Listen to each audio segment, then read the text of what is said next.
Okay. Tell her to collect as much coins as she can now.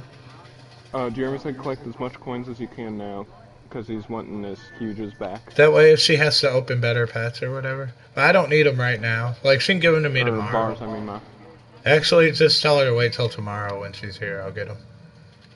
he said actually just wait till tomorrow, and he'll get them, so you're fine.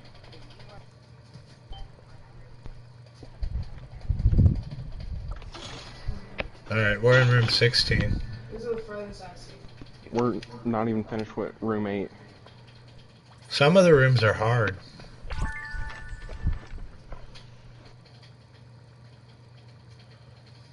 We're gonna get so many clan points from this.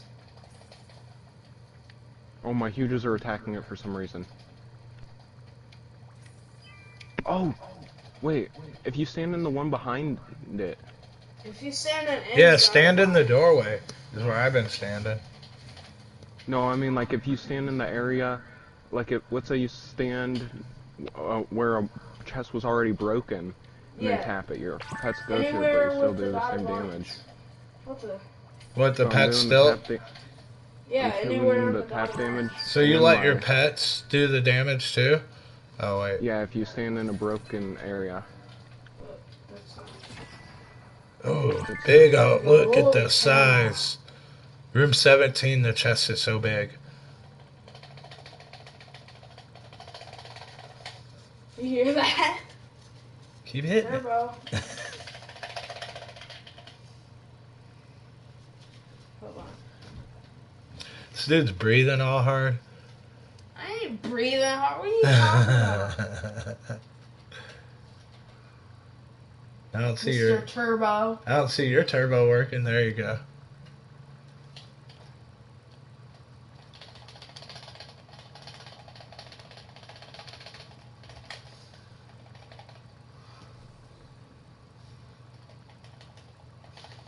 That guy still ain't figured it out to get his pets off and just hit it. Alright. Tell me if it makes a difference when I get close. It does, I feel like. Yeah, it was way faster like this.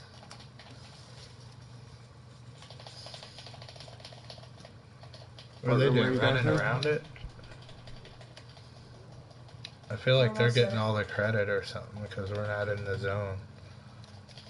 What room are you guys in? 17, 18. I didn't even get an item from that one. I don't know. Room 20. The other ones, though. Huh? We're in room 20. No, you're not. I mean, not 20, I mean 10. Dang it. I was gonna say.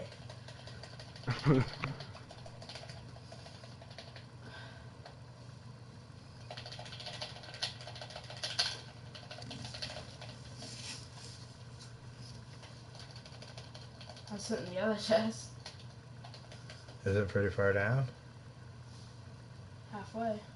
Or The other chest? The other one?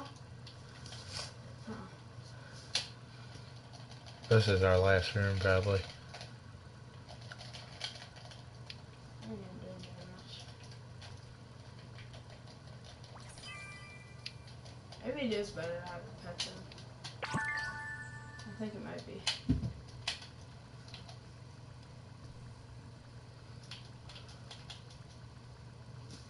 Now it seems like it is, doesn't it?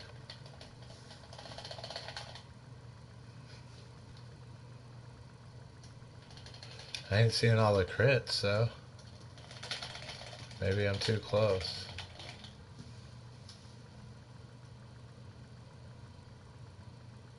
Now you're not even hitting them with your pets. I don't want to. I feel like the pets are faster.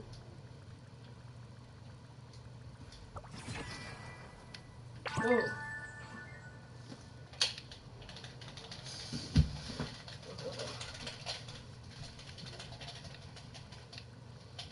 I might get this one. I'm gonna do this chest. Yeah, I think it is quicker with the pets. Yeah. I just noticed that too. Didn't seem like it at first, but at the end it did. Let's check. Let's see. Hello World with 71 Total billion damage. Oh wait, never 427 mind. billion. That's everybody that was in here. I How did much did you get? 154 and Jacob did 14. 14 billion, Jacob? Come on. What'd you do, Connor, I Connor? don't have no turbo. How much did you do, I Connor? did 38. You did 38 billion? Yeah. I did 154 billion. Dang. You actually, Whatever, I was gonna Mr. say, Rainbow Exclusive. Flappy has the least clan points, Yeah, I'm about to kick Flappy. He don't even do nothing for the clan. right? He donates, that's it. He said, I'm the most donator. No, he's not. Oh, he did donate the yeah, most, he is. actually. So for each zone you get a point. So are we in the top clan? Probably not. Everybody's weekly donations due. Yeah. Clans. That's a I think we're replacing that with far out. this. This is doing more at this Look, point. look how many clan points I got. 18,000. We're not doing bad. Dad, we got like 50. We Like got 48. 47. Yeah, 47. Look at that mystical fox. Mhm. That'd be nice to have. Never gonna have that though, because we'd have like 500 people on our team. Because the top person of peoples have 75 peoples. How do they have thousands of... How Because far they did have they 75 get? people. Oh, I saw something. It was either, I think it was on Reddit. Another reason people don't like the new clan stuff, they always have a reason to complain, but this one is because pretty much the best clan, all they need is the best time zones, I guess. So all you need is people in different time zones, because let's say in Europe it'll probably be like an hour before us or something like that, or an hour after. So they could just do it back to back to back. That's how the top clans have so many. Oh, because they have people all over the world. Yeah. Or if you're Or on just VPNs. I was getting ready to say a VPN server, you can just join that server and do it.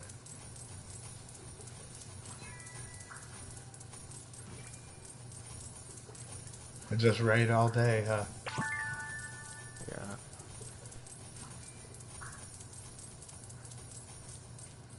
Yeah, but it says at 10 Central or whatever. Yeah, but that's because we're central. So in an hour, do you think it'll be in California?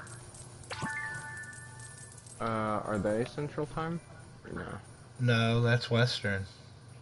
Then, yeah, Western, or whatever, however far apart they are, then yeah. So if we got on if we had like a Utah VPN or a California VPN, our time wouldn't be until like 11 p.m. their time or whatever, or 10 p.m. their time.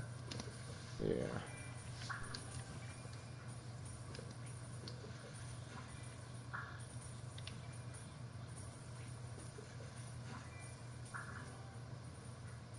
See, you could get a glitch cat in there.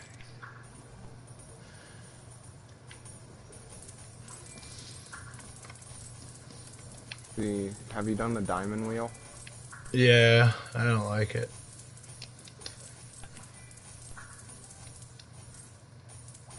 Oh, I just got the 15% 3 medium gift, or 3 large gifts.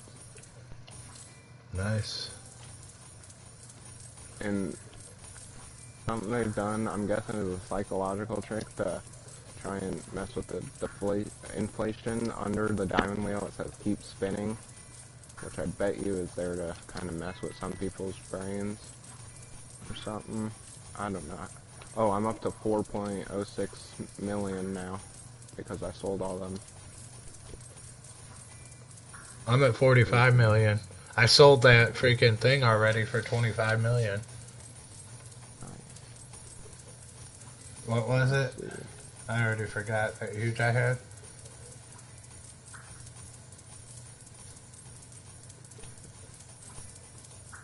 so I broke even.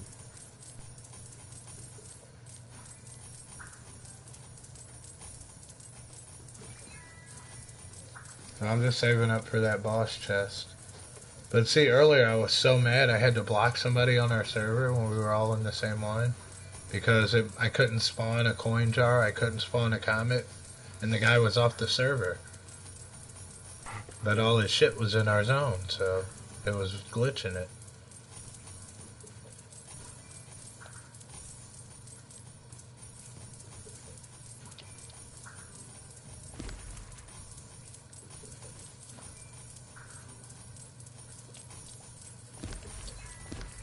I showed Jacob me eating fruit on the computer, he was mad.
I'm 3/4 of the way through rank 16. I just lost $1 million on the wheel. Huh? I just lost $1 million on the wheel. You lost something? I spent $1 million, but I ain't getting no huge. Oh, you spent $1 million trying to get the huge? Yeah, because a bunch of people got it. Oh, really? How many are there? I just went to the marketplace. I'm gonna have to check because I'm gonna just sell the. Like, I did get a lot of gifts and chests, but I'm not preferable. Lose. See. It. First.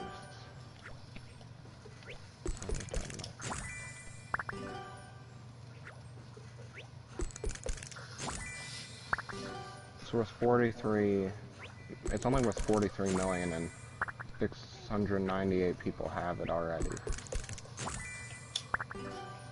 Yeah.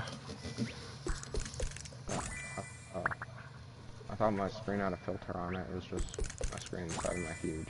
But that's fine. I'm gonna just earn it back. Think you spend all your money on it, you get one?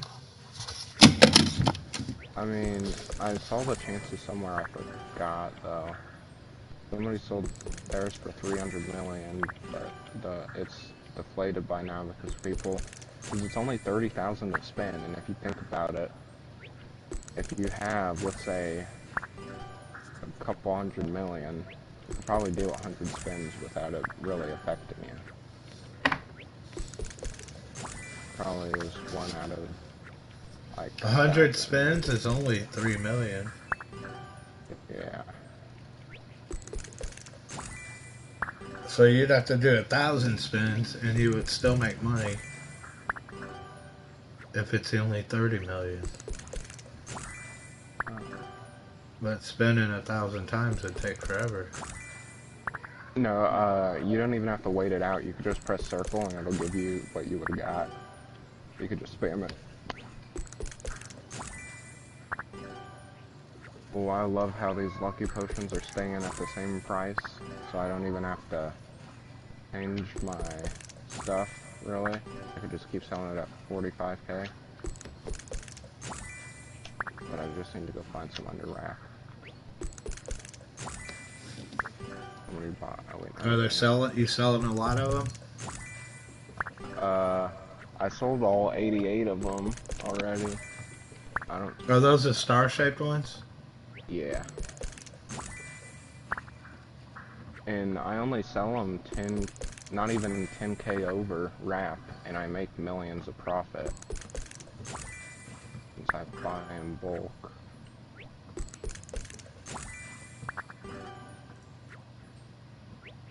You just buy as much as you can? Yeah. Because it's people wanting to hatch these freaking huges.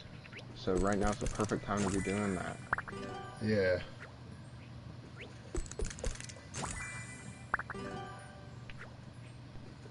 Oh, there's another good booth. Have you seen the Lucky Block one? Yeah. I like That's it only too, 600k. Oh, for real? Uh-huh. Because it shows, what, 4 of your listings instead of 3? People could see more of the stuff you have up. Yeah, there's 3 new booths. There's a fruit one, too.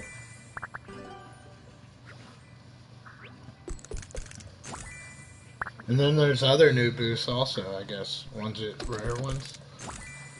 Is it storming bad there yet? Huh? Is it storming bad there yet? It was lightning. It was windy earlier. Apparently it's supposed to be storming real bad tonight, like really bad. Like tornado bad. We'll see. Oh, I just looked up Troy radar. You guys, there's no way this passes when we press play. Oh, you guys are so lucky. Why?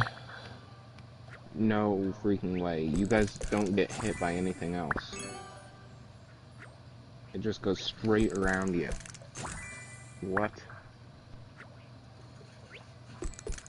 I can hear thunder, though. Yeah. Maybe okay, it might just be showing rain. Yeah, it shows rain. So it'll still probably be windy and thundery. Yeah, the wind's real cold now, too.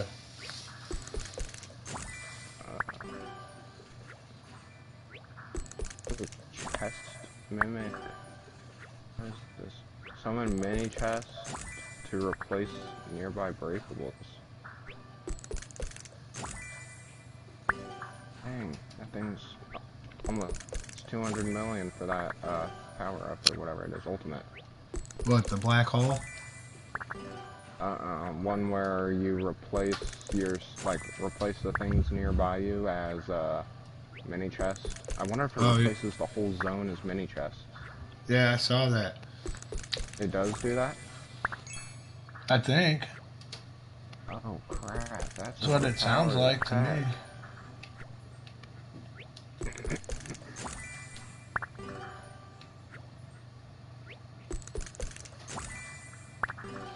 Alright, so...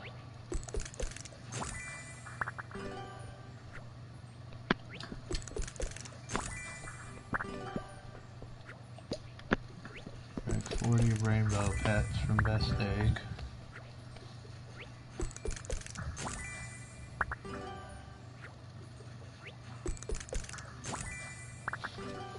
Ain't nobody zoning back to the first zone to complete the classic obby. And you can't do the obbies from the supercomputer, can you? That'd be nice if you could, though. I'm only finding people selling these potions at Wrap.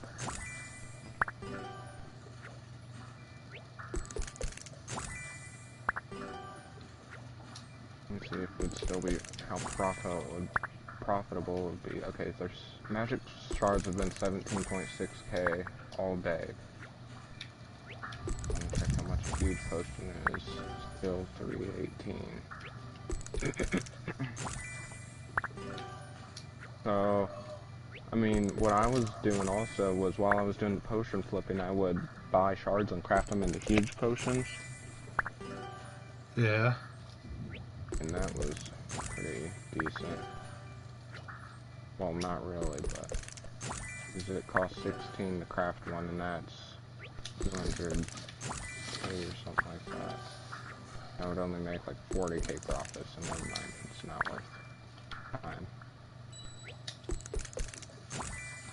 Oh my gosh.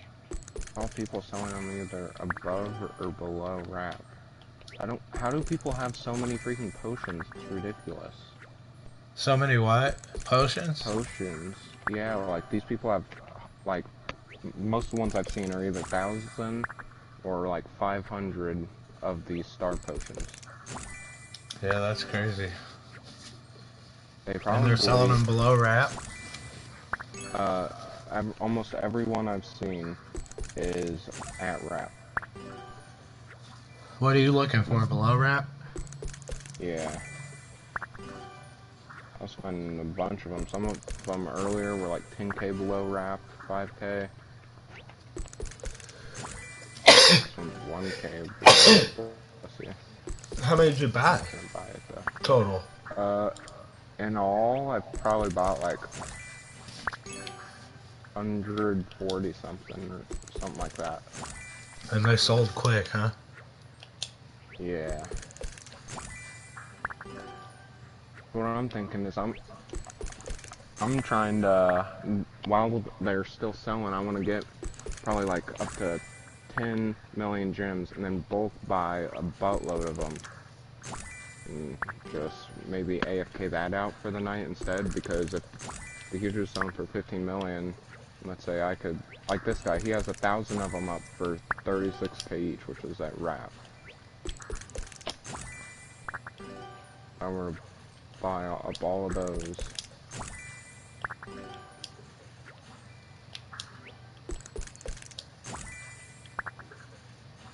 And that'll only take up one slot, so you can sell other stuff too. Yeah.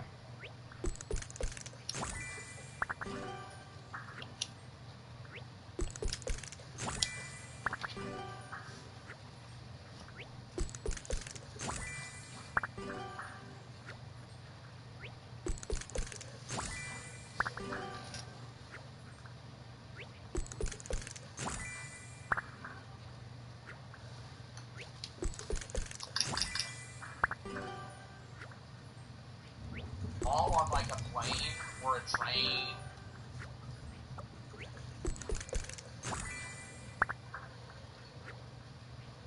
It puts me in a hallway, and my wanted poster is on the Let's wall. see. Whenever I tell the I would make a 9 million profit if I were to sell all 1,000 of these at 45k. Holy crap. Will they sell quick? I guess it kind of depends on, like, for me, what was going on was people would, if they want to buy it all at once. Some people would buy like 10, some people 5, other people 20, until it ran out. One guy just bought 45 of the last ones, all at once, which was like I used to be up there. almost 2 million worth, I think. I used to be up there. Yeah. I used to be.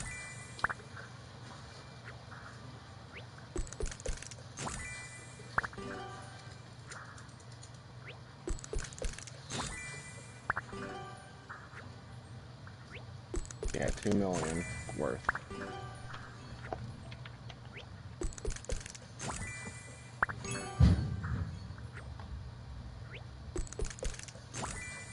The heck was that?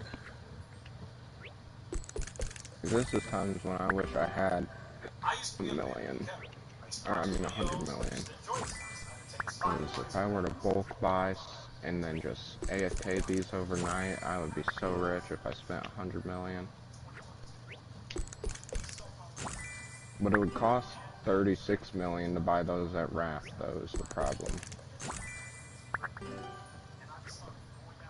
It would cost 36 million to buy 1,000 of them at RAF, which, I'll tell you right now, I do not have. To buy 1,000? Yeah, it takes 36 million. And then sell them for 10k over rack, huh? Yeah, that's what I do, sell them at 45, and that would make you 9 million profit. So you got your boost set up now? I'm still trying to find me some under wrap at the moment. I might just have to settle for ones at wrap.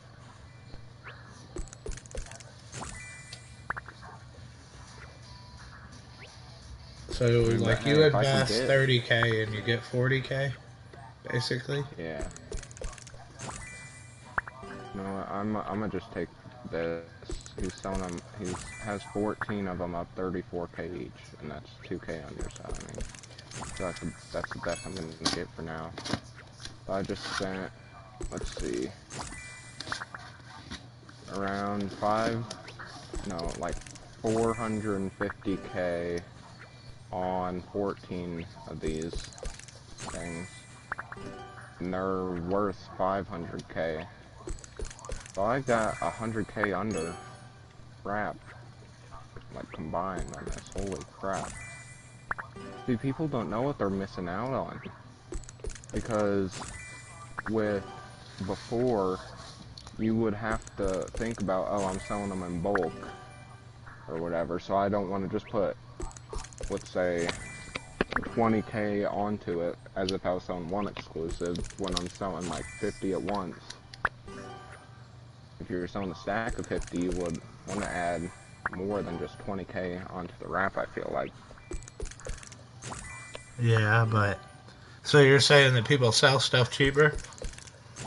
Yeah, because it doesn't tell them, like, it tells them how much it is per, not how much it is altogether, usually, when they're putting it up, I think. Wait, hold on, I need to think for a second. What I just said don't really make sense. Yeah, it just says the price per item. Yeah.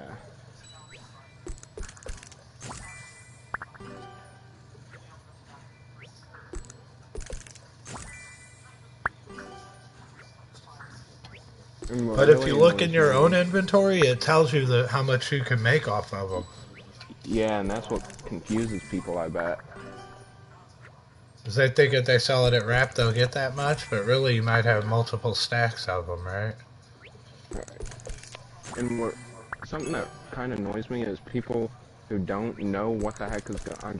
I've been to this guy's booth before. They put them at Don't price, understand. like, for the whole stack. Yeah, like they don't, it even tells you, I don't know if they added this recently, but when you're going to put stuff up, they have it in all uppercase how much each now. Yeah, it tells you. Which I'll admit, I was afraid to put all mine up for, like, putting 88 of them up for 45k. because I didn't know, like, oh, well, crap, what if I'm reading it wrong? But then once I, like, put one up just to test, then I was like, oh, yeah, that's right.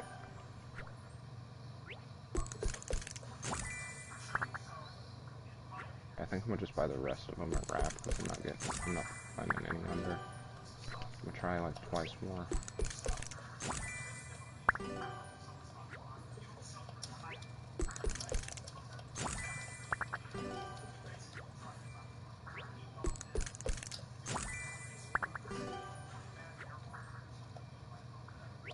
But I've been seeing the diamond potions have been going too, like pretty fast. Yeah. Especially the pet-shaped ones. I don't know why, but they do.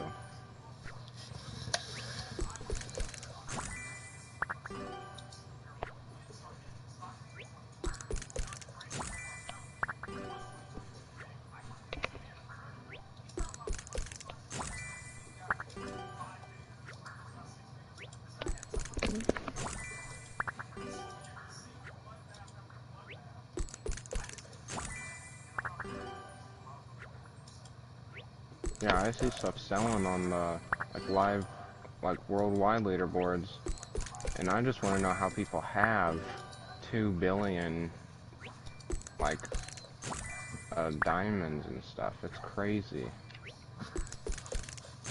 They had it on their alts, wait. Yeah, I guess so.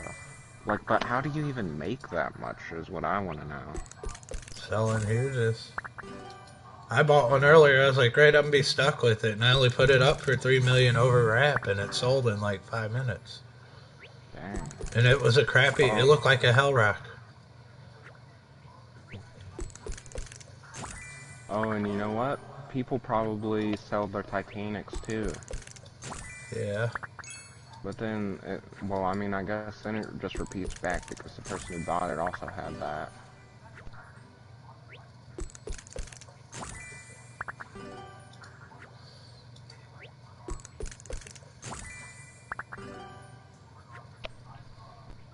It's kind of crazy how much, like, inflation has gone up, ain't it? Overall, yeah.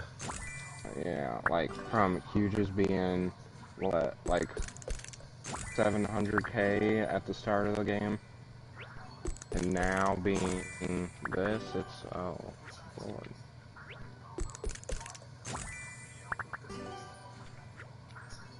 Don't put something else up, please. Okay. When somebody like, when you're trying to select the amount of stuff you want to buy, if the person puts up another item or somebody buys something from them, it unselects however much you want to buy. So I was trying to buy some earlier, and somebody kept freaking buying this guy's stuff, so it kept resetting my counter. Oh, really? It was annoying, yeah. Oh, I thought it was faster than that.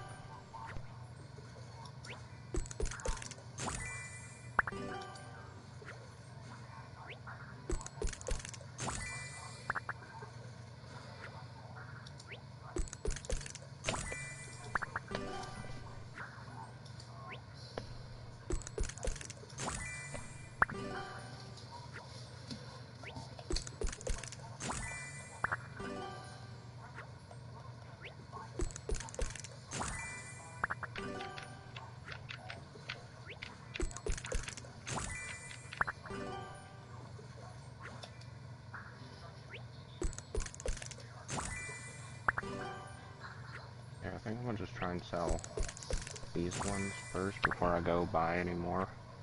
But so I started before I went out buying these potions just now. I had 3.01 million, and let me see. I'll go claim a booth before people start Are they teleporting. selling already? I ain't put them up yet. I went to a pro, now I'm going back to normal so people could teleport.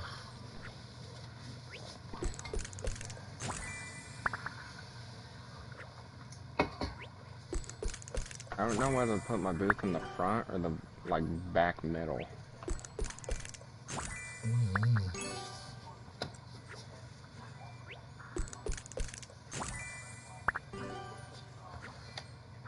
Where do you put yours? The front left if I can, since I sell stat pets, usually. But if not, then the back left. And if not there, then the back right. So I figure if they come that far, they might buy something. Yeah. And then sometimes back in the back in the middle, like LC. Just in case he comes in there, I want him to know I got his spot.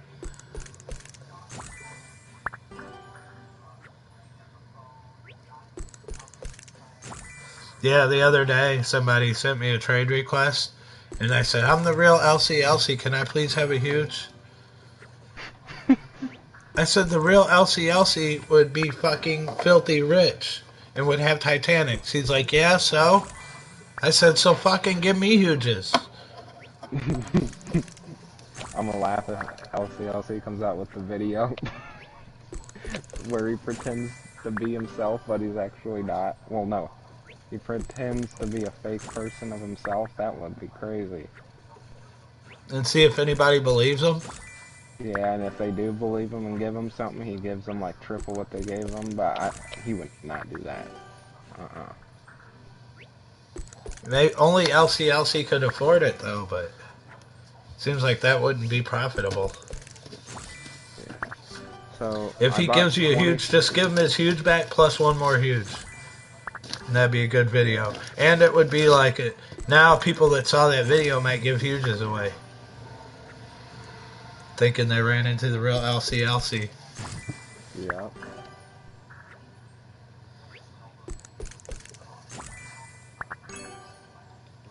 He'd be LDLC, learning disorder LC. Go around begging for huges. I mean, I'm sure people get them. Sometimes. I gave one person stat pets the other day. Good. A random.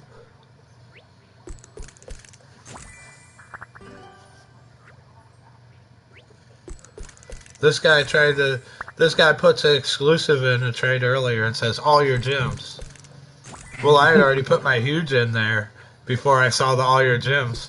So then I had my huge that I had on me that I was selling or whatever, plus 20 million gems. And he says, remove the huge, and then accepts the trade.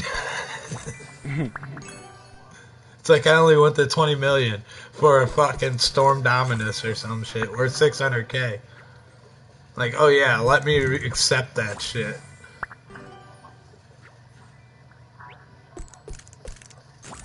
Like, what does he think he's my dad or something? Like, just give me all your gems. You have 20 million on you. I know it just fell into your pocket, so give it to me for this exclusive. That's a fucking, it wasn't, he says remove the huge. Like, you're giving me too much for this exclusive. I'll just take the 20 mil. Get the fuck out of here. The nerve of people, right? Yeah. No, keep the huge, because the 20 million's not enough for your fucking retarded ass pet. Like, what kind of idiot, dude? First of all, how'd you even get that exclusive? Because it seems like it's out of your fucking thing, you know what I'm saying? Out of his league to even have one. Yeah. If he's that fucking slow that he thinks I'm gonna just give him 20 million. And why are you such a retard that you tell me take the huge out? If you actually believe I'm gonna give you 20 million, you ought to fucking feel good about taking the huge too. And if you actually believe it, then you would actually believe I'm gonna give you the huge also.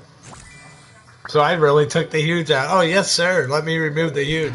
I don't want to burden you with my huge. Like, what the fuck? If you're I'm trying to scam you, but not that hard. Like, what is that? I'm an honorable scammer.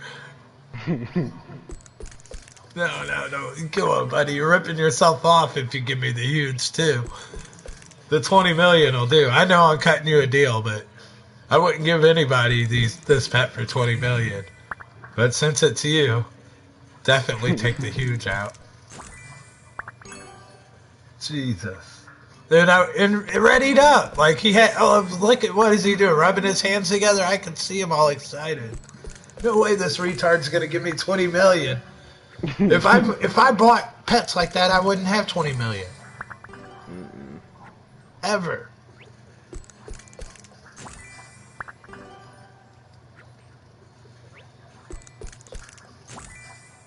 Or I wouldn't have got the 20 million, paying 20 million for exclusives. There's no possible way.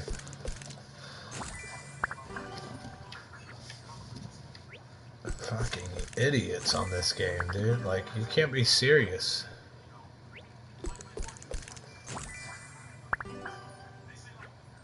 Like, whose lucky block is in here now? Like, this zone was fine, and now somebody left a lucky block here.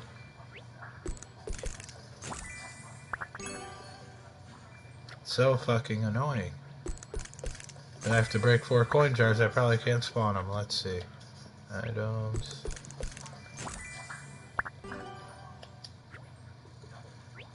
Holy shit, it's letting me spawn them.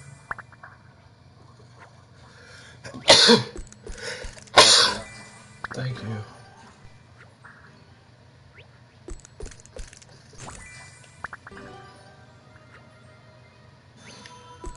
Jacob just got one.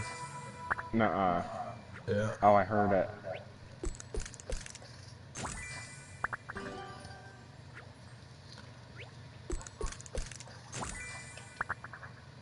That was all my potion, though? No. It really was, though. I guess if he gets another one on the potion. Wait, let's see. Maybe he's not on that potion anymore. I feel like he almost has better luck without it. I did give him a enchant, though.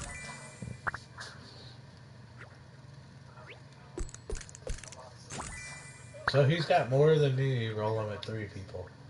But I've been doing it for him. So if he gets another one and I ain't got one, I'm getting it. I'll just tell him. So I thought about it before. I was like, wonder if I should take one if he gets the whole bunch. And then I was like, no, I'd feel bad, really. But if I tell him, yeah, you got 2, but I took one, he won't care. Because he knows that you gotta, like, press square twice every 20 minutes. Does yours keep stopping? Mm-mm. My computer doesn't, but the PlayStations do. And so does the phone. Do you have something set on Square and Square's Turbo? Yeah, I do that to keep it from doing it, but Yeah, when it resets and stuff, I don't know if that would mess it up or not. But Jacob's, I have to press the square. For Jacob's, though, I have to press the square button every time. So if I fall asleep, when I wake up, his is off usually. Yeah. But you know what? I'm thinking maybe I could do the jump, and then... Oh, you can't do that while you're opening eggs. I thought maybe I could jump in place.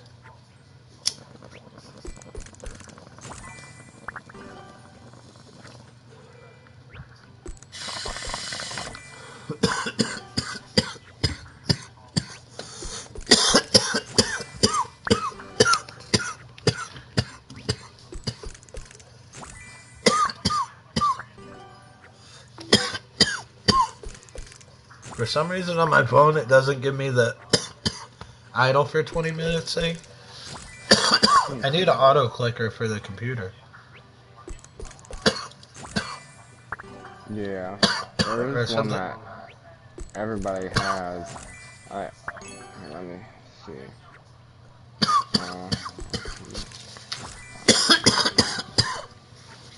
I like the controller hooked up, but it's weird, and it takes the sound away. Oh yeah. Pinata.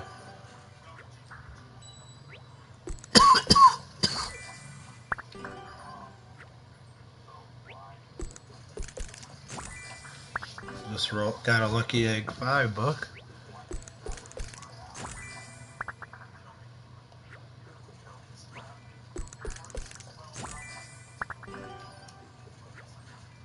What up, Flappy? What PS? He said OP auto clicker use. Yeah, that's what I typed in to see what the official site for it was.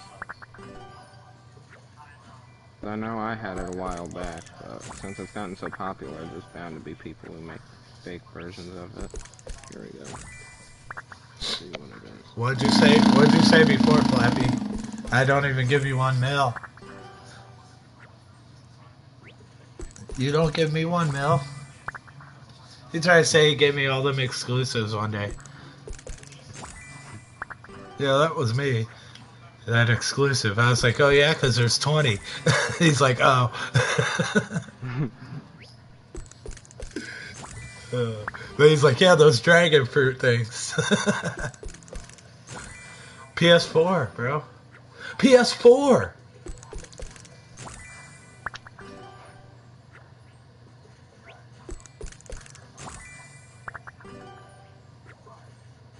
Connor's on PS5 getting way more huges though. Yeah, I've had 16 now because I had one last night. He's up to 16. You have 4 and 3. Jacob has 5. I think I have 5 total. How many did I give Mom? 3 or 4?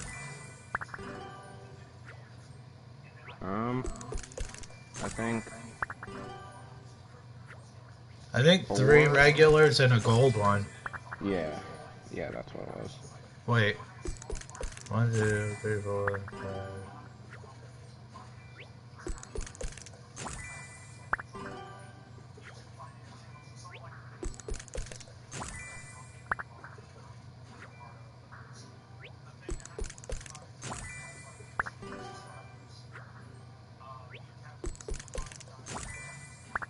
I think I gave her a 9. You just hope maybe 2 regulars and a gold.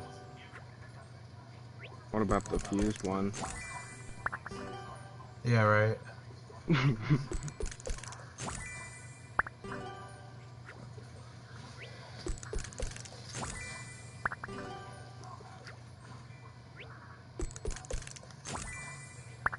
Okay, so OP Auto Clicker, I guess they ended up putting it on the Microsoft Store, which is automatically on the computers, so you don't have to download it off the browser. Oh, really? Yeah, so it should just be on the Microsoft Store. It's just called OP Auto Clicker. Oh, okay. That's good though, because I was thinking of maybe getting it if I end up playing on my laptop, but I was worried about getting like a bad one or a virus one, but I guess since I ended up putting it on the Microsoft Store, I'm fine. It's in the Play Store, Flappy. I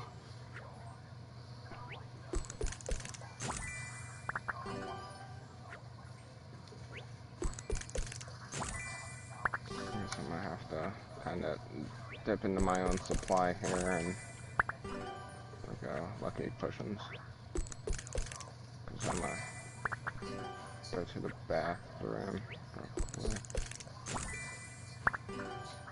And then I have my desk next to my bed, so what I do is I just set my controller on my desk. And then, where is it? I have a Swiss Army knife that I just set on the square button because it fits perfectly between the arrow, like D-pad, and the square button. So I could just set it like that. Is it? Here it is.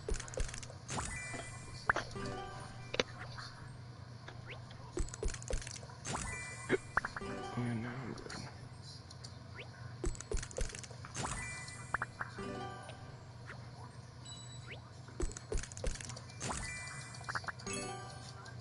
Alright, I'm gonna go to the bathroom. Alright.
once I get 1,000 subscribers, then it'll be time for the reveal.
Is Mom still rolling?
Well, I mean, if you want to talk about Frank Amadeo, you always want to talk about that. I mean, like I said, I'm pretty familiar with your story, so we can always, do that.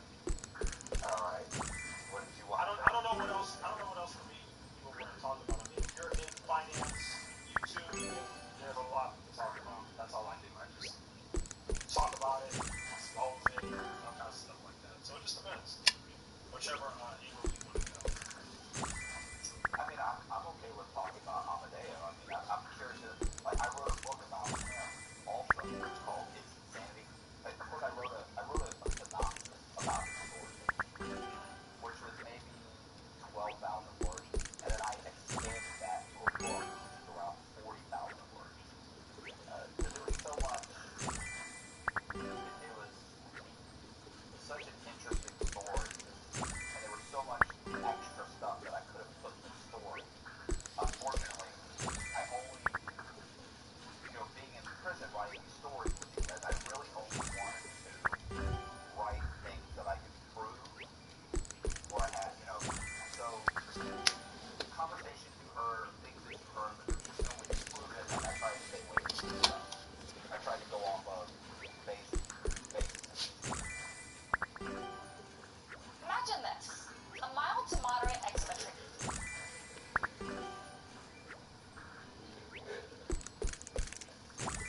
You could buy literally whatever else you wanted. You could drop sticks, drugs. You could buy heroin right from Afghanistan, the good stuff. Hacking tools, you could hack for hire. You could buy converters for hire. The following is a conversation with Chris Carvel, former FBI special agent and cybercrime specialist. Welcome to the Midnight Clinic. I'm Dr. Zeitgeist. You could call me soon. Tonight, I'll be conducting a frequency. I'm going to insert the oscilloscope. Stay nice and still.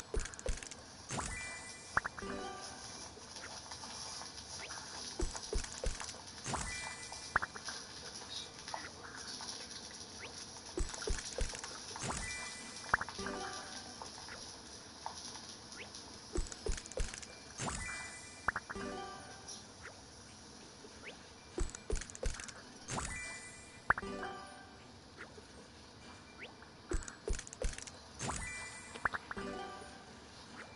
When I started, we were having to make $20 and $30 a week.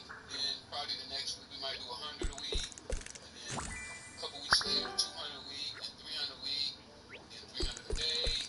I learned how to predict the sellers. If they make so much money, then they're going to go buy things. When I started, we were happy to make $20 and $30 a week. Then probably the next week we might do 100 a week, and then a couple weeks later 200 a week, and 300 a week, and 300 a day. I learned how to predict the sellers. If they make so much money, then they're gonna go buy things. I'm in now. What's up, guys? Today we have Freeway Ricky Ross. That's right, the former crack kingpin and LA legend, American cultural icon. Rick, if you don't know, was the biggest crack dealer in the 1980s. At his height, he was making up to $3 million a day. He was distributing cocaine for his Nicaraguans who were tied in with the CIA during the Iran-Contra scandal. In 1996, he was sentenced to life in prison.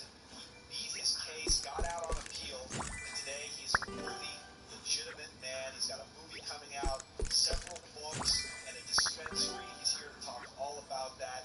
He's a legend. I'm tingling right now, you guys. For more Rick content, go over to patreon.com/TheConnect Show. You guys wanted him, you got him right here on The Connect with Johnny Mitchell. Enjoy. My life is a mirror of America. When you talk about illiteracy, schools not functioning, drugs, prison. I have actually lived the American dream, and I guess that's why so many people relate to my story. That's when I see lights start to flash. I didn't even think. I just hit. I was driving like my life depended on it. I parked the car, hopped out, closed the door, and I started running. And he pulls out a gun, shanks like 6 inches. And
Beyond a Pale Horse.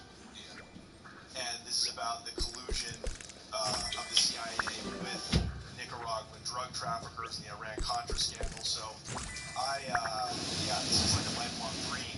Finally be able to. 2004, they've been alive for 7 probably already. Yeah. You know, in 96, when Gary Webb did his article, Time magazine said that I was the most talked about person in the country. Even back in the 90s. 96. Yeah. To be exact. Right. That was the year Gary Webb wrote Dark Alliance, the story. Right. So that was because I was only 10 years old. So this is before social media. This is before mass consumption of the drug culture. Right. This is when crack was still really bad. It was considered really bad. Well, I'd already been in prison. Yeah. So yeah. I guess you could say it was So that scandal in '96, that was huge.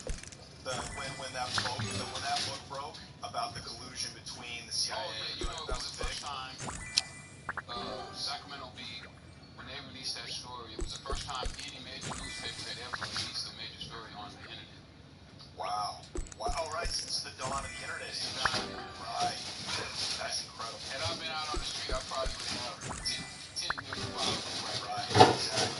But by me being in prison and not being able to capitalize on social media, I think Google was just starting as well. Yeah. I mean, a lot of those companies were really babies. AOL, all that stuff. Yeah. Rick, I and many other people like me, but especially white Americans, grew up and were influenced by hip-hop and rap. I was thinking about this last night. I am not who I am. I could not be who I am today if it weren't for the influence of Black America through rap music. I'd be a square. I'd be a dork. I'd be a Canadian or something like that. God forbid, right? And rap and hip-hop couldn't have been what it was without crack cocaine. And crack and the popularity of it couldn't have been what it was without you. So in many ways, and I argue that white and Black America is more united and was brought together more by hip-hop and rap and its influence on popular culture than in the NAACP. I really do. No, I agree with that. I mean, it definitely has crossed the gap. I mean, at one time, they were saying that whites wanted more hip-hop music than rap. For sure. Well, because you guys are down bootlegging. But anyways, I'm kidding, of course. But so do you feel like there was some good despite all of the destruction that the crack era brought? Do you think there is some ancillary good out of it? I look at life, if they give you lemons, you make lemonade. So whatever happened, it's up to us to try to take that and make the best out of it. Me selling crack was not something that I'm proud of. I'm still not proud of that I did that. It's my past, and I live with it. I accept it as a mistake that I made in my life. But at the end of the day, it's not something that I go around, just that. I make $3 million a day. Well, you're from that generation that you're from that old school generation that doesn't glorify it because you had to live it, or you chose to live it, but it's a very understated. You came before the rap. The rap glorified it. You guys lived it. Right. Because if you listen to the beginning rap, like Master Spade, they were more so talking about what was going on, not what they were doing, but what was going on in the community, which is something that I believe is different than what's happening right now. Right now it's more of a glorification for guys who never sold cocaine. They brag about actually being cocaine. Big money havers. So, to start from the beginning, it's 1979. You graduated high school, 78, Dorsey High School, tennis star, illiterate though. We all know this. It's wild. That's the LAUSD. Let a guy graduate high school. When you look at my life, though, my life is a mirror of America. Yeah. When you talk about illiteracy, schools not functioning, drugs, prison. I have actually lived the American dream, and I guess that's why so many people come to my story. Yeah.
my still being around total strangers and a new life that I really didn't understand. But it kind of set the stage for how you operated later. I mean, I don't think it's in your constitution to be violent, first of all, but I think, you know, as you're getting out of high school, that's when gangbanging really starts to grow in South Central, Crippen specifically.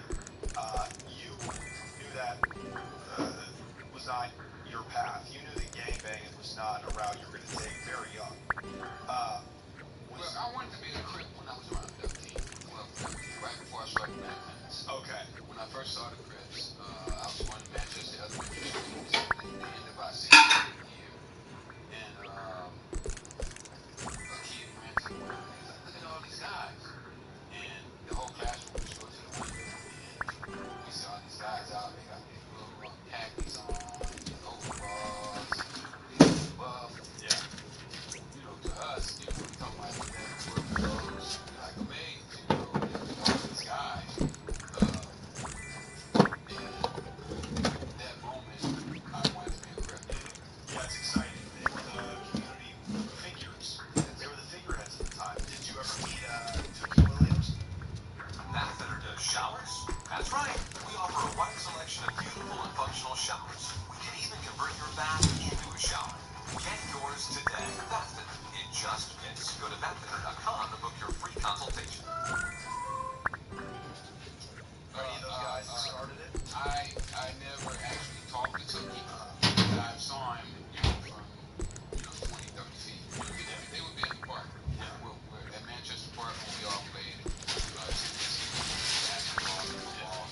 They would be at the park, but, you know, I didn't have enough clout to talk to Yeah, Tookie. you're too young at the time. Yeah. Yeah, well, you know, you gotta have clout too. You know, you just don't walk up, you know, and talk to The Tookie. president's the same way. You can't just go talk to Scott Hall or somebody in your life without, you know, without the Somebody has to be right there, or which one, or, you know, see before, and just, you know, just walking up talking to him.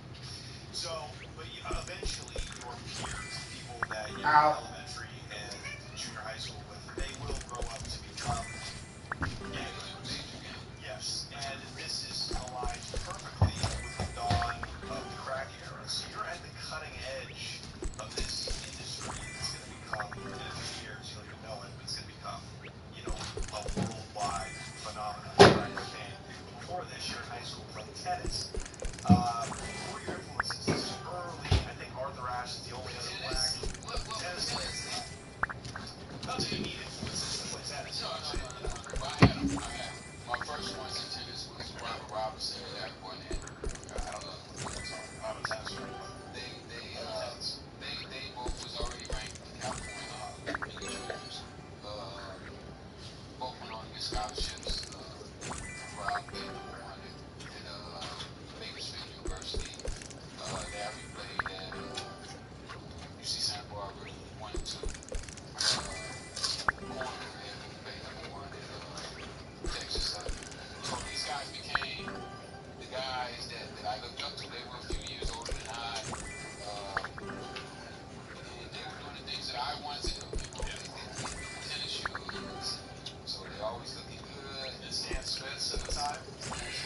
Hot, right? K-Swiss. Yeah. You know, so these are the guys that I was following at that time. You know, and you were good enough to get a scholarship, correct? I could beat them sometimes. You know, but don't you think you would have, you know, if you had the grades, you probably would have gone on to play in college? I would have, yes. And everything would have been different. Probably. Yeah. Yeah, because, you know, I mean, I beat Cornbread. Cornbread, when I beat him, he was in the top 100 in the world. He was on tour with Arthur Ashe. He'd been touring with Arthur Ashe. And what he would do is when he came off the circuit, he would come and get me in Dorsey. And we would go work out. Also, Earl Prince, who played at UCLA, he was 1 and 2 at USC. He would also come and get me. So I became kind of like a sparring partner for these guys. You know, somebody that they can actually work out with. I was never as good as them. You know, like guys I would go in the tournament, they would kill. You know, when they saw them. So I wasn't as good as them.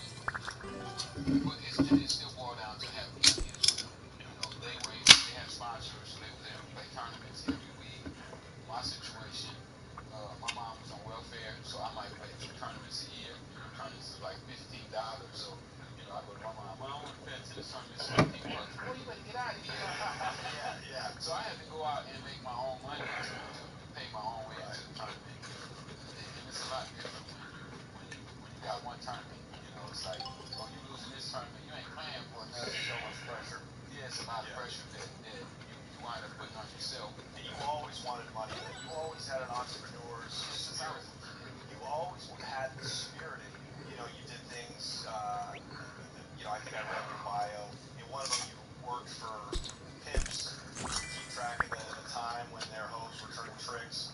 You would knock on the door of the hotel room, say you gotta wrap it up. You would, I That think. was right after I left high school. That was doing that. Okay, dude. How was pimping at the time? Was that like old school 70s? Big Cadillacs, big hats. Yeah, some of them did. They had started transitioning to Benzes, Rolls Royces. Yeah. So a few had that, but most had the Cadillacs. Yeah. You know, older Cadillacs. Did you think that could have been a viable path for you? I thought about it. Yeah. Did you have game like that? Did you have girls? No, I didn't have girls. Sometimes those are the best pimps, because then you don't use your own product. But usually, You had to, I mean, they had a lot of confidence in themselves. You know, to be a pimp, you got a lot of confidence in yourself. You know, to get a woman to sell her body and give you all the money. that takes It mouthpiece. was like baffling to actually see it take place. But, you know, they were doing it. You have this, and we're gonna get to it when we get to prison. But you are part of your ethos, part of your the way that you look at life is optimism, manifesting. When you were locked up, you read books like Think and Grow Rich, etc. That's that indefatigable spirit that you have. I think maybe part of it is being short, being from the hood. You're like the underdog. This is an underdog story. Did you feel that way?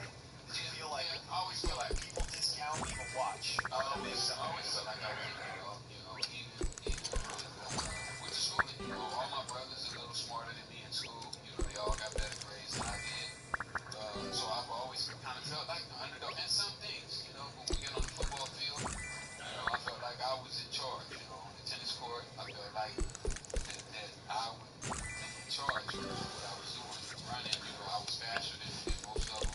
So there were certain things that I felt that they were better than me in, and then there was things that I knew that I could outdo other people in. Did you, even after the disappointment of not going on to college with your tennis, did you feel like I'm gonna grow up and be somebody? Like I'm gonna make it. At Did you first, have that? I was kind of down, for a while.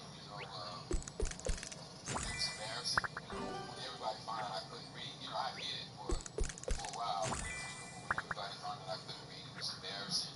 And then I kind of shied away. I used to go to Dorsey. I used to play at Rancho Park, so I kind of shied away from that degree, and then I started hanging back into the community where people don't care if you can read or write. Right. They don't know what type of gun you got, how well you can fight. Those criteria has changed on what they expect. Values are different. Yeah, I guess you could say values are different. So you're out of high school. You're going to a technical college now. You, I believe, start apprenticing as a car upholstery. Yeah, trade tech. Trade tech. Well, I was doing two of them. I was going to trade tech, trade tennis, which I really didn't go to school at trade tech. I just, really show up for tennis practice and go to the matches. Coach Pete Brown and Norman Tillman kind of came over to the house and he was like, man, we got a shot at winning the title at Trade Tech this year. We really need you to come on the team. We'll get everything set up for you with the school and whatnot. And I want to fill out all my papers so that we can get in Trade Tech. I took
that was like the Superfly, glorified. It was not seen as a bad thing at all. No, it was, I mean, because I was hanging out with the pimp, so I see him brag about, oh man, I put $500, on cocaine the other night. And then I used to ask them, let me get in the cocaine game. Let me get in the cocaine game. Right. And none of them would, oh, you too young, stay out of that. Leave that alone. Right. But they always told me, never get high. Don't you ever get high. Don't you ever get high. But you listened. Because I was like their little brother. Right. Like my first low rider, this pimp TQ bought me all my hydraulics for my car. He cut my car front and back for me. So I become kind of like the gopher, like I would go to the store for them. I would just do stuff for them. Wash their cars if they need their car washed. So I was kind of like a gopher for them. And even their girls, they liked me too. Like even right now, a couple of them come by, where my shop is right now. One in Vanessa, she comes by, and she's still treating me like a little brother. Oh wow, I can't imagine what she looks like now. She's getting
come over and buy. Right. Right. And then possibly might bring a trick by with them. And then meet the trick.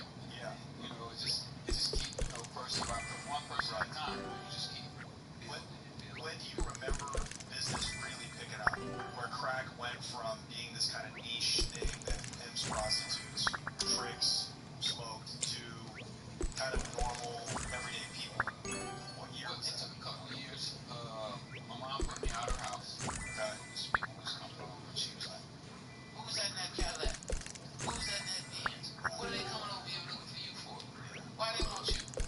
So she recognized, you know, my mom wasn't a fool, so she's recognizing the different type of people were starting to come, and it ain't, you know, my little dirty friends that we hang out with, you know, all the time. They not coming. These are like grown men and women and cars, you know, wearing suits. And she was like, "What do all these people want with you? You getting out of my house." So she put me out of her house. Where'd you go? Well, at that time when she put me out, I had some money and I'd already saved up about, I don't know, probably about 50,000. What year is this? Like 81, 82. Okay, so business isn't that bad. If you're able to save, you know, 50, Oh, 50 G's. no. We went, you know, we went from doing 20 a week, then probably the next week we might do 100 a week. Yeah. And then a couple weeks later, 200 a week, then 300 a week, then 300 a day. Yeah. You know, Yeah. so when I'm making 300 a day, you know, I'm able to keep $100 for myself. Right. So now I'm making $700 a week. And what's interesting about you is you spend nothing. Nothing. But you are fascinating. You are a lesson in business discipline. Because unlike most people, including myself, even in legitimate industries who do bubble, you're right, they'll hit a lick, they'll make a stack of money, and then they're scared to reinvest it because they're like, oh, I don't know if tomorrow is going to be the same as today. I need to squirrel my money away. You got the money. Not only did you not spend it on any stupid drug dealer stuff, almost every dollar that you brought in from sales, you reinvested it into a bigger supply. Yeah, I learned how to addict the sellers. And your suppliers. How did you addict your suppliers? Money. Right, you became their See, best customer. if they make so much money, then they're gonna go buy things. You know, like they go buy their wife a candy store. Oh. So if the candy store don't make no money, then they still gotta sell drugs to pay the bills for the candy store. They just bought a new car. And me, I try not to take on those bills because those bills literally make me become like a slave almost. Yeah, slave to your own business. Yeah. So I try to stay away from those things because I don't want those cuffs on me. I don't want those things to tie me down. So yeah, I would just take my money and put it back into the truck. Right. So they probably thought when I was buying 6 pounds of cocaine, they probably thought that I was just balling out of control. Living lavish. But the fact is, I was taking all my savings and I was buying it with that. Yeah. Because Okay, so you owned your own product. You never, after you got going, no more product was fronted to you. You were COD. So you're your own man. Hey everyone, I hope you're enjoying the episode. Let me take 1 minute to remind you about our longtime flagship sponsor, The Connect, America's #1 online dispensary for Delta 8 and Delta 9 products. Are you still living in a state where THC products are unbelievably still illegal? Don't worry, Mood has you covered. Their Delta 8 and Delta 9 products comply with all federal regulations. They're completely legal. They're legal to order, ship, and consume. And Mood has worked with the federal government to ensure this compliance. Right now, go over to mood.co, their website. Back up. Widest array of gummies, edibles, flour, vape, and use promo code CONNECT20. That's CONNECT20 to get 20% off anything on their website. And of course, if you use promo code CONNECT-FREE, that's CONNECT free, you'll get a free 5-count pack of gummies. All you do is pay for shipping. There is nothing to lose. Go over to mood.co right now and enjoy your Delta 8 and Delta 9 products. Now let's get back into the episode. Okay, say after your first year, how big is your re-up looking? And are you still buying? At what point do you meet the Nicaraguans? At what point do you outgrow your original connect and move up to Well, we get left a Mike. better We left price? Mike pretty quick. Uh-huh. Because Mike was snorting. I don't know if he was smoking as well, but he wasn't on his business. So we left Mike probably after about 4 or 5 months. Okay. We stopped buying from Mike. And who did you go to after that? Well, I went back to the steel center because I was working on a car. So I go down to the steel center. I'm like, Mr. Fisher, matter of fact, Mr. Fisher stayed right over there too. All right. So I met in Nicaragua right in this neighborhood. Okay. So I go to Mr. Fisher and not looking for no connection. Though. I wasn't looking for no connection. I just go down there just to chop it up with him. And, you know, we used to play tennis together. Yeah. So you're selling crack and playing tennis still? A little bit. Not so much tennis. I done pretty much gave up on tennis. Okay. I'm putting guys on the circuit now. Yeah. You know, Larry and Troy, all the guys I went to high school with, they were like my friends. I helped them go on the circuit. Oh, wow. Okay. So you're putting your drug money behind tennis players who you like. Exactly. Well, these are my friends. They are just test players. These are like the guys I looked up to. Mm-hmm. Like, you know what I'm saying? These are my guys. Yeah. So, when I go see Fisher and he's like, where you been? You know, see how much I like working on cars and stuff. He's like, where you been? Why you ain't been around? I'm like, you know, and I don't want to lie to him, you know, because it's my guy. You know, I don't want to tell him that I don't want to tell him I'm selling cocaine. You know, like, how is he going to feel about that? It just came out, you know, oh man, I've been selling cocaine. He's like, what? And he's like, man, come by my house. You see, you make this gold I got on my neck Cadillac come from this job, man. Come from this job. I went over to his house that night, me and Ali, and he told me, man, I just sell cocaine. I made 250,000, which I didn't even know what that was at the time. Was it 250,000? Right. What was that? Like a gajillion dollars. Yeah. So he was like, I got somebody I'm gonna introduce you to, and he called this guy over. The guy was from downtown. He was a jeweler, and the guy said, "We gonna introduce you to somebody." So they called, and Henry came over. Henry was, I thought he was Mexican. You know, I didn't know what a Nicaraguan was. Sorry, say that again? I didn't know what a Nicaraguan was. Okay. Yeah. That's not how I would say it. But yeah, I call it Nicaragua. Well, you know, I speak Ebonics. Yeah. No judgment. So I met Henry. That was the first day I met Henry. And Henry, who is Henry? And what is his connection to the Nicaraguans, to Danilo Blandon? His sister was married to him. Okay. And Danilo is a major character in this whole saga.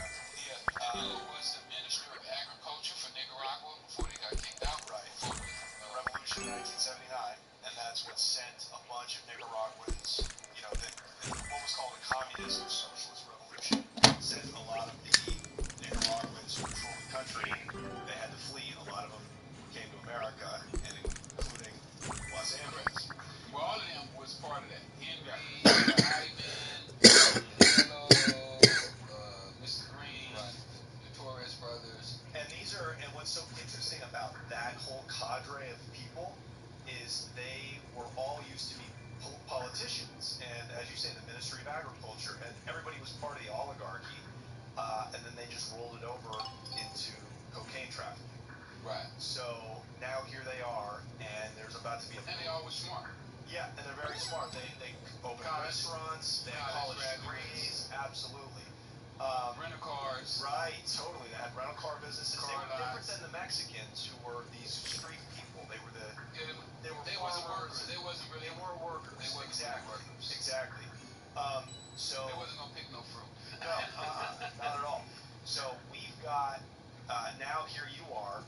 You've made a connection almost to the source. They were getting their cocaine straight from the Colombians. And I'm buying about like 2-3 ounces.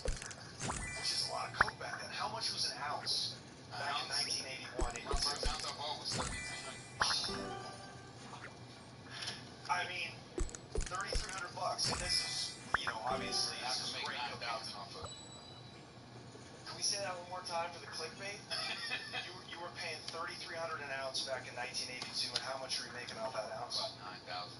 And you were. Well, we would cut up $9,000. We would never make.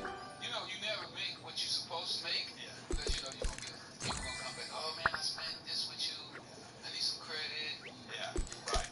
Stuff like that there. So you stack up 9,000. And now, how are you doing that? Take 1 ounce. What are the crack economics of that? Like, how do you take an ounce, which is 28 grams? You just spent $3,300 on it. That's insane. What do you cook that down into to make a profit of 9 grand? Well, we would cook it up in little jars, little beakers. Right. It's like little bitty beaker jars.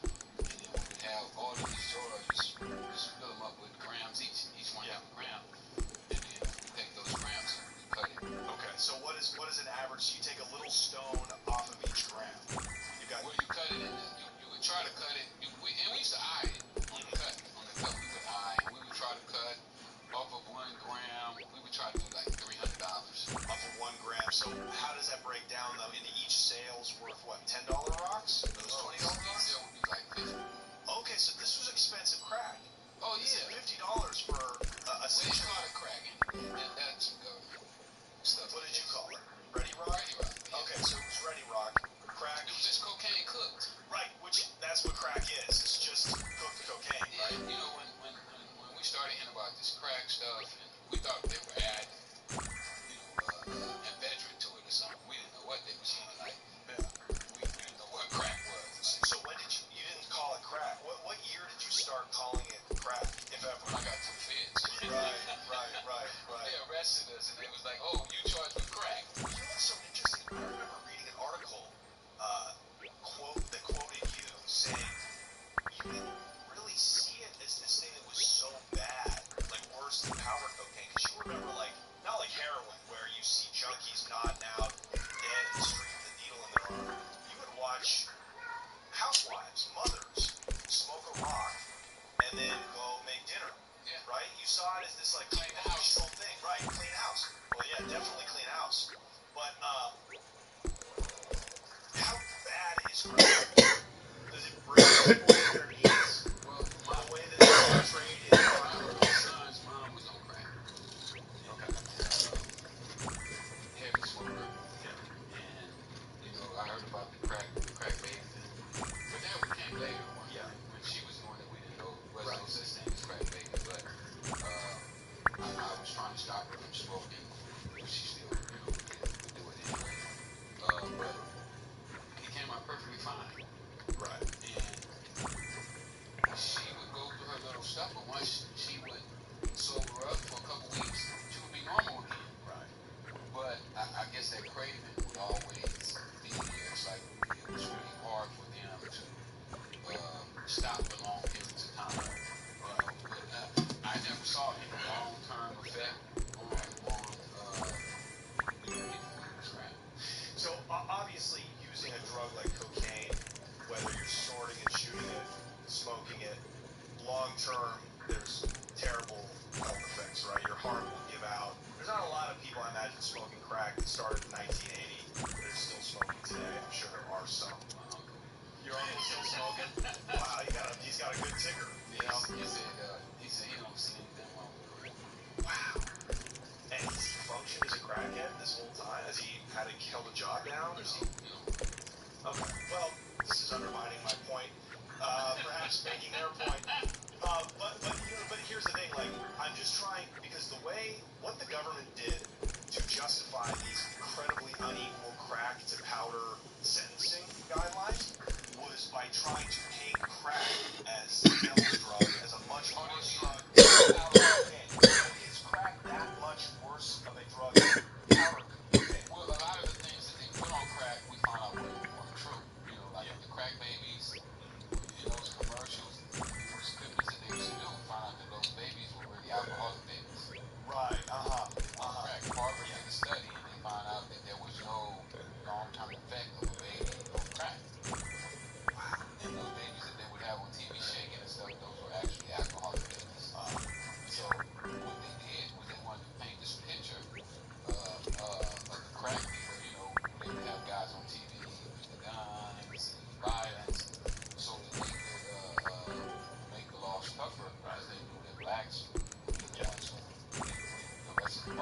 Don't. With the White House, you remember the Don't. White House did that scheme. Don't. Bush, right? Don't. Built up the Yeah, but you know this guy was gonna sell the cocaine to him about 4 miles away from the White House, right. and the cops recommended Yeah. that he go over to the church, and they would buy it by the church, so it would be closer to the White House. So it was all kind of little props that they were doing Fear mongering. to generate that That's right. fear. That's old school fear mongering. I mean, they did that with marijuana back in the day. They, in the 1930s, people had this Don't. show of black men No. smoking a reefer stick and then going and kidnapping a white woman.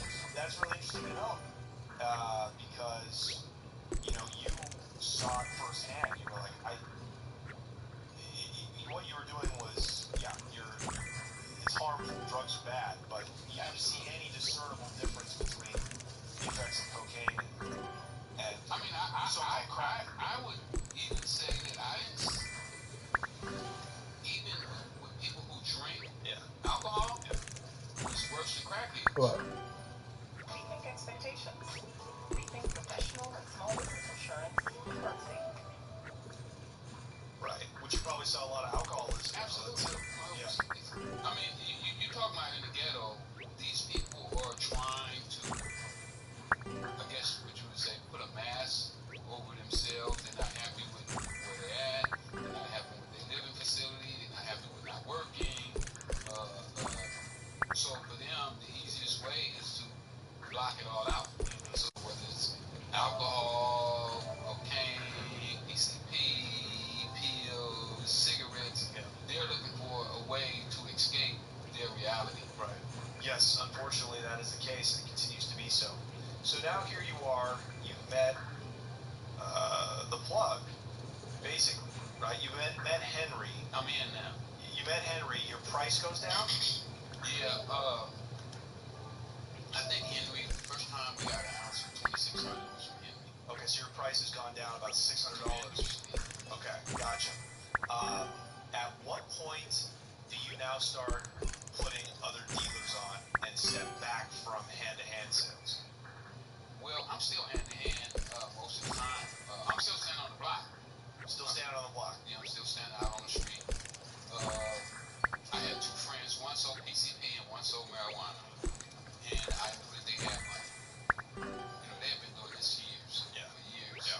So I already figured that they had a little money. And I had started to understand now that the more cocaine you buy, the cheaper it gets.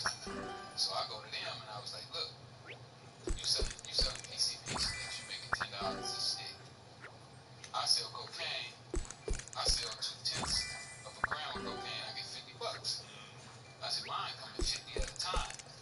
So I'm outdoing you right now. Eventually, I'm gonna be richer than you if you don't get involved. So I talked both of them to getting involved. They both bought an ounce apiece, so now we're buying maybe 4 or 5 ounces at a time. Right. At first, I wasn't making any money off them. Right. You're just giving it to them on the strength. Yeah, just to build clientele. Build clientele and to make the connection know that I had some money. Yeah. I don't want to lose the connect. Right. So my money started to grow even more. So now I'm able to buy a pound. Are you buying it in pounds? Not kilos? Pounds. They didn't start us off in kilos. They worked me on that. So you go cop 16 ounces. Yeah, it was so funny when I first got out of prison, Ivan was still alive. Who's Ivan? Tell us who Ivan is. Ivan was the guy who was Henry's boss. Gotcha. Even though Henry's sister was married to Danilo, I guess Danilo didn't really mess with Henry like that for some reason. So Ivan was the boss. And when you say boss, he's the one who's directing all of the distribution Of Henry. Okay. So when I started buying 16 ounces, my new partners, they kept buying ounces. So I started getting them a couple $100 cheaper. And then Ivan told me, he said, oh, don't tell them how much I give it to you for, because they only buying 1 ounce. They can just buy from you from now on. They don't even have to come see me no more. Right. So now I started to make off of them $200 off of each one of them every time they come. Yeah. And how fast can they move ounces? Well, they started once a week. Yeah. Then they started once a day. Yeah. Then they started 4 a day. Then they started 50 a day. Right. So these two guys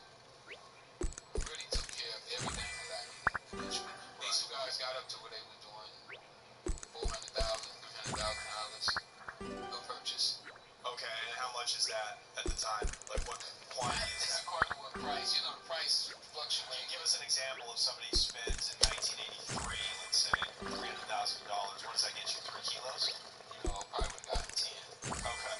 10 kilos. Now, okay, let's clear this up. They call you a crack dealer, but after your two buddies become your distributors, did you ever sell crack anymore? Yeah, I did.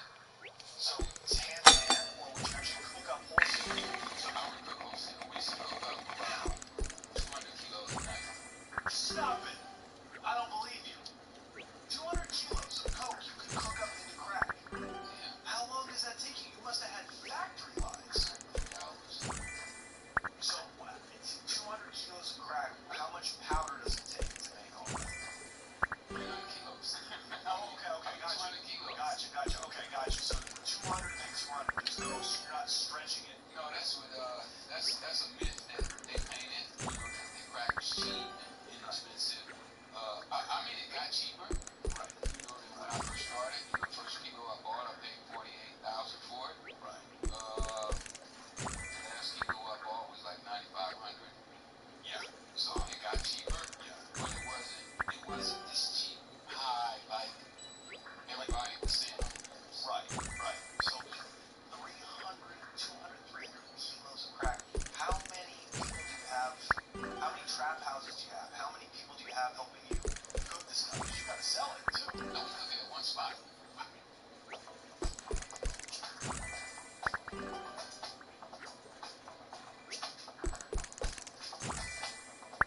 And you know, like, obviously didn't get away with it, but there had to have been some guys who made some quick money and got out of the game. You know, because millions of dollars were going through the Very streets. disciplined guys. Those guys were like really, they would set a number for themselves. Me, I tried to quit a couple times. My problem was that some of my friends didn't get in on time, and so they was like, "Oh man, you can't quit. You gotta just do this for me." Gotta put me down. Yeah, just put me down. And what made you different? What made you the guy? Is it because you had the best price? Because you had the best connect? Well, all of that played a part in it, and saving my money. I think saving the money probably was the key.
got your first million, what was the goal after that? Did you have a number? Did you say, okay, 50 million? Because you're bringing in like $1 million a day. Well, you know, it got so easy, right? Yeah. You like I was telling you, one day you're making $20 a week, and the next thing you know, you're making that every day. Then you're making 100 a day, then you're making 5,000 a day, and it just kept growing. So when I was up to $1 million bucks, you know, I'm probably making 100,000 a day without even thinking about it. Right. You know, the money is really making the money. Yeah. You know, all I have to do is go buy the cocaine, bring it to South Central LA, let everybody know I had it, Yeah. and they would come and buy it. Okay, so certainly, so now you've got people coming from Texas, Ohio. You said Cincinnati was one of the best markets. Why was Ohio such a good crack market? Because the price is high. Price was high. Totally. Ohio, St. Louis. St. Louis, probably where I sold the highest kilo. I think I sold 1 kilo for 60. Wow. And is that a kilo of crack? No, it was powder. Okay, so when guys were coming from out of town to pick up from you, a lot of these gang members from LA that you knew as a kid that have now gone to different markets? Both. Okay. Were they, so if somebody was coming to pick up, to re-up from you and they lived in Kentucky, would you sell them powder or would it already be cooked up for them? According to what they asked for. According to what they asked for. I get what they want. Okay, so it could be a both. Yeah. Now, did you charge more for the cook-up because you had to do the labor? No, Okay, interesting. This is, wow, I had no idea the economies work the same way. But I assume they make a lot more money when they sell it out in little crack stoners than they would if they sold the off rock just makes it wholesale easier powder. to sell than the powder. Right. The powder is loose. Yeah. You know, rock you can put in your hand and go to the round. But also it's the ghetto drug, so it's an easy thing to market when you take it back to black neighborhoods. You know, and I know a lot of white people started coming down. Did you have any affluent white people that sold I didn't really sell for you? Okay. Okay. I didn't need to. Yeah. I built my own clientele. Yeah. You know, I took my guys, like what I did. One day I'm still small at this time, but all of my guys that I hung out with, you know, from my neighborhood that we played football and we all worked together, I called them all over my mom's house, probably about 20, 25 guys, and I sent them to the backyard and I talked to them. I'm giving a seminar. And I'm telling them about how I got started. Yeah. You know, and I'm telling them that I'm getting ready to give all of them what I started with, which was 3 grams. And if they did what they were supposed to do, then they would make it. I also told them not to smoke. You know, I schooled them on smoking. Like, if you smoke it, this stuff is so good, you're not going to stop. Yeah. This overdose is addictive. That's why it's just so great. It's the greatest feeling in the world. Did you ever smoke? I did a couple times. Yeah. And did you enjoy it? No. It made you feel tweaky or? I don't even remember, you know, but it wasn't something that, the main thing is that when I did, it was, you know, I got my first ounce, and, everybody was telling me, oh, you rich, celebrate, you know, because, so we did, they put in some weed, and we were smoking, and, when I look up, a couple days later, my money was gone. Wow. And so I said to myself that I'm never going to do it again. Because a guy like you, a real money man, when anything messes with that money, you leave it alone. Exactly. Yeah.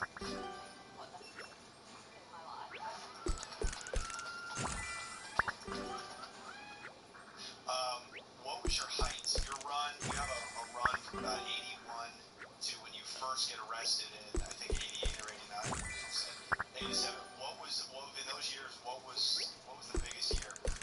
85, 86. Okay. What do you think you were doing? You know, they say $1 million a day. That's what the government alleges. Do you think you were moving about $1 million a day? Every day. And you worked every day? That was easy. $1 million was easy a day. Yeah. So much money now. You're purchasing. You don't spend money, but you invest. You're buying properties, right? Properties. What did your property portfolio look like at its height when you were making $1 million? Like 15 million. What kind of properties? Motels, lots. I was building motels myself. So I had bought lots. I was getting ready to build 4 motels. That was gonna be my exit. I was gonna build 4 motels. I already had the one done. I had the lots and the plans and permits for 2 other ones. Matter of fact, I started doing one. already got the bulldozer was over digging the holes and everything. I had another one in Long Beach that it was an old rundown motel that I was buying. Did you own warehouses for, obviously to move this much cocaine takes stashes, traps, hooks, places to put your money? I stashed in cars though. Oh, interesting. That's why the cops couldn't find it though. Wow. So you take $1 million, $5 million, and put it in the trunk of a car. Like we would get an apartment over in Westwood with the underground parking. right. And then just park the car in there. And you're over there in Westwood by UCLA. Safest neighborhood in LA. They never thought we'd be over there. Then adult, what we would do is like these little cheap motels that you see around here. Yeah. We would just pull the car up in that motel, rent the room, and leave the car there. This is brilliant. So now you have no fixed place for them to get warrants. It seems like it's a constantly moving. Right. They couldn't. That's why they started fabricating search warrants. Okay. We kind of pushed the cops into going crooked. Okay, great. So by 87, you already have there is an LAPD task force dedicated solely to bringing you and Ollie, your partner, down. Yeah. Tell us about that. I didn't know about them until they raided Girlie's house, one of my girlfriends. Okay. They raided her house. I was in St. Louis. I was setting up in St. Louis. I'm like, I'd be $6,800 a kilo in St. Louis. I'm moving in. 16,000 a kilo, and I'm paying at that time maybe like 13,000 a kilo. So I'm like, and how many kilos are you buying at a time? 150, 200, something. And how often are you re-upping? Probably every day. So you got about 200 bricks every day. And you're dealing now. But that's for LA. That was just for LA. That wasn't for St. Louis. St. Louis, I think I sent like maybe 10 kilos down there the first time. Right. But LA was where, LA was like the generator. Of course, this was the hub. Yeah, and I had set up a system here where I didn't need to be here no more. Right. My guys, everything. And I kind of felt like I wasn't needed anymore. Are you dealing with Danilo Blandon now directly? Yeah. Okay. And do you know he was dealing with Pablo? His supplier was the King. I don't know who he was dealing with. Okay. Did you ever meet Pablo Escobar or any of the Colombians? I don't think so. Okay. I met, he said I met Meneses, but I don't even remember. I met so many of their friends, we would go to the bar together, the restaurants, people would be there, and some of those guys I didn't know, I wasn't caring. No, of course. Like, he used to try to get me to go to Mexico with him, come to Mexico, let's buy direct. I'm making enough money already. I make $20,000 a day. Yeah. What more do I need? Right. And when you I'm a South Central boy that 4 or 5 years ago I couldn't even put gas in my car. And now you've made it. Like it's beyond your wildest dreams. I probably got like 20 houses, 6 or 7 apartment buildings. I got one motel. My motel when we first opened it was making like $5,000 a week. So legitimate. Yeah, renting rooms, being a business. When you buy, are you buying 200 keys or do they give you some? No, I'm buying everything. I think the one time Danilo might have let me go with like $30,000 on a $3 million deal. You are your own man. They don't control you. No. I should do what I should do to him? I should stack all my money on the floor, like if we were sitting, and then I let him come in the house. I call, hey, go buy the house. They come by. What you gonna do with that? You know what I'm gonna do? Buy dope today. That's right. So we had That's how I got my price down. Okay, gotcha. So you're paying about $13,000 a key, come around 1987. Yeah. Okay, this is dirt cheap cocaine. That's the highest quality, not stepped on, I assume, as soon as it gets to you. Straight off the boat. Yeah, that's right. That's right. You were your own man. Because we had somebody in here who claimed that you were a worker. So I just need to put that to rest. I was like, Rick Ross was not a worker. He was a boss. I'm a worker for myself. That's right. You were a distributor, but you were never put on. You were never. I wouldn't front it though. You weren't fronted any dope. That's right. So by 87, how did you tell us about about this task force, this LAPD task force, aimed at taking you down? Well, the first time I heard about him was they raided America's house. Yeah. I was in St. Louis. And they caused me problems. And they said they found dope in her house. They threw her in jail. And I was like, ain't no dope in that house. I never take no dope in here. So, now it's kind of like, well, she's not using drugs. You thinking like that then, right? Yeah. Like, so, we bail her out. I go see the lawyer, and I'm telling the lawyer that these cops are planting drugs. I don't even know they line on search warrants too. That didn't cross my mind, right? And they also line on search warrants, but I just figured that, I would tell him, he was like, oh, cops don't. Al Fincher. Oh, cops don't plant drugs. What are you talking about? Are you crazy? Yeah. What is this blasphemy? A cop would never do anything dishonest. Yeah. And then he just popped out and said, yeah, if they planted drugs on me, I would hire a private investigator. And I was like, oh yeah. Help your family warm up to mornings. You know what? That's a good idea.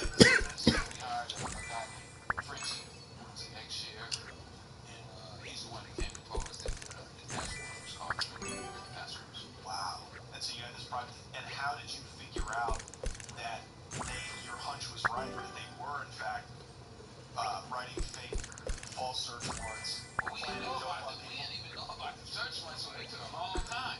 I mean, I could fantasize of how fabricating a search warrant.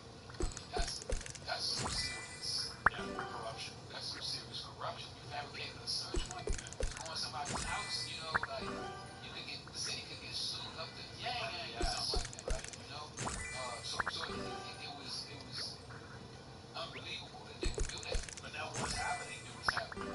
Wow. What about, did you ever bribe the cops? Did you ever bribe the cops? I never had contact with them. Wow. The first time I had contact with them was one night. For some reason, they couldn't get no drugs that night and that day, and so it was like a day off. So we go to YMCA, me and Holly and Quantico from Coach Ward. We go to right over here. Matter of fact, on King Boulevard. There's a YMCA right there up in the jungle. So we go there, we play basketball. I become an advocate basketball player. Okay. And I was taking basketball lessons on how to shoot the ball. Wow.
these guys together, and they became this task force. Just to take down you and Ollie.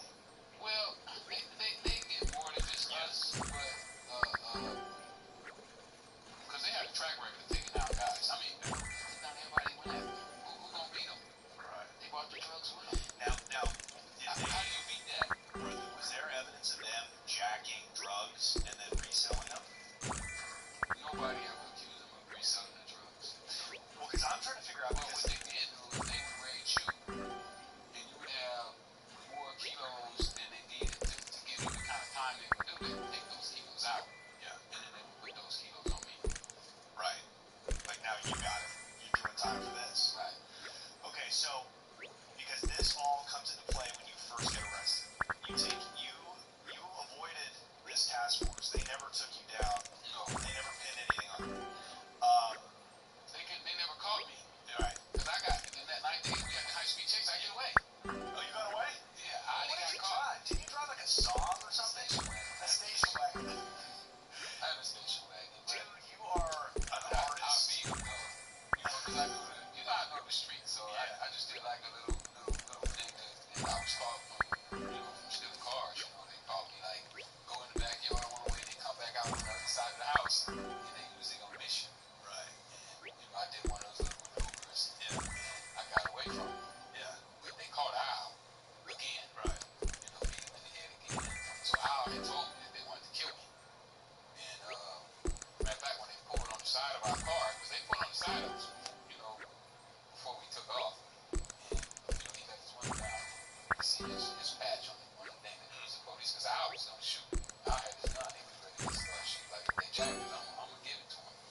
And then he said, "Oh, that's Tomar." And we are Tomar. Tomar was his nickname was Diablo, the devil. And he was the head of the task force. Wow. And he sounds like a killer. Sounds like a mean son of a bitch. At very least. He was pretty mean. Now, at this time, you didn't carry a gun.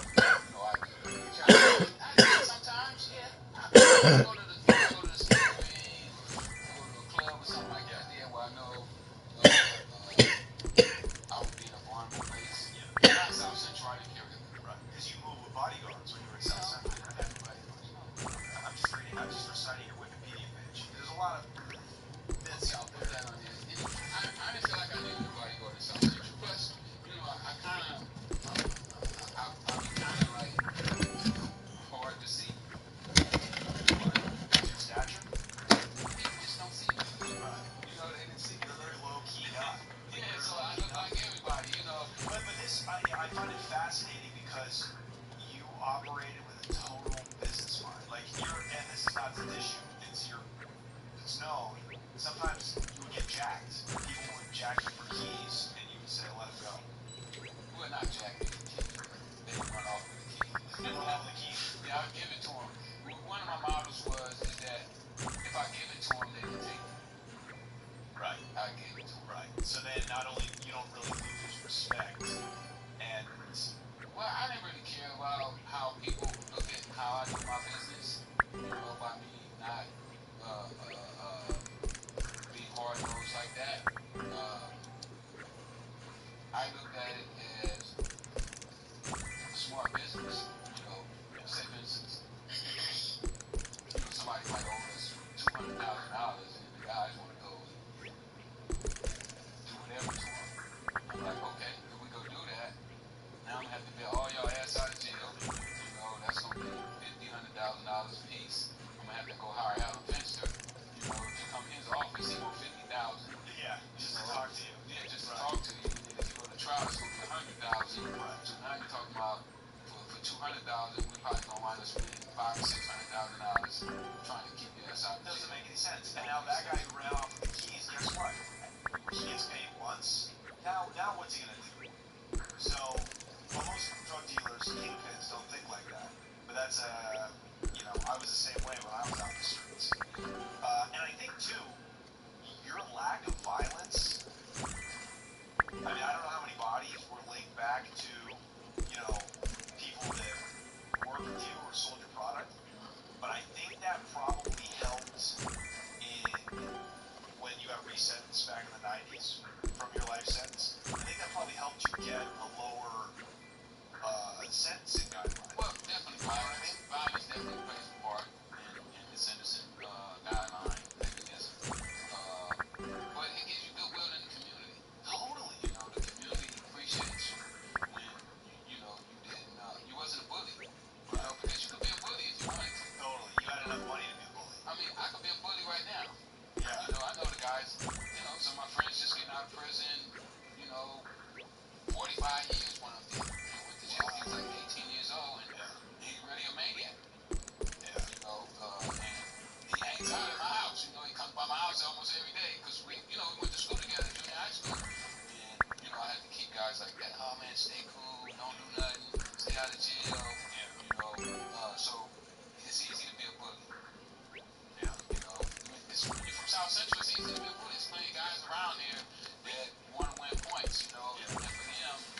was kind of, just kind of like almost like the younger brother figure. Were they mad that he had now blown up to be the biggest dealer They in wouldn't tell me America? that, though. No, of course not. But they said you walked around with a vest, with a bulletproof vest on. So Well, clearly you knew you had some it enemies. was a time that it was a new rumor out that all of the drug dealers, some of them I helped come up, and got together and they was like, man, Rick's selling cocaine too cheap. He's taking all the customers. Let's get rid of it. Right. Did you take that seriously? I did, yeah. So you started to Because you never know how other people, they mind be twisted sometimes. So I started wearing a bulletproof vest and I started carrying my gun a little more. Yeah. Were you the exclusive distributor for the Nicaraguans in Los Angeles, or did they have other customers? Okay. Now let me ask you this. During that time, during that run, did you ever suspect that your Nicaraguan suppliers were being protected by the government? No, I didn't think they liked it. Okay.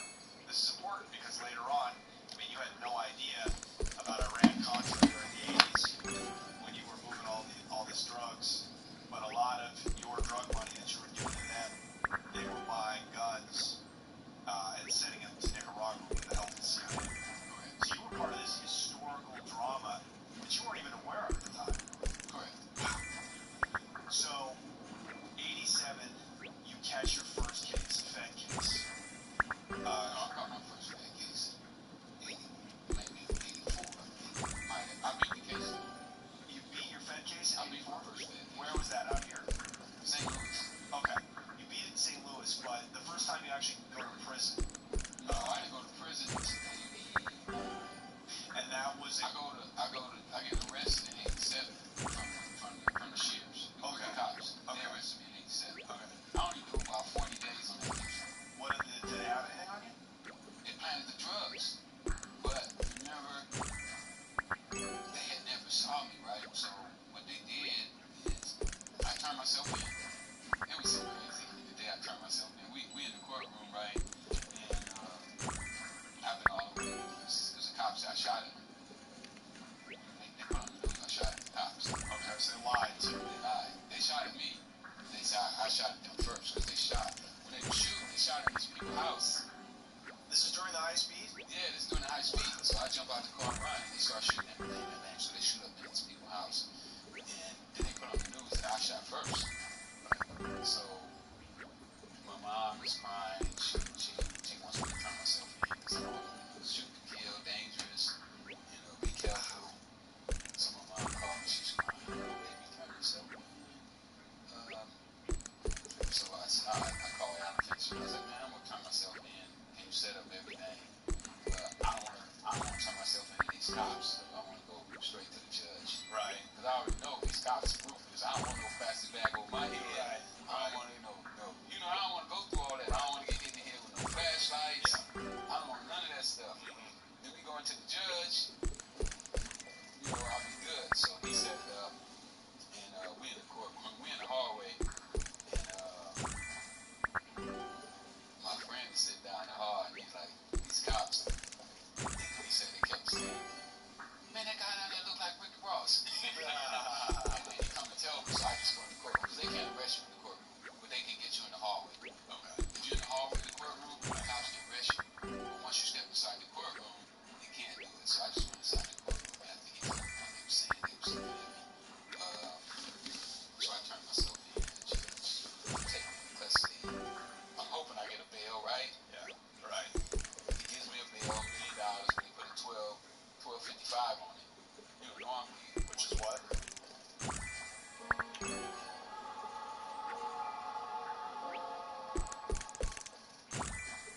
12.55 meaning that all the money, all the property, everything has to go under investigation. They have to verify that it was not drug money, that the property is not derived Purchased with drug money. Right. So we do that. So I go to jail. They take me to the county jail. I can't bail out, because of the 12.55. And you're being charged with shooting at cops. Shooting at cops, and they planted drugs too. Okay, how many? Tell us about that. They planted 2 kilos on me. In the car or in the house where they arrested? No, they didn't arrest me. They not even on your person. Yeah, what they say happened is when I jumped out the car, I dropped.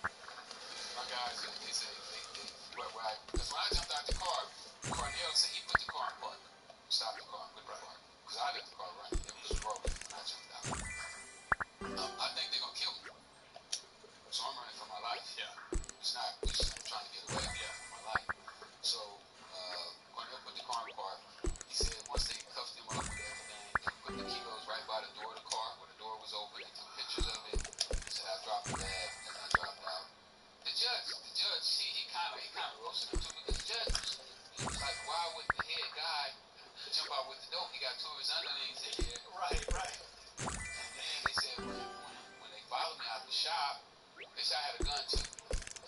So when we walked out with like 30 guys, the judge scolded him about this. He said, so you telling me that Mr. Ross walked out with 30 guys and he was the one carrying a gun? Right. And this is the same guy that you guys been here telling me all of these how smart he is and how brilliant he is and that you guys can't catch him? Yeah. He said, keep telling this story. Wow. So the judge is already Doesn't believe these cops. he doesn't believe. He's already questioning their credibility already. Wow. So when they took me back to the county jail, the cops come to the county jail. Are you in LA downtown? Yeah, Okay. and they took me back into a little room and they interviewed me. And that's what killed their case. So they recorded this conversation too. So when they turned the tape in, the tape was all spliced. They cut it out. They should have called my lawyer and told my lawyer that they wanted to come and see me. Got his permission. They just violated so much stuff. So the judge was like, "This is an embarrassment to the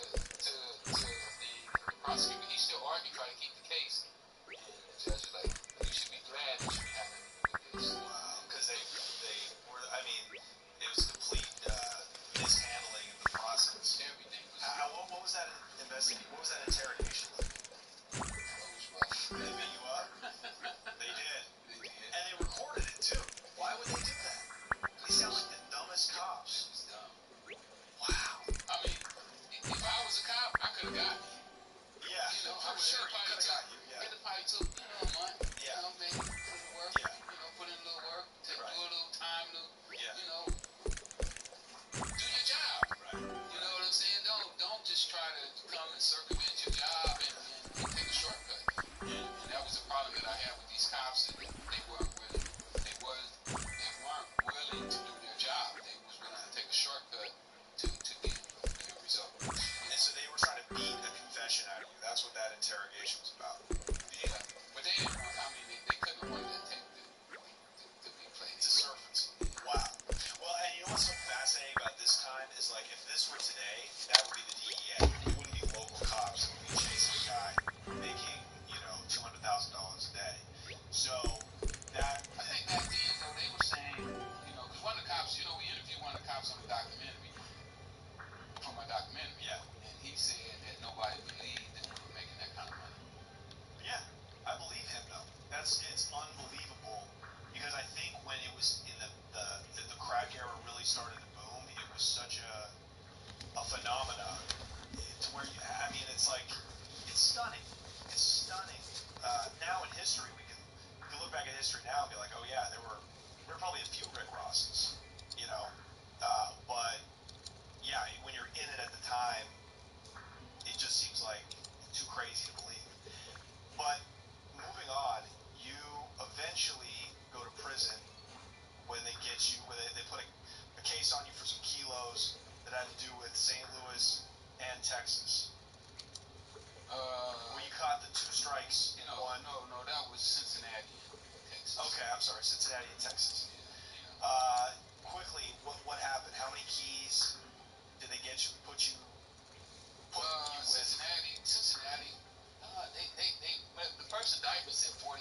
finally got a life sentence in Cincinnati. Right. Because they were saying 49 kilos a month for a year and a half. Yeah. So you're talking about if you add that up, you're talking about 400 something kilos. Right. Maybe, 20, 30 years. Yeah, easily. Because by now the federal statutes are giving that kind of time away to kingpins.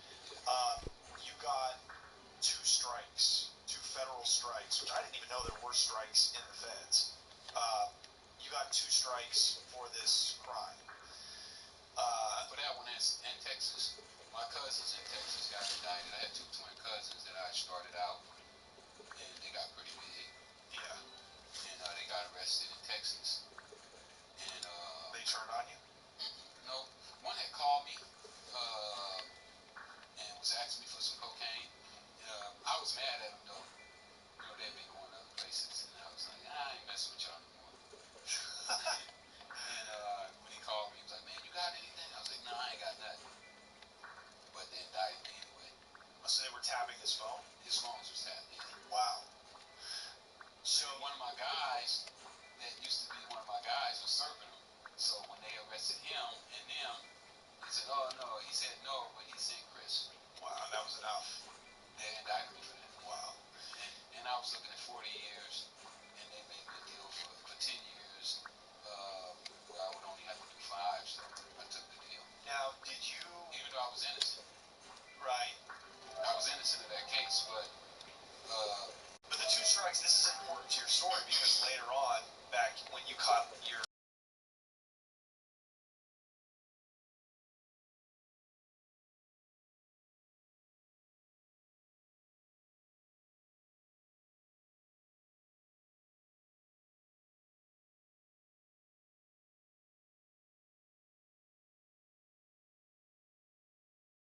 not really for a lower sentence, but the cops, I'm sorry, the task force cops. Yeah, I had already, that was my investigation. I started that investigation. So that was really my investigation. Yeah. So, yeah, I hired an investigator who gave them all the evidence that they used. He was the guy who gave them all the witnesses and everything. So that was my investigation. And so did those cops end up going to prison? I think 6 did. Wow. 35 got suspended. Yeah. And 6 actually went to prison. Wow. Short periods of time. Right. It's really hard to get jurors to go against cops for known felons. Especially back then. Yeah, really back then, they were probably the worst. So everybody who testified against the cops, were gang members, drug dealers. Right. So, Yeah, it's hard because it's criminals that are testifying against them. So the credibility is low. But you were telling the complete truth because look what happened to you. Exactly. So you do about 5 years, a little less than 5 in the feds. You get out. Do you say I'm done? I was done. I was done with cocaine. I'd been looking at the music business. Me and Harry O's were Sally's when they started Death Row. So I'd already been looking at the music business. Harry O's? Harry O.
rentals, your houses, your properties, did you lose those when you went away? Yeah, family wouldn't collect rents. It was trouble. I'm getting one letter after another. Foreclosure, foreclosure. So you didn't really set up your legitimate infrastructure very well, the way that you had your crack I empire. didn't know. I didn't know nothing about business. I never Right. did business. Right. I never took Section 8 checks before. Yeah. All that stuff was new to me. Right, right. And it happened to you so fast at such a young age. It doesn't seem like you really had time. And to my mom, she didn't, my mom was Yeah. on welfare, so she didn't really know either. And, none of my relatives, nobody, I didn't have nobody to say, hey, let's get a McDonald's, Right. Let's buy a couple McDonald's. Let's buy something that made sense. Everybody, well, now, when I look back at my life, everybody around me was just basically feeding off of me, not coming with ideas. And that's kind of like, where I'm at now today. Now I know to go and get people like Deidre. That's right. So Deidre's with me because I know she knows her business. Yeah. She'll keep me on the right track.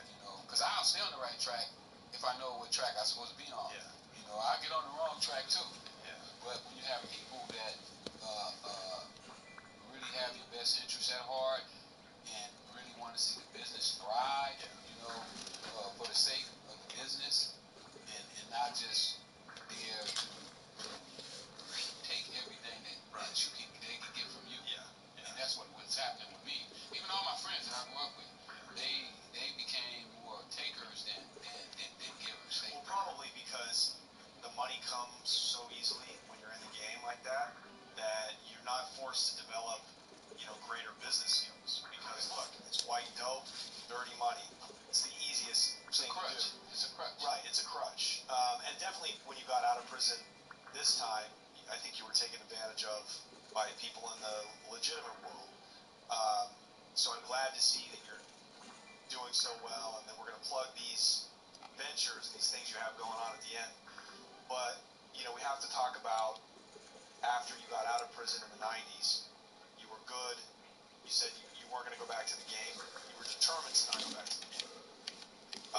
I think you were what were you doing? You had some menial job when you came home? Yeah, I was doing cleanups on construction sites. Cleanups on construction sites. Gone from making $1 million a day to... Now, did that crush your soul a little bit? Nah. Money don't make me. No, it doesn't. I can tell that. When I was in prison with no money, I still was like, I'm Rick Ross. Yeah, because you have this mind. You develop this strength of character. I know I'm a win. I'm a win. Yeah, yeah. I'm going to do what it takes to win. But still in 95, your old friend, Danilo Blandon, who, the head of the Nicaraguans in the 80s, trafficking coke in LA, he's working with the DEA. He approaches you and says, hey, I need to move some product. Why did you say yes? Well, it took some time. It took 6 months. For him to convince you? Yeah, we did this for 6 months. And one day he called me at the right time. I was with Chico. Who was Chico? Chico, my crime. Okay. It was his money that we put up. Right, because he had 100 bricks that he wanted to sell you. Yeah, he had 100 that he was going to sell. And it just was easy. Chico was there. Chico was willing to do it. Just an easy fix. The kilos were 9.5. At that time, kilos was going for 17. My theater was in foreclosure. Right. I mean, it was, everything was right there. And even with the theater, I'd almost gave up on the theater before this. Yeah. I'd almost say, what, I'm just gonna let the theater go. Yeah.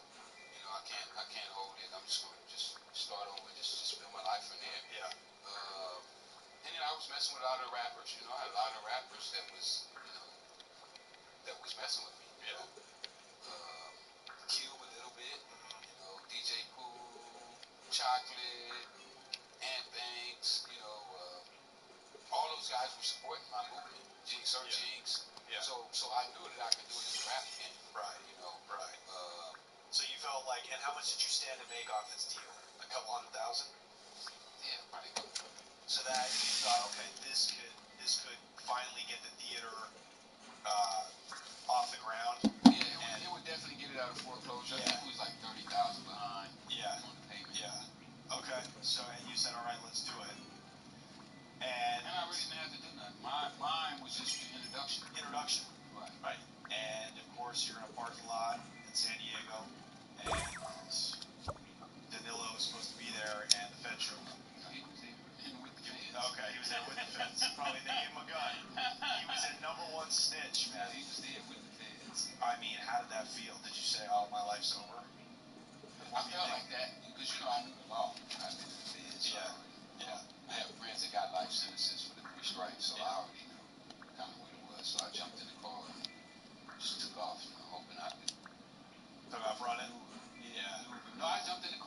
No, you took you took him on a chase. Well, they blocked me off, so I wound up wrecking the truck and jumped out and started running. And I had helicopters. Yeah.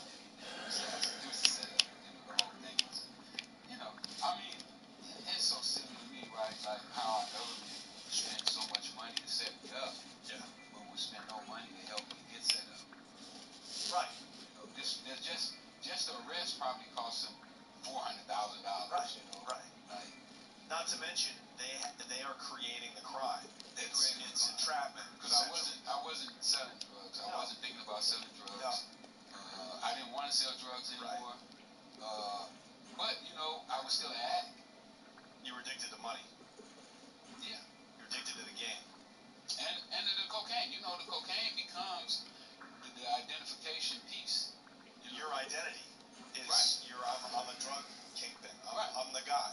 I totally get that. I need that crutch. Where that crutch you give it to me? Right. I ain't standing up good right now. Right. Exactly. So, you get that crutch and there it is. So it was really baffling to me that they would spend so much money to create the crime and then to take us to trial. I think our trial cost like $3 million. Wow.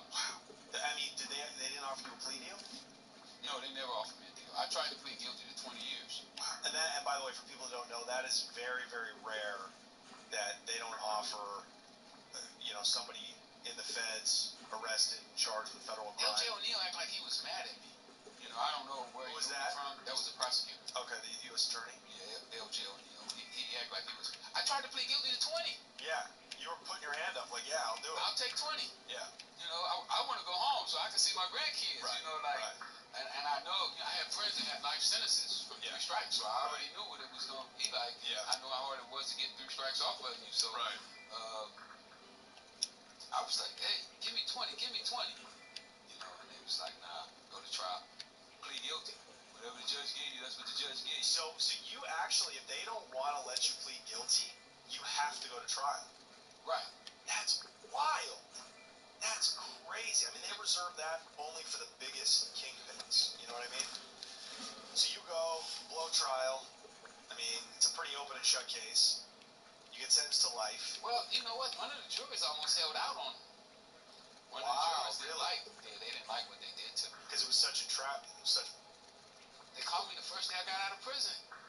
Wow. Yeah, I walk out of prison and now you offer me drugs. You got a call from Danilo the first day you got out of prison? Wow. That's so crazy. What about rehabilitation? You don't give me a chance to rehabilitate? Did you make a statement during sentencing?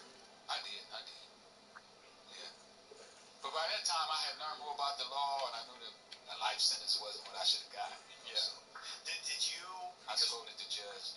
Did you think when you were sentenced to life? Did you think there might be a chance? Oh no, I knew I was coming back. You knew you were back. I told the judge I'll be back, and she said I'll be waiting on you.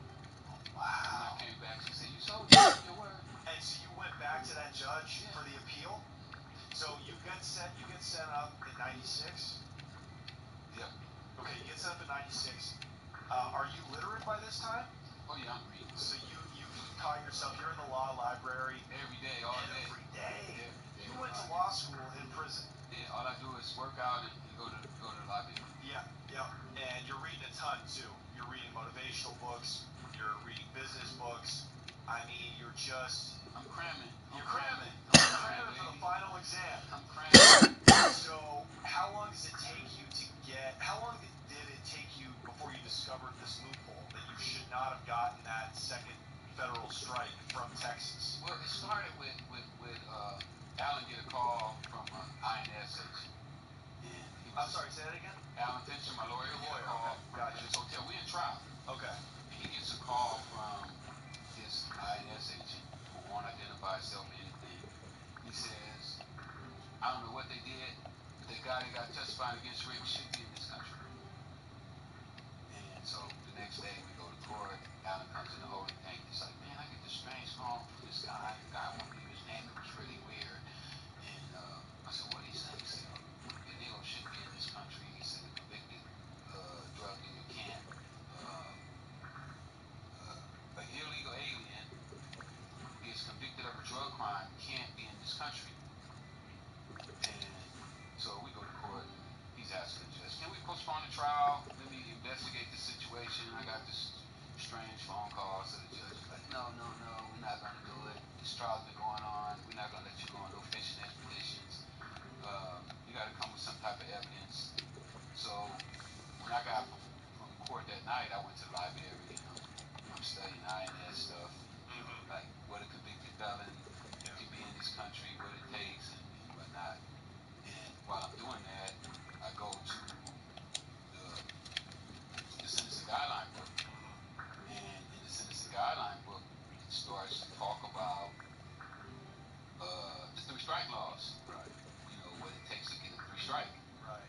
And I had never investigated that before. You know, I just kind of like, you know, oh, you convicted felon, and you got two strikes already. You already know those are two solid strikes. You know, you know that's what you're up against. Yeah. Well, when I was doing that, and then it started to explain what a strike was, and it talked about if the crime was ran concurrent, mine was ran concurrent. It talked about the intervening arrest, which was the most important part. Was had you been arrested more than one time? Mine, I'd only been arrested one time. I never got out of prison. You know, I just had different cases in different states.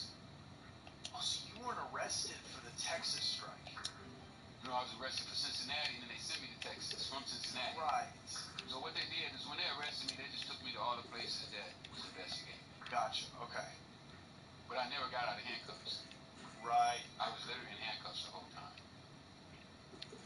So that's how I beat it. And that was enough. That's it. That's all it took. That loophole's enough. The fact that not a loophole, it's the law. The law, right? But that So seems like such a the way I technicality. told my lawyer to argue it is, say for instance, it's like we had spots. Remember I told you I had spots where guys could go out one day and make $10,000 in 30, 40 minutes. Right. He probably sold 100 different people. Right. Tax Act can help small business owners easily knock out their taxes because Tax Act loves small businesses, especially the ones that make empanadas. Tax Act, let's get them over with. To do that, to make that 10,000, you probably sold it, 20, 30, 40, I don't know how many people, but a lot of people. Right. Each one of those would be different cases. Correct. So if you was a novice, had never sold drugs before, and one day, from what they were saying, you could become a career criminal in one day. Right. In 30 minutes. Yeah. Not possible. Right. Our forefathers who invented the law, they understood that, and that's not what they wanted. They wanted you to be chastised, you be told about your crime, explain what your crime was, and then given a second chance. Right. And then, if you do it a second time, you got to go through the same process. Well, this is your second time. You did 5 years your first time. We're going to give you 10 years this time. If you do it again, we'll give you a life sentence. And that's the way they wanted it done. And it wasn't done like that. Right. It wasn't. It was completely stacked on.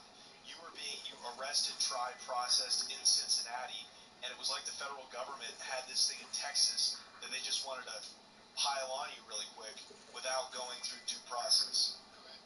Wow. And that seems like such an obvious, easy mistake for them to make. And that's what won you your freedom. But you're saying you discovered that loophole, that mistake they made, before you even got sentenced to life? Yeah, I argued it to the judge before I got sentenced. Wow. So then why did you how long did it take you after getting the life sentence to get that appeal before the judge? About 2 years. Okay, so that's not very much time.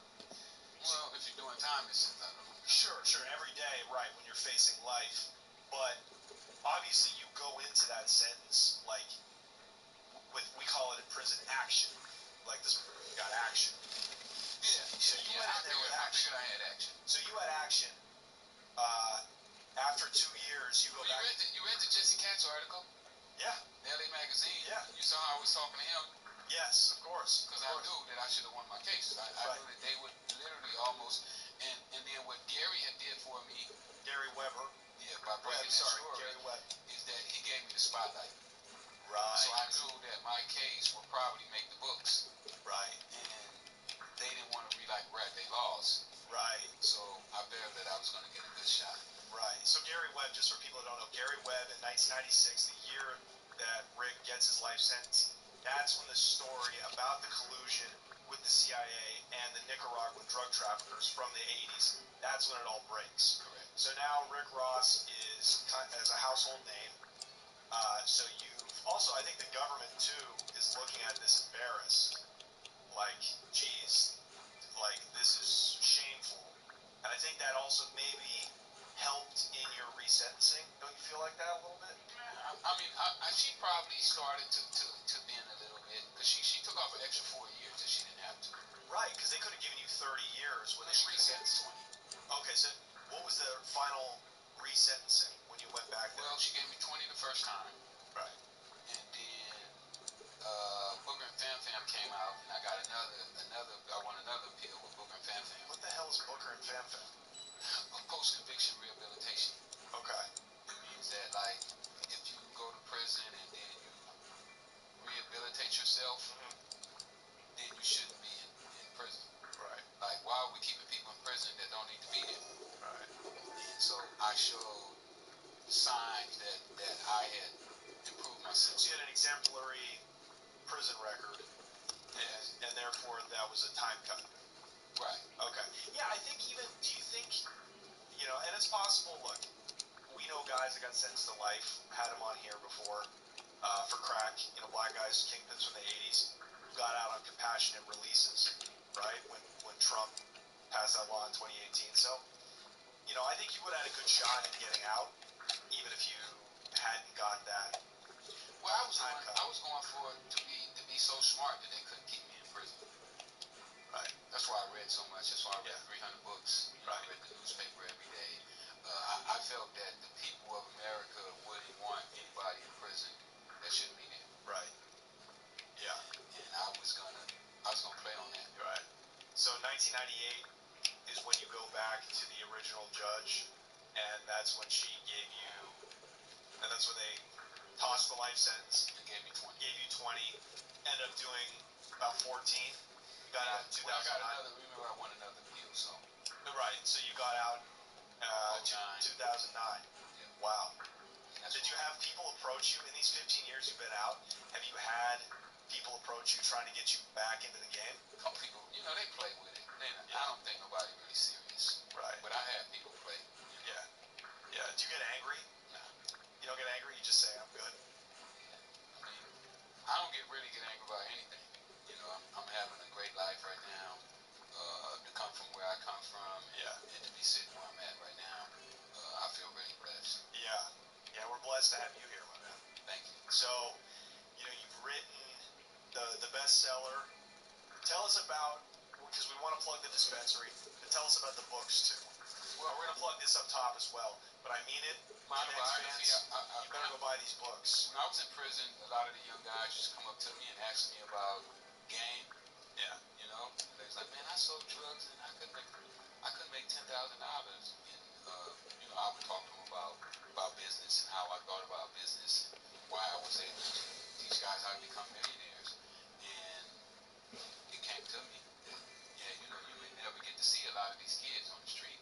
Why don't you put in a book for them? And that's when I wrote the book. Which is called? Freeway Ricky Ross Untold Autobiography. And you can get it at my website. Don't go to Amazon, please. Yeah. You gotta buy it off his website. Yes. Because all the money goes to him. And I'm gonna autograph it for you. Oh wow! Look at you send it to everybody who buys it, right? Yeah. Wow, that's awesome. So you give business advice in there. Yeah. Well, I basically what I wanted to do is run down to them what it would be like if they got into the drug business. Yeah. And what would be the outcome. Yeah. I just felt that what would have been like if I would have had a book that could have told me, right, how to go about selling drugs or how to avoid selling drugs. Right. Well, do you think it's better now? Do you think it's better now for young guys, young black guys from the hood? Do you think there's more opportunity now than when you were a youngster? I don't know. It's kind of bad right now. You think it's bad right now? Yeah, it's bad right now. In terms of what? Well, there's a lot of stigmatism, the way that black guys are looked at right now. This image that has been portrayed on TV, the drug dealer, the gangster, the murderer. But that's been going on forever, though. That's been going on since the 80s. You don't think situations have improved Oh, it's worse right now. It's bad it's bad to be a young black male in America right now. Because back in your day, at least, there was the crack game. Crack money was so abundant. You know, you made a lot of millionaires. Do you ever consider how many people you made rich? Yeah, probably about 25. Yeah. Did any of your best workers, did any of them, are any of them alive today? Are any of them free? A lot of them. I have about 6 friends that had life sentences. They're out right now. They got out. They follow me. Wow. How did they get out? On appeals or? They stayed in that library, man. Appeals. Wow. Finding loopholes. Wow. Because, you know, we look at these prosecutors as being really smart, but they're not as smart as they're not. As we give them credit for. And sometimes we give ourselves less credit than what we deserve. Yeah. So do you give that advice in the book too? I try to run down my whole life to them. Yeah. You know, how they should think, what they should be thinking about, how to save your money, how valuable it is to save your money. And invest your money. And invest it, yeah. What are some of your biggest regrets from that era? I don't really have regrets, you know, just lessons. You know, everything for me was a lesson. I learned from it. And I'm using all of those lessons right now for what I'm doing. I guess if there's a regret, the regret would be that I ever got involved with cocaine. Because I understood if I wouldn't have got involved with cocaine, I was going to figure something else out. Something else was going to pop up that I would have gravitated to. Yeah, you could have done anything. Now, it would have taken you a lot longer, right? Just like kind of how when you got out of prison this last time, there's been a bunch of business ventures, right? There's been movie scripts, there's been, you know, clothing lines. A lot of them haven't worked. Well, I don't know. But your mind... I don't know if they haven't worked. I mean, okay. The clothes, yeah. The t-shirts got me out of homelessness. You were homeless? Yeah, I was homeless since I got out of prison. Wow. For about a year and a half. And so it went from t-shirts... But my point is, like, t-shirts might not necessarily make Rick Ross rich. But the idea is your optimism. Everything is driving the next thing. Everything is moving you forward. You know what I mean? So I am rich. I'm rich, but people don't see it yet. Okay. I see the riches already. Like it's like, to me, it's like when Mike gave me that first $20 of cocaine, and he gave me the story, I saw it. If what he was telling me was true, and I thought it was, I thought it could be, then I knew I was gonna be rich. Now when I went home and I told my brothers and all of the homies that I hung out with, they didn't believe it. They couldn't see it. Like right now, nobody can really see what I see right now. You know, with the cannabis industry, with the music business, with the movie, the books, they don't really see that. But for me, it's like you can't see it's right there. And it is right there. And all the homies laughed at you. And look what happened. You're a street legend. You're an American. You have a place in American history because South Central and crack cocaine, for better or worse, are a part of modern American history. You, 5'6", Rick Ross, the grandson of a sharecropper from Texas, went and made good because you see it. Oh, absolutely, I can see it. Now you see what's coming next now. Oh, I can see it so clearly. Like, y'all can't see this? It's right there. It's right in front of us. Yeah. And it all comes from your mind. Everything that we become, I mean, that's biblical, right? What man thinketh he become? If your mind can conceive it, your body can achieve it. Yeah, that's quantum physics. It's manifesting. It's what white girls talk about on Instagram, but they're kind of right, you know? Well, you know, I look at my life, I manifested myself going to prison, and then I manifested myself out. Yeah. I knew I was going to prison before I'd ever been in a police car. Delicious taste and vibrant color you don't get with canned. Farmer to freezer. Bird's eye. How? Well, I just felt what I was doing was wrong, and then I should go to prison for it. Wow. And then after I was in prison, I felt, oh, now I should go home. Yeah. Done my time. Did people in prison laugh at you or say, "Ah, man, he thinks he's going home"? When I used to walk around with all the books and stuff. Yeah. Man, you reading all them self-help books and stuff. That stuff ain't gonna help. Right. Haters. Did you have Not anybody? necessarily non-believers. Non-believers. It's okay. It's they know not what they do. Exactly. So, where is your dispensary? I'm really excited. So you have to go to Rick's website and buy his books. I know I certainly am going to buy both of them. You have a new one, a relatively new one that came out. But tell us about, because we have a lot of fans in Los Angeles and that come from all over the world that come to LA. Tell us about your new dispensary, where it is. My new dispensary is in Sun Valley. It's 9074 DeGermo. Yep. DE. We're going to put the link in the description, by the way, so they'll be able to find it. Yeah, DeGermo. And it's in Sun Valley. Which is 10 minutes from the Burbank airport. So you fly into Burbank, it's right there. Right there. Very convenient. Best prices in town, best service. Look at that. Look at that. We're gonna take care of you. Our goal, me and D, is that we want to have the best dispensary in the game. We want to give people an experience that they can only get from us. You heard it. And what is your best prices, best quality, best customer service? Is that the key to making the dispensary win in a market like LA? If you get best service, best quality, and you stay sharp, you got to win in whatever it is. What is your goal from this? Do you want to have a bunch of them? Like, what is your 5-year plan from now? Maybe have 20, 30 dispensaries. All in LA, or do you want to move to different franchises in different areas? Well, we want to start with LA first. LA is the cream of the crop. This is the biggest market in the world. Yeah. So we want to capitalize here. We want to also, help some of the social equity applicants. There was a lot of predators going on when they started the social equity thing. I won my license under social equity, by the way. Okay, great. And what we want to do is we want to reach out to people who don't have the money to get started in social equity and help them get started. Yeah, that's great. Do you feel like you could make more money, more legal money than you ever did on the street? Oh yeah. I know that I'll be a multi-millionaire. And then when is the movie coming? That's what we all want to know. We've been in production now, pre-production about a year. We hired Mike Ho as the director, which took a while to get a director. Mike is a new guy. He's one of the top video directors in the game. We were hoping that Reginald Hutton would have did it, but Reggie had took on some other projects. Okay. And he picked Mike Ho himself personally. Great. Because I know that movie script has been in the works for a decade now. Yeah, we done did like 3 or 4 different movie scripts. Oh my God. We had like 8 writers, 8 different writers. Wow. We had Nick Cassavetes for a while. Right, who wrote Blow. Yeah. Right? Yeah. Yeah, no, I remember I'm like, when is this thing when is it finally, you know how Hollywood is, it takes forever.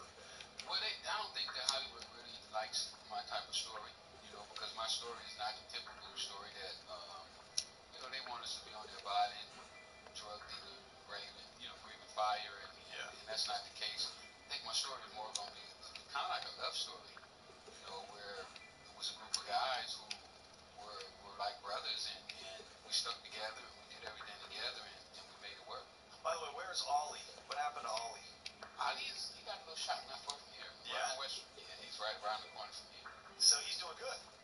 He's doing all right. Well, did he get locked up? Like, what happened? Yeah, Ollie went to jail in Indiana. Okay, how long did he do? I think he did about 7, 8 years. He had 35 years, but he wound up doing about 7, 8. Okay. All right. Well, hey, look, compared to a life sentence, it's not too bad. It's not bad at all. Do you feel blessed to be free? Yeah, I am blessed. You certainly are. Fortunate. Yeah. So, billionaire, dispensaries, movies, music.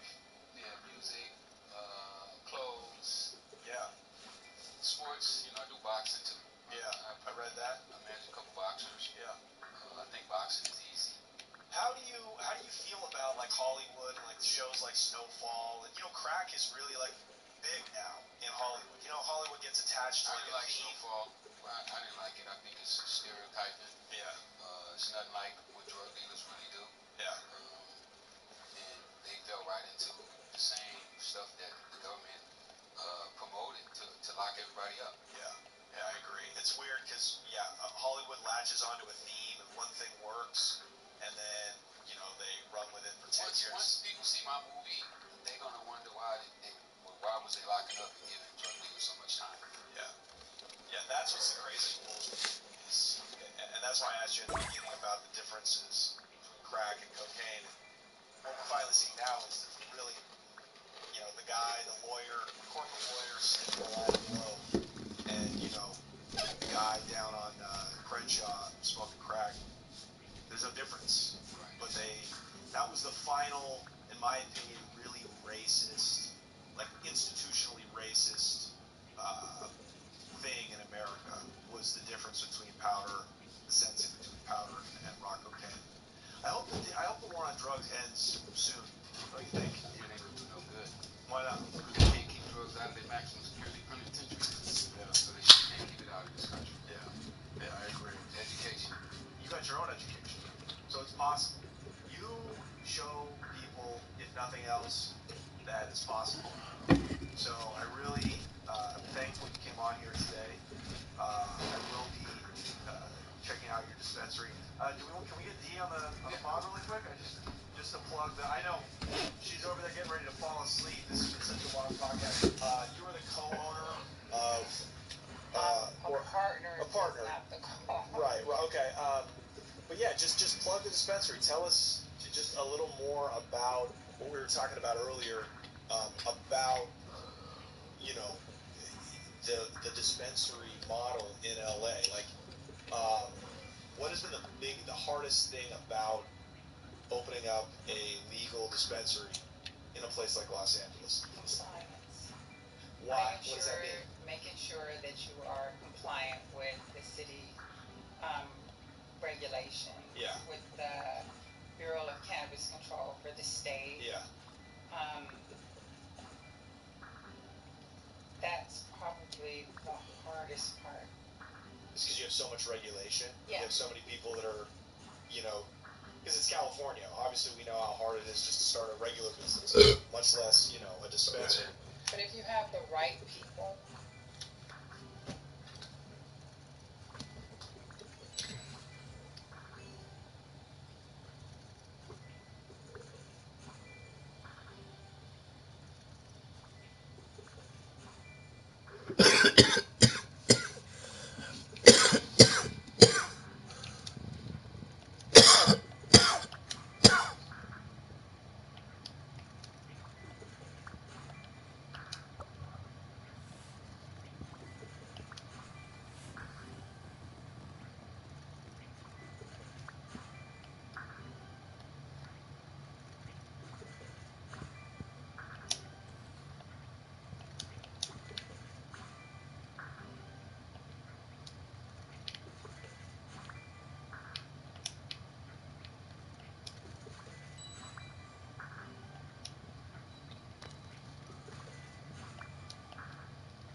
What's up?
flash around the corner. From that point on, I was hooked. He walked me around the office. I was going to meet him and talk about making this first quarter. And this jacked up dude that I don't know swings the door open and points a shotgun at us through the Brooklyn Park and starts screaming at us, "What are you doing here? Blah, blah, blah, blah, you don't belong here." So I'm trying to talk everybody down against one of those deals where, how am I going to explain this? Or we're going to have to shoot somebody and I'm here and nobody knows I'm here. That scared me to death. What's up, guys? On today's episode, we interviewed an undercover cop. Tegan Broadwater is a former Dallas narcotics cop who went deep undercover and infiltrated the most infamous Crip gang. The mission was simple. Find the fallen ranger and bring it home. New Drop It Foresight. Set in Dallas-Fort Worth. He embedded with Crip gang members for 18 months before his police work finally led to a 51-man RICO indictment. He's here to tell us how a white guy was able to assimilate and move up within the ranks of the Crips, finally taking down the kingpin and causing this massive buzz. You can buy Tegan's book. He wrote a book about it called Life in the Fishbowl. Go to Amazon. Follow his YouTube page. And of course, if you want bonus content with Tegan, go to patreon.com/TheConnect Show. You're going to love this episode. Without further ado, Tegan Broadwater right here in The Connect with Johnny Mitchell. So we get in there, and the first thing happens, unlock the burglar bar, open the door, step in. It's a typical trap, a couch, a table with weights and a gun. No sooner did we start having a conversation about what he had, I hear something eerily familiar. And it just so happens to be my own voice on an episode of Cops from 1999. That's when I see lights behind me start to flash. And I didn't even think, I just hit. I was driving like my life depended on it. And I parked the car, hopped out, closed the door, and I started running. And he pulls out a burner, a shank, it's like 6 inches, and he passes it to me. And he goes, "Here, that's yours. Don't ever leave the cell block without this." He was the reason I made it out of that place alive. You're the first Texas lawman that we've had on this show. Oh, I hope I rep well, but I don't think I assimilate as well as some. But happy to be here either way. You know, Texas, as it was formed as an extremely lawless place. Do you go back? Does your family go back in Texas, or did you guys immigrate there? I don't actually know. You don't find my DNA in any of the sites. Right. I don't know. I had an uncle that went and did a bunch of digging, but I'm actually. We're not from Texas originally. Even my immediate family. Okay. Do you have law enforcement in your family? No. Why did you want to be a cop? Or at what age did you decide? Interestingly enough, I was a musician by profession. Went to college for music and everything else. Typical way you become a cop. Right. None of this stuff's going to be terribly obvious. Again, my representation is questionable. But I used to play in this gig on the side, and so many cops used to come out and see us. They just followed us everywhere we went. So I got to know all these cops. What were you playing? I was playing drums at the time, and again, I went to school for music, so I played a number of different instruments and stuff. But at the time, it was just rhythm and blues type of gig or something. And then when it came time that I got super frustrated with the music industry itself, I still loved music and playing music, but I was just frustrated with playing a bunch of clubs in Oklahoma City that Cokehead needed you to bring 500 people. Or this and that. It was a beating. I know you know this. Ringer shows, we call them. In comedy. Those are your first 5 years of comedy. You got to get 10 friends out in 3 minutes. And look, I know it is what it is, and I know it was a money deal, but some of these dudes were just crooks anyway, so it was just frustrating. 120. They talked me into entertaining law enforcement, so I thought, it would be kind of cool, to sign up for SWAT or something, it'd be kind of fun. So I asked if I could do that. Of course you can't. But, and I had no business anyway. I never even fired a gun before. I was a musician. I was quite good at breaking up fights and talking people out of having fights up to that point. Yeah. And then I had, my brother and I got assaulted also. And we were at a club, and I was trying to find a bass player to audition. And a bunch of frat dudes were coming in the doors. I'm going out the door, just trying to squeeze by or whatever, and they just kind of, mob mug me and followed us out to the car. they start talking about the crap. 10 dudes trying to my brother and I. I'm thinking, man, this is pretty unfair. You guys are sorry. So I managed to jump in the car and tried to let him in, but I had one of those old Corsicas with a lock that was not automatic, so I had to reach across and try to let him in. They snatched a hold of him, so to get back out, they got a hold of a bunch of people. So we ended up kind of sign languaging one another and managed to get the other door open, and he made a break for it, jumped in the car, and they started smashing all the windows, kicking in the sides of the doors. It was just a bunch of... That's old Texas lynching behavior. It was ridiculous. White boys? Yeah, just a bunch of white Now, if you had pulled out, if you were carrying, right, like many people in Texas do, obviously, I think like almost exclusively, and you had shot one of them and killed them, what kind of law either protects you or prosecutes you for that? Like, is there stand your ground the way there is in Florida? Yeah, there is, but you have a lot of articulating to do at that point. But I think it's articulable because, first of all, if you have a gun legally and then you're getting jumped and beat by 10 different people, then essentially they now also have a gun because you're not going to kung fu spin around, kick everybody's butt, and then drive off. Yeah. Because 10 on 2 is like having a gun. It's like a loaded gun. It's not going to work out. Yeah. So if I'm unconscious with a gun, then essentially now they have a gun, and so you have to make a snap judgment. But all that has to be articulable after the fact, which always makes it interesting, even in law enforcement. We get into big skirmishes and fights and stuff, and people are critical of how, man, they kind of got together and were talking and trying to get their story straight. But I mean, and I know you've been in fights too. When you've been in a fight and you 5 minutes later have to give a blow-by-blow, it kind of takes a little time for you to remember how this went down. Because it was a big surprise. The dude started swinging.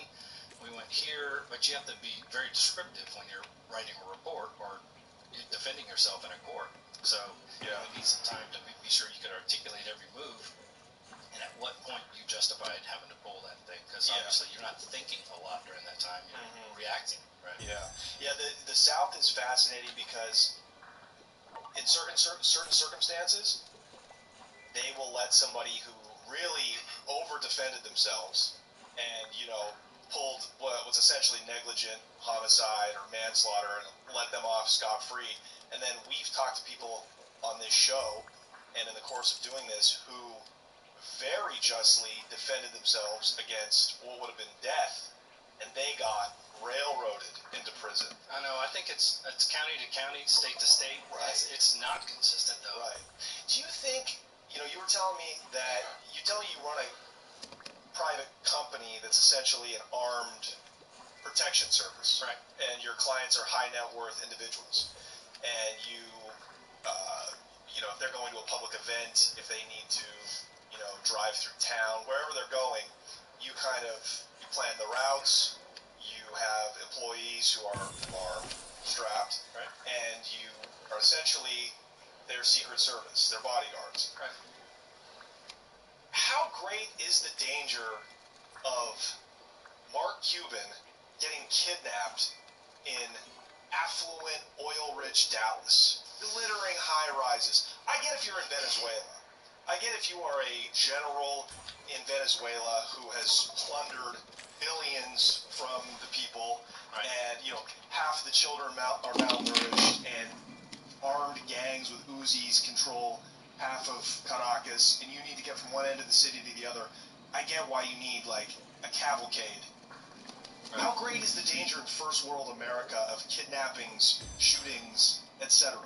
Well, first of all, there's three aspects. One, it's not a super great percentage. However, it's super great compared to what you or I are dealing with on a daily basis.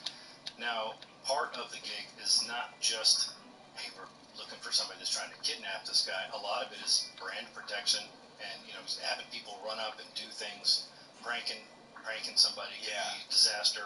You go up to speak and you have mic cords are laying all over the stairwell in order to get up to the stage. I mean, there are things that run the gambit in order to get somebody to and from. They have to be on time.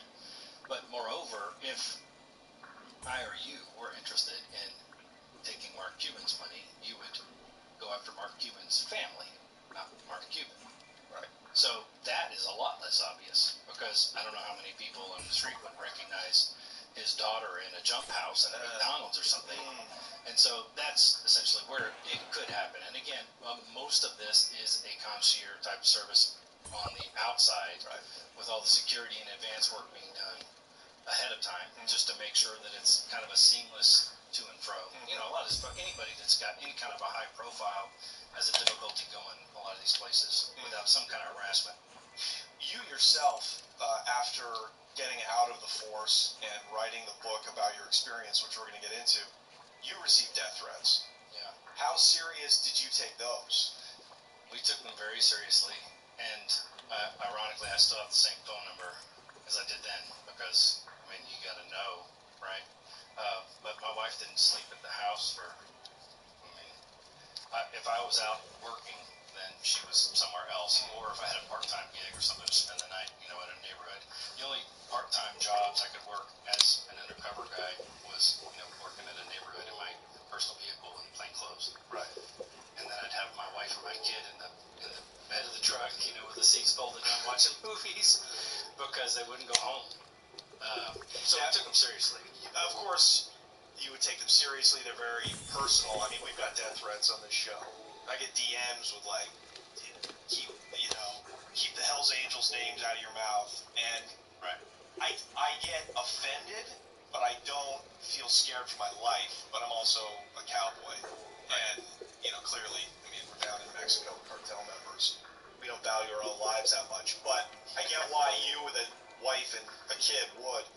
But you infiltrated the Crips, the black gang. Fair to say? Yeah. How much about that life are they? Do they still have infrastructure? Are they crazy enough to actually kill a cop? Or kill an undercover cop? They are, I think. Now, this is another interesting point about having been inside and learning more about them as people, is that really, you know, when you look at going after the head of the snake, now flipping birds and this and that, but I started out buying a yard of crack on the street just to help a dude out in order to get an intro to something else. That dude poses a bigger danger than anything, because what does he have to lose? Not nearly as much as this other dude. And so the threats came from not these guys, because these guys were locked up. They came from family members and people that I had had conversations with and knew in the street. So I actually was privy to who was making these threats, whether by just a deduction and figuring out who it is or whatever, because, you know, they were just sending texts or calling or whatever. It was, you know, pre-YouTube channel stuff. And I understand this kind of not of a comparison either, really. It wasn't, you know, somebody from, you know, a random state or country. I mean, these were people that I worked inside my own city, rounded up 51 people and put them away, and then their family members that I had dealt with, who were still some loose cannons, and some were not, but were then launching these threats. And so, yes, and some of those kingpin guys were absolutely playing the game. It was very structured. Yeah. It was impressively structured, even more than I thought. Great. All right, let's get into it, because we've had a Crip gang member on here before, and we got absolutely no information out of him. So that's why that's a good Crip, though. That's a good Crip. That's right. You don't talk to Whitey. So I'm glad we have you on, because I do want to know about the structure.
big problem, dude. Just file a claim on the app.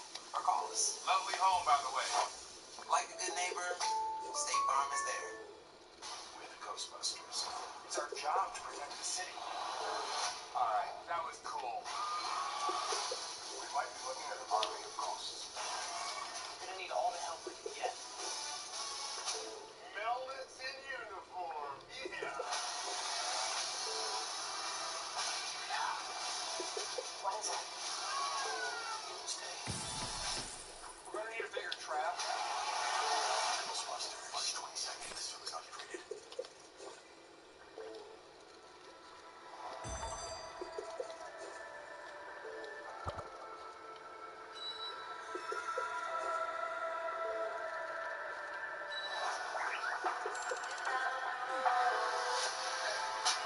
Just a moment to make somebody smile, to make somebody happy, to give someone.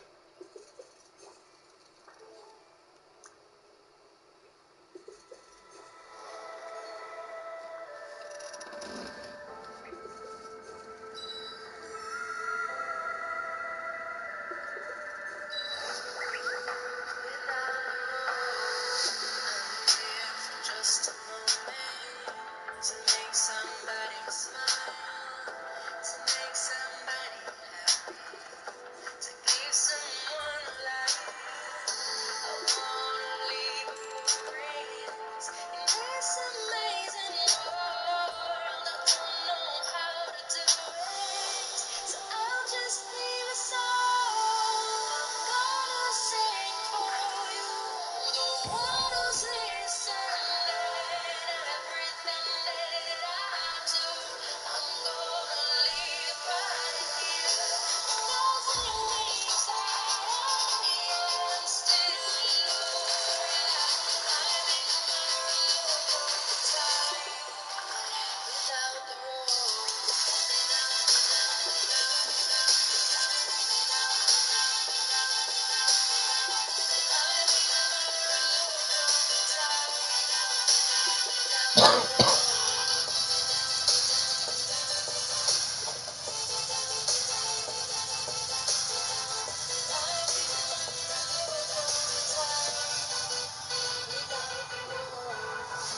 I could have wrote a dance song and make everyone think that I'm in love with parties without so much know me. I'd rather put my headphones and with black shades on eyes. You may say that I'm boring, but it'd be boring not in love. I'll sing for you, the one who's listening. Everything that I do, I'm gonna leave right here, because it means that I am still around. I'm in my right time without the road. I wanna leave something behind, something that would never die, something that will live forever. I'm gonna sing for you, the one who's listening. Everything that I do, I'm gonna live right here. Nothing means that I am still around. I'm in my right time without the road.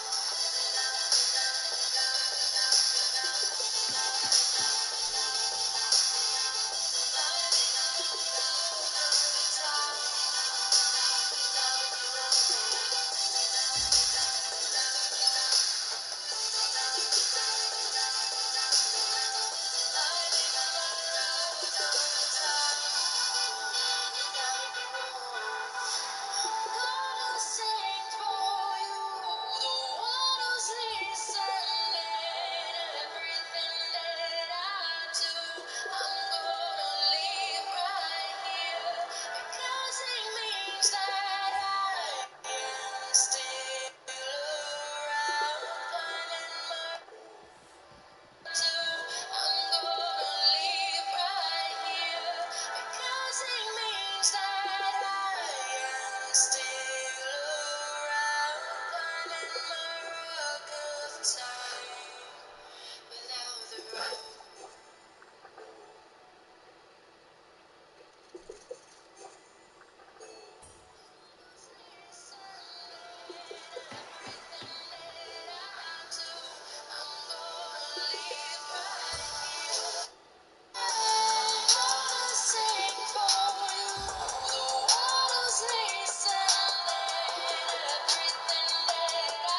the road. I leave something behind, something that would never die, something I believe forever.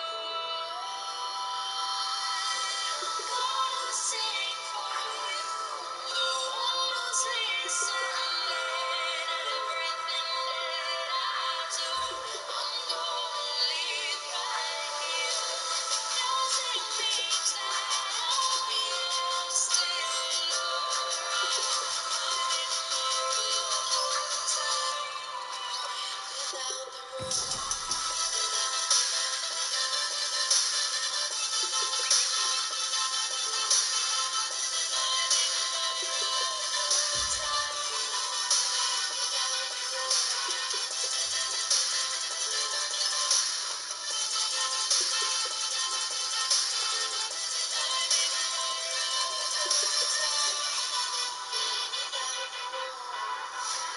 Gonna sing for you. The world's listening. Everything that I do, I'm gonna live right here because it means that I am still around. I'm in my rock of time without the road.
Dance song and make everyone think that I'm in love with parties, but that's so much not me.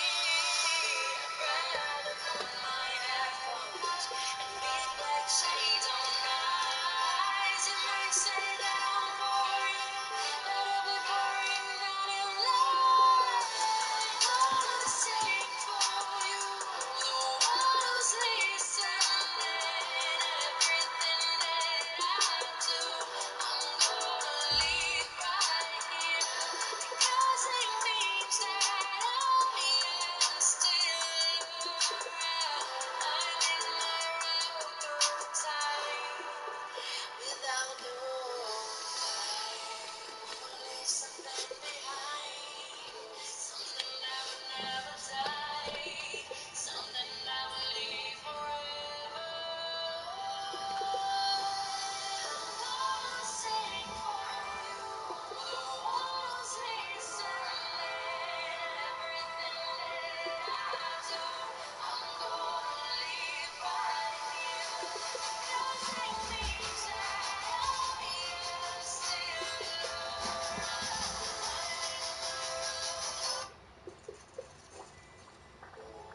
Hey guys, it is Mammox here, back with another video on the Chomega.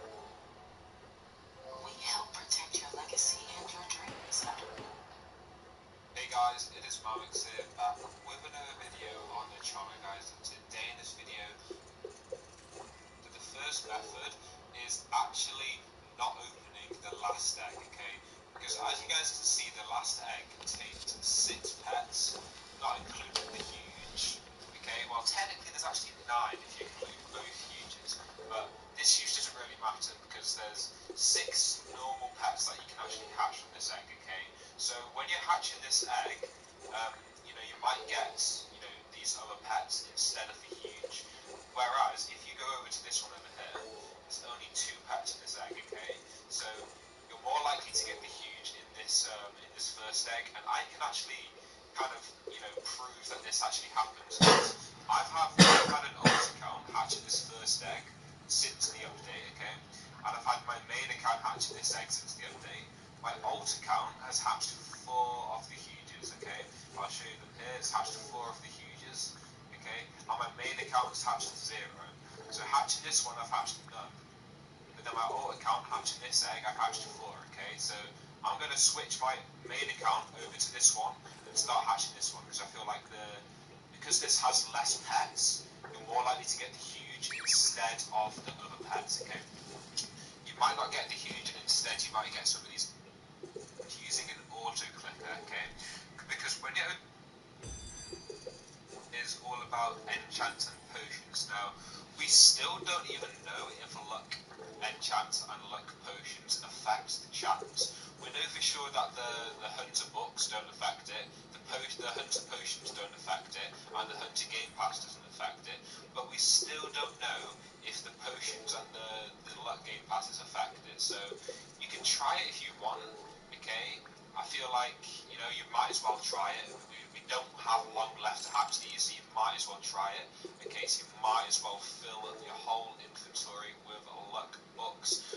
But if you also try to grind the last area, I recommend putting a few luck books on and then putting some grindable enchants on as well to try and get yourself some extra loot drops in the last area. But obviously we don't know if luck potions and books, affect it, but I'd recommend putting them on just in case, okay? Just in case it does increase the huge chances by a bit to get yourself another huge, okay? But that's pretty much it for this small video. It's just a few extra tips to try and help yourself to get one of these huges, okay? The last egg contained 6 pets, not including the huge.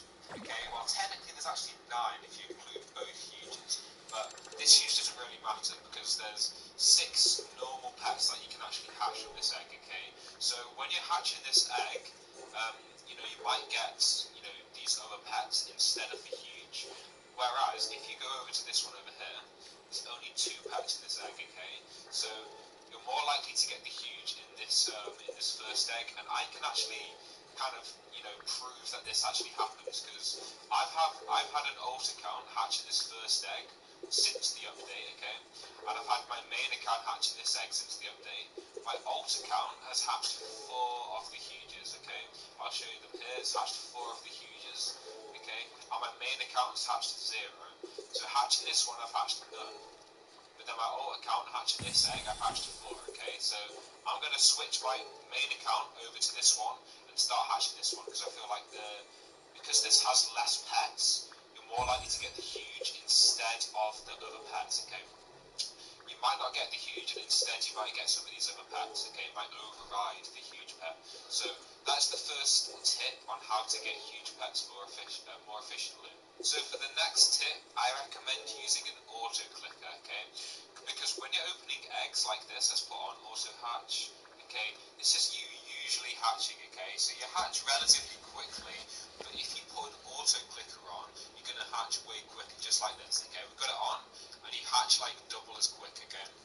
So if you're hatching double as quick, you're going to have 2 times huge chance basically because you're hatching twice as many eggs. So I definitely recommend using an auto clicker, okay, because this is going to increase the amount of eggs you open, so you're going to get a high chance of opening more huges, okay?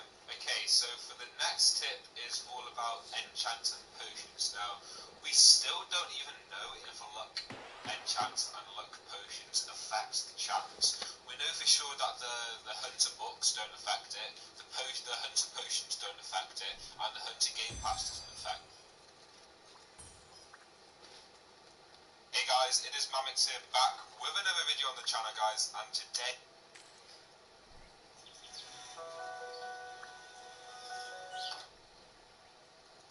New Milk Delicious from Hershey's. E-I-E-I-O.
power helps you rise to a whole new level of recovery with 42 grams of protein. Dependability, reliability, confidence. Everything you want in a sedan. Backed by a 10-year, 100...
The Tech World update for Pet Simulator 99 is here. Quick, like and subscribe for insane. Tech World is here at Pet Simulator 9, and with it comes this brand new limited huge event, the Huge Happy Computer. And there are 453,000 of them that exist. And let me Get a lucky break at a Shamrock Shakes by saving 25% off $5 or more. Also save on a Big Mac, a basket of fries, and Oreo Shamrock McFlurry and other faves. Save 25% off $5 or more exclusively with mobile order and pay in the McG app. Ba-da-ba-ba-ba. So this is pickleball? It's basically tennis for babies, but for adults. It should be called wiffle tennis. Yeah. These guys are intense. We got nothing to worry about. If you trade for Morgan Stanley, we're ready for whatever gets served up. Dude, you gotta work on your trash talk. I'd rather work on saving for retirement. Or college, since you like to get schooled. That's a pretty good burn, right? Got 'em. Game. Thanks for coming to our clinic. First one's free. tell you something. You know why you guys aren't hatching more of them?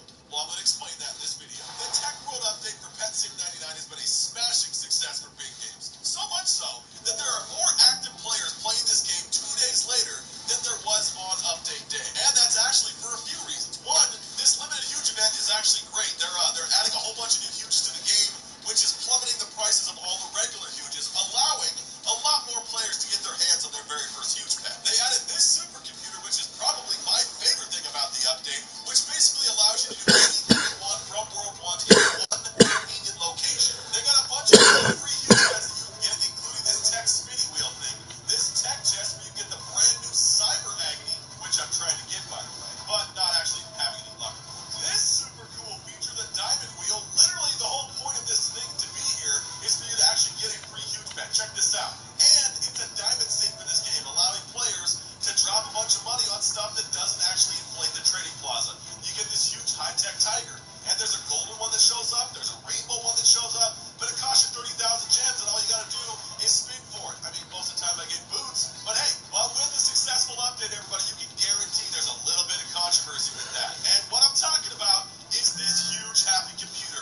People are upset, and they don't know why they're not being able to hatch it, because there's a million of them in circulation, and people are hatching this left and right, plummeting the value of everything. And it's actually a good thing for the game, because like I said, it gives a lot of players chances to get huges. But we're going to get into why you guys aren't hatching this and how I can help you hopefully hatch your first huge happy computer. But first, we got to give away some free stuff, so let's do it. Let's open a couple of these right here. Well, I don't know if you guys saw the live stream yesterday, where we donated 12 huge pets and about 20 different exclusives. But anyways, everybody, all these pets were donated by the amazing community. We got a hologram hoverboard donated by GG Boy.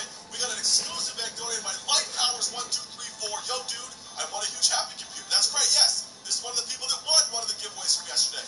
We got a huge Will-O-Wisp by Super Texas, another huge Will-O-Wisp by Super Texas, a huge pastel elephant by Super Texas, and of course, a bunch of other amazing things by Super Texas as well. So, on top of that, everybody, I myself hatched a huge computer last night, and we're going to give this bad boy away as well. So let's go ahead and start this giveaway with this huge happy computer right now. Devon Unturned, 9356. Nice stream, sad I couldn't be there. Maybe someday I will win a giveaway. Well, you know what, Stefan? I think today is that day, good buddy. I would check your mail, just saying. Well, Batman Roboto 1, thank you so much for the comment. Being subscribed, you are an absolute legend. Enjoy this happy computer that I just got last night. So, boom, boom, and of course, yep, are you super sure? Yes, I am. And of course, booyah. Pop and Yellow, thanks so much for the subscribe. I was in the stream for an hour, didn't get anything, but it's cool. Love the vids, keep it up. SpongeBob Big Hair, thanks so much for the comment. Being subbed, you are an absolute legend. Enjoy this shiny blueberry cow donated by the amazing DJ Rockman 2000. Here we go. Boom, boom, and of course, boom. Max Plays Zero, thank you so much for being a member and you are subscribed. I never had a huge pet. Well, user Max Panda, let's see what I can do for you. Max Panda, thanks so much for the comment. Being subbed, you are an absolute legend. Enjoy this huge L dog provided by Super Texas. All right, here we go. Boom, boom, and of course, boom. And once again, everybody, if you guys want me to send you some stuff, all you guys got to do is be subscribed to the channel, drop a like on the video, and make sure you guys put your Roblox name in the comment section so I know where to send it. So let's talk about this huge happy computer and how you guys are not hatching enough of them because, like I said, there are a million of these bad boys. It's the easiest huge ever to come out in either Pet Sim X or Pet Sim 99. So everyone should have a chance to get one of these bad boys. All right, so check this out. Let me explain a few things here. So obviously the happy computer is hatchable inside any egg in the game, which means it's the most free-to-play friendly huge that we've ever gotten because obviously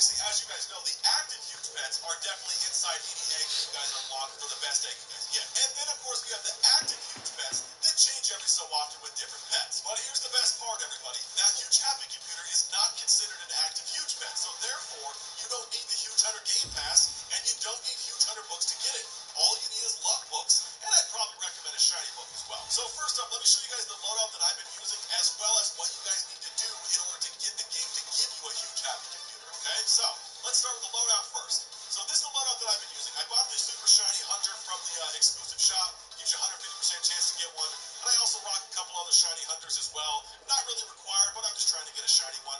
And then, of course, I fill the rest up with some luck books. If you guys want to try to get active huges as well, and you guys don't have that huge hunter game pass, by all means, put yourself some huge hunter books, but you guys know I'm not a big fan of that book. So, this is the loadout that I've been using to get myself the happy computer. And there's a lot of players that come up here to egg number 37 and start getting themselves the really required, but I'm just trying to get a shiny one. And then, of course, I fill the rest up with some luck books. If you guys want to try to get active huges as well, and you guys don't have that huge hunter game pass, by all means, put yourself some huge hunter books, but you guys know I'm not a big fan of that book. So, this is the loadout that I've been using to get myself the happy computer. And there's a lot of players that come up here to egg number 37 and start getting themselves the huge happy computer because they can get an active huge as well. And don't get me wrong, that's a good idea because, like I said, you're doubling your chances to get yourself some huge pets, and of course, all the new good stat pets in the game. But, however, as you guys know, that huge happy computer has a much higher drop rate than the active huge pets. And here's the next thing we're going to talk about. Let me go ahead and jump over to the last area and I'll explain this real quick. So you guys are aware that you can do something like this. Let's go ahead and jump into this area and I'm going to go ahead and spawn my pets here. So, boom, there we go. So if you guys have the auto farm game pass, a lot of players were doing this. They were putting their pets inside of this area. They were farming out all their stuff they need to farm. Then what they were doing is they were opening up their flags, putting down a couple of magnet flags. They're like, all right, cool. Now I can farm at the same time as going to hatch some pets. But here's the problem, everybody. And I'm assuming this bug will get fixed at some point. So as you guys can see, as I'm standing here, I'm getting myself a bunch of new items. And you're probably saying, Red, who really cares? It doesn't really matter items because now you're dumping them out. Here's the problem, everybody. I don't know if this is a bug or a glitch or whatever. This acts as an animation on the screen. So I'm sure you guys seen a huge pet hatch before. But essentially, when you guys do this, there's a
free and clear conditions will vary, so choose wisely.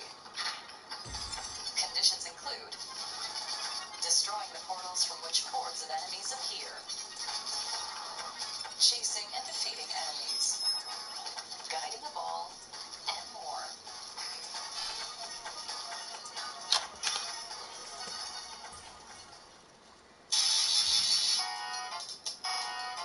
Once you've made your selection, you will receive color chips. Place them on your palette for enhancements like increasing your firing speed or raising your damage output.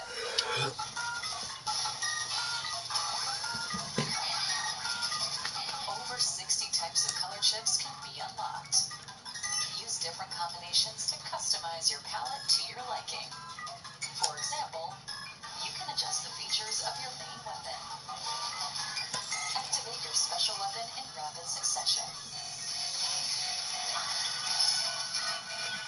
Or widen the explosive range of your bombs. You can also upgrade the Pearl Drone, which can support you in combat. So even if your current loadout isn't quite fitting, you may continue to make progress.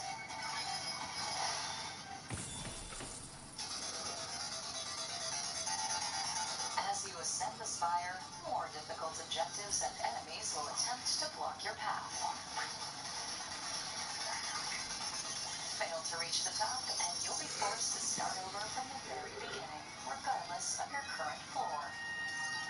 Additionally, you will forfeit all color chips obtained. However, they will be converted into a currency known as pearls. Use pearls to acquire permanent upgrades before your next run, such as having more lives, reducing damage received, and improving your base abilities, to give you a fighting chance in completing objectives.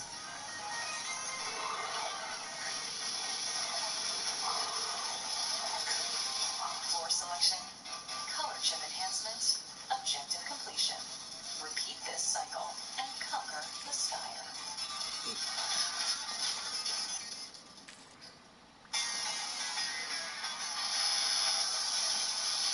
In this colorless world and the spire of order, you must contend with many trials and terrors. And at journey's end, what awaits you at the top?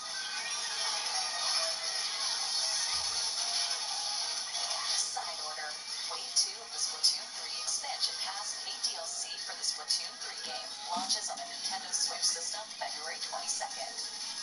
The Splatoon 3 Expansion Pass is available now on Nintendo eShop.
suggest I bought 100 mobile game ads. So you know when you're scrolling TikTok and then you see like a Family Guy clip and then right beneath it there's like this random game and it's just like kind of fun, but you're like, oh, I'll never actually purchase this.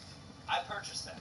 And even worse, I found out that all of these games exist for free online, so I didn't have to use my phone. But I realized it's like $25 in. And so I'm actually just going to be playing the web version of them so that we can actually check them out to see if they're any good. None of these games are sponsored, by the way, so I'm not even going to say the name of the game. That's a lie, I probably will. But I figured we'd play it out, so let's do this. Now, before we begin, yes, the rumors are true. I made merch. The brand is called Bucha, so I made sure to drop the Sam because I'm not important. What is important is you guys getting high quality, cheap shirts and hats so you guys can wear it for everyday use. Even more interestingly, I actually partnered with my sister who has a company called Brush by Soap, so every single design that you see is hand done by her, so no two shirts are the same, so every single item is unique. The first product are these high quality 6.1 ounce cotton t-shirts you could wear to the gym, you could wear going out, you could wear while recording YouTube videos, all day, every day, all purpose. And it doesn't just come in pink, it also comes in, wait for it, a cream color. In addition, we also have the Bucha hats. Very high quality trucker hat that I wear in all my videos. In fact, I made sure to get the exact same as the one that I used to wear in my videos. Enough of that now because this is the future, it is here. We have the light blue ones, and then we also have a pink one, which kind of matches the shirt. So anyways, go check it out at bucha.shop, or you can even use like the browsing thing beneath this YouTube video. I think it's going to show like the 4 different products that you can purchase. Get them now, there's limited inventory, have fun with it. I'm really excited for you guys to see them. Back to the video. Alright, so this first game is called Roof Rails. I know I said I wasn't going to say the name, so I think the goal of this is to just really extend my thing as far as possible. Get the coins, and then at the end, which is right here, I don't know what happens. Part of this is kind of fun, actually, because I have no idea what's going to happen. So I just have to ride these. Okay. How did I possibly fall? I was right on it. And I got an ad. Well, let's continue onwards. Wait, I think I have boost. If I click, I could actually boost it. Alright, so maybe I have to just be, like, super centered. Wait, can I do this? I don't know if that was smart or bad. Alright, very good. Feels like that's better, yeah. Okay, I'm still good to go. Alright, we have to perfect this. Good. Good. And 10. Okay. I feel like I completed this game. Pretty fun. I'd give it like a 5 out of 10. Aha. Now this is the game that everybody sees on TikTok. Basically, all you have to do is just like click a button once. I'll show you again. Let's go to the next level. Level passed. Alright, so all you need to do, starting now, you just literally hold down. That's all you do. You hold down, and then bam. I think that's all you have to do. And then you go up and you get your points. This looks so much better on TikTok. I don't get why, like, what is the goal of this? So I go down. Okay, then I have to, like, knock these walls down. Good. Then I keep it going, okay. Like, why wouldn't you just make the biggest wall every time? Down, down, down, up, and we made it again. So what am I doing? Oh, scrape me. I can even scrape this thing and get bonus points. Look at that, 5 extra points. Bada bing, bada boom. Alright, so there's another game called Slice It All. A lot of slice games. I saw this on TikTok too. So it's just like these knife games. You guys know this one? I'm sure we've all seen this. You just kind of click, and then it just goes down. And then that's it, I guess. Well, like, how does each level get harder with these games? Like, what are they going to introduce to me where I'm like, oh my gosh, you just, like, solved video games. You guys just did something incredible. Oh, I see. Okay, so I have to stick the landing by getting the top of the knife, the tip, into the 50. Don't touch the traps. Okay, what are the traps? Okay, this has gotten pretty tough. Let's get 50. And I got 4. Not bad. This game is growing on me. It's not the worst thing ever. Like, just put in like a little Family Guy clip in the corner, and then all of a sudden this is a good game again. Good. That's a trap. Cut the oranges. I'm going to have a perfect level right now. Good. Ah, so close. So close. Alright, we'll keep that. Alright, so this game is called Slap, and... Okay, so I just run by and I slap people, but then they chase me. Wait. What is the goal of this? Hold on. So I'm going by and I'm slapping people. Are there certain people I'm not supposed to slap? Like, are those people, like... Good, good, good. Okay, so I slap the yellow people. This feels like... Okay, oh, and then I hide. Come out, slap them again. This feels like racism, only slapping the yellow people. Slap, slap, slap. Why are they so much faster than me? I don't get it. And why do I slow down every time I slap somebody? You'd think it'd be the opposite. Oh, even when people are getting ice cream, I'm just going by slapping them. Alright, let's revive myself, because I have 3 of them for some reason. But why do I start from the beginning? Maybe I don't slap anybody. No, don't slap anybody. Don't slap anybody. And why is this guy so fast? I'm getting chased by like Usain Bolt just because I slapped him. Alright, let's try this again. Okay, so avoid. No, you don't want to slap. We're slapping the runners. Oh, I could juke them and stuff. Okay, wait, that makes this a lot funner. Funner? More fun? Slap, slap, bye, bye, bye. Sorry, dude. Slap, slap. You can slap, you can slap, you can slap, you can slap, you can slap. Missed that. Bam! Extra points. Bonus slaps. Here we go. You're all getting slapped. Bam! And then we judo kick this person. It's like a home run contest from Melee when you used to hit like that bag. Alright, that was a great game. Very original concept, and I think I would certainly invest into this one as well. Alright, so this one is called Body Race. I don't know what I'm doing here. Okay, so... Okay, the more I eat, the bigger I get. So this is based in reality. Okay, and since I'm heavy, I don't get blown away. If I hit the gym, do I get smaller? Oh, okay. Netflix or gym? Gym. Let's be healthy here. Oh, skinny again. So what's the goal? Do I want to be skinny or fat? Alright, let's invest into like a lot of like working out. Nice try. How did I fail? Is it all about balance? I guess this game is trying to teach us a valuable lesson. Alright, so ice cream, Coke, food. Alright, we're getting a little bit too big here. Let's take on a little bit of both. Now we're going to work out. I keep thinking those are weights. More burgers. I think she's reaching a very bad place, but then let's hit the gym. Okay, got skinny. Then we're going to burger, burger, work out, work out, work out. And then we're going to weigh ourselves. And I would say we're going to weigh maybe like 110 pounds. I guess we're using kilos, which I know nothing about. Alright, this game's kind of mid. I don't know how to play this game.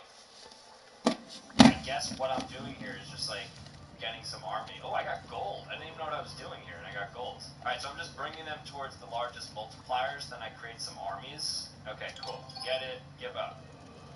Bam, bam, bam, bam. Plus 50. Oh, no, get out of there. Okay, we're losing a lot of our army.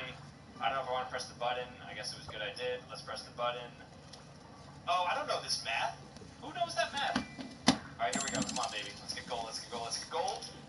Bronze. Alright, we'll take it. Pretty solid. And we get a line out of it. This game's called Shape-Shifting. Tap to start. These are all like Mario Kart mini-games. Okay, so that guy became a car. Doesn't seem like the most optimal thing. I became a car. Oh, and then I become a person. Oh, I see. So what? Am I just playing against these other people? Because they're kind of terrible. I can just be a car now. Into the finish line.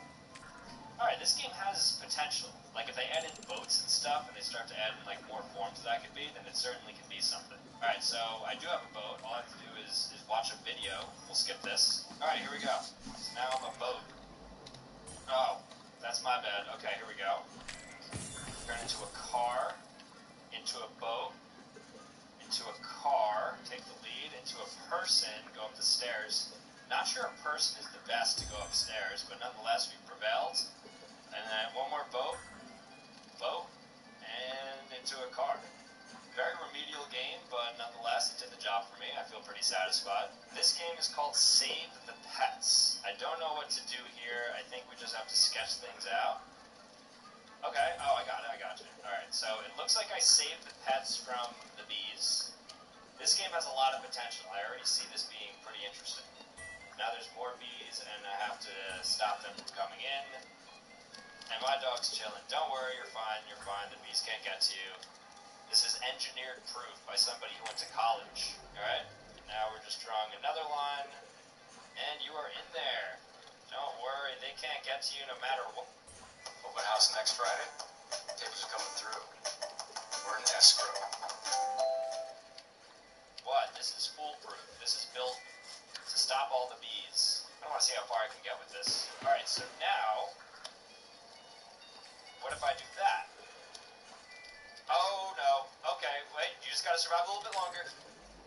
Alright, we didn't survive. Let's try this again. Okay. Now, what if I do it here? Because there's no shot they escape. Okay, I guess I was mistaken. Let's try this again. What can I do? What kind of structure? Maybe something like that? Because that's going to be like a doozy to escape. There's no way 1B could kill me. There's no way 1B could kill me, and it didn't. Okay, cool, I'm fine. Kind of tough, though. Alright, now there's multiple, and I have to really... Can I just draw a circle around, like... You know, like something like absurd that they just can't enter? Like, almost like that? Think about that. This is impenetrable. There's nothing they can do to me if I do this. And then how many points do I get as a result of this? Oh, I get to restart. Okay, so I can just cascade them fully within this circle. Ah, I see. Okay. Given that premise, what am I supposed to do? I don't get it. What am I supposed to do here? If I can't, like, lock them in, how do I suspend my people in the air?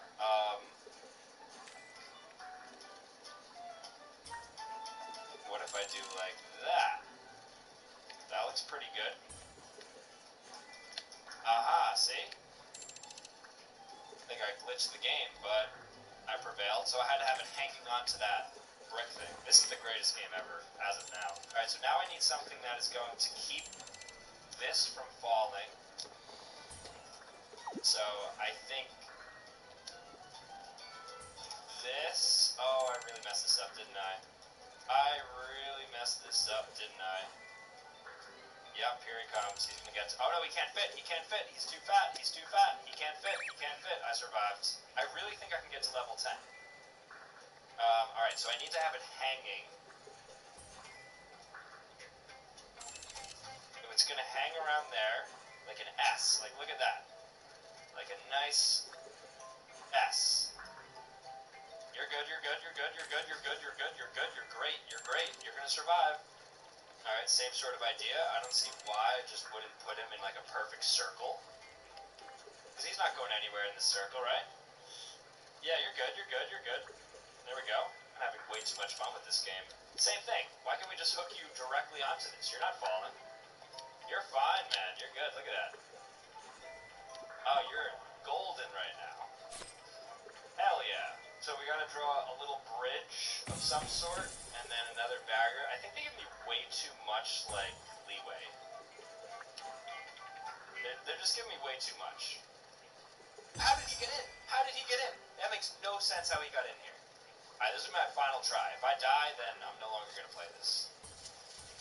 But look at this. The bees can't even get out. They have to go through an entire maze just to deal with anything.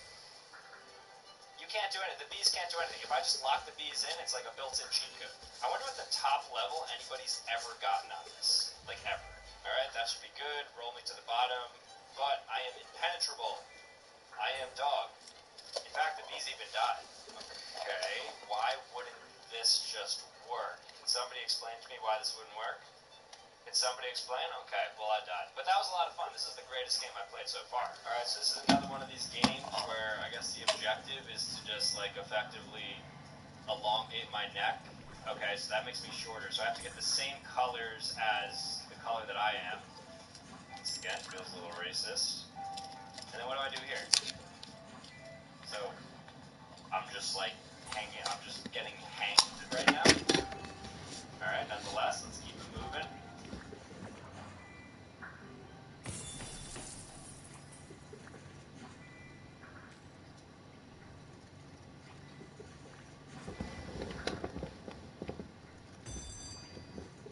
He's the highest paid chief still. He's taking freebies. The average person, they have an image and a behavior model of what they think a criminal is. But the truth is, most of them are con men. One guy goes, "Get on the ground." When I first got to Lewisburg, they told me straight up, I see you here for kingpin charge. Whatever you do, you know what I mean? You can bring in all the drugs you want. You can do whatever you want. Just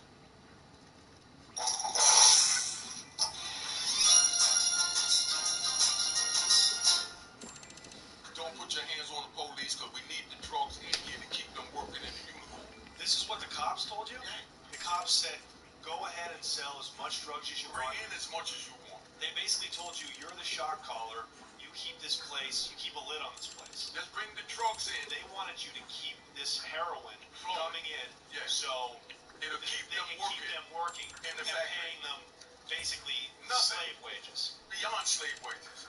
You know what I mean? Beyond slave wages. That's when I see the lights behind me start to flash. I didn't even think. I just hit. I was driving like my life depended on it. And I parked the car, hopped out, closed the door, and I started running. And he pulls out a burner, shanks like 6 inches, and he passes it to me. And he goes, "Here, that's yours. Don't ever leave the cell block without this." He was the reason I made it out of that place alive. Ladies and gentlemen, welcome back to The Connect. My name is Johnny Mitchell. Here with me is a close friend of the show. If you're just tuning in for the first time, welcome. We have here a New York street legend, a man born in Jamaica, moved to the United States fleeing political violence at a young age, 7 or 8 years old. Starts hustling in Brooklyn on Schenectady Avenue, in Crown Heights, at the pinnacle of the Jamaican posse street influence in the early 1980s.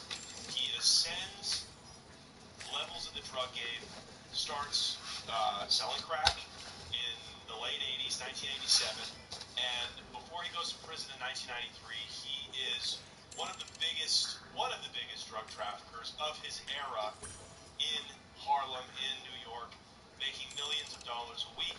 He is setting fashion trends. He and his peers are living a life that rappers who I grew up listening to talked about. We are so honored to have him back. Make some noise for Unique Mecca Audio. Yay! Welcome, my man. Thank you so much for being here.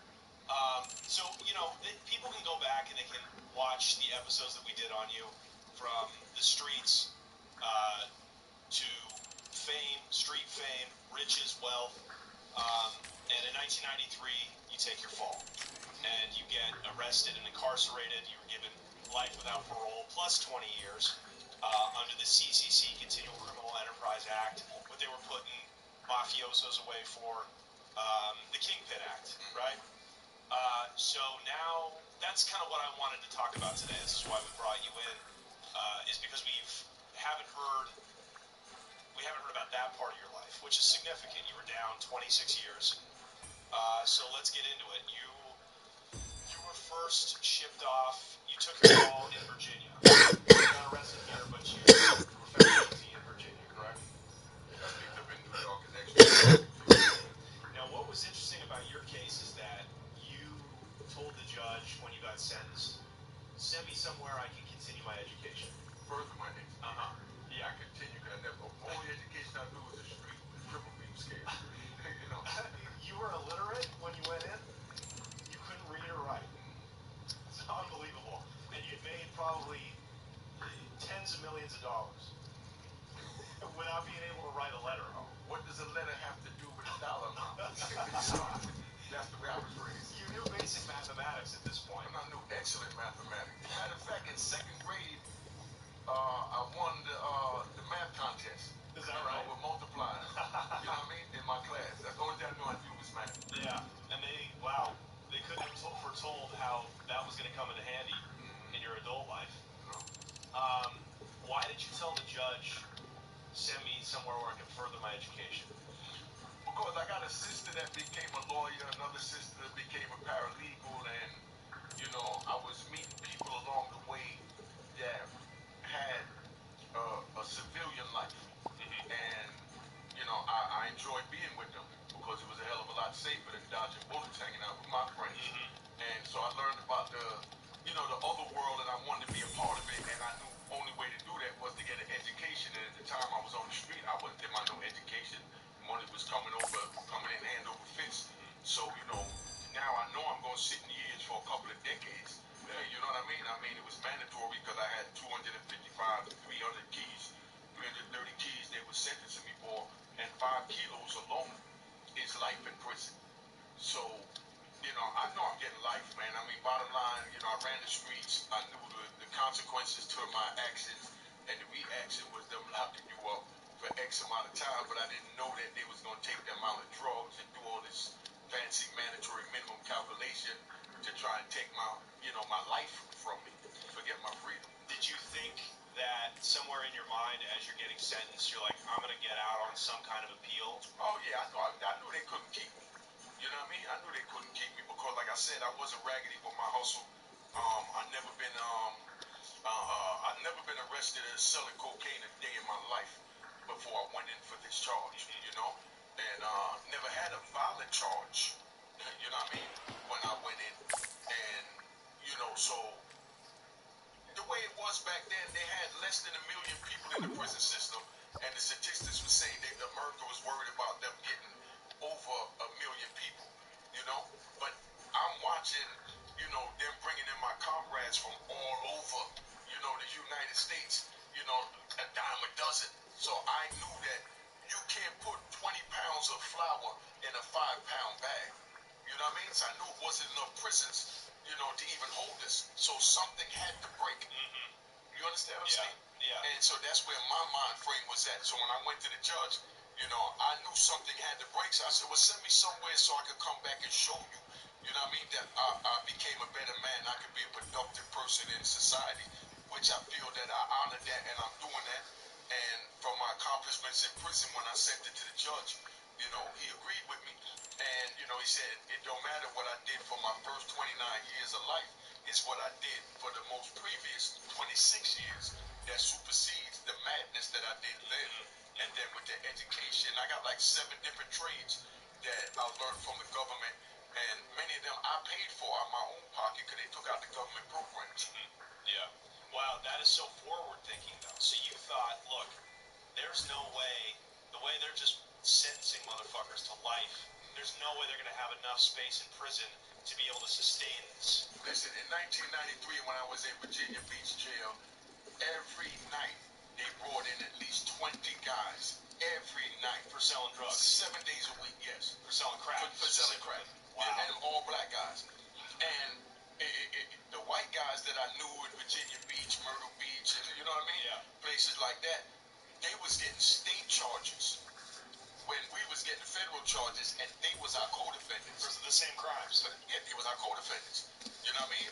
I sold them plenty of keys, but I couldn't tell on them. But when we got picked up, they separated them from me and my brother's indictment, gave them their own state indictment, and gave them parole and gave me life. You know what I mean? Imagine that. It's almost like it had to do with the color of your skin. No, not almost. It exactly had to do with that. You know? I know. And that was under the Democrats. Bill Clinton. Yeah, president at this point. Like I said, I don't really want to get into them because I don't want to get into politics, but I know the real vision of Washington, D.C. You know what I mean? So to give you a little small glimpse, the Democrats keep our people, stagnant. They have no problem paying our rent for $40. Tell us you pay $40 a month. You know what I mean? For the next 50 years, and when you die, it trickles over to, your kids, and when they die, it goes to your grandkids, and they only pay $40 a month. But what could you do in America with $40 a month other than sit there, stay out of trouble, and wait till the next election? And vote Democrat, right? Exactly. So just keep you comfortable until the next election. And they give you enough with the food stamps back then. Now come on, they got EBT cards and all this, and they act like they're doing something, and everybody think they're getting over because they're getting, free crumbs. Yeah. And for real, it's not even crumbs, it's beyond crumbs. You know what I mean? They get morsels. Just they have to keep you alive until the next election. And that's all it comes down to. You know what I mean? And, I always said when I was in prison, if I was a free man, I'll be a Republican before I become a Democrat, because the Republicans at least deal with morals and principles. You know what I mean? The Democrats just try to appease people, you know what I mean, to do their agenda under the table. Right. You know what I mean? But think about that propaganda, because we were raised to believe, and most people were raised to believe back then, that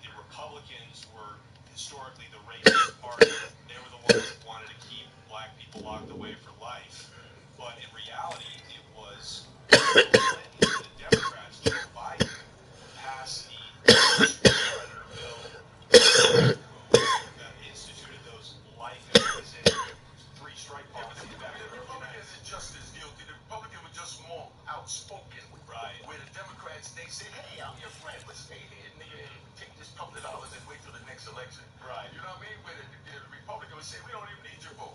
You know what I mean? Because we worried about our own people over here, and we're going to get all of y'all locked up on some type of state or government charge so that you can't vote, so you won't be valuable to us. You know what I mean? So that's why they're trying to fight to get people back their rights to vote. Because if you can't vote in any democratic society, you're not a part of society. So many of us living in the projects and the trailer parks all over the United States, that's, don't count. You know what I mean? If you can't vote, you don't count. Do you think it was worth it to come to this country? You basically grew up in a place where half of the people are malnourished, Jamaica, in the early 70s. Nah, they wasn't malnourished now, because, I mean, they was eating because, like I said, y'all look You at had goats in the backyard. Yeah, you know what I mean? Chickens, I mean, we grew our own food, so it wasn't malnourished. It just wasn't nothing coming in the country the same way they not letting certain things into Cuba. Yeah. You know what I mean? But that don't mean that the Cubans are malnourished. Do you think, though, I guess my question really is, your parents immigrated here to give the kids a better life, to give you guys opportunity. Your sister, you had family members really succeed and thrive, but, you took what the streets had to give you. You had to survive. You blew up. You made huge money, but you lost 25 years of your life. Do you think, does part of you ever wish that your family had just stayed in Jamaica and you guys could have just lived free but poor? Do you think that being free and poor is better than being rich? Almost definitely, but it don't matter if you're in Jamaica, America, El Salvador, Ecuador, Guatemala, it don't matter where you at. But what it was with me, why I chose the path I chose is because I was a young black in America in the 70s, and I grew up in a Jewish town in Teaneck where, they didn't care about the blacks, period. And then here I go, I'm Jamaican, I can't speak the language, the blacks laughing at me. You understand what I'm saying? The whites don't want to talk to me, the teacher's not trying to teach me because they're not even really trying to teach my classmates. Meaning, if the classmates wanted to learn, they would teach them. But some of us had behavioral problems. You know what I mean? And from those behavioral problems, they ignored them and said, sit in this corner and we'll pass you to the next grade. And that's what they did with me. And by the time I got up to high school, because I made it through junior high, and they passed me through junior high as well. But when I got to high school, I met a black female Afrocentric, teacher that had the short afro and was down with the Black Panther movement. And she really sat me down and let me know, like, yo, they failed you. You did nothing wrong because we went to school to learn to teach you. They knew you had behavioral problems, but instead of trying to address it, they sat there and just moved you to the next grade. And now you get an attitude when I ask you to read something because you never learned to read. So they failed you, but I'm going to try and help you. Right. You know what I mean? And, when I tried to take a help as far as, could you imagine trying to read in 10th grade and the whole class laughing because you can't pronounce the words? Yeah. You understand what I'm saying? You're not going to want to go to school after that. Yeah, I wound up whooping them after class, and, they wound up dropping out of school, and, I had to get my shine somewhere else, being that I couldn't get it in the classroom. Yeah. And I got it on the street, and that's how I became Unique Mega Audio. Well, you're shining now. Yeah, I'm always going to shine. Gold looks good on black skin. You know what I mean? You already know. Yeah, you guys come from kings. Period, and that's where the gold comes from, Africa. So, you are facing what looks to be all day life in prison. It was life with no parole, to die in prison and leave in a pine box. That's what I was sentenced to. I was facing it, and I was sentenced to it. And you were not scared of death. I asked you that, how did you feel expecting that you were going to die in prison?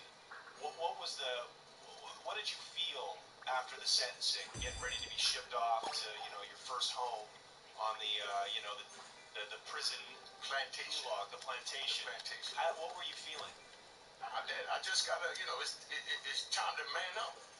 You know what I mean? It's time to man up and get my life together. Now I have time to do the things that I learned along my path that I should have done, which was to get an education. So, I went in, and it took me a decade to settle down. You know what I mean? It took me a decade to settle down. And then I sat back and I thought about, the promise I made to the judge, and I've always honored my word. So after a decade, like I said, I had brothers like Guy Fisher, William Underwood, you know what I mean? Kojo, you know what I mean? Mo Gary, you know what I mean? Harry Sell out of Baltimore. Rudy Williams. I had good OGs that told me the right thing. You know what I mean? That first decade, but I didn't want to hear that crap. Yeah. I still wanted to sell dope, do me, and I'm still bitter and bucking the system. My brother done got two to the head. I don't want to hear none of that bull crap. Right. But So you're bitter. The new inmates are always the most violent. I in my experience. Yeah, but it wasn't bitter. I was never bitter. You know what I mean? Suckers get bitter because that's emotion. Men don't show emotion, but it wasn't bitter. I was more. I was more ready to just Survive. fight. Yeah. Forget survive. I'm gonna survive regardless. I was ready to fight. You know what I mean? So I was fighting anything they had to offer. You know what I mean? Including the education. Until I sat down and thought about it, and that's when I, grasped the education. And when I went to ADX, I met all the good brothers up there. I met Juan Ramon Mata. You know what I mean? Larry Hoover was up there with us. I mean, all the men was up there. Mario Villabona. Woody Harrelson's father, Champ, that started the Black Hand. Ray Luke Lassiter. You know what I mean? I could go with Nate. Nathaniel Appleby. These are names that, your viewers don't even know, but these are the forgotten voices that had a million years from in the 80s. But they was the ones who sat me down and said, yo, youngin, you got a mind like, I couldn't even imagine, but you got to open it up by getting an education. The first thing you need to do is get your GED. I'm like, what the hell is a GED going to do for me? Right. You know what I mean? But I know how to make money. And they sat me down and they let me know that, first of all, you can't even read. You bring your letters to the yard for us to read it for.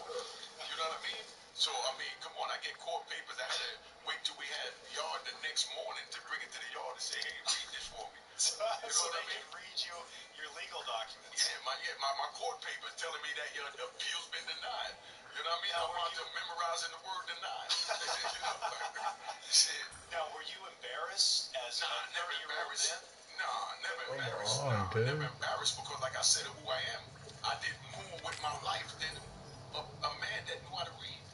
So how could I be embarrassed when, I was greater? You know what I mean? He just had, his mind was open to have more opportunity. You know what I mean? But I was greater because I made it. Me and my brother, God bless the dead, used to always say, if we die today, we live 10 dudes' lifetimes.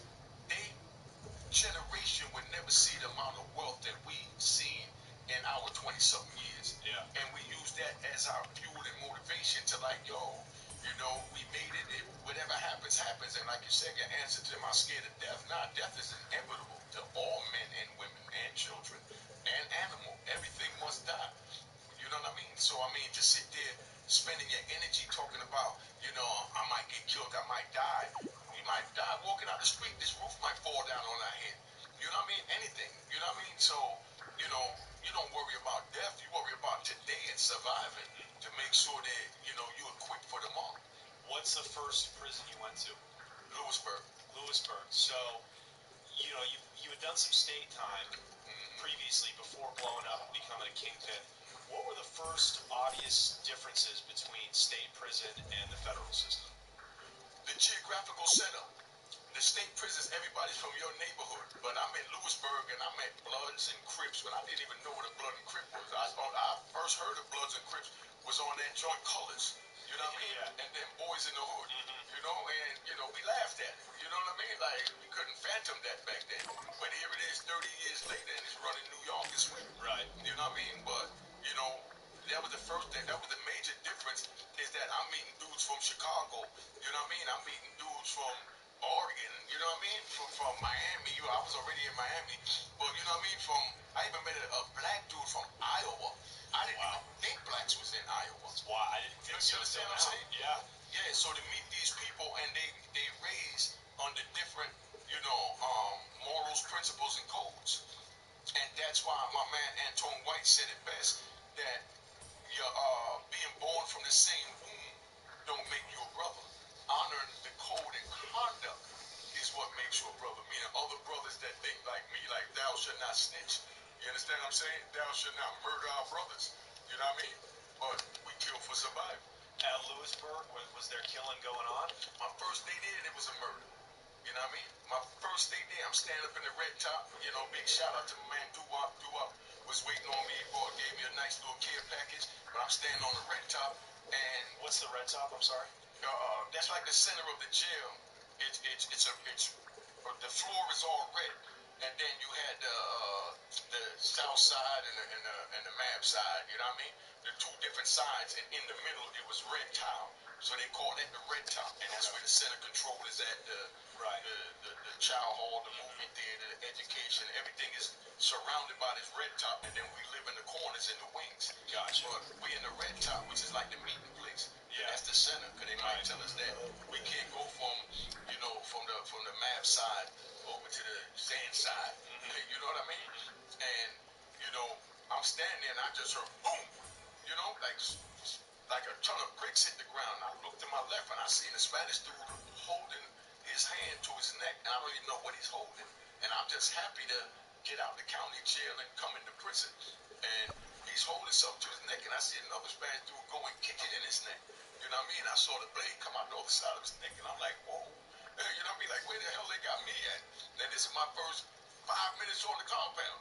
You know what I mean? And all they did was just shut the gate. Everybody that got caught in the red top, they put them in the hole for investigation, put everybody else in their cell, clean up the blood, call the blood spill crew, and then open the jail back up like nothing never happened.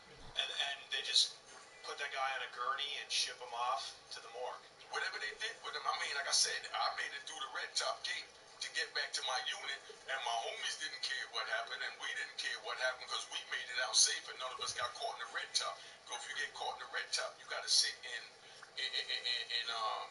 the basement of the jail in a no window cell.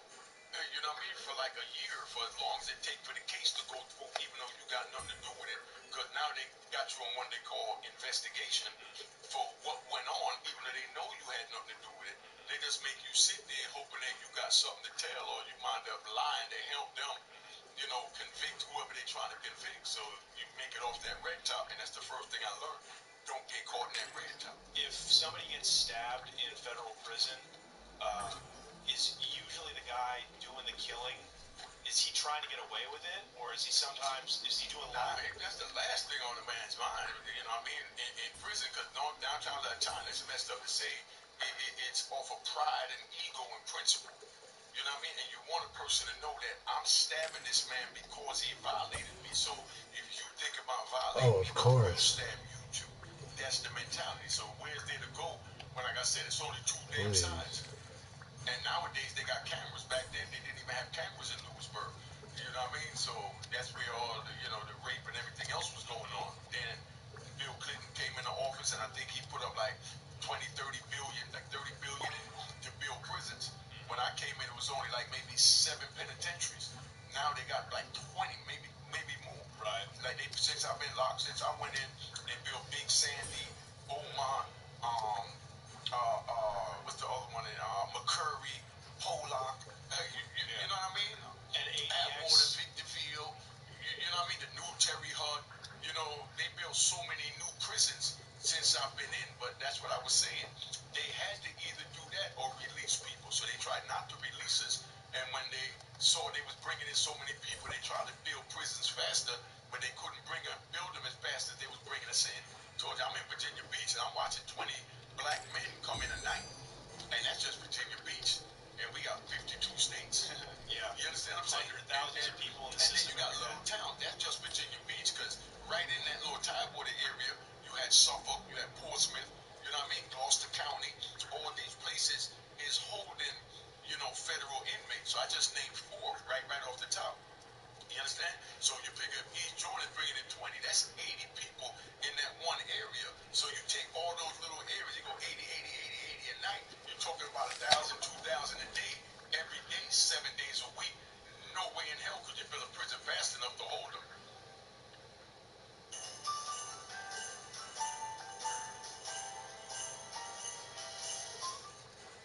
Of course not. Of course not. But, it took a couple of decades before that it finally started to release the... They still ain't really trying to do it. What it was is Donald Trump went up there and bucked the system. Him and Jared Kushner. Yeah. You know what I mean? That's who deserved the round of applause. Right. Round of applause for Donald Trump. That's who deserved the round of applause. Everybody talk trash about Trump, but none of those other politicians cared about releasing us. You know what I mean? Yes, Trump signed it, but Kushner's the one that talked to the inmates that was coming out and all that to see what was needed and how the system was ran and this and that. I was in Coleman, Florida, and in Coleman, Florida, I learned to become a certified electrician, certified plumber, HVAC and refrigeration, culinary arts cook, you know, and a mechanic, all in this one jail in 3 years. Wow. You understand? Incredible. And then they took all those programs out and said they needed the money to cut down the trees in the back so they could see the highway. So now you get no education, so we can build a better security to make sure you're trapped in here. But this is a medium security prison. Right. So it go to show you, they didn't care about us getting education. No. They never, you know, woke me up or, you know, like these programs that I was in, they wouldn't write me up if I didn't show up to class. If I go, I go. If I don't, I don't. Only thing they cared about you going for was your GED. But that's because with the GED, they got $2,500 for each inmate that passed. Yeah. And then they turn around and give each inmate 1% of that, which is $25. Yeah. Yeah. And they get $2,500. It really is a slave operation. You The prison understand? system. Now, back to Lewisburg. After you witnessed this murder, this brutal killing, your first 5 minutes locked up, did you say to yourself, okay, I got to get me something? No, they gave me something that first day. I didn't have to say it. The homie said, here, you need this. Okay. Tell us about that. Nah, you know, the homie came in, you know, like 4 different homies. They came and said, yo, which one you want? You know what I mean? Because here, everybody got one. And when you come in, the same way they give you, you know, soup, rice, and mackerel to eat, or a pair of sneakers, they give you a big-ass knife. Okay. You know And which one did you go with? I went with one that was, you know, more concealable and handled. Because when I came in, I only weighed maybe 150, 160 pounds. I was like I am now. I've never been a big person. So I didn't need no big knife. I ain't trying to scare nobody. I'm trying to defend myself. So I can't defend myself with a big knife that I can't even hold. So I got a knife that you see when you go get a gun and you get one that fits your hand and make sure they got like a nice little 38. Now I got more like a good 9mm. Okay. It was solid steel with a good strong handle. Okay. With the string that wrapped around my wrist to make sure that if a dude hit me, you know, even if I drop it with my reflexes, because you can get hit and your nerves make you, your hand pop open. So you tie it around your wrist. So if it pop open, it's still connected to your wrist and you can struggle to get it back instead of fishing on the ground to get it back. Right, but how could you defend yourself if somebody came at you? Did you have this thing wrapped around your wrist the whole time? It's made with a string around it and you put it around your wrist. And then you conceal the knife part, like in your shirt or something? Yeah, you know, when you pull it out, you put the wrist thing on. You put it either in your shirt or you put it in your pants. Gotcha. When you pull it out, you stick your hand through it the same way you put your hand through your watch. Okay. You understand I what I'm saying? thought it was like a taxi driver gun situation. No, that too. No, you carry it that way too. Okay, gotcha. You put it there and you put it around your wrist. But you do that when you're going to war. Right. But just to move around the jail, you just put it in your waist and make it through the metal detector. Right. You got some dudes that take it and put it between their ass cheeks. You know what I mean? And walk tight ass just to get through the metal detector. And was that one where you go down on somebody or you go through like... Nah, that's that TV shit. You don't know Nobody all this. stabs like that, right? Nah, man, you bring it down when you got control of it. You come like this, dude, just pop you out the way. That's that TV shit. Right. You know what I mean? That's that Batman and Beretta shit. Yeah. Did you have to defend yourself in a knife fight? Yeah, I mean, that was a regular. You understand what I'm Why saying? would somebody be coming at you? For different things. It could be for something as stupid as they thought you cut their line on the phone. You understand what I'm saying? Like they had necks and, you know what I mean? Like you stupid as shit. Everybody standing, you call next on the phone. Dude been waiting an hour and then he's next, you know? And the guy's on the phone and he figure out I've been waiting an hour. Let me run to my cell and get my phone book. So he run to his cell and get his phone book, but when he come out the cell, while he's in the cell, somebody see the phone hung up and no one on it. So they just pick the phone up and they call their family. And now this dude comes out his room and he see dude on the phone. And now, whatever was on his mind, why he's calling his family or what's going through his, you know, his life, they sitting there saying, I can't believe this nigga just jumped me on the line when he knew I was waiting. Dude didn't know nothing. He just came from outside record, saw an empty phone and got on the phone. And then now he's sitting on the phone talking, and this dude think because there was so many people waiting before that this dude just disrespected him and jumped on the phone when he know he only went to get his phone book. But he didn't know none of that because he just walked up. And then here he go on the phone talking to his wife, telling her he love it, and here go a dude stabbing him on his back 15 times.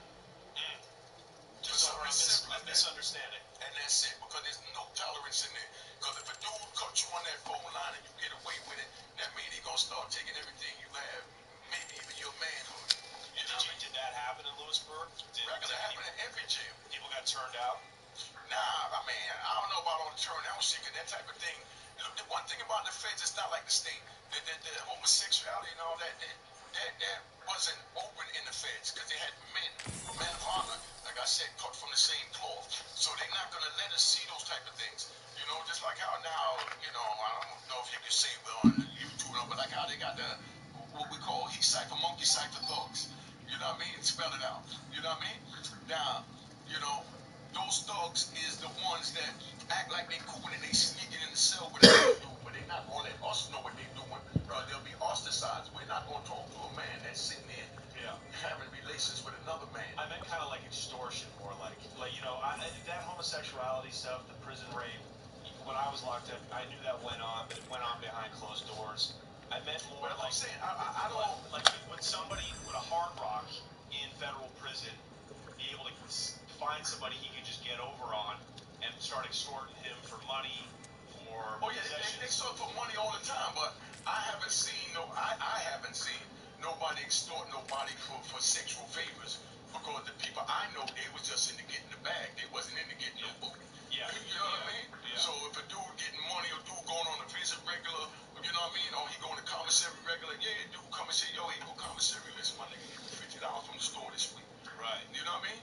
And what if I have a problem with that? Oh, you already know. They gonna put a knife in you. You know what I mean? And he ain't even really got to do that, because for him to go at you like that, he already saw some signs of weakness. Right. You know what I mean? So you want to talk about it, and once you want to talk about it, basically use a bitch. It's done. Because there's nothing to talk about.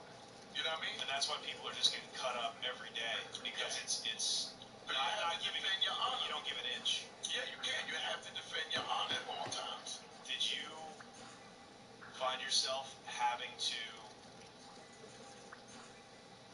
Find what you love what you find.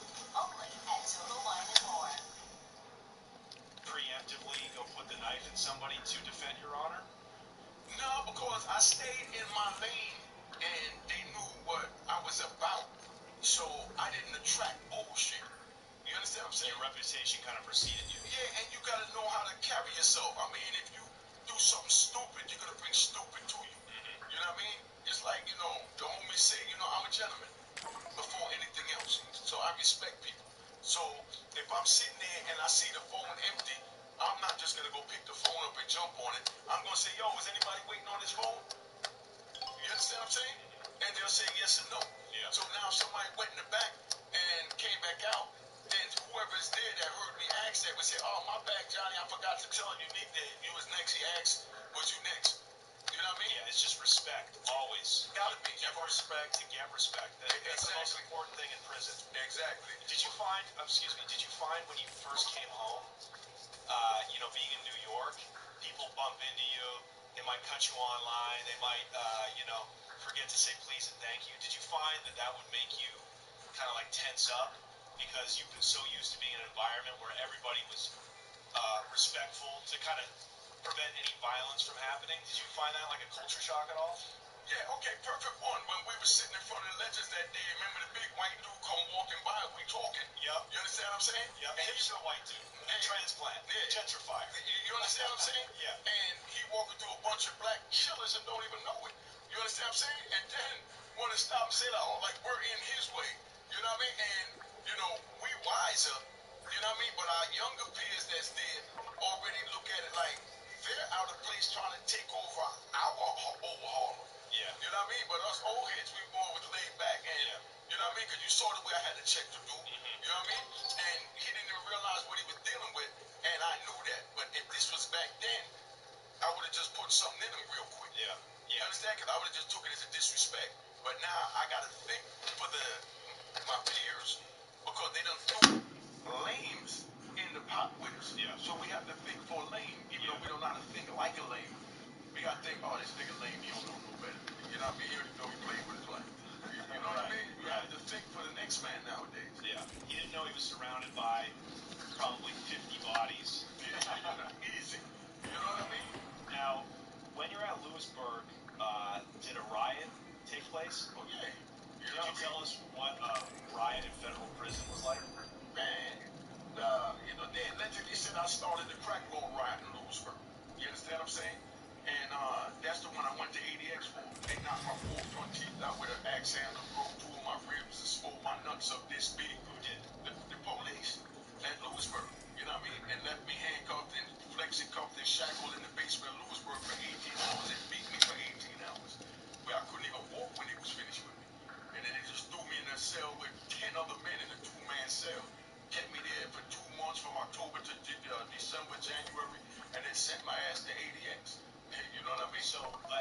us about the crack law riot.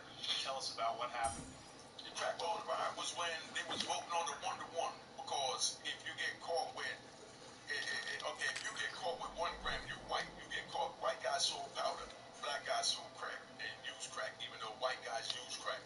But if a white person got caught, if a black person got caught with 1 gram It was equivalent to 100 grams of powder. So imagine me getting caught with something that a mother could just smoke in 5 seconds. You know what I mean? And that give me 10 years to life. But then you got to get caught with 100 grams, 100 times that. You understand? Yeah. So they was, the House and Senate was voting on the bill for that. And when they went to vote for the bill for that, they turned it down. And all the guys in the FCIs like Greenfield, Talladega, those are the guys that it would have affected. You see what I'm saying? Because those are the ones with like under 300 grams, under 100 grams, lightweight, that just got buried for like 10 grams of crack, and they got life sentence. Right. You know what I mean?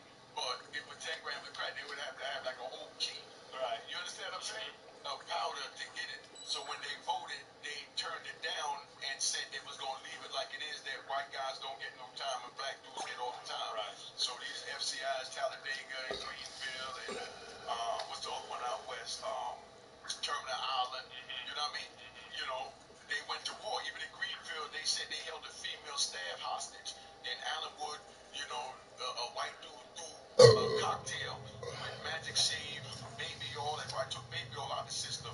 And threw it in a black female correction officer's face because they was angry that they left the mandatory minimum as it is, the one to 100. So you started a riot at Lewisburg over this. That's what they said. Allegedly, of course. Yeah, that's what they said. That's just what they say. They can't be trusted. Now tell me, in a federal prison riot, is it race related? In the state, usually white dudes got to start fighting with white dudes against black dudes, Spanish dudes. What is it like in the feds? No, even in the feds, but the crack law riot, that was really a black thing, because we was the ones getting burnt. Yeah. So all the black dudes, not all, but majority of black dudes got involved to hold it down. Okay. You understand what I'm saying? So can we get some detail, please? What happened? What did you see happen? You don't have to tell us what you did, but what we want. I told about what I did, allegedly did on my Unique Maker Audio YouTube channel, but I mean, they came down there, had the riot squad, the goon squad, like dressed like Ninja Turtles with all that crazy shit on right outside my window. You know what I mean? And they practicing how they're gonna go into units and extract inmates. So we laying there all night, listening to these big 6'6", 320-pound corn-fed, you know what I mean? Amish, white dudes from Pennsylvania, talking about you know what I mean? And we listen to this.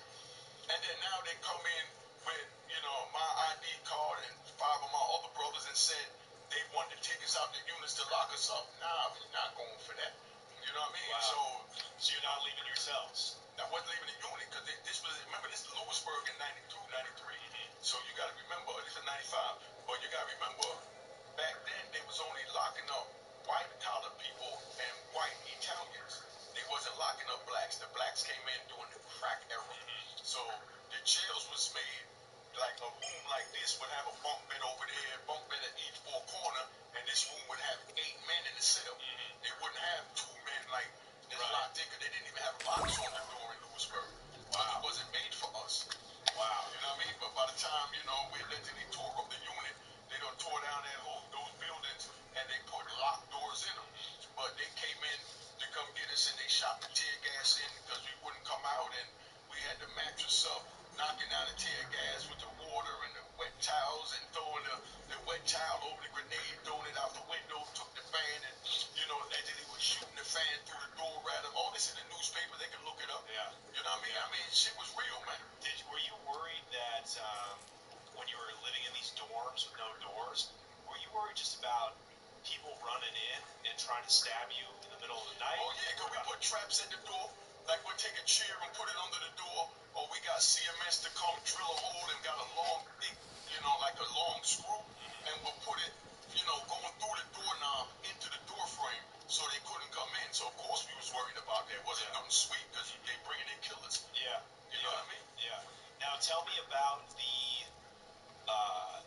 about the drug trade at a place like Lewisburg. You know, in federal prison, you've got really high-level, smart criminals locked up together. So therefore, you have a much more robust drug trade and criminal element going on in the prison. What kind of drugs were in there, and what kind of money was to be made? Except for crack, nobody really pushed crack in there, and cocaine didn't make a lot of money. Heroin was the drug of choice. Heroin, okay. And weed, because everybody smoked weed to try and forget about their problem. But then you had dudes that smoked the heroin not smoked the heroin, that sniffed the heroin or shot the heroin, because they couldn't deal with the time. It was harder. Those are the ones that was harder to deal with the time. So they went to heroin to get high, to escape per se for that period of time. How much did one line of heroin cost? Powder heroin? Oh man, like you take a matchstick. It's how I used to measure. You take a matchstick and you peel the match in half, and you got the half of sulfur on one end and the other half on that other end. You mix together, and now you got two halves. Yeah. One of those halves go for $25. So one go for $25. Just one little sniff cost $25. It was costing $5 when they took the cigarettes out. That's the best thing they did for the inmates. Yeah. For the hustle thing. That's right, because now you got a whole black market for cigarettes. Yeah, $5 for a cigarette that might be a little pinch, half the size of your fingernail. They were selling it in some jails for $5. And some jails for $10. Wow. So you're paying $10 or $5 for less than a puff of a cigarette, and you got dudes that want to continuously do this maybe 3-4 times an hour. So they're spending $40-50 an hour with you if you get a pack of cigarette. Right. You know what I mean? Yeah. So who would get in the tobacco? The police was bringing it in. At first, now, being that they done took it out the system and price went up out here and all that now, people getting it through the visiting hall like they was getting the heroin and weed. You got people getting it, and we was laughing at it back then, saying, man, they done took the tobacco out. People gonna start getting charges for bringing in tobacco. Right. But that's just a contraband charge, so that's not no real time. Oh, okay. But what the feds did was cross that over with conspiracy, saying that you told your girlfriend or your wife or your mother or your son to bring something on state lines. Right. So that right there jumps the time up now. You know what I mean? As a conspiracy. Right. So you're looking at automatic 5 years just for that. So it sounds like if you're selling drugs, you got an operation in prison, it's better to have a guard bring it in. Oh yeah, most definitely, because you're going to get more. So how much allegedly would it cost you to get, let's say, 2 grams of powder heroin brought in by a guard? What is that going to cost? Man, that ain't shit. A cop will bring in like 10 cartons of cigarettes. And they'll, you give them $500 for a carton that they paying $80 for. Right. So they making $4 to $20 off of every carton. So if they bringing you 10 cartons, you're getting $4 or $5 grand easy. Right. You understand what I'm saying? Right. And they was allowing them to smoke cigarettes in the prison so they could come in with it. So someone bringing you in 5 packs, at a time. Walk in with 5 packs. You know what I mean? And when he go out to his break, like he's gonna go get something from the local thing to eat on his break, he bring in another 5 packs. And in 5 days, you done got your 5 cartons, and he done made his, $2,500. Yeah. And they wasn't paying them shit, so they love to do that. How do you pay a guard? Is there cash in federal prison, or is it on the outside? You're getting your people to send him money. No, you usually get your people to meet him on the outside, in person. Okay, gotcha. You're not gonna do a wire trail like that. No, of course. The cop, the cop, you're on him been talking to him, say, look, my girl gonna meet you, man. She's gonna give you this $5 grand. I need you to do this for me. Right. You know what I mean? Right. And they talk to the girl on the phone, meet the girl, feel comfortable, and they bring it. But it's just nowadays they send police up. Yeah. You know what I mean? But back then we wasn't sending police up. We was driving up with the police. Of course. Now, when you're in prison, you got your carton of cigarettes. You're getting ready to peel them off and start selling them. How are you getting currency? How are you selling? In stamps, like I'll sell a cigarette for 2 books. You know what I mean? Each book back then was $5. That's $10. You take one cigarette this big, right, and you'll cut it 8 times, and you'll sell each one, let's say, for a book for $5. Right. So you get 8 of those. Now you get $40 for a cigarette. The same cigarette they charging out here was 50 cents for a new cigarette, and it was less than that when the cigarettes were cheaper. Before all these taxes. So you're making $40 off of one cigarette in prison. You know what I mean? It's unbelievable.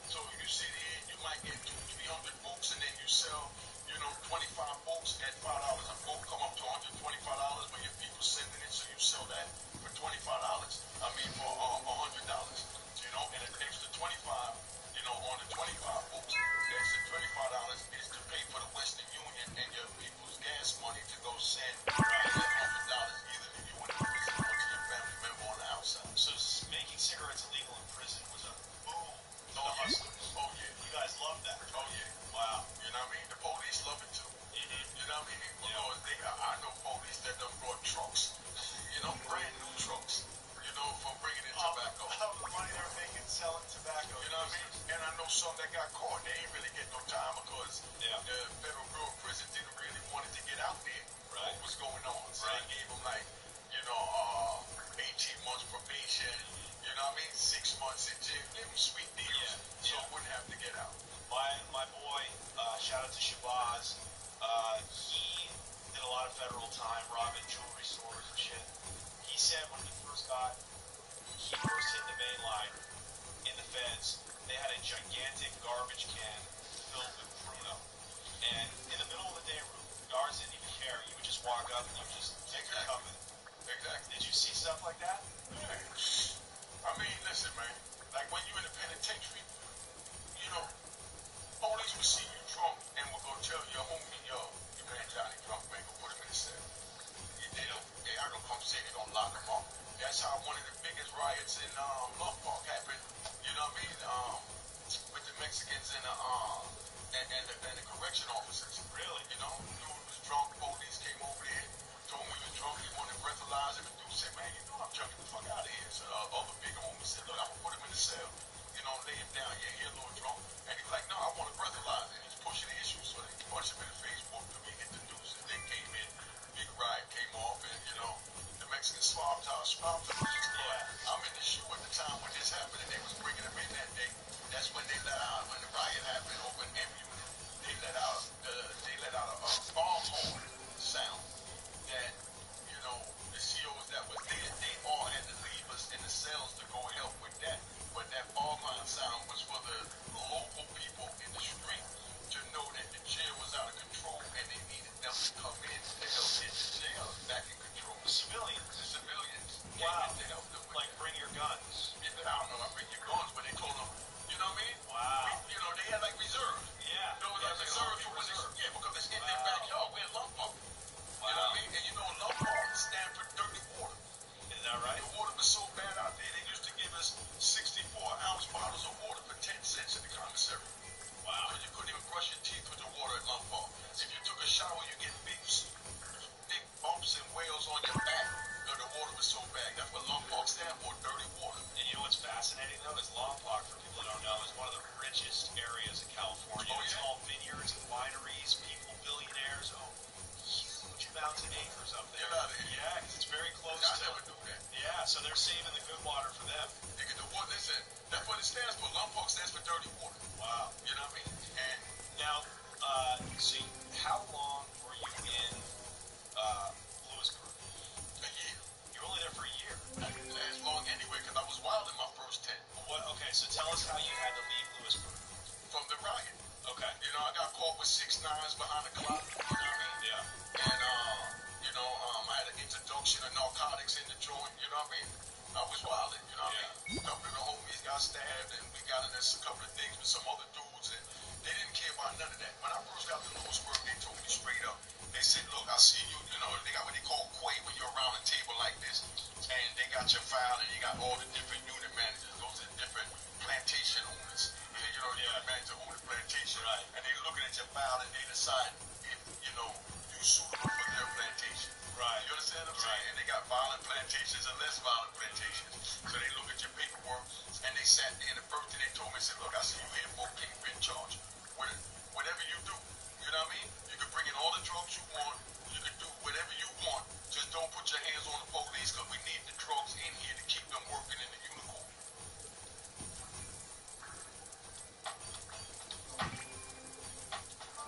Running a business comes with many moving parts, and being able to keep track of it all makes all the difference, especially when it comes to stock. That's where we come in. Katana's cloud-based inventory management software is full of useful features to help you maximize operational efficiency. Keep supply and demand aligned with live end-to-end inventory insights, and eliminate stockouts or overstock before they happen. Take the guesswork out of ordering products and materials. Katana's built-in purchase order management lets you issue orders based on precise requirements and reorder points. Centralize and monitor data from every sales channel in one single place with omni-channel sales management. Save time and effort with manufacturing operations management. Production planning, resource allocation, and scheduling have never been easier. Katana integrates with accounting software like QuickBooks Online and Xero, giving you financial visibility, and extra peace of mind when it comes to managing your books. Worried about complexity? Don't be. Implementing Katana couldn't be easier. Choose to set it up for yourself, or let our team of experts set you up for success. Learn more about how Katana can help you track all the moving parts of your day-to-day operations and join thousands of businesses that have already transformed how they work. This is what the cops told you? The cops said, go ahead and sell as much drugs as you want. Bring in as much as you want. They basically told you, you're the shot caller, you keep this place, you keep a lid on this place. Just bring the drugs in because the guys that work in Unicorn was working damn near 24 hours a day. They was making big steel lockers and steal every goddamn thing. I mean, jobs that on the street pay $60 an hour. You know what I mean? And they getting this labor for 40 cents, 50 cents. But they had guys working like 14, 15 hours, but they was dope fiends. And at the end of the month, they get a little $200-300 check, and then they come to us and they come buy the dope. And the administration needs the dope because that's what they're working in the factory. That's what, so they wanted you to keep this heroin coming in. Yeah. So it'll keep them working in the factory. And paying them basically slave wages. Beyond slave wages. You know what I mean? Beyond slave wages. I mean, if greater America understood the level of corruption in the federal prison, in the highest law of the land, in the greatest country in the world, it would make their heads spin. This is far worse than any corruption I saw in this state. You hear them talk about ADX Supermax, right? Yeah. ADX Supermax got a uniform. Before you can leave ADX, they got a step-down program. You go from one unit to the next unit where you come out different times. The first unit, you locked in 23 hours a day for 18 months. Then you go through a review if they like you there, and they move you out. And you go to the next unit where you come out for 3 meals a day just to eat your breakfast, lunch, and dinner. And then go back in your cell where you come out and eat your breakfast, lunch, and dinner with your range. You understand what I'm saying? And then after you do it 18 months there, then they move you to another unit, and that's the Unicorn unit. Yeah. So the unit, before you get to the Unicorn unit, they had H unit, but your H unit now is the Supermax unit where they got the Unibomb and all that. But the H unit was where you come out from in the morning like a county jail, and they kind of monitor you in that unit to see if, you know, you chilled with the violence. Because ADX is where they put the worst of the worst, but they feel like we can't have human contact with other inmates or police. So they put us in this one pod when you get to the third stage, and you stay there for like 9 months. So after you stay there, then they put you in the Unicorn unit, where at the time they was making like these chairs, the backs to the chairs. And to show you how crazy it was, made it to the Unicorn unit. I'm in the Unicorn unit, and they had us making like, you know, like see the back of the chairs? They had us making the backs of the chairs and the bottoms of the chairs, just the cushion. So we couldn't work with the metal bars and stuff like that and the wooden bars that hold the chair together. But we had like a cushion with a hard plastic, and then we take, you know, the staple, and we pull the cloth over and we staple it around, and then they got another plastic you put over it to hide the staples that we put in it. Right. And we only went to work for half a day. They had 2 sides. You know what I mean? They had a left side and a right side. So if the left side went to work in the morning, they was off in the afternoon. And then the right side would go to work in the afternoon. Just 24 hours a day? No. This was just a regular, you know, from like 7:30 in the morning to 3 o'clock in the afternoon. That was the shift. Right. But as small as that shift was, we had a dude that was from Ohio. I told about it on my audio show on YouTube. That, you know, was really, really smart. So they had him doing the books for them. He worked as a clerk. And he called me over there and he showed me and a few other inmates that, do you know that little factory working that little bit of time, you understand what I'm saying, made $500,000 in 90 days for the quarter. Just that tiny little unit working less than 8 hours a day. Exactly. $500,000 in 90 days. They made like $2 million a year in ADX Supermax that was supposed to be locked down. Right. So imagine all the federal prisons. What and they're making a year. Way more than that because they're doing other things. We can only deal with the backs of the chair making that. Right. $2 million a year. It's the federal system. It's a slave ship. All your viewers got to do is Google Federal Unicorn. You know what is the revenue? Yeah. I mean for the year, and it'll blow their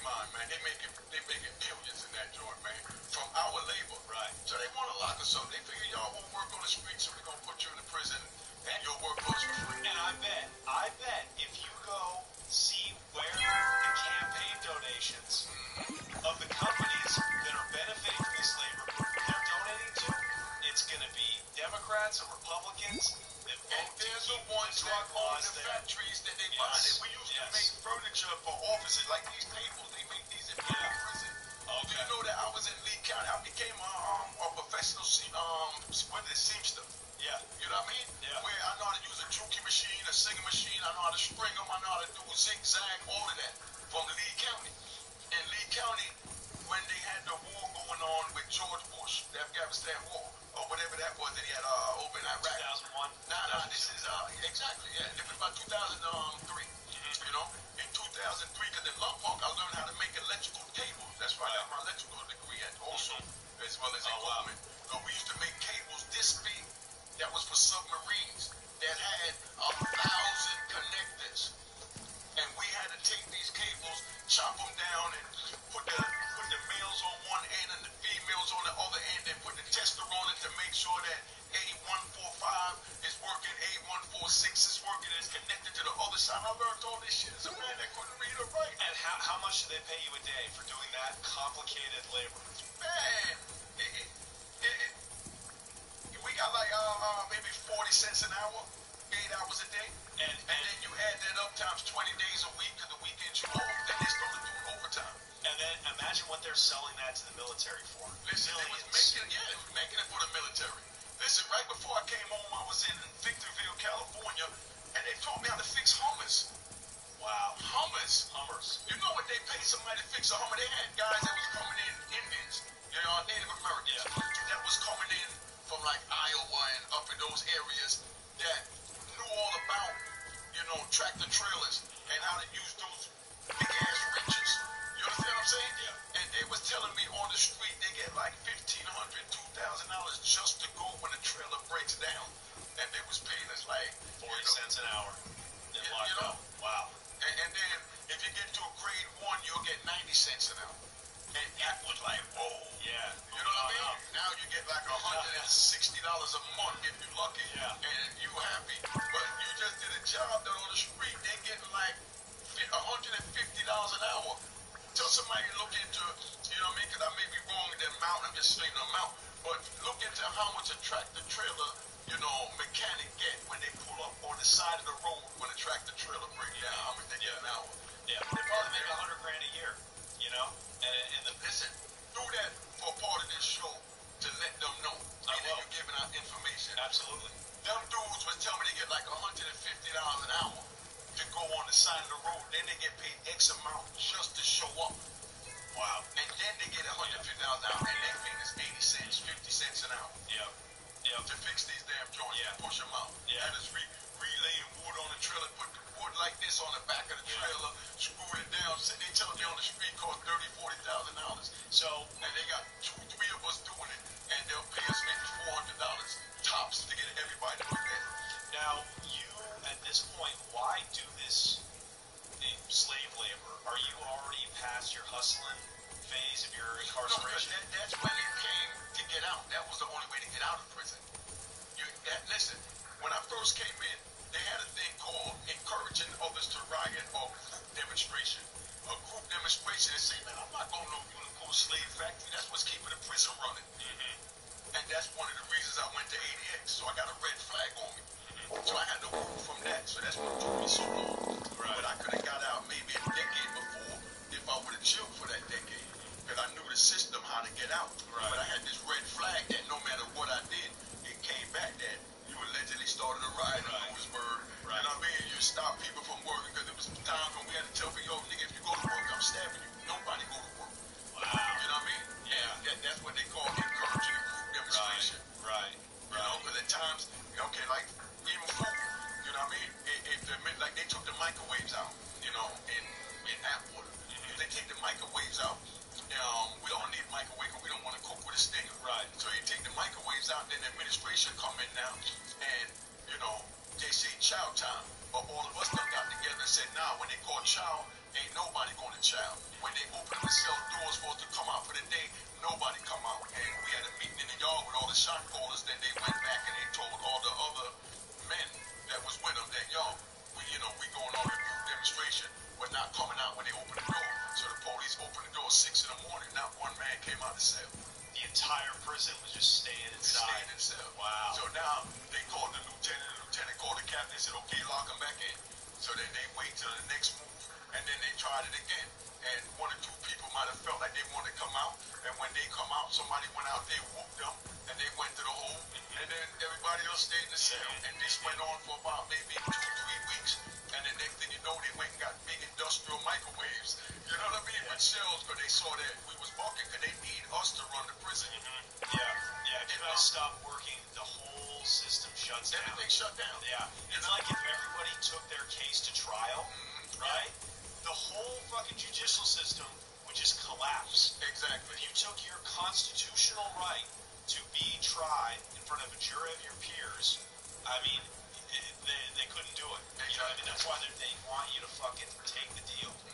I imagine getting in a fist fight must be scary because you don't know, and stabbings are so common in the feds.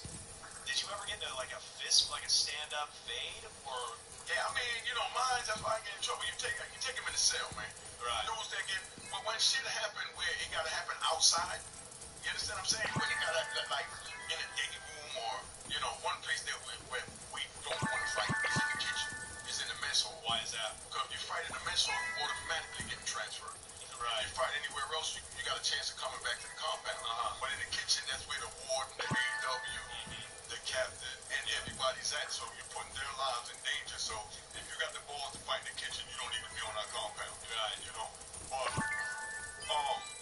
you know, it depends where it happened and what happens. But 9 times out of 10, you get into it with somebody and you'll tell them, nigga, I'm trying to see. Yeah. You understand what I'm saying? And do we know, is that implied that it's a fight with fists, or it's a knife fight? Get your knife.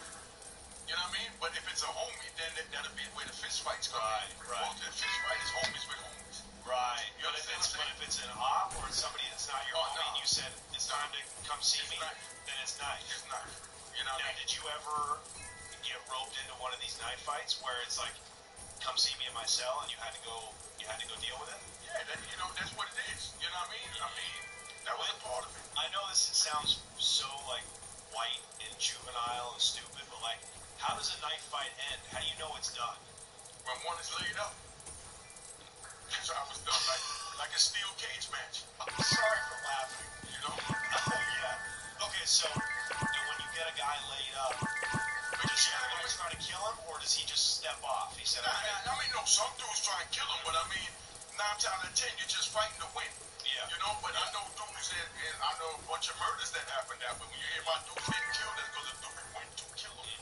You know what I mean? But, you know, more times, you know, you fight a dude, you stab him up, and, you know what I mean? It's an honor thing. Like, you know, you violated me, I'm trying to see you. And once you get the fight, then, you know what I mean? It is what it is. And then 9 times out of 10, the administration is going to separate you, and you're not going to see that guy again. Right. Because by the time you get to fight, the police usually break it up before it gets to that stage. And when they don't, that's when it gets to a murder. Yeah. And when you stab somebody, he lives, you live, right? It's a fair knife fight. Yeah, but then they transfer you. They just transfer you, right? right? The administration is going to separate you. Oh, so that's why you just kept getting transferred from prison to prison to prison throughout your time, especially in the early years. No, I got transferred for hustling. You know what I mean? For what they call investigation. You know what I mean? They couldn't figure out how I was bringing the drugs in, but they knew I was bringing the drugs in. And we're talking heroin? Yeah, you know what I mean? Yeah, so they couldn't figure it out. So, you know, they'll transfer you to another jail. And then when you go there, then, you know what I mean? Because your name, when I wasn't selling heroin in certain jails, my name came up because I was still fly and, you know, me. So they, you know, and then I'm hanging with the dudes that is hustling. And can you tell us here on the Connect how you were getting the heroin in the early years? I mean, you know, you get somebody to bring it in. Like you have one of your homies, you know, bring somebody's girl on the street. You know what I mean? You know, 10 grams of heroin, they bag it up in balloons, they bring it in, and you give them 5 balloons for bringing it in, and they get 5 balloons. But each balloon is gonna sell, you know, each gram goes, you know, for like $3,000. You understand what I'm saying? Wow, so you're off of 5 balloons, it's 15 G's right there. Right off the top. That's imagine what you're making off of a kilo. Like somebody on the street could just have a business selling heroin to people, bringing it to prison, and make insane amounts of money. Yeah, see, it depends what jail you're in, because some jails, if it's more drugs, a gram will go for like $1,000. You know what I mean? 800, 500. You know what I mean? And then some jails where it's not at, they go for 2,000, 3,000. Right. You understand? Right. Just like cigarettes. In some jails, they go for $20 for a cigarette. Right. Some jails, they go for 60 and 80. Right. For one loose cigarette, not a pack. Now, when you were hustling in prison and you got balloons in successfully, did you stash them? You obviously didn't keep them in your own cell. Nah, you pay other people to hold it. Right. Everybody's paid to do something. Everybody's trying to make $1. So you find a dude that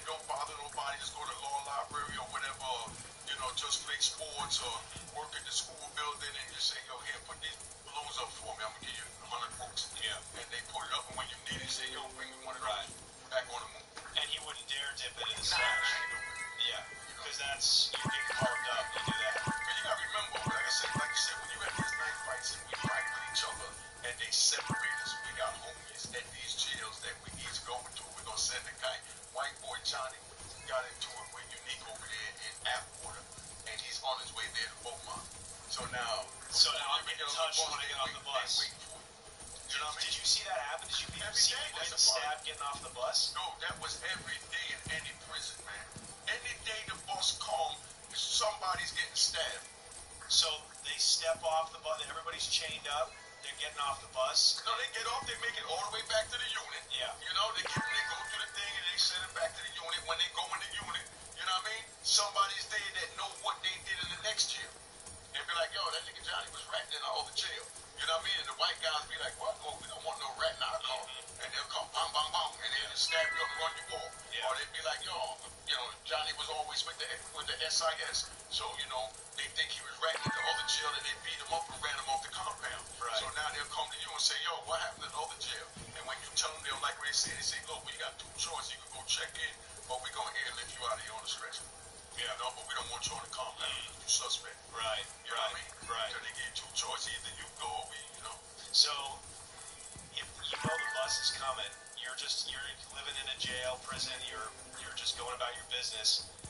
It's not even a thought. You're like, oh, the bus is coming. Somebody's getting stabbed in it. When the bus is coming, we all go to the store and buy a big case of butt naked soup because we anticipate a lockdown. You talk to your dad. We don't talk. Why don't you want me working for your dad? He's a psycho. Bloody drugs. I prefer to know my own strength. Arms were a punch. Watch out for your girlfriend. Talk to her. I'm gonna tell them everything you ever did. Are you threatening? We gotta go. Let's just keep driving.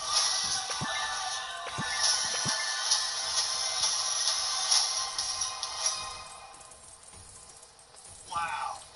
So Every you're like, Tuesday the bus comes. Wow. Tuesday and Thursday. So everybody make sure you have soup. So dude might be like, man, I ain't got no more soup. Give me 5 soup. The bus coming. See, you know what I mean? it's a known thing. It's known. All the inmates know. Period. We gotta go to commissary and stock up because somebody's getting stabbed and we might all have to Listen, stay when I here got for a to couple weeks. Victorville, when I got to Atwater, when I got to Atwater, 33 of us came on that bus. In 30 days, it was only 3 of us left. Everybody else got stabbed up within those 30 days, waiting on their paperwork to come show that they was hot. Out of 33 men, 3 was left. One of them was a white dude from like West Virginia that came in with blonde hair, blue eyes, long hair down his back like a hippie. You know, I seen that boy 30 days later. He had a bald head, big SWAT stick on his neck, spider web on his cheek, teardrop on his face. You know what I mean? And I was talking to him in Oklahoma when he was just a hippie. Yeah. So now I see him on the compound and he rolled up on me and he's walking, he's bopping like, you know, like he's got the Aryan Brotherhood. Yeah. You know, and I'm like, yo, what's up? And he's like, nah, I got these 5 knives on me. They got me holding the knives. You know what I mean? And I'm looking at him, he got the ball hitting the SWAT stick. I'm like, yo, what's up with all the tattoos? He like, now, you know, I had to get branded in. I said, but dude, you from West Virginia. You know, I hustled out there. Yeah. What you gonna do when you go home? Man, I gotta worry about that when I get there. But right now, I just gotta survive on this motherfucker. Wow. Wow. So what happened to those other 30 people that got stabbed? They either got stabbed and killed or they got stabbed and they got shipped Nah, out? they got stabbed and got shipped out. They don't normally, but man, I'm not gonna front. I'm gonna get the props way through. Them white boys in the federal prison, they stabbing to kill something. They're not stabbing just to stab you. Like a black person think twice. Yeah. You know what I mean? A Mexican, you know what I mean? They'll think twice. But they're gonna stab you to It's like hurt punishment. you. It's, Yeah. No, I mean to hurt you. Ain't no, you know, punishment is when you're doing it with a homie. Right. Well, I'm saying the white guys is, you know, when especially like when I was out in Victorville, is bloodthirsty. You know what I mean? With their own, they kept their car clean. But there wasn't a lot of them, so they had to let everybody know they could hold their own. Right. And they did hold their own. Right. You know what I mean? If a dude come in, he white and he hot. Look, it'd be so funny, bro. Like I got to do a show about that on my joint. White dudes come there. You understand? And he's on the compound for a few days, maybe a week. And then while he's waiting on his paperwork to come, but some other paperwork come, let's say from another jail or whatever, or they find something saying that he's hot. You know? What does hot mean, just for the fans? He's a rat. You know what I mean? Yeah, it means a rat. Finds out he's a rat, so they turn around and they go, you know, they gonna tell all the shot callers and all their homies on the compound, not white homies, I'm talking about black, whatever. They tell all the other men on the compound, yo, we're gonna put our work in Thursday, so y'all go to the store and get your soups. Wow. You know what I mean? And As a courtesy, they let him know. Yeah, definitely. That's out of respect. You don't want to fuck up nobody's bed. Right. So they tell them, yo, you know, we getting ready to take care of some business. You You understand what I'm saying? Yeah. So make sure you get your soups. And listen, and the crazy thing is, the one white dude is walking around with them every day, and they might be like, yeah, hold up, yo, Johnny, yo, we get ready to punish this, you know? They don't tell you who. They say we get ready to punish somebody. Right. You understand? Right. And then somebody tell you, yeah, they're gonna punish Kenny. You understand? And Kenny's walking around like shit's sweet. No, Kenny go, yeah, because they don't know it. Yeah, he doesn't know it. Because we're not gonna go tell him it. No. You know what I mean? Like, you know, you don't get involved in that because Kenny said, Unique said that y'all gonna do something, now they gonna come get me. Yeah. Or they gonna go to my homies and say, yo, your man went and blah, blah, blah, blah. You know, so then my homies gotta check me now. Yeah. Because you don't get in other people's business. Yeah. It's kind of like, you know, you see the mafia, the mob movies, like The Godfather. They know Paulie is ratting. Paulie set up Vito to get killed, but he's driving around, everybody looking for places to go to the mattresses, not knowing that his, you know, about to get a bullet in the head. Exactly. It's like that. But it's like the weirdest thing to see in prison because picture a whole week, man, of everybody moving around like nothing is happening, and they're saying, and they're telling everybody that Johnny's getting stabbed on Thursday. He's marked for death. Yeah, so get your stuff. Everybody on the compound knows that Johnny's getting stabbed except Johnny. He's a walking dead man, and Don't even know everybody it. else knows it, but he doesn't know it. 1,000 men know it. And not one man is gonna tell him. Right. Smiling in his face. And then the day it's gonna happen, they'll come back and they say, yo, it's going down right after lunch. Yeah.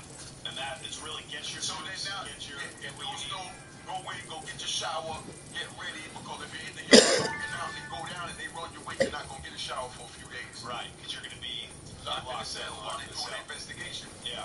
You know what I mean? And when these hits went down, did that person usually end up getting killed? Yeah. And is that one to the neck, or is that a bunch of body shots? It just depends on how it turns out. You know what I mean? How the dude feel like stabbing him, or where he feel like stabbing him. Like I remember my first morning in Victorville. Yeah, in Victorville. In August. Like it was August 31st. But y'all can look this up. Whenever I tell you, look it up. What year? 2018. You know? This is recent. Yeah, right before I came home.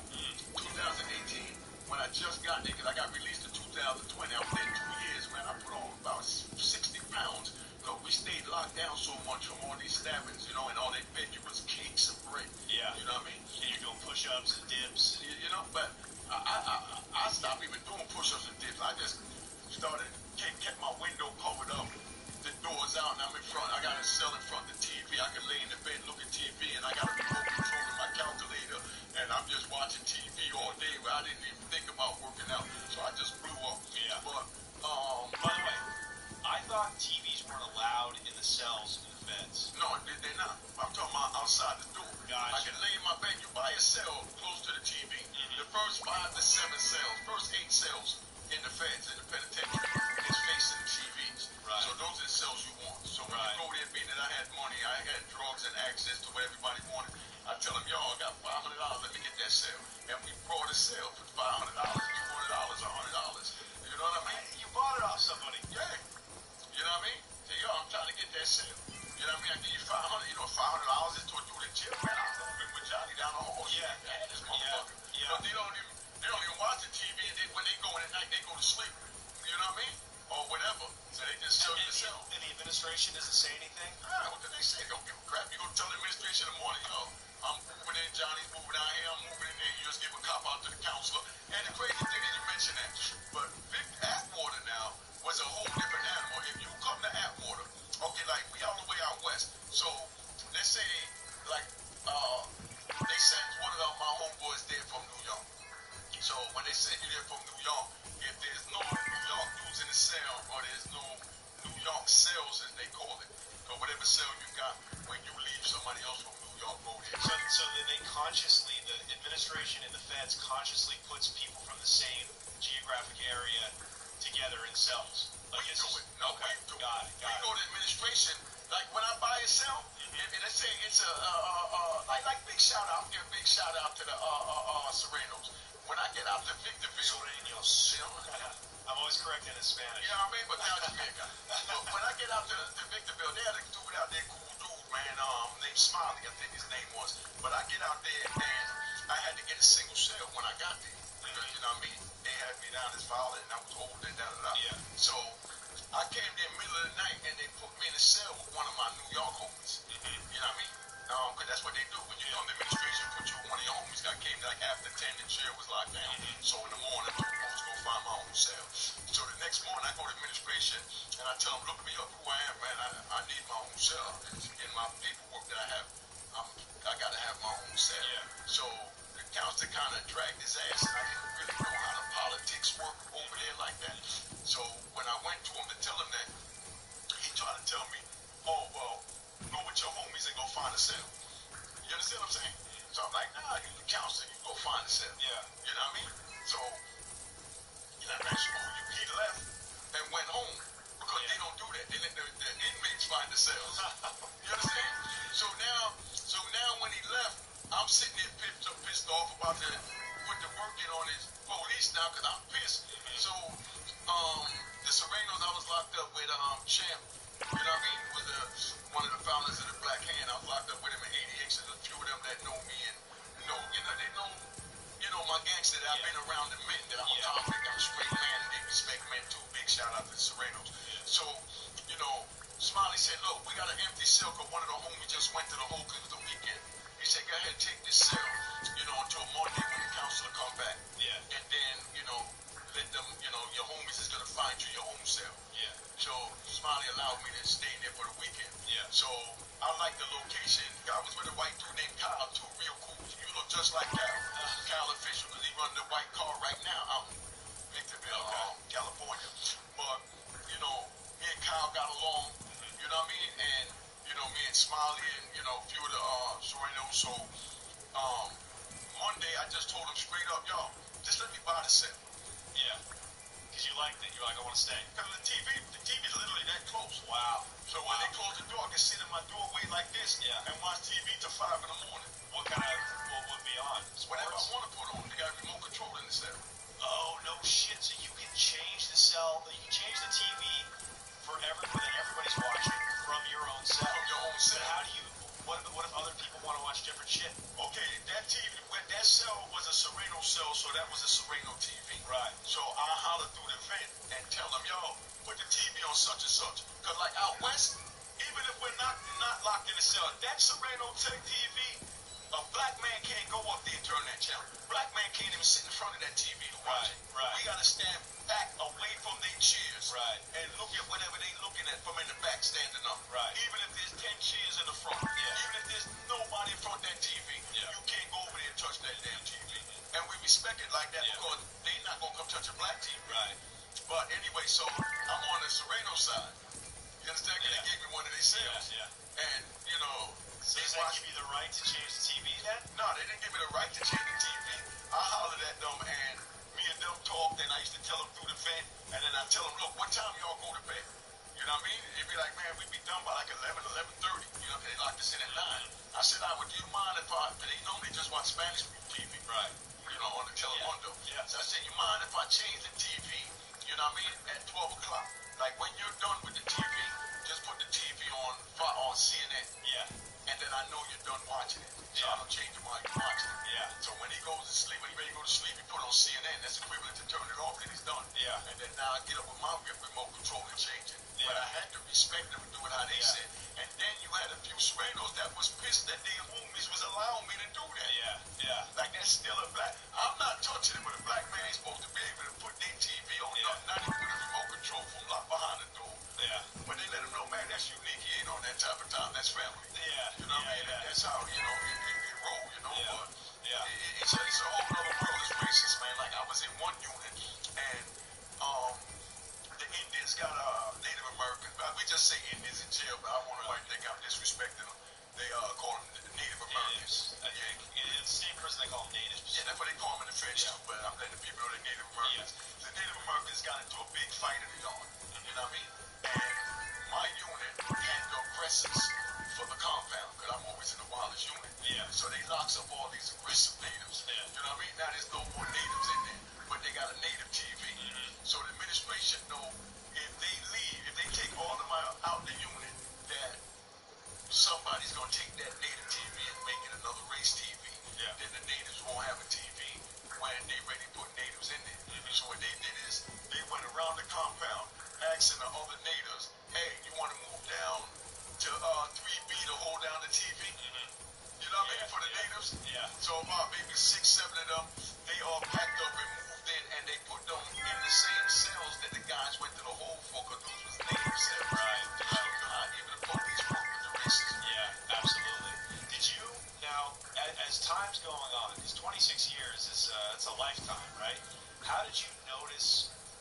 prison system change?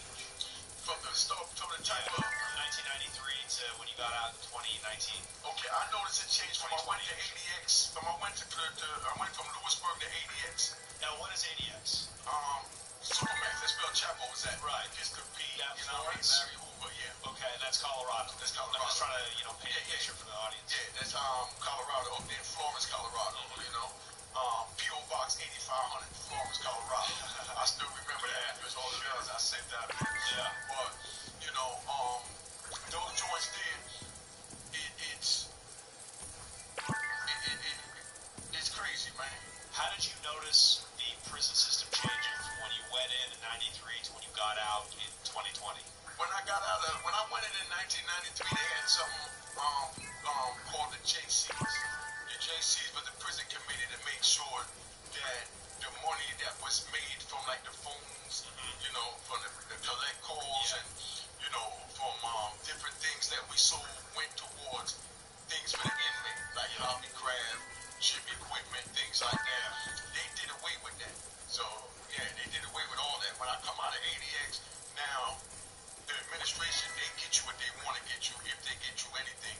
And now the police is running the jail.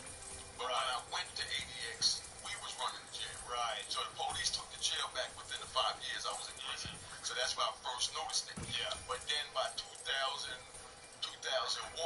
I started noticing the type of people they was bringing in. You know what I mean? Right. It was really just picking up people that broke the law, not criminals. Right. So it started to become much easier to go to the feds. Yeah, they were putting anything in the feds. Right. So you was bringing people that didn't know how to move. That's why I was so much stabbing. That's why every time the bus came, somebody got stabbed. Right. But they never belonged there. Right. And who were some of those people? White collar crime, dudes that got caught with a couple of grams, dudes that just got caught with a pistol. Yeah. And these are dudes that ain't had no business carrying a pistol. They didn't need a pistol on the street because they wasn't in the street. Right. But now they find themselves in there amongst killers and fools because they want to have a pistol and no fool on the street. And why do you think they were started to send so many of these really low-level criminals to the feds? Because they had nowhere else to send them. Like I told you, you can't put 20 pounds of flour in a 5-pound bag. Right. So they didn't know where to put them. So it started from all the violence that started happening and the stupid shit in the FCIs. Yeah. What they did is they were trying to send the younger guys that didn't know no better to the FCIs, to the media. Yeah. But when they went to send them to the media, they went down there and they took advantage and was gang banging and carrying on and wasn't listening. So then, right before I came home, then they switched it and started sending those young guys, instead of trying to protect them, to send them to a safe, medium security environment, they sent them up there with the wolves and gladiators so that they'll learn how to bid.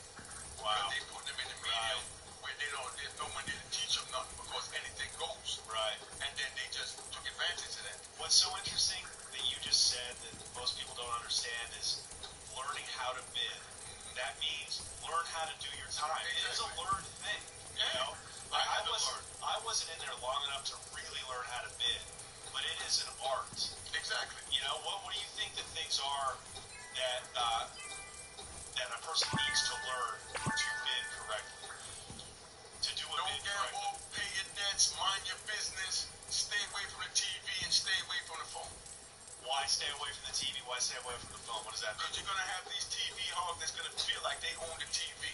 So you sitting here watching something, and the dude just come in and change the channel.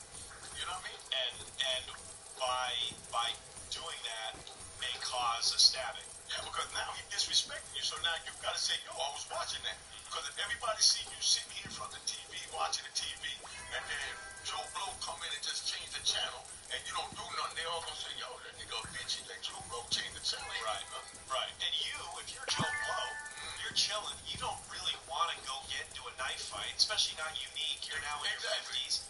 But you got to do it because you have to survive. Yeah, you have to defend yourself. But now you look like a bitch. Right. So stay away from the TV so you don't put yourself in that situation. Right. Because you have these crash dummies. So that's how you think for a crash dummy. Right. You understand what I'm saying? Yeah. You have to think for a crash dummy. Now it's 2018. Donald Trump, the great Donald Trump. Well, we want to get this monetized, so I don't have any opinion on Donald Trump. But because he's a very controversial figure. Where were found out that Donald Trump had basically reversed the mandatory minimum laws from the 90s and instituted that, was it a law or like a mandate that made it possible? It was an amendment, they call it. An amendment. Okay, tell us about that. Tell us exactly what that was. Okay, he made an amendment saying that he gave the power back to the judges to release the inmates that had a crack cocaine charge if the judge felt like they gave us too much time. Right. That it was up to us to show the judge that we've been rehabilitated. Right. Because back then the judge had no choice. His hands was tied. Right. And what Donald Trump did was untie the judge's hands. Mm-hmm. So now, that was perfect. That's what I've been waiting on. Like I said at the beginning of the interview. Where were you when you found that out? How did you find out, and where were you? What did you feel? Oh, I found that out when I was in the medium Pullman right before they sent me out to Victorville. So by the time I get to Victorville, Donald Trump was in there, and every day Donald Trump this, Donald Trump that. They attacked this man from every which way. Mm-hmm. If he breathed or farted, Donald Trump farted. You know what I mean? It was like that type of thing. Donald Trump farted a racist fart. You know what I mean? But the whole time, his little son-in-law, Jared Kushner, was behind the doors talking to all my homies. Right. That was doing good, that got their life together, that went home. Right. You know what I mean? And they were sending word back like, yeah, we working on something with Jared Kushner. So everybody get the credit to Jared Kushner because he did the footwork. So did all the inmates doing life on the grapevine that is a federal system hear about this amendment and say, this is our chance? Yeah, that was it. And so did you immediately start putting the paperwork together? Like, what was I the didn't put it together when it first came out because it wasn't for people like me. Because you've been misbehaving so much? Nah, not even so much that. My misbehaving was at the beginning of the bit. Mm-hmm. We're talking about over 3 decades, damn. Yeah. But no, it wasn't for people like me because I had too much drugs. You understand what I'm saying? Oh, you got caught with too much drugs. Yeah, I had 255 keys, 330 keys. So it was really for people that had 250 grams or less. Yeah. But people that got caught with a couple of ounces and just got screwed. Yeah, but the way Donald Trump wrote it up, he called it a covenant act. A covenant act is anything that's 841 drug charge. Which is? You know, crack cocaine. Yeah, right. So just a crack charge. It didn't say anything about a amount. Right. It just said a crack charge. And you were... So my lawyer, Gamble, the lawyer contacted me and said, man, I think I can get you out on this shit. Which lawyer? Brittany Barnett. Big shout out to Brittany Barnett. Corey Jacobs and Susan Feinberg. How did they know about your case specifically? No, I was working with Brittany from when Obama was in office with the clemency. Okay. But that was just a mess, you know, because Obama tried to appease everybody. Right. And that's why I respect Donald Trump, because Donald Trump wasn't trying to appease no one. Yeah. He did what he felt was right. Right. As the president. Right. Like he didn't see it. These laws were wrong. No, Donald Trump, the way I see Donald Trump, this is my opinion, so y'all can hate me if you want. The way I see Donald Trump is he's a man before anything. Yeah. You know what I mean? So if Donald Trump wants to do something, he's going to do it. He's not going to say, let me get the Democrats to be on my side. Let me get the Republicans to be on my side. Let me get Rand Paul to be on my side. Let me get, Mitch McConnell on the side. He told them, no, you motherfuckers, get on my side. I'm the president. Yeah. Do what I say do. But that's what a president is. Somebody got to take control. But all these pedophiles say, man, they ain't no like when I say it. In my lifetime, in my opinion, Donald Trump is the best president that we ever had. I don't agree with 99% of his agenda. Let me say that. Yeah. But I respect that he honored his word when he went in his office to, as they called it, to make it sound all racist, his base. Yeah, yeah. But why do you think Donald Trump passed that amendment to allow all of these black men, not his base, who were locked up for these unjust crack cocaine laws? Why do you think he did it? Because it wasn't about race with Donald Trump. The media made it about race with Donald Trump. Donald Trump knew it was unjust. He's from New York because he was here for the Rockefeller law that Russell Simmons knocked down. Right. You understand what I'm saying? And then he had Jared Kushner that was behind him. You had Kim Kardashian went to see him, and people went to him and brought it to him. You understand what I'm saying? And then he also knew that he could score points from that. Yeah. But he also knew that it was wrong. Yeah. Yeah. So it was political and he knew it was personal. Wrong. Yeah. Yeah, you understand what I'm saying? Yeah. So, when he did it, there was Republicans that were still fighting him. Yeah. And he went and got with them, called up to the White House one-on-one and said, look, man, we need this because we're trying to get these blacks to see what time it is that we ain't racist as they think, because the Democrats didn't do it. So forget the Democrats. We're going to pass it as Republicans. Right. Because it was the Democrats that put them away as Democrats with the crime bill that, you know, Joe Biden wrote, that Hillary Clinton. you know, that Bill Clinton signed. Yeah. You know what I mean? And that's how that played out. Yeah. So like I said, you know, I don't have an opinion on Donald Trump like that, but I like the fact that he's a man. When he came in, like I said, 90% of the things he did I don't like. You know what I mean? But it's not up to me to like. Yeah. You know what I mean? I couldn't vote. I didn't vote. The people that voted for him, that's what they wanted him to do. That's what he said he was going to do. And why I say to me he's the best president because he did everything he said he was going to do. That man went down a checklist from he got in office. Find me another president that ever did that. Whether you agree with what they going down a checklist on him? Yeah. You know, Donald Trump. I'm gonna take this. Check out what I'm doing here. Donald Trump freed a lot of black people. Probably no president since Abraham Lincoln freed black people the way Donald Trump did. None did. But they can't dispute that. They can't dispute it. No, they can't dispute that. But they, you know, so they look for other things to make it about race. Right. You know what I mean? Right. But you know what I saw on the news, that's what I saw from sitting in the prison, so I may be wrong. What I saw is Donald Trump tried to work with the Democrats and all that, but they so busy worried about how he talked. He's a New Yorker. I'm a New Yorker. They don't like the way we talk. Yeah. You know what I mean? But if we're trying to get to the same goal, let's work. Don't tell me like you corrected me, Serrano, however you want to say it. It wasn't to disrespect him. It's just the way I pronounce it. Yeah. But don't say that, oh, he's racist because he can't say Serranos. Yeah. You understand what I'm saying? Right. But that's what Washington do. Right. They look for anything to put, you know, each other in a negative category. That's right. You know, and politics. That's why they get nowhere. Right. And that's why I feel, you know, if they allow Donald Trump to run again, he's gonna win by a long landslide. For sure. We don't know what the hell Joe Biden's doing right now. Anybody watching this, tell me what he passed since he's been in office. Yeah. What has they done since they've been in office? Yeah, We don't know what the hell is going on other than they've been investigating the January 6th. Right. That's it. Like, what did they do? Right. Where did the dollar go in our pocket? Yeah. Seriously, I don't know. Gas went up crazy. Eggs went up. Everything went up. Russia's Ukraine. I mean, like, what the hell is happening? Yeah. The whole, you know what? It's just like how when a shot caller leaves in prison, and now all these youngsters come in, and there's nobody at the top, and it's chaos. But you know what I'm saying? When Donald Trump came in, he told all those Democrats and Republicans, this is what I want to do. This is what I'm doing.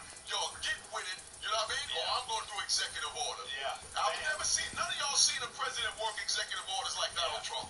Do you, what would you say to Donald Trump right now if you could, like, thank him for your freedom? Like, what would you say to him? No, listen, I just tell him that I respect his manhood. I respect his manhood because a man honors his word. Whether you agree with what they do or not, honor your word. Yeah. A New Yorker freed a New Yorker. You know what I mean? So you were working on your clemency. You were working on getting out for a while before this amendment. 26 years. Yeah. You filed. How long did when you first got with the lawyers when that amendment came down, and you realized, oh, this amendment doesn't stipulate the amount of crack. It just says crack. How long did it take from the filing until you found out that the judge had approved? Oh man, that shit was fast. 45 days. Really? Yeah.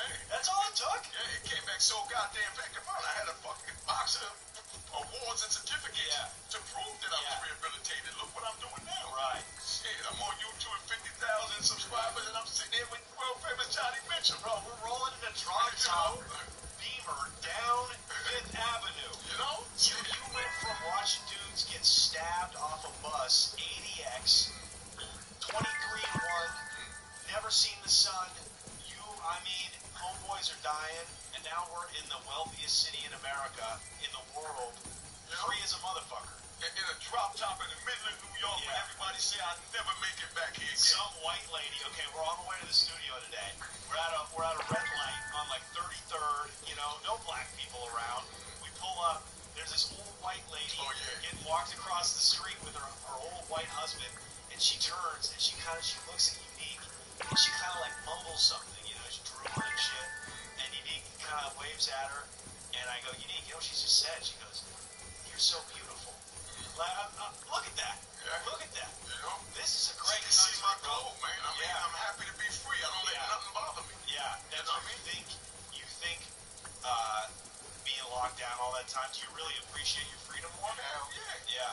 You know what I mean? I most definitely, I appreciate it every day. Yeah. You know, I have to. You know what I mean? You know, you can't look a gift horse in the mouth. Yeah. And you can't take things for granted like, nah, I got my freedom, forget everybody, forget that. Yeah. No, I made promises to God while I was in there. I was going to try and help the youth, and that's what I'm doing.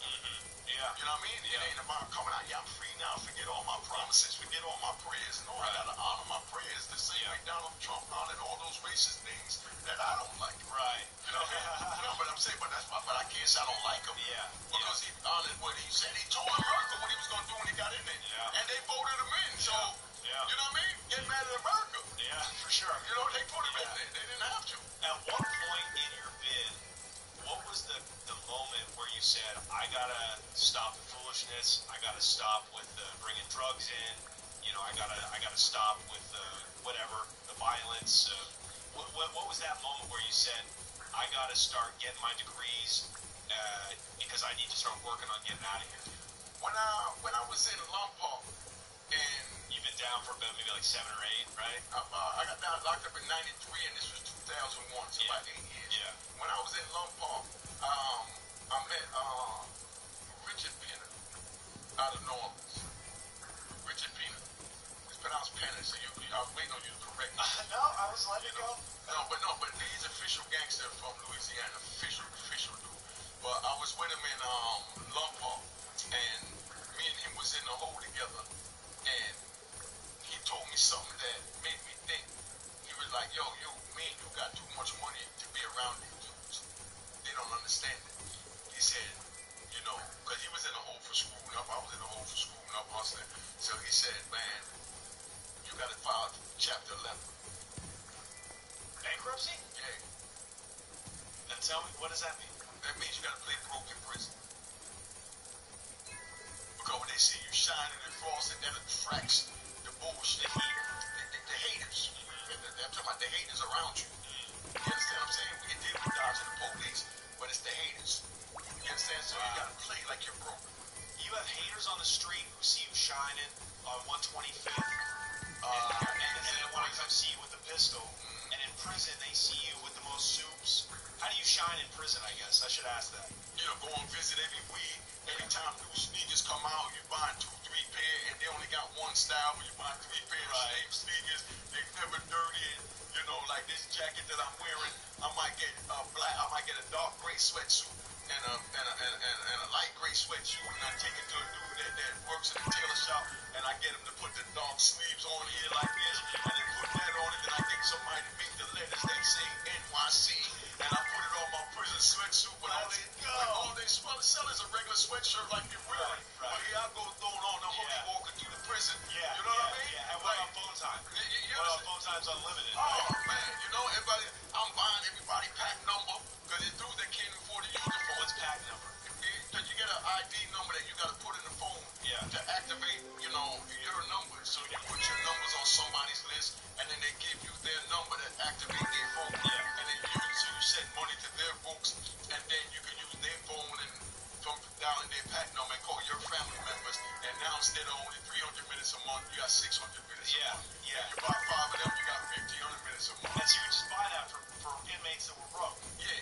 You know that they You're like the Robin Hood of the fucking cell block. You know what I mean? But look, I'm feeding everybody by using their phone time. Yeah. And you gotta go with the flyer shit. I'm coming, I'm getting off one phone, getting on the next, and I'm eating big bowl of food, and you know what I mean? So why a hater would see this and try to come at you with a knife, but how would he? Nah, they ain't so much coming at you with a knife. They gonna drop note to SIS. Oh, he got drugs in the cell. He's using somebody else's pack number. Right. They try to take my phone for 24 years for using one person phone.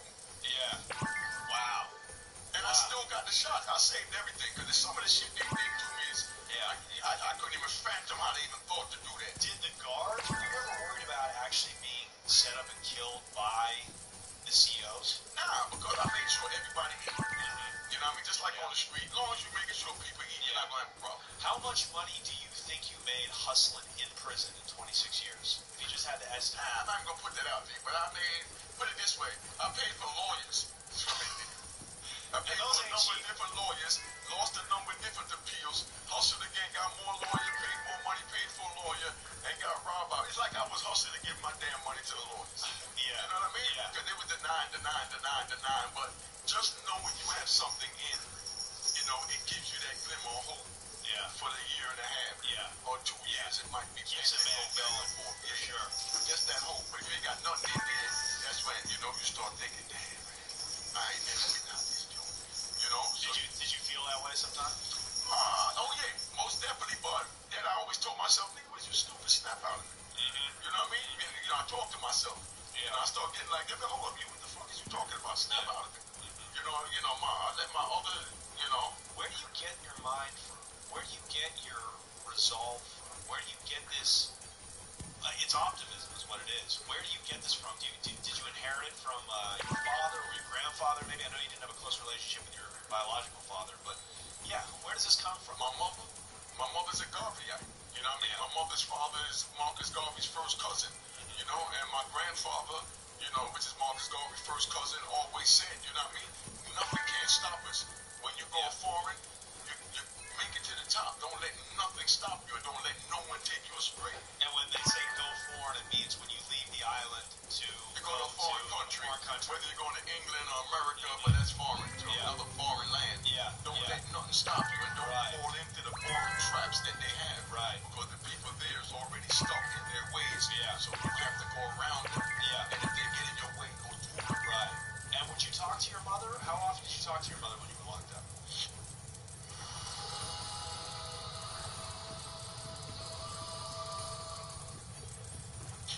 I talked to mother quite regular, but sometimes I didn't talk to her for 6 months. Sometimes I didn't talk to her for a year. You know what I mean? Yeah, if you were in the hole, maybe. Or the whole, or I'm working on my case, but my mom's understood. You know what I mean? When I called, she just act like I just told her last week. I'd be like, and I'm trying to make an excuse, like, yeah, mom, I was in the hole for 8 months. She's like, baby, just do your time and get home too. Wow, so she kept the optimism too that you were getting out. My mother said, man, just focus on getting out. Don't worry about mommy. Mommy all right. Right. Always told me that. Wow. But that was always my biggest worry. Yeah. And who was the first person when you found out, if you go watch the episodes that we do on the Connect with Unique, you got a punk ass counselor, a case manager who was a punk motherfucker, but he's the one who told you, I need an address. You're rolling up. You're getting out of here. Who was the first person that you called?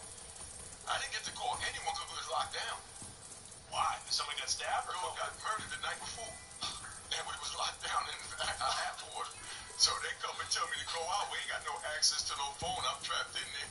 You know what I mean? And by the time I send a letter, I'll be there. So when I got to, when I finally got out, I wound up calling my mother and told my mother I was out. Yeah. You know what I mean? Yeah. That was the first call when I called my mother. It's funny when you get the first. And then my children. The first person you call when you get locked up is usually your mother. I've noticed, at least in my case, and people that I've known, she's the first one you call when you come home. Because she was 83 years old. To let her know I made it. Hold on, baby, I'm coming home. Right. You know what I mean? Because that was the whole thing. She said, baby, I'm not going. She said, I'm not going nowhere until you come here. And she's 88 and still here holding on. So I'm blessed to have this 3 years of freedom with her after 26 years away from her. God bless. So, I mean, I don't have a worry in the world. I accomplished everything I wanted to accomplish, which was get out of prison and hold my mother.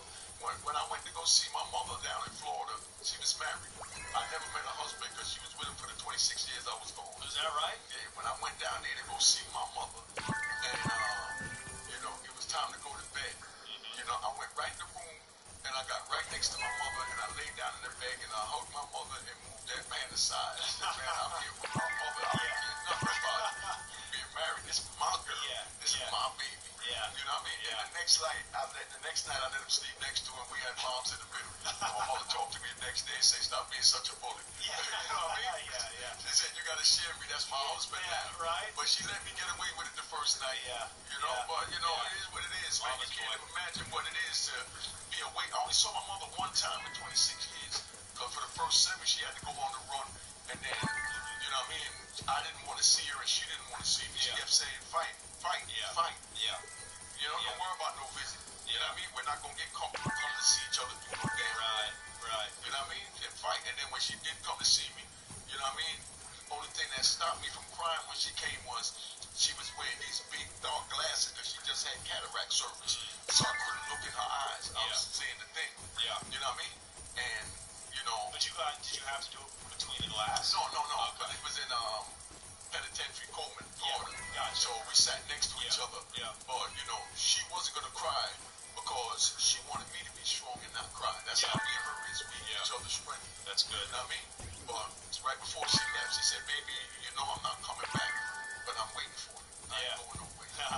You know what I mean? So when I got that freedom, I just called and said, Mom, I'm here. Yeah. You know? And they tried to tell me, oh, you can't go to Florida. You got to go. I'm going to see my mama. Wow. Y'all got to buy, baby. My first stop is my mama. Wow. So you know you weren't supposed to go to Florida. And you just violated and went to...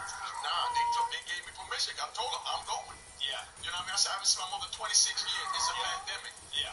She's 83 years old. That woman could die, and you're telling me to wait to see her? Yeah. When I haven't seen her in 26 years? Yeah. And luckily I had a female, parole officer, and she said, man, I didn't think about that. Because they didn't know what the hell that was going on. Right.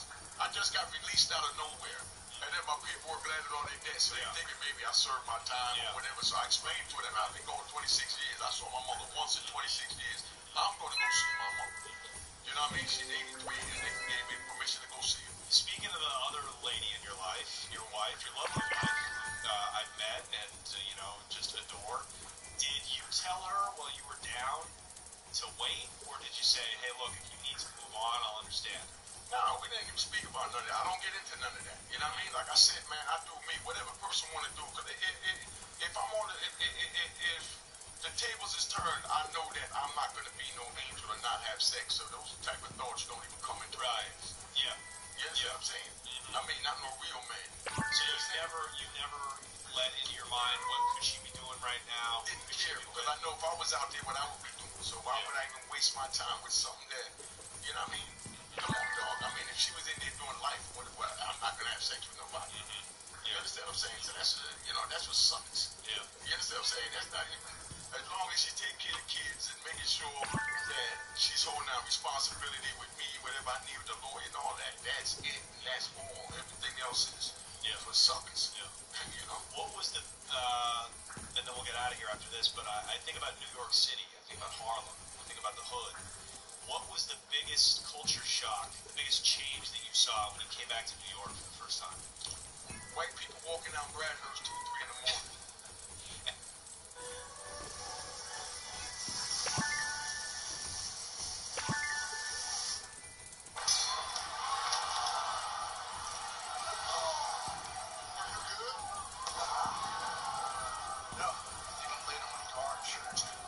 Good thing the general gives you a break when you need it. We have flexible payment options to keep you covered. Just tag us in.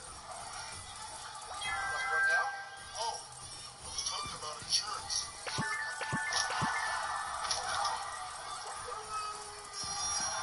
For a great low rate, go with the general. And Bradhurst is, of course. That's the killing field. That's the burial ground. You know, that's where I know that all those bodies that was buried in those buildings during my time, man. I mean, dudes was using them as burial grounds. Yeah. And, like I said, I ran my psych section in the neighborhood, and I had all the juice and all the power, but when I walked down Bradhurst, I kept my pistol in my hand, but they done knocked out all the street lights, and, dudes walking around like zombies rolling up on them when they see us. They go, oh, I'm back, that's you. Yeah. You know what I mean? But they was ready to rob me. They didn't know who I was. That's what type of block this was. Yeah. And then now I see, white people and Chinese people walking poodles 3 in the morning out there. Yeah. Like, what the hell? Where am I at? Right. I just wanted to warn them. You wanted to be like, hey, are you okay? You know what I mean? And my homies saw me looking like, what the? And they're like, yo, that's the normal now, son. Yeah. I mean, back in the day, like I told you, any building that I wanted, you know what I mean? I just bust the lock, go in, and bring an old crackhead carpenter and set up shop and start pushing drugs. You took everything you wanted back then. That's how the street was for the taking back then. That's it. Yeah. Now you can't take stuff like that anymore. I mean, there's consequences, but, right now I'm not going to put myself in that situation. Of course not. But that's what it was like. But like I said, back then everything was abandoned, man. or the Jewish people and white people that owned the buildings up in Harlem, they didn't even come up there to check on the building. So they went with whatever the super said. So the super would tell them, there's 5 apartments in there, the plumbing don't work in 5C, the electricity don't work here, it's going to cost $20,000 to fix that. They're not going to put no money in it. They said, okay, just padlock it up. But the whole time they fixed the joint up, and now you go to the super, I need an apartment to rent to sell some crack out. Yeah, and they say, all right, well, give me this joint.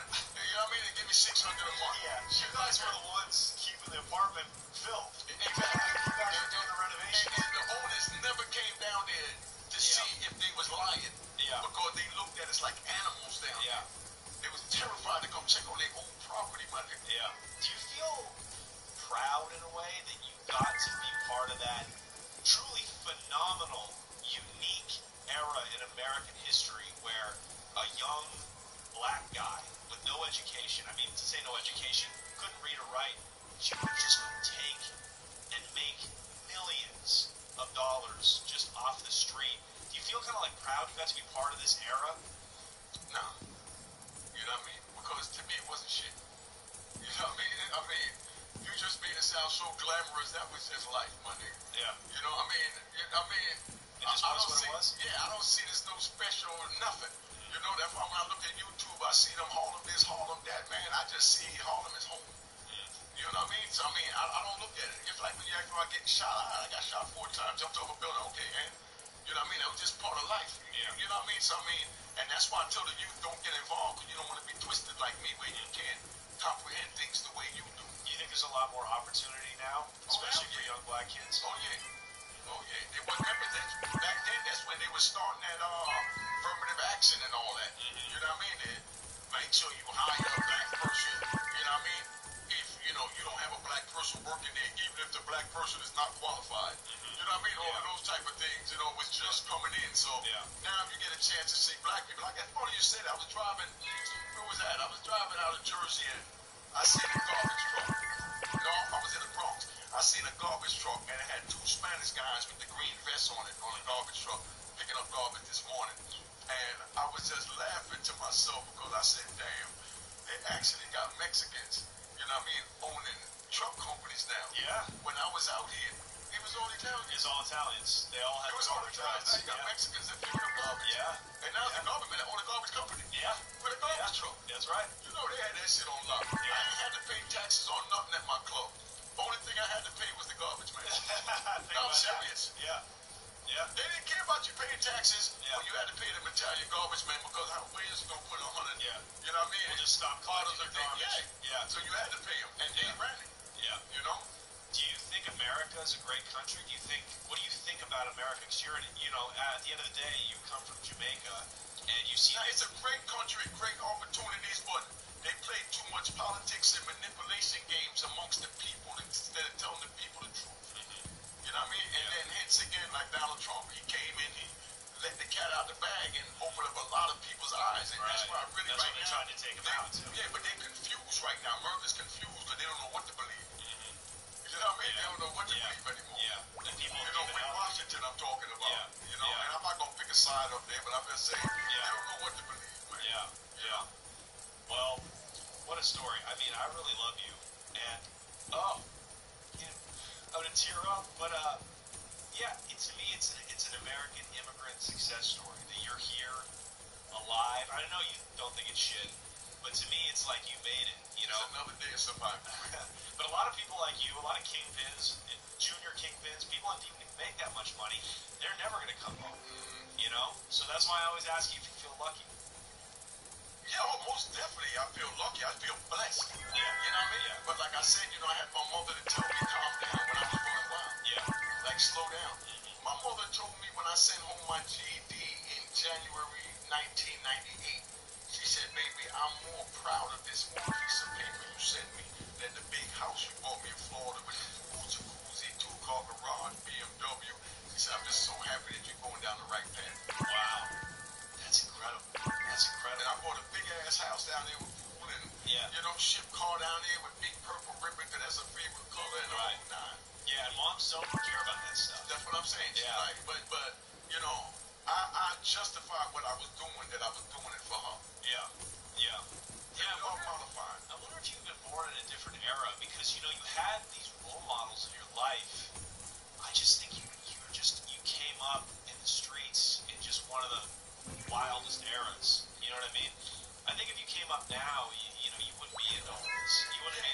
that's why I'm not in it now, and that's why I'm learning so much now. You know what I mean? Because back then, there wasn't no opportunity, man. No. Like I said, come on, all these buildings are full. When I was here, all the buildings was burnt down and empty. Yeah. Especially down here, Alphabet City. Look at this beautiful shit. Yeah. And nobody was there to tell you when you did have all that drug money, here, real estate, buy buildings. Exactly. Like, this is expensive property. It's going to come back eventually. It's New York. Nobody was telling you guys. There was no YouTube videos to look up about finances, how to invest, you know? Yeah. Yeah. All right, well, hey, man, we appreciate you. We appreciate you, bro. You know? And, okay, let's plug. What do we need to plug? Unique Mecca Audio on YouTube. That's one thing. Go follow this man on Instagram. I'm doing your plugs for you. We got to get your Instagram numbers up. Let's go follow him on, what's your Instagram handle? Unique Mecca Audio. That's it. Yeah, he's got the best prison channel running. You may see him on TV very soon. We got a lot of... I got my podcast, Unique Mecca Audio Podcast on Spotify, iTunes. Yep, exactly. And you just look out for him, man. He drops content. He drops videos every day. 5 days a week. You know what I mean? 5 days. I've been through so much, I got to get this shit out before I die. Yeah, so... I might be 100 and still got shit to talk about. Exactly. You got to keep fucking... Until you got to go. You can't die before you get all your stories out. So if these were just a snippet of what he talks about in terms of, like, prison stuff on the channel. So I encourage you, please go subscribe to the channel, watch it. It's just the best thing going on YouTube right now. Thank you so much. We're going to get out of here. We're taking up too much of your time. Harlem, New York legend, and, you know, one of my heroes, Unique Mecca. Thank you, buddy. Appreciate it. All right. We out of here.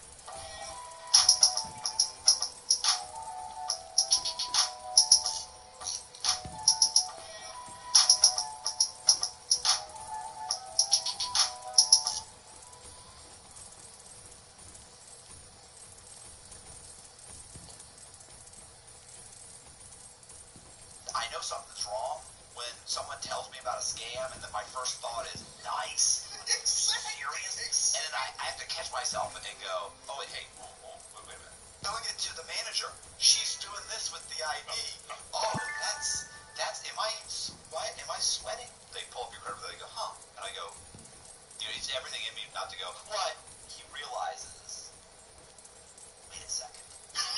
I haven't been sentenced yet. I got caught mid-act.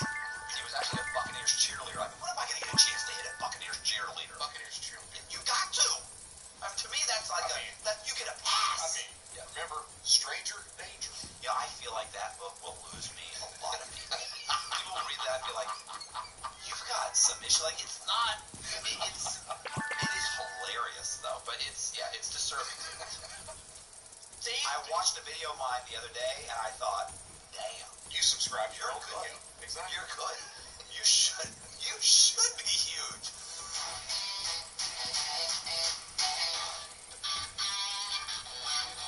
Yeah, I feel like this should go on its own whole. This is not what we're here to talk about. This is not what we're Well, okay, so we're here to talk about the apathy I'm going through right now, right? Yes. The disappointment, all that bullshit. So few things, man. It's like, you know, I mean, I'm the guy who calls out bullshit.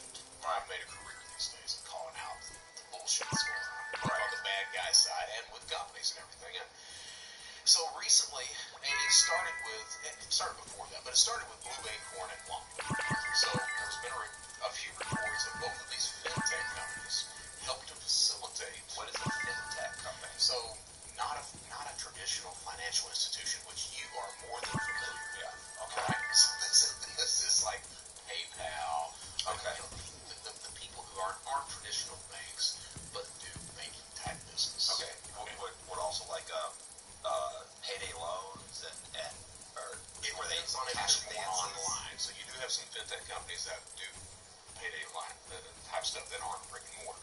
Okay. So it's more internet based. Right. Okay. So these two companies, specifically these two, there was a report that came out a few months ago talking about how they help facilitate PPP fraud, the pandemic stuff. All right, the payroll protection program, whatever the hell PPP stood for. A couple of these companies, they processed 60,000 loans and profited like $2 billion. One of the companies profited $2 billion. The other company profited $1 billion just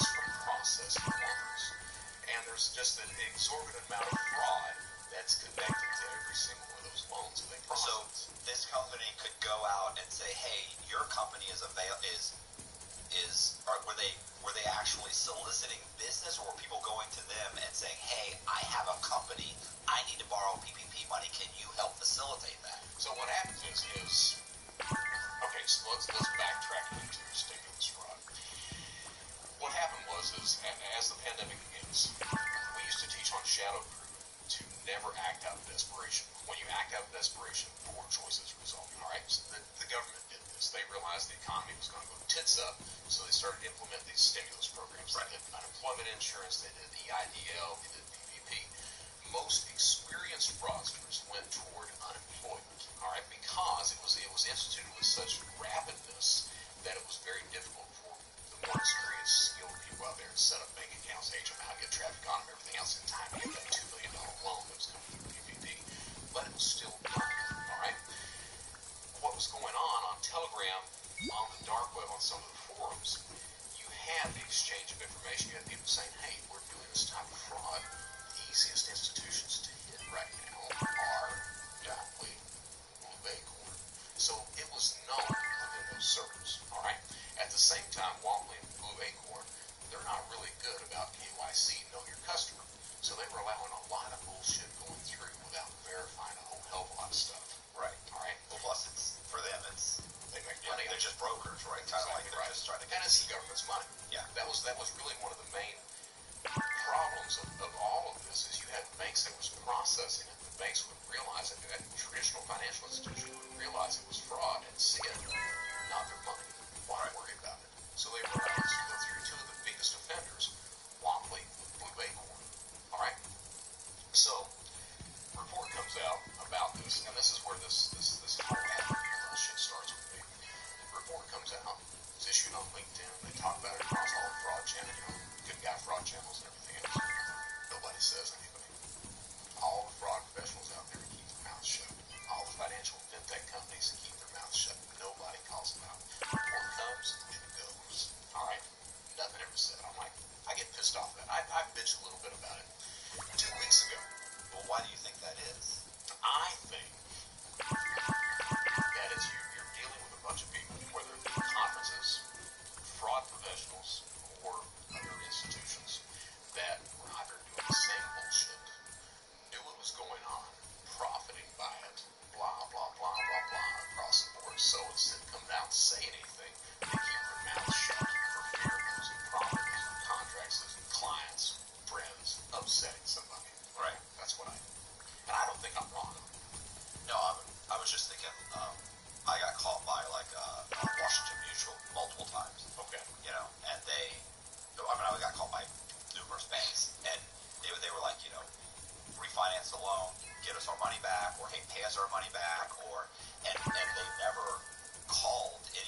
sign on to a career of doing the right thing and then don't. Right. I don't get that, and it's fucking with me, man. I mean, it's fucking with me hard because Not hypocrisy. yeah, not 3 weeks ago, the FTC in Florida, they come out with a complaint against a company called Chargebacks 911. So, say you buy something from a merchant someplace, from a store, online, and the store charges you improperly or doesn't deliver the good as advertised, it's broken, what have you. Right. What you do is you contact your credit card issuer or your bank, and you say, hey, I want to do a chargeback. I want my money back. It wasn't as described. The bank then notifies the merchant, hey, we're going to get that money back from you. Right. Now, Give an opportunity. right, that's what's called a chargeback. Now, that dispute sometimes is handled by the merchant. A lot of the times it's handed over to a third-party company like Chargebacks 911 who fights that dispute for you. They'll send in the documents, everything else to the issuing bank and say, hey, we're disputing this. We don't agree with this, and they'll fight it tooth and nail. Chargebacks does that, all right? So the complaint against Chargebacks 911 is they were using deceptive and illegal practices to fight those chargebacks, thereby defrauding legitimate consumers. Right. All right, and the way they were doing that is when you go on to sign on for like a free trial of something, the consumer would see one screen. However, there was another screen that only the bank would see. All right. So what was happening is Chargeback 911, they would show the consumer screen that didn't have any of that bullshit at all. They would instead take a snapshot of the bank screen, say the consumer saw this screen, send it to the credit card issuer, and win the chargeback. So they were using these deceptive practices to do this kind of shit. Illegal as fuck. All right. Not only that, but Chargebacks 911. See what happens is when you're one of these fucked up merchants that's going to stop the fraud, say no pre-trial fraud or what have you, you get a lot of chargebacks. Once that chargeback percent hits a certain amount, it not only raises your credit card fees, but Visa and MasterCard, they'll boot your ass out where you can't take their credit cards anymore. So what Chargebacks 911 was doing, according to FTC, what they were doing is they offered what was called a value program. We've got a set of prepaid debit cards, and we'll allow you to run fake transactions through these cards to boost up your overall transaction amount, lower the chargeback ratio. Right. Okay. Again, illegal as fuck. Yeah, they're manipulating the system so that you stay below that 2% or 0.002% chargeback rate. So here I am, comes out clear as day. All right, now there's tons of merchants, tons of what they call fraud fighters out there, everything else. I start bitching about it. Who doesn't talk about it? None of the merchants, none of the fraud professionals out there, none of the conferences that Chargebacks 911 is sponsoring. All right. Now, why is that? Well, it's because of fear of fraud, fear of losing profit, fear of being fingered. Maybe you were a client of theirs, maybe you knew what was going on, everything else. And that's this issue that I've got. And is, again, I can understand this shit from criminal view. I get the guys out there that are stealing money. I understand that. Right. I don't understand these son of a bitches that sign on for a job to do the right thing and then don't. Right. So that's what I'm struggling with. And I've been raising mortal hell about that. I was gonna say I was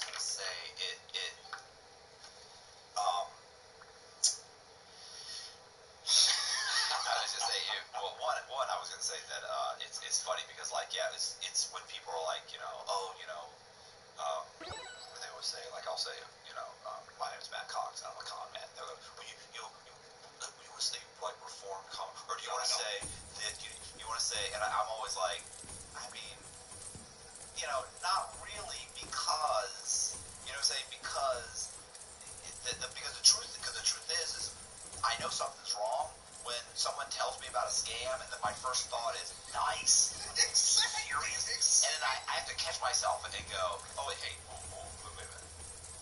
Listen, Or you start think about this. You hear about the crime, you start chuckling like, yeah, that's good. Listen, what I used to do. It's like I want to listen to this, and then I think, what are you doing? Exactly. Like, bro, you're this close to going back to prison. Like, what are you doing for? Yeah. And then you do this, and did you do this as well? Yeah, what did they say today?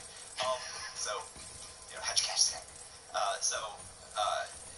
Yeah, but it just reminds me when it's like these guys, like the credit cards, right? Like for like 2 decades they were saying put the chips in the card, right? First of all, to stop fraud, which was funny because when they were doing that, I was actually writing both Wozniak's book. And I was in prison with John Wozniak writing his book. And I said, yeah, but now all that's shut down because of the chips. Right? And he just started laughing. He said, you fucking serious? He goes, man, the fake chips were on the market before the people were getting the real ones in the mail. Right. He said, that's not going to stop anything. Plus, he said, it doesn't matter anyway. You can try it twice. If the chip doesn't go through, it says, oh, swipe the cards. Exactly right. And I was like, well, I don't understand. I said, well, why the banks fought it, or the banks weren't even interested in implementing it, because the banks had already calculated the fraud, and we've got a calculation of fraud built in. So it cost us more to try and stop the fraud. And the fraud, we then pass those fees and those charges on to the customer. So the only person that's being hurt from fraud is the customers, which we really don't care about. So why would we go out of our way to take our own money and update all these systems that's going to cost us money that in the end we can really just pass on to the customer? See, and that's it. You're getting it now, right? So you're looking at going out to those speaking gigs. All right. I've been doing this for a few years. Yeah. All right. So and again, it's starting to ruffle me a little bit, because when I'm talking these days, what I'm talking about is, hey, you know what's causing the problem? What's causing the problem is that there's so much shit out there that you guys have been told to do, and you're not. That's what causes this entire threat landscape that's out there. It's not cyber criminals who are really sophisticated that are doing zero-day attacks, all this other bullshit. It's 90% of all the attacks are known exploits, the shit you guys have been told to do that you're not. Why aren't you doing it? Profit. You don't want to cause any friction. You don't want to scare a consumer away. You want to pocket all that money and walk away with it, and you want the consumer to eat it. You're just going to pass those costs right on to them. That's exactly the problem.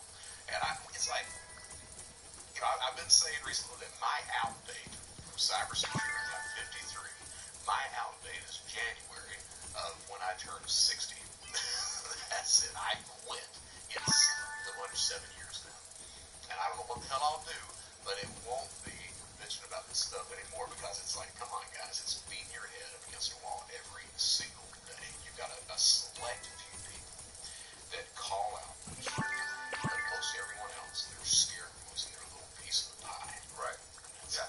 So, what are you going to do? Yeah.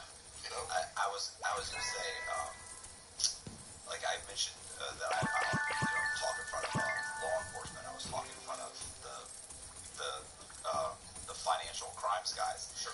And first of all, one of the things that shocked me, and I know you talk in front of these guys too, is that some of the things I was saying when I was just explaining how I got like the DMVs of different states to issue the driver's license, and just as I'm kind of going through it, they're like I have no idea. And I thought, like, I'm stopping, and then somebody, and then I keep going, and when I mentioned that I got the U.S. State Department to issue passports, they're literally, a woman said, well, how did you do that? And I thought, and I sat there, I thought, like, you've been doing this 15 years. How do you know that, like, how do you not know it's this easy? How do you not know the process? And so as we're talking, so I'm sitting there going on and on, but they were like, well, when you were making the synthetic identities, like, well, I don't understand. I thought,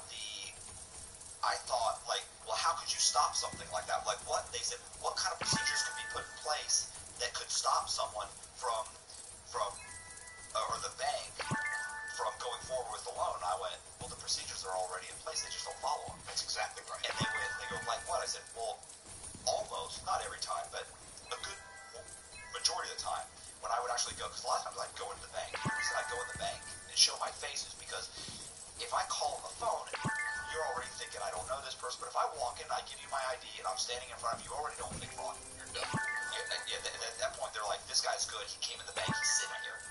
So they would pull my credit right then. I apply right then. They pull my credit. I got the W-2s. I got my pay stub. I got everything I want. Oh, your bank statements. Yeah, I got my bank statements. Yeah, I got these enough. Yeah, I got them. And so they pull my credit, and they would go, and this is something you don't want to hear when you're sitting in front of somebody, is where they pull up, they pull up the thing, right? You hear that, and then they go, huh, like, huh, is not what you want to hear sitting in the bank. My first thought is, I'm looking at that part. Exactly. Like they're typing, they stop, and it's like, huh?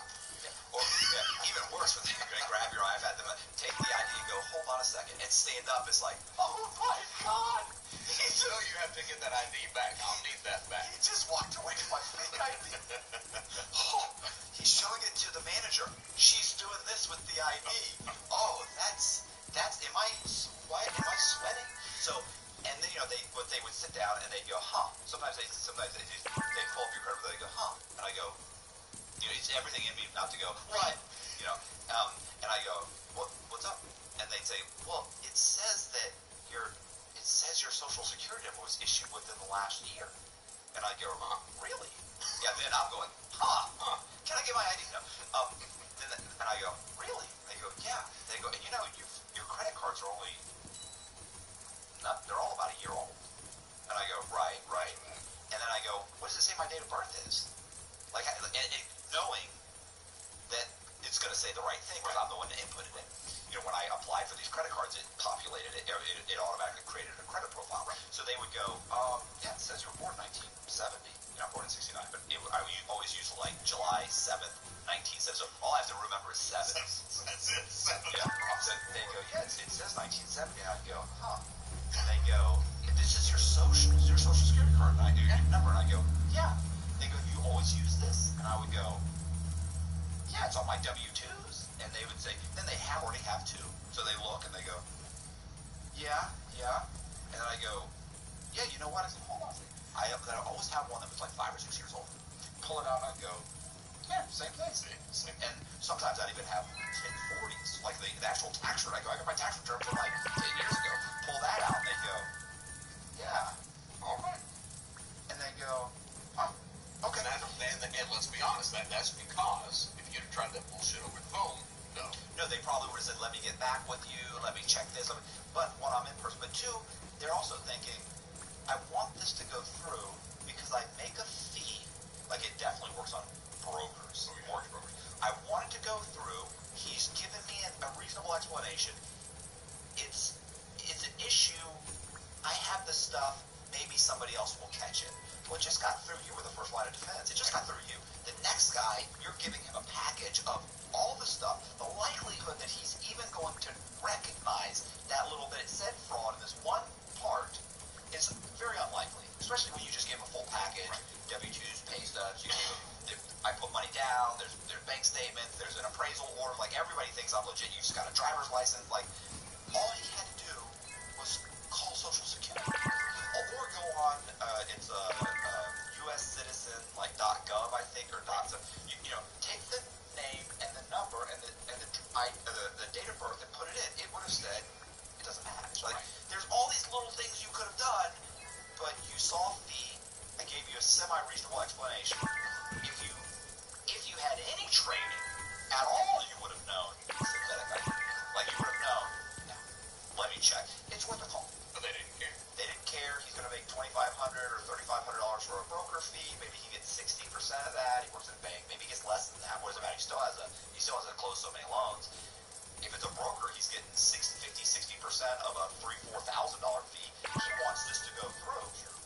So, but yeah, so like there's all these systems that are in place. They just don't follow them. They don't. So here's the thing, He once conned Bank of America out of $250,000 using nothing but a fake ID and his charm. He is the most interesting man in the world. I don't typically commit crime, but when I do, it's bank fraud. Stay green, my friends. Support the channel. Join Matthew Cox's Patreon. And so what year was this? I mean, this was 2000 and up to 2000, late 2006. Okay. But I mean, that same system. Same system. Exactly. It got easier after 2011.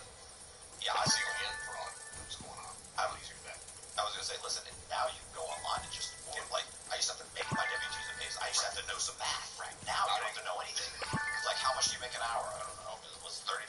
How much does that come to? 40 hours a week. It'll populate everything for you. So, and I want to talk about, I want to move over to how criminals actually act a little bit, but what I wanted to ask you about is, how do you fix that problem where you've got these assholes that care more about putting money in pocket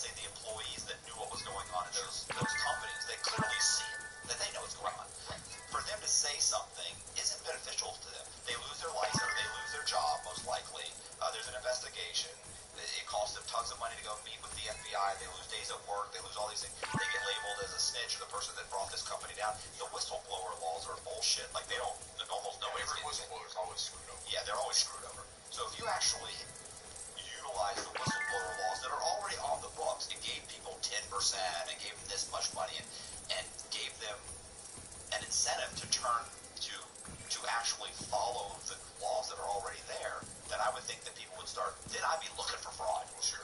I want to find some fraud. It's quick. I get a check quicker for returning the fraud than I do if this loan. Probably the loan might not even go through, but I know that's fraud. Extraordinary hands-on learning, mentorship, and research. Pursue extraordinary at uhsp.edu. But then you would have all this false reporting of fraud. Would it be false? I don't know. Yeah. Well, in that case, I don't know what that other than that could be. You know, there's some stuff that I think it's just education. There's just no education that some of these people just don't know. But you know, it's like you said, the tools. Right. Didn't matter whether you were back then doing synthetic like that, or if you're currently doing CPM fraud or what have you, the tools to stop bank fraud have been in place. Yeah. They're there. It's just nobody's implemented the tools. So Right. it's easy enough to walk into a bank and set up this stuff. Yeah. Now I did that with new account fraud all the time. So why do it on the phone? Go in with the ID. Hand it to them. Yeah, I'm nervous as hell the first few times, but after you do it a few times, you're like, okay, we're good to go. What's even worse is when a little thing goes wrong here, little tiny things, and you get past them. Then I got to the point where I'm walking the bank, I'm ready to argue. Like, they're like, well, we're gonna call the manager. Call them. Right. You've got $80,000 of my money in this bank. Raises and they're like, damn. Like, yeah, I can be pretty upset about that too. You know, you're saying this, and you're like, I don't know who you need to call. And they're like, oh wow, geez, you know what? Just cut this guy a check. Yeah, let's waive that policy. It's like, all right, let's get out of here. Yeah, because I'm also thinking to myself, like, in my case, like if the cops show up, like I was so confident about it, like I have a real ID. Right. I have a real, like the cop's not gonna show up and say, we're gonna run your ID. Run it. Yeah. The DMV 5 miles away is shooting. That's why pictures coming up. So if that's the case, but some of these guys are using fake IDs and fake this and fake that. But if they still were to walk in, you know, then you get so good at knowing what their bank's procedures are. You know them better than, like I would know if I walked in and said, hey, if I asked for over $3,500, then on a new account that had been issued within the last 6 months, I knew they had to call another branch to talk to somebody to get clearance, even though I had 200,000 in the bank. And I would go in and I'd say, so I knew I either walk in and I ask for, you know, $3,100, or I might as well ask for $9,800. You know what I'm saying? Like, go bigger. Exactly. So it's like, yeah, 3,100. Why? Because I got 6 more banks to do today. You know, or I say I got 3 banks to do today, 9,500. You know, I'll wait 10, 15 minutes. Yeah. Oh, you're gonna make it go. Yeah. You're gonna want my ID. You're gonna want my credit card. Here's my social security number. Also, you're gonna want to know my home address. It's such and such. You know, like I knew what the questions were coming before they knew. All right. So I don't know who's interviewing who here, but okay. So here's one of the things that I've noticed too. All right. So you and I, we're really good social engineers. We know what the hell we're doing. Yeah. But the reason we know what we're doing is we're motivated for a completely different reason. Right. All right. The reason I mentioned that is there's a whole shitload of gray hat or white hat social engineers out there. Okay. That I don't really think they're worth much of anything, to be honest with you, because they're motivated for a completely different reason. If the shit that we're doing doesn't work, at the worst case scenario, we don't eat that night. I mean, best case scenario, we don't eat that night. Worst case, we go to jail. Yeah. You're calling somebody on the phone. Exactly. So put somebody on my books. So you know, the thing is that you know when you're looking at security services and these people who are giving the training, all right, and this is where you and I come in as being valuable to financial institutions, to merchants, to across all these different verticals in there. You take a security guy that comes in that's never done anything like that, who's trying to teach social engineering, you know, as a job, right, versus the guy who is a social engineer because he has to be and he has to be effective at it, or he doesn't need to wear those gelatin. Right. There's a difference in the way that you approach that and the way that you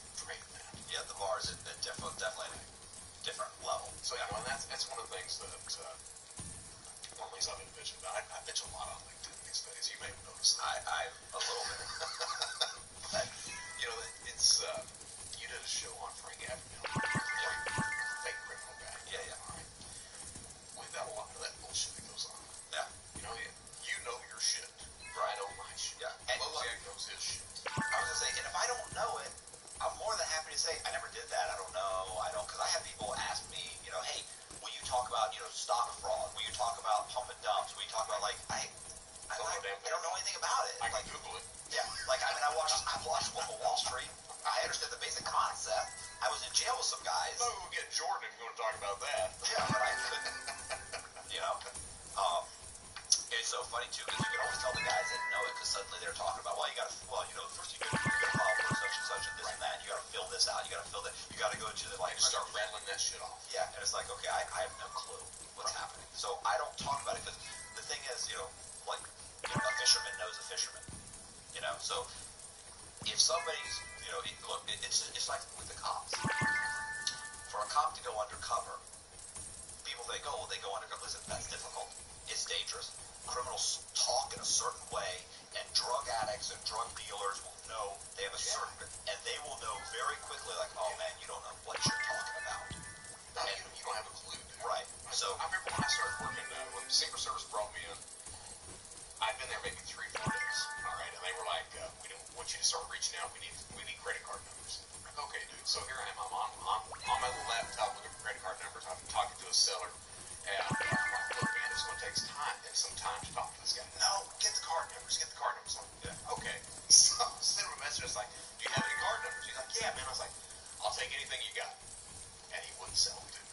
No. I was like, and they're like, agents are like, what the fuck's going on? So a week later, the guy's telling me, he's like, you didn't ask a goddamn thing about the names attached to them, the genders, nothing else like that. How are you going to use them? Yeah. And I'm like, yeah, you're right. You're absolutely right. That's because I got 2 fucking agents behind me screaming in my ear, get them, get them, get them. And that's one of the things that you see on all these forums is you see some security guy coming in, you see some law enforcement guy coming in, and they'll start using this terminology that nobody in the fucking world uses. They'll use synthetic fraud. Well, nobody calls it synthetic fraud. They call it CPMs. CPMs is what they call it. They talk about different things in different ways, and all of a sudden you got the other guy that comes in that asks these pointed questions that nobody ever asked before. Right. And it's like, yeah, we know who you are. Yeah.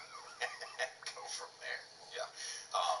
It's so funny too. I was gonna say I know multiple guys that literally they would come in, they'd introduce, you'd have a drug dealer or something introduce another guy, and they'd start talking for 5 minutes, and the guy would say, yeah, he's a cop, and they just walk away, they're walking away, how did he know? How did he? He's like, I don't know what I said, I don't know this, I don't know that. Yeah. Or even if you said the right things, you didn't say it correctly. Right. You know what I'm saying? You're saying I need social security numbers. It's like, okay, well, nobody's going to say social security numbers because they have to say it over and over. They're going to abbreviate. What are the abbreviations for all of these different things? Just like if I talk to somebody in the business, or as a mortgage broker, somebody, because nobody in the mortgage industry says a mortgage loan application. They call them 1003s because that's the form. Hey, do you have a 1008? 1003? They know the forms, and it's easy to say. You see it all the time. You hear it all the time. So, yeah. So you can. So you've got a commonality of the language and use that. Right. And I think that's so much. You've got that. It's no longer that formality of things because you're communicating on the same level as everyone else. Right. So for you to go on and do that, because I've talked to guys before, because I wrote a story recently and I talked to an ATF agent who went undercover for a long time, multiple times, and he had explained that you have to really be that person. He's like I literally would let my my beard grow. I wouldn't shave. I wouldn't shower for a day or two. I'm wearing the same clothes over and over again. He's like, because he said you have a certain look that these guys in the gun community have. And he said he's like, and they say certain things, and he said, so I had to hang out with these guys to get that down. He said even then, it takes a while before you're comfortable enough. Just because he's dealing in guns, it could go bad. Yeah. But also we were talking about how a lot of times they have to introduce you slowly, and then they have to get rid of the main guy, and then kind of hand you off for your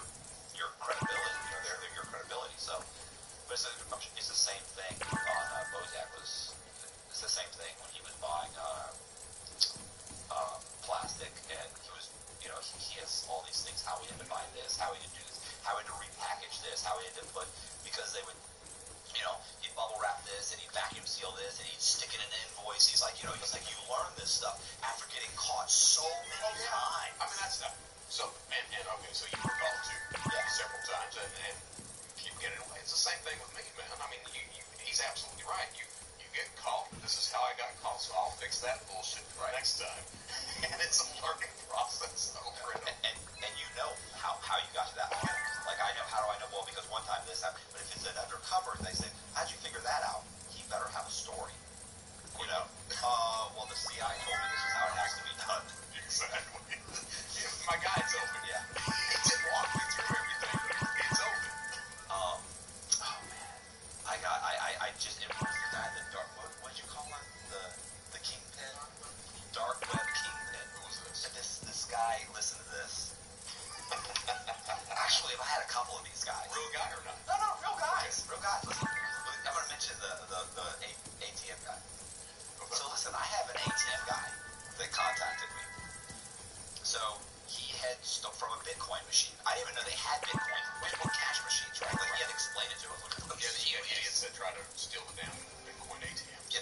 No, he didn't do that. But he was he worked for Lewis. He worked for Lewis. Okay. So he's going and checking the ATMs. He checks the ATMs. He said, well, there was a problem with the Bitcoin machines. He said they never knew.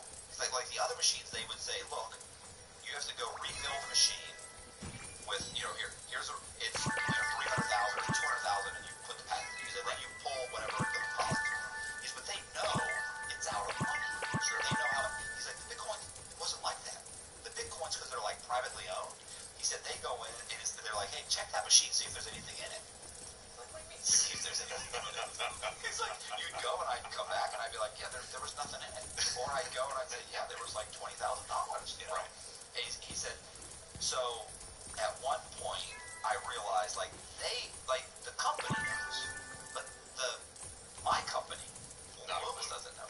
So one day I went and I swung by to check it, and he said, I took $10,000. I stuck in my pocket. He's like, he said, there's a camera, it's over there.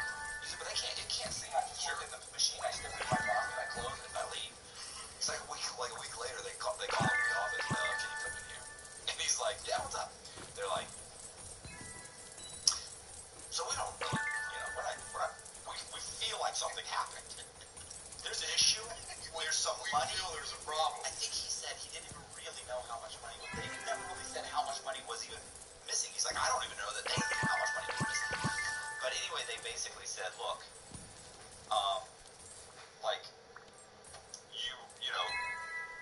you could keep showing up, you keep coming to work, but eventually we're going to figure out something. Sure. Or you can just, and he said, basically, I felt like they were saying, they're going to figure out a way to fire me. Right.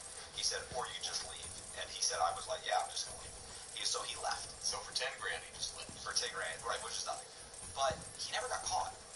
He sends me an email, says, hey, you want to hear this story? He tells me basically the story, and I was like, sure. So I talked to him on the phone, I go, okay. And he goes, and I said, okay. I said, so what do you want to do? He said, well, what do you think is a good story? I said, yeah, I think it's an interesting story. Do you want to come on the podcast and tell it? He goes, yeah. I said, all right. Nice. And he came on the podcast then. Yeah. And I told him, even before that, I said, let me explain something. I said, I have a lot of guys, this is what happens. They'll come on the podcast, and I said, look, I'm going to tell you right now. I said, if it's a Zoom interview, I said, you're looking at getting between 5,000 and 10,000 views. If it's an exceptional interview, maybe 15 or 20. Right. If it's in person, I get about 40% more views. That's and that's just my, calculation, sure, based on really very little. But I feel like I get probably right about 30-40% more if someone's in person. Based on periodically you get somebody that just they're here and just nobody's interested. That's right. But for the most part, I think it's about 30-40% more. So I explained it to him, and I said, so here's the problem. I said, I've had guys come on, we do the podcast, they say some things that they weren't thinking at the time. Like they forget the cameras are there. I said, then they end up, the podcast comes out, they then tell all their friends about the podcast, and then 2 days later they call me up or they start texting me saying, hey, listen, I I should have never said this about Jimmy. Yes, He's you would. furious. Exactly. Or, hey, listen, that's going to cause me problems at my work. My boss said this. Or, and I had one guy that went so far, and I came back and I was like, yeah, listen, bro. I said, like I spent money to have, a guy come here and do this, and so, come, and I was like, that's a couple $100. Right. I have, I have an agreement with someone. Like, I can't be putting stuff up and taking it down. We had the conversation. Right. And the only reason any of these people know about your, like, it didn't come up on their feed. You called these people because you're nobody. Like, your name's John. Josh, you're nobody. Yeah, I mean, I'm not trying to be mean. To what? You did. And then you were upset because you're like, Jimmy called up and said, hey, you fucking used my name. You said that fucked up shit that we did and nobody knows about it. So Jimmy's in trouble with his wife and so-and-so, and now I might lose my job. And so I said, well, this one guy literally got worse and worse and worse, right? Like, within a week, he's calling me up saying, he's talking about his kids are getting picked on. He's going to lose his job. They pulled him aside. And you don't think of any of that. Yeah, and I sat there and I was like, and I knew it was all bullshit. Like, I'm like, okay, right, okay, all right, yeah. I said, look, let me talk to Colby. Let me see if I can get it taken down. I called Colby. I said, yeah, this is what the guy's saying. Colby's like, look, yeah, we'll take it down. We'll take it down. So I call him back and I say, yeah, Colby said no. No, he's a dick. Oh, shit. He's a dick. I blame everything on Colby. I'm a nice person. I want to help you. He's unreasonable. I don't know what this problem is. He doesn't care about you like I do. He says the show's going viral. Everyone likes it. He said, he said this could be $500. This could be $500, $600. Like, I mean, how much money do you have? No. He's shaking. I know. That's what I said. I said, Colby, we can't shake him down. So, yeah. So, what happened with the Bitcoin So guy? the Bitcoin guy. Yeah. I tell him this whole thing. I tell him, like, look, don't call me up later because of anything that you said. He's like, that's fine. They chose not to prosecute me. They're not going to prosecute me. They've already this. He said, plus, it's a small town. I said, look, keep in mind, don't be calling all your buddies, telling them. Fucking idiot. I said, no. So I told him, don't do that. I said, and he said, well, do you think I'll get charged? I said, no, I don't think. I think you might. No, I still don't think he's going to. But he did get upset. He posted it. There's fucking people in the comment section. My guys are like, what the one guy was the top comment? Yeah, keep me posted on what he pleads to is the top comment. But I mean, guys are coming back and we're like, bro. So here he is. He's got the hard on, wouldn't read the comments, all the feedback in the first one. Let me know what he pleads to. Yeah. Oh, listen, it gets worse. And there's tons of people going, and then of course they're calling them names and stuff. And so, and they're calling them names. Look, these are not professional speakers that you're talking to.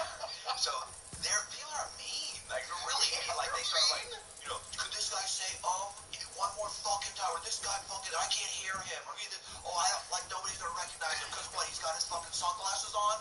What's this fucking guy's problem? And like, they're going on and on. Was he wearing sunglasses? He was wearing sunglasses. Of course. And it was dark. But so he goes on and on. And I come back. First he says, look, bro, can you do me a favor? Oh, this was the worst. Somebody used like a spoof app. Oh, God. Someone tracked down his phone number and spoofed him saying they were from Loomis's home office and texted him. And he's like, yeah, they texted me. I said, listen, Loomis is not going to text you. He's like, well, it says it's from Loomis. It says Loomis, whatever, home office. And I said, bro, call him back. Call him back, tell him to email you. I said, I guarantee he's not going to have a Loomis email. And he goes, okay, so he calls back and he goes, it's like a Google number. It's like a Google, I was like, okay, bro. He's like, yeah, I knew it was bullshit. I said, yeah. So then he goes on, then he comes back and he said, can you please blur my face on the thumbnail? No problem. I blurred. I had Colby, will you please? Yeah. Then Colby, then another week goes by. See, you're much more charitable than I would be. Oh, no, typically I would be like if he started saying you got to take it down, I'd be like, no, I'm not taking it down. Like, I don't agree. Come on. Right. Like, you knew this. We had a conversation. I didn't lie to you. We had a conversation. Anyway, so I Colby, told you how this would go. yes. And so so anyway, then he comes back and he asks, can you blur my whole face out through the whole video? Oh, wow. You can do that. Colby did it. Was it hard or was it a pain? So you went that extra step of just blurring him out there? Blurred his face out. But then again, he did put his name on the thing. You can't do both. You can't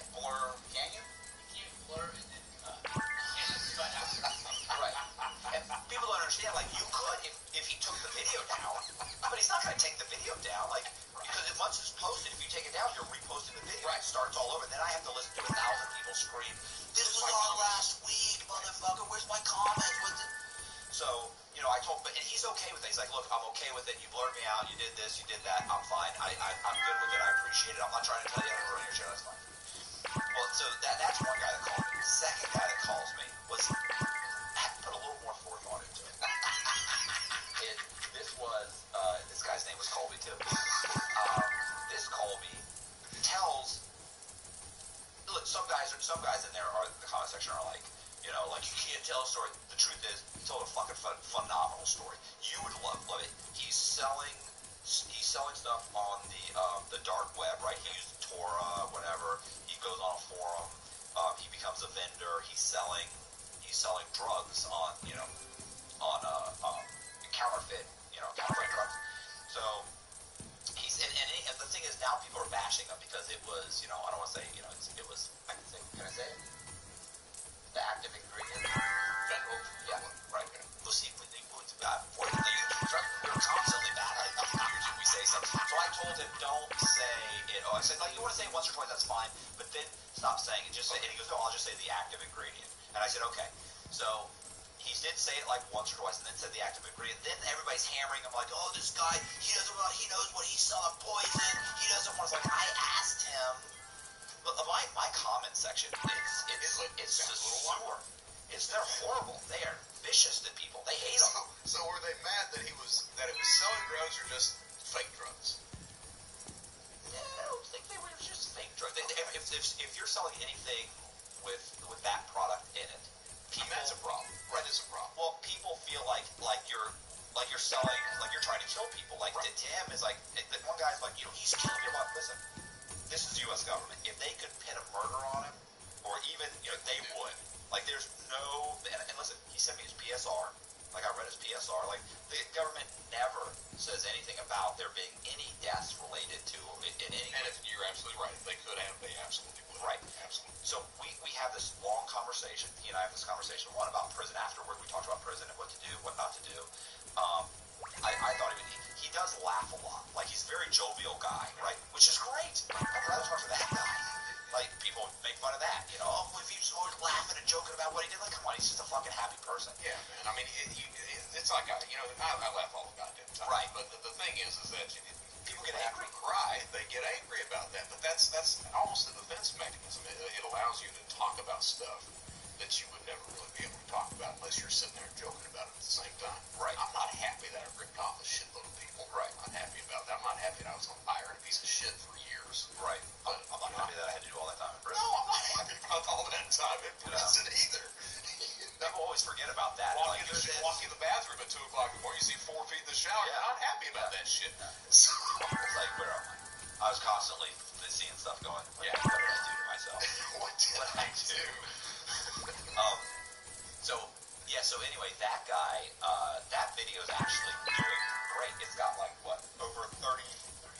Oh, that's in 2 days. So just over 2 days, over 30,000 views. Right. And on a StreamYard. But we did it like a month or so ago. And then after, just as we did it, he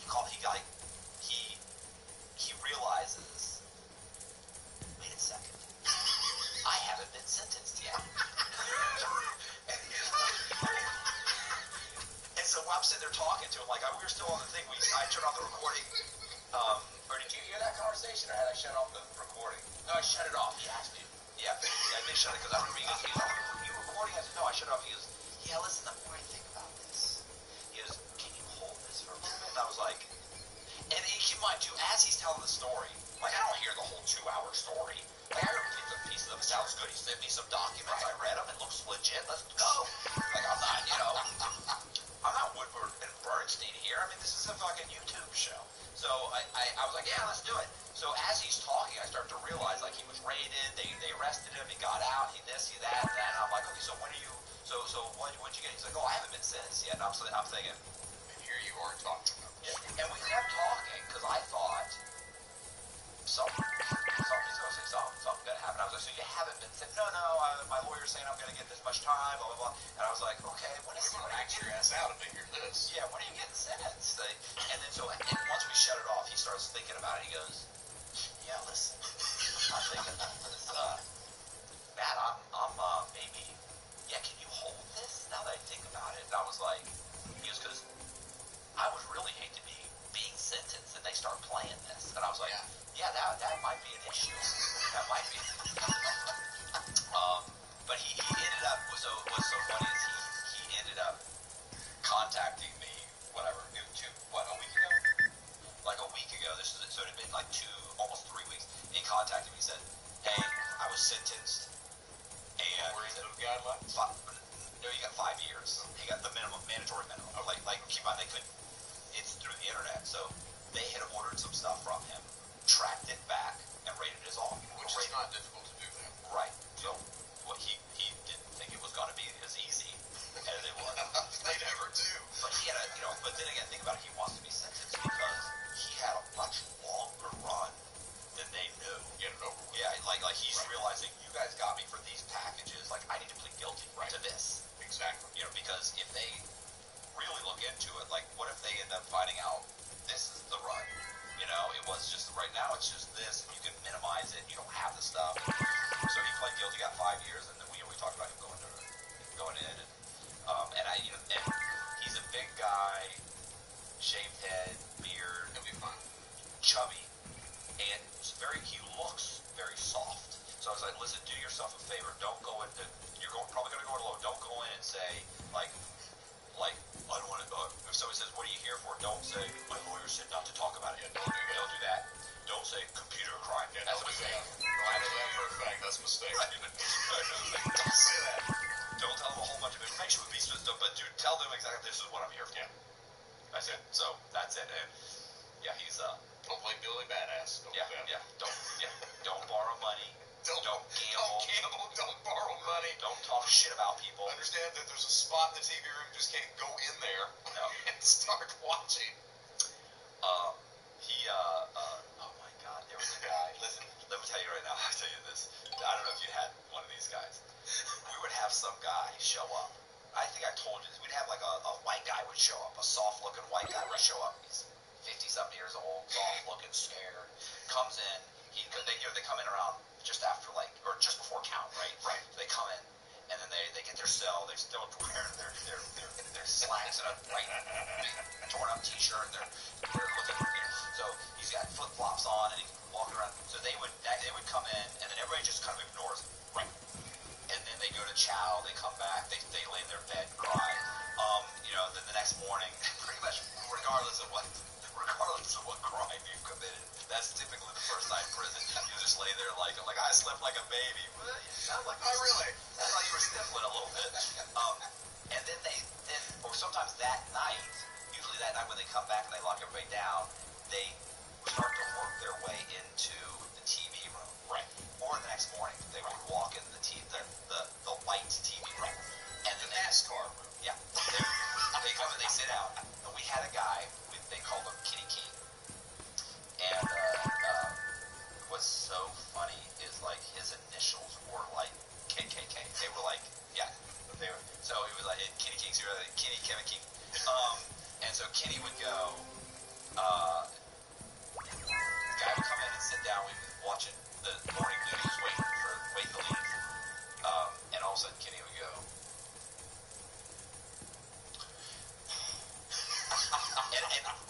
listen, I knew it so well. When a guy would walk in and sit down, I'd get up and leave. Because I thought, I don't want to be here for this humiliation. And it was always the same thing. He'd go, listen up, homeboy. The guy would always, and he'd say, I don't know what you're here for, but if it got anything to do with pictures of little kids, or looking at video, or touching somebody, you can't be in this room. You understand? Oh, no, I'm here for Medicare fraud. You understand? Look, you got about 3 days to come up with something that shows something. And they just, okay. And here's the worst thing. You knew if he was lying, because he wouldn't even come back. Right. Like, if he really was there for Medicare fraud, or for selling drugs or something, 3, 4, 5 days later, he's got something in the mail. He's walking around going, boom, that's what my charge is. There you go. I got 10 years for most of the time they wouldn't come back. Right. But if they just don't come back. See, I was the guy. So when I got there, it was. How's it horrible? I wanted to be in that position. I used to think, Kenny, I'm I was the guy. That was my job. Brett, go talk to this one. So it was that conversation. But I tried to be nice. Hey, man, don't know if you're in here for something that's fucked up, but if you are, now's the time to tell me. Don't care what it is. But if you lie, those guys over there will fucking kill you. Yeah. I'm a nice guy. I want to be. I hear you. I'm not. It's society's fault. I get it. I got you. I hear you. It's a horrible thing. But there's no rules. Fucking kill you. What's so funny is Kenny would come to me and he'd go, Cox, and I'm like, it's not like Kenny was even a big guy. Kenny was tiny. Kenny was like 5'5" or something. Like, he was tiny. He weighed probably 140 pounds, but he was just built. And he would Cox, and I'd go, right. Well, yeah, Kenny, what's up? I'm talking to him. Why? Because you know he's saying this. Well, because he would say, he'd go, it says here for fraud. Yeah. And I'd look over and I'd go, fuck. Because if he said drugs, then they don't ask me. Kenny can talk to all the pedophiles said computer crime. Yeah. Fraud. Yeah, I always love that. I told you, I must have told you this when I went up to the one guy. No. Oh yeah, I went up to one guy. I go up to one guy and I said, hey bro, I said, I heard you were here for fraud. He's like, oh, yeah, I'm here for credit card fraud. I said, what were you charged? I said, that's what you were charged with? He goes, yeah, I'm charged with credit card fraud. I went, what's the actual charge? That's the actual charge on your indictment, credit card fraud? He goes, yeah, it's credit card fraud. And I went, okay. At this point, you did the same thing. Yeah. So Kenny comes walking down the hall, and he's walking up slowly, and I went, so, what did you do? And he goes, I was removing money out of credit cards. And I went, no, I get that, it's credit card fraud you're doing, but how are you doing it? Like, were you in like a position, like in a bank, where you were able to charge the credit cards, or did you work for the credit card company, or were you manufacturing credit cards? Like, were you using an access device of some kind? And he goes, it's not a learning experience. And just then Kenny walked up and I go, he's a chomo. He's a chomo. And Kenny goes, I knew it. And I walk off. Kenny comes up, Kenny goes, how'd you know? I said, I've never met a fraudster in my life that didn't want to brag about how smart he was to let you know I'm super smart and this is how I did it and I figured it out. I said, plus I said there's no such thing as credit card fraud. And there's access device fraud, it's bank fraud, it's financial institution fraud. There's doesn't, wire fraud something. I said there is no charge that. And I asked him 3 times and he said it over and over again. And I said, yes, so no. And so this happened all the time. I remember this other time. This guy was this is how good I was getting at it. This is how good I was getting at it. And I felt bad. I don't want to put somebody in a position where you knew. The thing is you knew who the chomos were walking off the bus. Oh yeah. And what's so funny too was how they would congregate. Like they would, and it was, and not just that. Even if you had 4 guys that I knew all 4 of you were lying, you've actually convinced other people that it's not true. That you 4 fucking guys hung out together. You're always talking about how you hate Jones, but you guys are all hanging out, and you're all lying. You said you're here for Medicare fraud. You said you're here for wire fraud. You said you're here for pot. You said you're here for this. And you guys all hang out together, and you talk about Jones. So this one guy, one time I'm sitting there, Kenny King comes up to me, he goes, God, see that guy over there? I looked over and I was like, oh, yeah. And he goes, says he's here for he said some kind of scheme, like a Ponzi scheme. He goes, yeah, that's it, Ponzi scheme. And I went, okay. And he said, I'm gonna go talk to him, see if he's a chump. And I go, no, he's a con man. And he goes, man, you just looked at him. Go talk to him. And I said, I'm gonna talk to him. I'll tell you right now. I said, that's a con man. And you could the look, listen, this dude,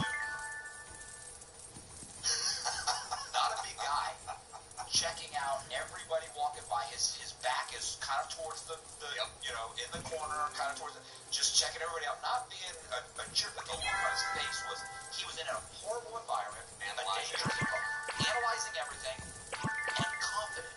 Right. Not a big guy. Right. Guy's my height. But I looked at that dude and I was like, walked right up to him, said, hey bro, I said, you here for some kind of Ponzi scheme or fraud or something? I said,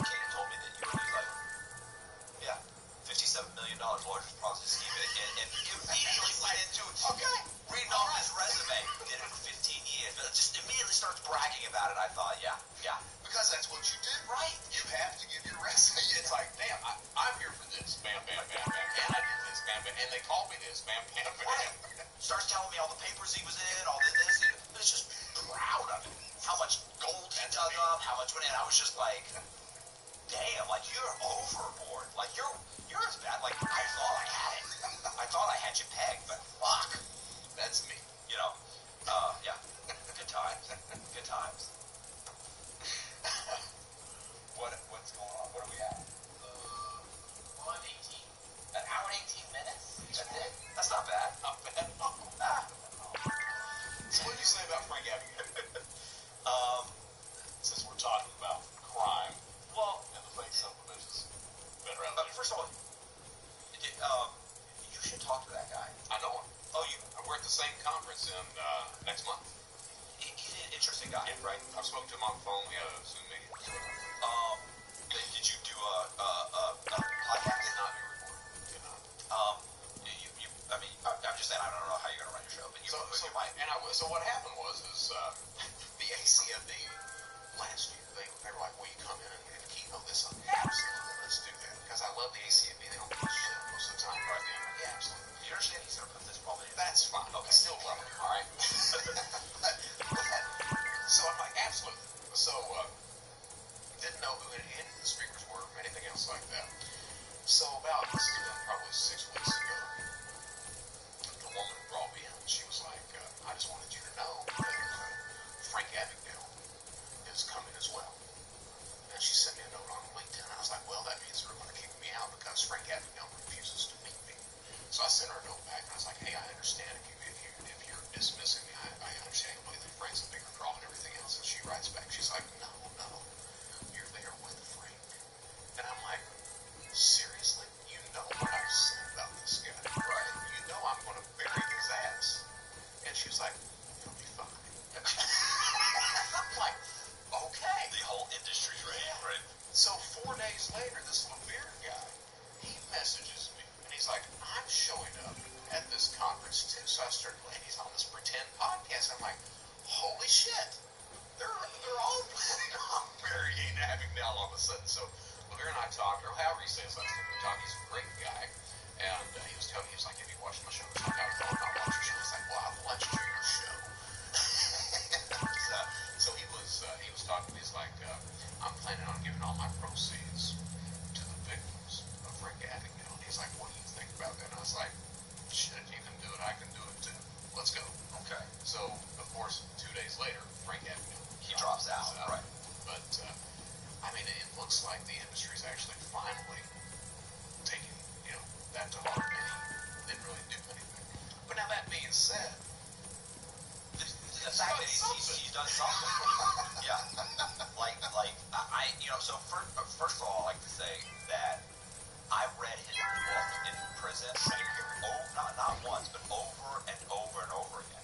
Multiple. I can't say that I read it in its entirety. I probably read it in its entirety 3 or 4 times at least. Right. But I read sections of. If you add up all the sections, I probably read that book a dozen times. Like just to see how they condense things and how he. Like I really, really loved that book.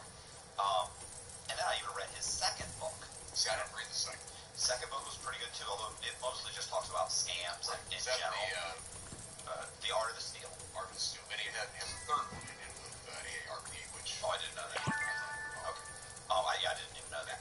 But, and I always, I had been on podcasts where I talked about Frank Abagnale, and then guys were, in the comment section, were saying, no, he actually worked for, because I was saying, he actually did, like, all of his time. Like, in the first one, he basically does. He gets turned out for parole several times, and then he gets out on parole. And I said, the truth is, people think, he got arrested very quickly based on the movie. They let him out to work for the FBI. So the truth is, he actually did all of his time, got out on parole. And he talks about how they were being accredited helps my business stay focused on the task at hand while providing a wide range of resources and support. Big news! You can now save up to 85% on clearance after an extra 50% at Kohl's. Issues. In the second book, he talks about how there were issues on parole. He kept getting fired. Okay. Yeah, that the PO would show up and get him fired. Another time he worked. Yeah, I remember reading about some issues that he had. Right. He worked in a grocery store, got dismissed from that. Right. Like, the problem is, there's an opinion that's true anymore. And I liked the story, and so when Levine, I think it's Levine, I don't know, whatever. When we talked,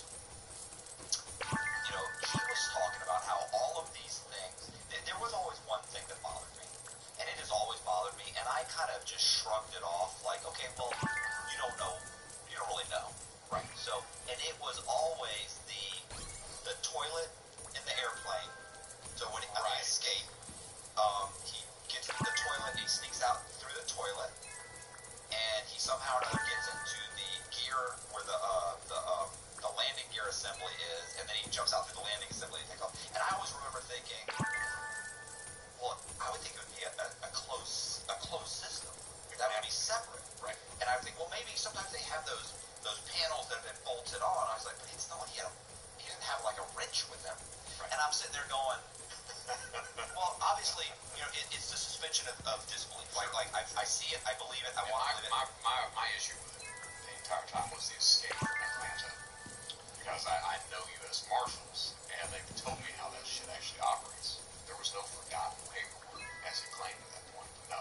Because you got 2 marshals that deliver you there. You got checks and balances here. So Abigail was claiming that the reason he was able to escape, he didn't remember the paperwork. The marshals didn't let him forgot the paperwork, so he was able to self-engineer his way out of the production.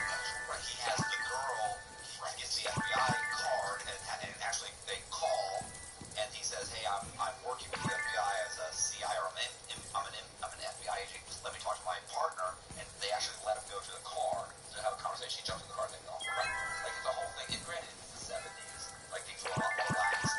But even when I was watching that, it was like he would throw these little tiny details in there where he said later in the newspaper article came out where they said that I had actually was a violent escape, that I'd harmed somebody, pulled a gun, or done some things. He said, which was later disproven. And it was like those are the little kinds of things that make the story seem more real. Like he's an amazing liar. He absolutely is. But Levine, the guy that I interviewed, he was like, he and the other guy that had written the book about it, because Levine didn't write the book, he just did the podcast based on the book. He was saying, like, he didn't understand why a documentary hadn't been made, why they didn't jump on it. He was saying it was like, and I was like, yeah, right. Like, So you interviewed Javier. Did you interview Javier? Yes. Alan Logan too, or not? No, just Javier. Okay. So he was saying he believed the reason people had not jumped all over it was because it was like being told that there's no Santa Claus. Like people don't want to believe it. They don't. And admittedly, like I had guys in the comment section before where I had talked on concrete about Abagnale and how he'd done all his time, and he did, because people were saying, oh, you're like Frank Abagnale. Right. And I was like, okay, no, because Frank Abagnale didn't get his sentence reduced. Right. Even he did all his time. In the movie, they say that they let him out, but he really did all of his time, according to the book. And in fact, he did all of his time because in general, he just had a bunch of little tiny bits. But the point is that like I actually got my sentence cut for writing an ethics course, or working with the FBI for writing these doing 2 different courses and being interviewed. So, and then this guy said there's a whole thing on where he's talking for like the FBI, I think, and it's on YouTube, and he's talking about working as an undercover with the FBI. And that is, I've never heard that before in my life. It's like he's getting more and more inventive. Right. So the problem is you listen to that guy, and it's disappointing that he's taken 1 or 2 small things that he did and he's ballooned them into these massive stories. Now I wouldn't blame him for what the movie did, right? For what Spielberg did. Like I wouldn't blame him because they're going to do whatever they want to do. well, you know that now. I mean, you've talked to production companies. I have too. Once they buy the story, they do whatever the fuck they want to do. Correct. Right. You have no say so about it. Right. So, but the 2 books. Yeah. That's a problem. Right. So really, he was just a low-level guy. He's been arrested for stealing a car. He's been Javier actually talked about how he had kind of conflated 2 separate stories in the book, where he takes the stewardesses on this, and that scam in the book, that's a great scam. It is. Like I could see that working. Yeah. Like that's why I sat there and I thought, wow, that would work. Yeah. Based on what he was doing, that was a great way to maximize what he was doing. But the point is that Javier said that what really happened from some of their investigation was that Frank Abagnale at one point had worked at like a nursery, and everybody was saying, oh, we should all they were all kind of friends, and said we should do something over the weekend, and he took them all to Puerto Rico, flew them to Puerto Rico, and they said, like a couple days before they were supposed to leave, or a day before they were supposed to leave, something went wrong, and he immediately was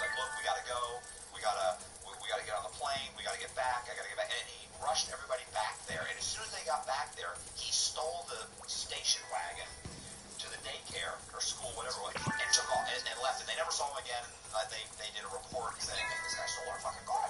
Right. So that is kind of, and he also would go, he'd dress up like a pilot.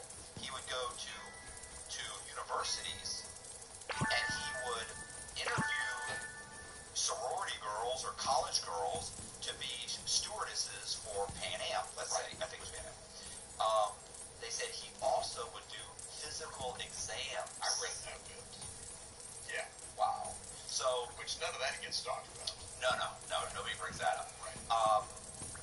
So yeah, there was a bunch of stories that I was like, okay, so he kind of conflated the movie thing where he, and it's also in the book where he does this thing, goes to a college and he interviews all these women and he picks some of them and he flies them all over to Europe and then he gives them checks and he also gives them reimbursement checks that they have to cash and give him the cash. So they're doing this everywhere they go.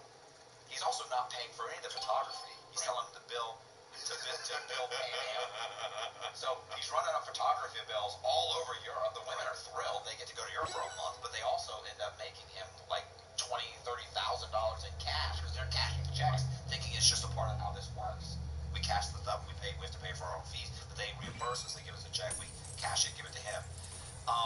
So you read the book how many times? 12. Yeah, let's say roughly 6 to 12. Yeah. And that's my problem with Frank is that the reason I'm a speaker these days is Frank Abbott.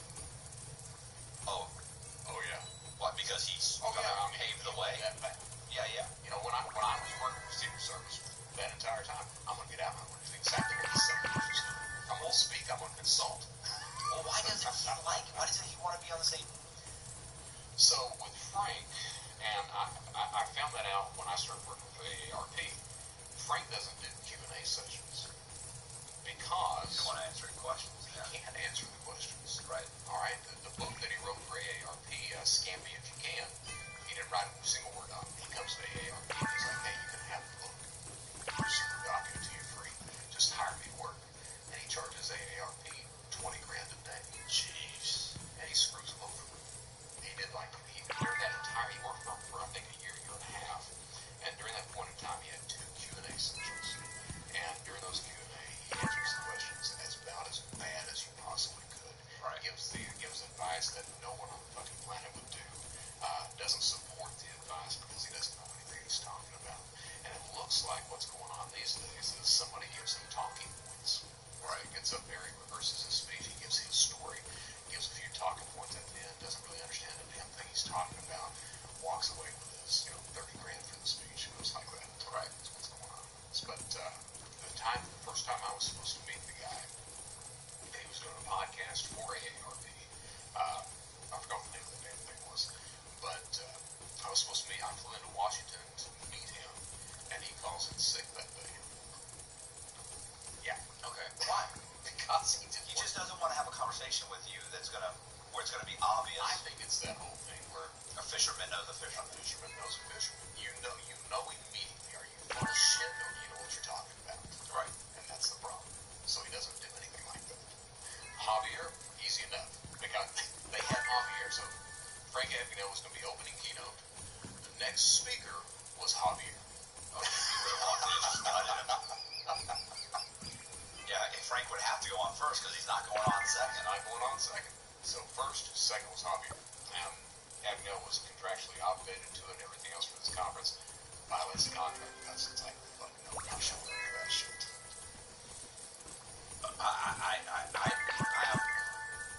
You know what's... Oh, okay. Sorry, go ahead. But, I did my show. I've spoke about Frank now twice, about this fake criminal stuff. First time I came down pretty hard on the guy. The second time I'm like, he's still defrauded a whole shitload of people with his story. Yeah. So he's very effective at what he's doing. Yeah, who gets out of prison and says, as a petty criminal and reinvents himself as a con man to do keynote speaking and get paid for it. Like, that is, especially if you don't have the pedigree. Exactly. And that in a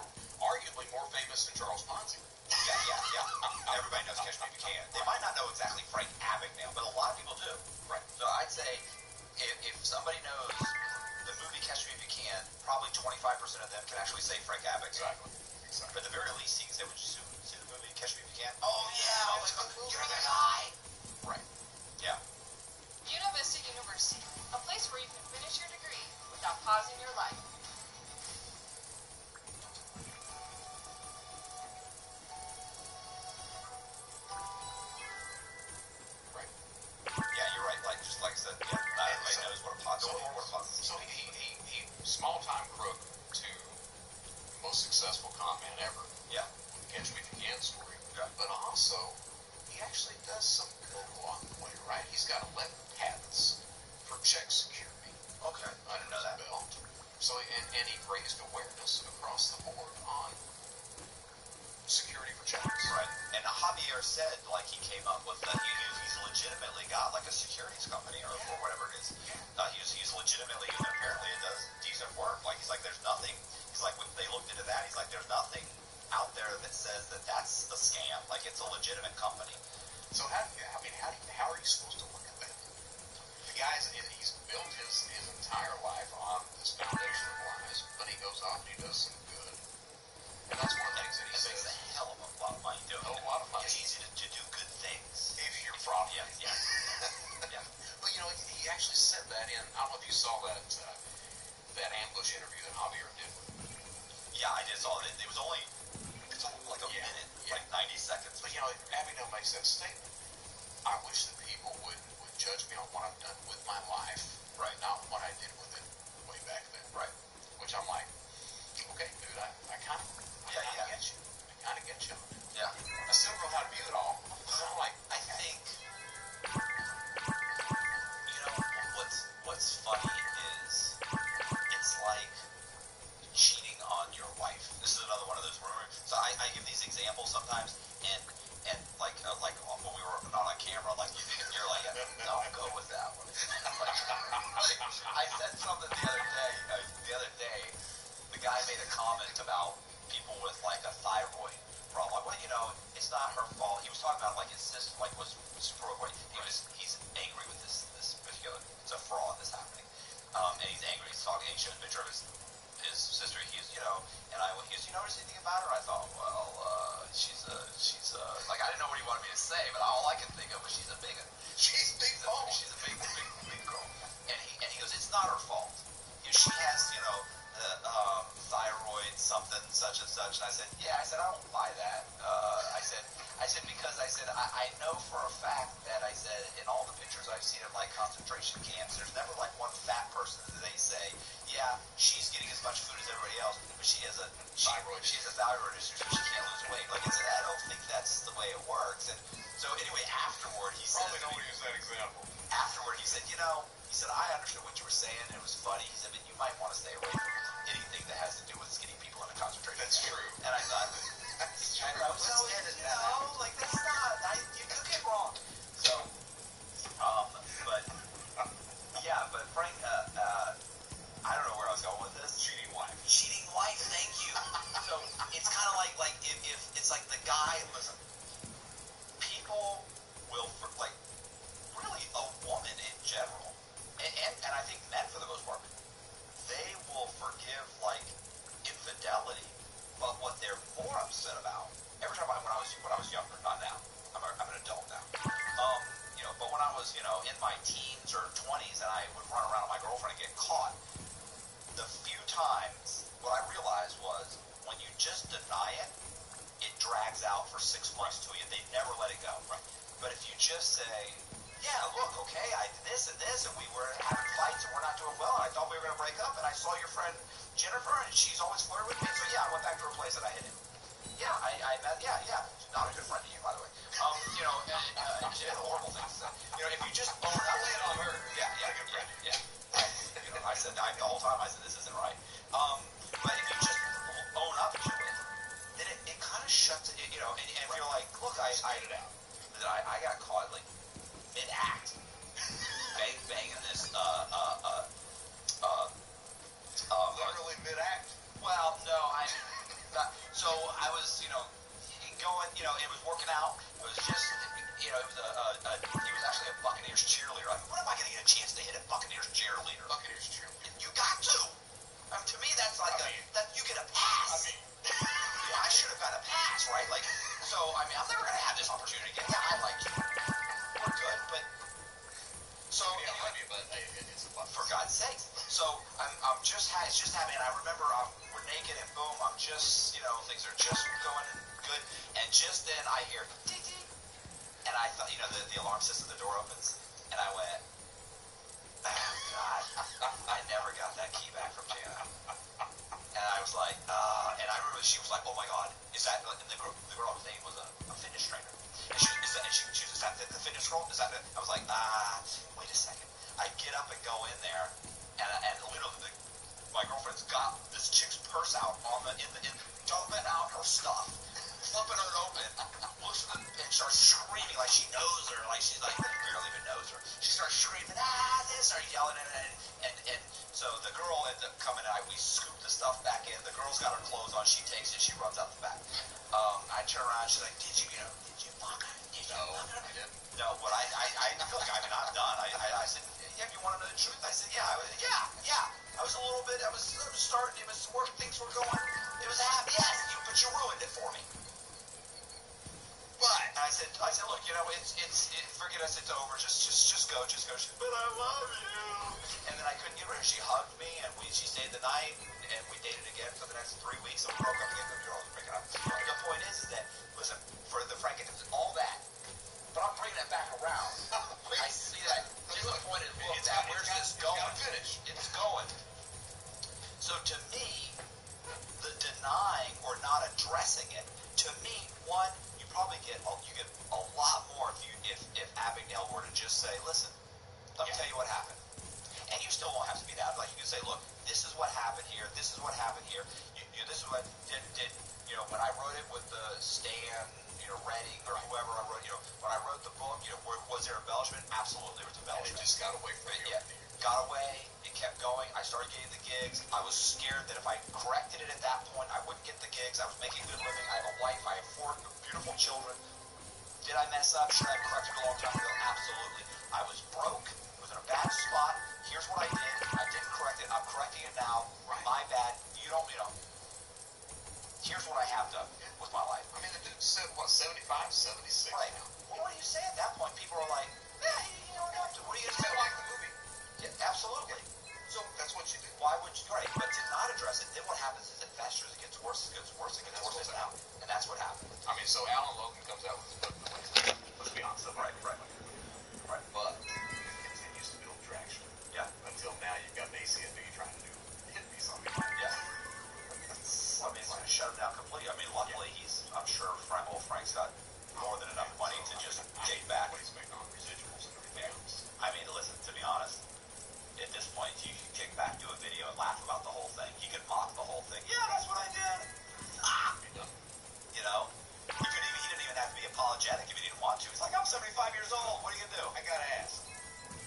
Well, we know that the women want men to be honest with them. Yes. But do we want the women to be honest with us? I don't want to know. Yeah, I don't either. My deal is, did you give him a blowjob? That's going to end it right there. To me, listen, I had a girlfriend. This is, I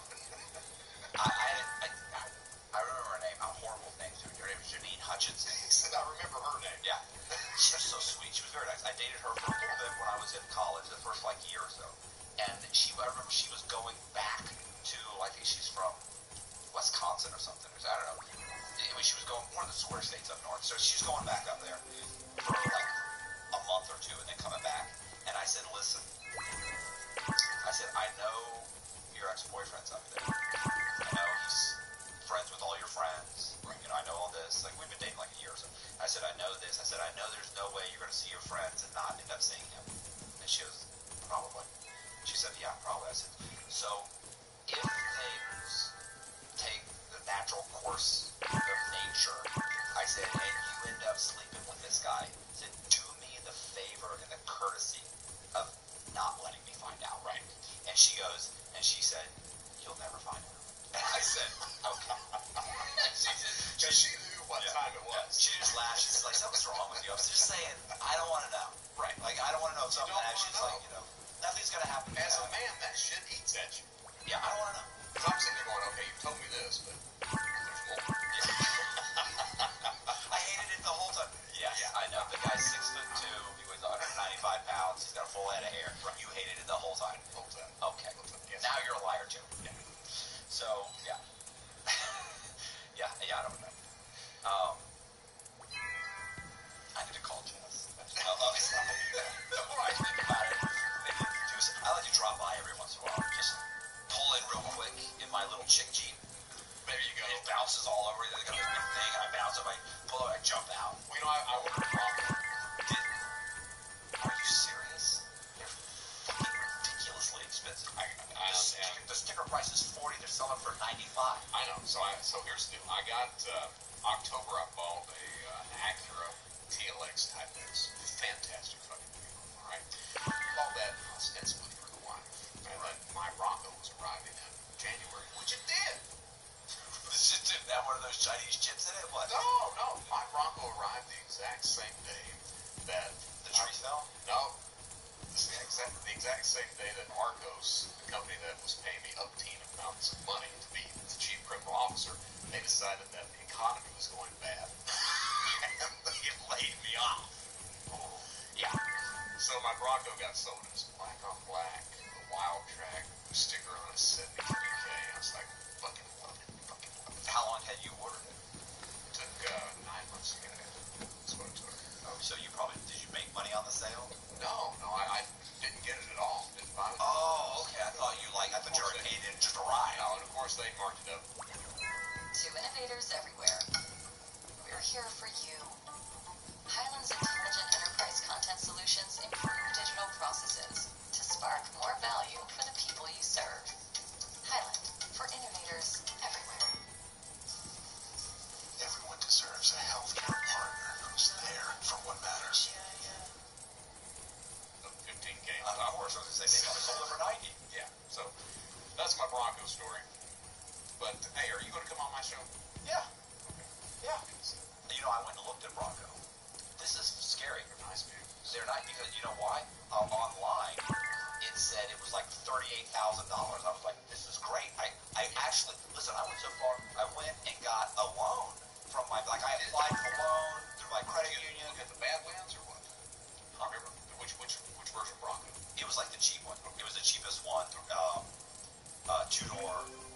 Two doors and nice. Mine was a 4. Yeah. Ragtop. Are they all? I've seen they had a hard top. They look like a kind of a ragtop. Yeah, I ordered the ragtop because at that point the hard top hadn't been fixed. It was leaking. So you had to get the ragtop on it. Okay, so I then drive out to the dealership. I get to the deal. I called them. By the way, you do the text thing. Texting the guy, and the guy's like, yeah. I'm like, hey, what? I know the sticker price is this. Can you work on the sticker price? He's like, and he's like, well, we can talk about it when you get here. So he's making me believe that the sticker price is the price. Like, I didn't know what had happened. Right. With cars. I get out there. They had added they put a little lift on it and put like a roll bar in the back or something. Like something I don't want, I don't need, but I don't care, it's there. And somehow or another, that extra $2,500 worth of bullshit they added on ended up jacking it up to 72 or 70. 38 to 70. Yeah, it's like $75,000 or something. And I was like, are you fucking with me? We were driving. As we were driving out of the place, right? So the guy's taking me out, and he said, so why'd you decide to, get the Bronco? I said, well, I mean, I couldn't beat it. I mean, $38,000, I love these things. And he goes, oh, no. He said, that's sticker price. So I went, right. He said, no, this has got the upgraded such and such. We put that on. He said, so this one's like $74,000 or something, whatever it was. And I went, what? I said, bro, just turn around. Right. Right here. Thank you, back. And he goes, you don't want to drive? I said, no. He goes, well, maybe we can talk about the price. I said, you ain't talking it down to $38,000. I'm ready to pay sticker. I'm not paying. He's like, well, let's see what the numbers come to. What the numbers come to? These special numbers you found anything for 100 years? Like, I don't care. I don't want them. I'm not doing that.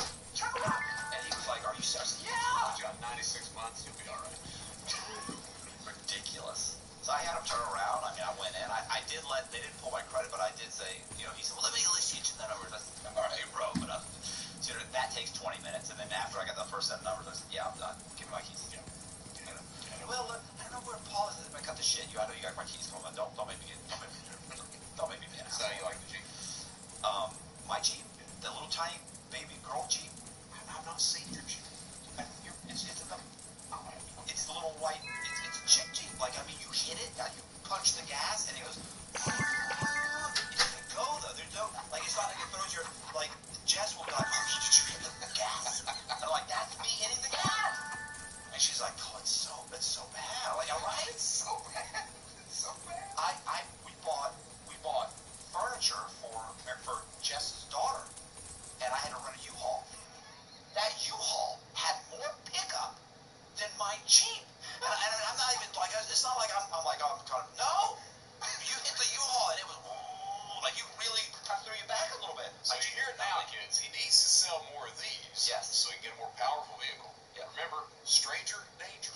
Yeah, I feel like that book will lose me a lot of people. People will read that and be like, you've got some issue. Like, it's not, I mean, it is hilarious, though, but it's disturbing. All right. Can I ask you a question real quick before we get into it? Because this is a question I get all the time. Okay. I want to know how you answer it. Well, I've got multiple questions I get all the time. Well, shoot them out, man. You know what I'm saying? Like, these are the questions people ask me, and people always look shocked when I answer them. And I always think, oh, that's the wrong answer. Like, that's not what they expected. So, one of those is, do you ever think about committing fraud? Yeah. Okay. Yeah. I'm like, if people ask me that, I'm like, every single day. Dude, pandemic, it was like, shit, that's some money there.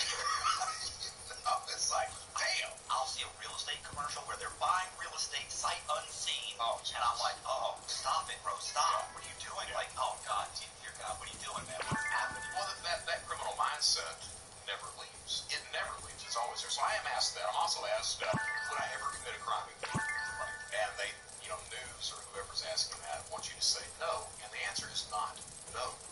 It's no for me. That's right. It's like, I'm recovering.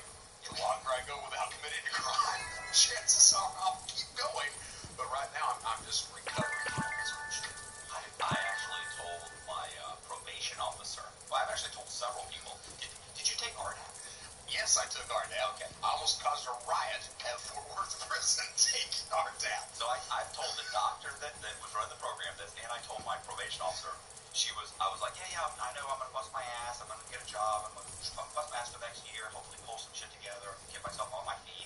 And I kept saying, I guess I said a year too many times. And she goes, well, what happens if it takes longer than a year? I go, if it takes longer than a year, she goes, yeah. I go, if in a year from now, I'm living in someone's spare room. I'm taking the bus to work. I can barely pay my bills. Like that. She goes, yeah. I said, I'm going to commit a massive fraud. That's what I was about to say. Then fuck it. Balls to the wall. Yeah. If I can't feed myself in a year from now, then I gave it a good shot. Okay, so that is the answer, right? I mean, unless we've got, I want to turn my life around. But if you don't have that support, if you don't have a way to make a living, you leave prison with the exact same tools you go in with. So you're going to do what you need to do to survive. Yeah. I mean, that's a fact. Yeah. So, that's what the justice system and family members and friends and anyone who interviews you, they don't understand. They're like, oh, no, I would never commit a crime again. No. Listen. You would. And here's what I told the doctor, by the way, was I had said to her, I said, she goes, well, crime is never an option. I went, oh, I said, listen, let's assume that your husband leaves you for his secretary. Let's assume the economy goes south. I said, which we all know it can. Let's assume it is. Right. Well, and that's not fun. Now, let's assume that, I said, they don't have the budget to hire people like you at $100,000. I said, if you go out and you try and get a job in a bad economy, you can't. You find yourself and your 2 kids living in your car with no support from anybody. I said, and there is a loaf of bread 4 feet inside of the supermarket front door. I said, if you steal that loaf of bread, your kids live another week. I said, you wouldn't do it. I go, the difference between you and me, I said, is the bar for committing crime for me is just lower than yours. Right. I mean, everybody will do it. Everyone will do it. That's a fact. And of course, that's the argument. And what people don't understand is, okay, yeah, you'll steal that bologna, you'll steal that bread. But, if you're going to steal bologna, shit, why would I eat bologna if I can have steak? Yeah, I don't have to. If I'm willing to do this, I don't have to live in my car anymore. That's exactly right. My kids deserve that. So, here's the other question, and this always kills me too, is they're like, well, man, when you were on the run, you must have been like, were you scared all the time? Were you worried? Was it horrible? And I always say, and I know this is the wrong way, I'm always like, bro, honestly, like the best period of my life was being on the run. I loved being on the run. Have you read Shantaram or not? No. So, Indian guy, I'm sorry, Australian guy, true story, but he novelizes it. He escapes from Australia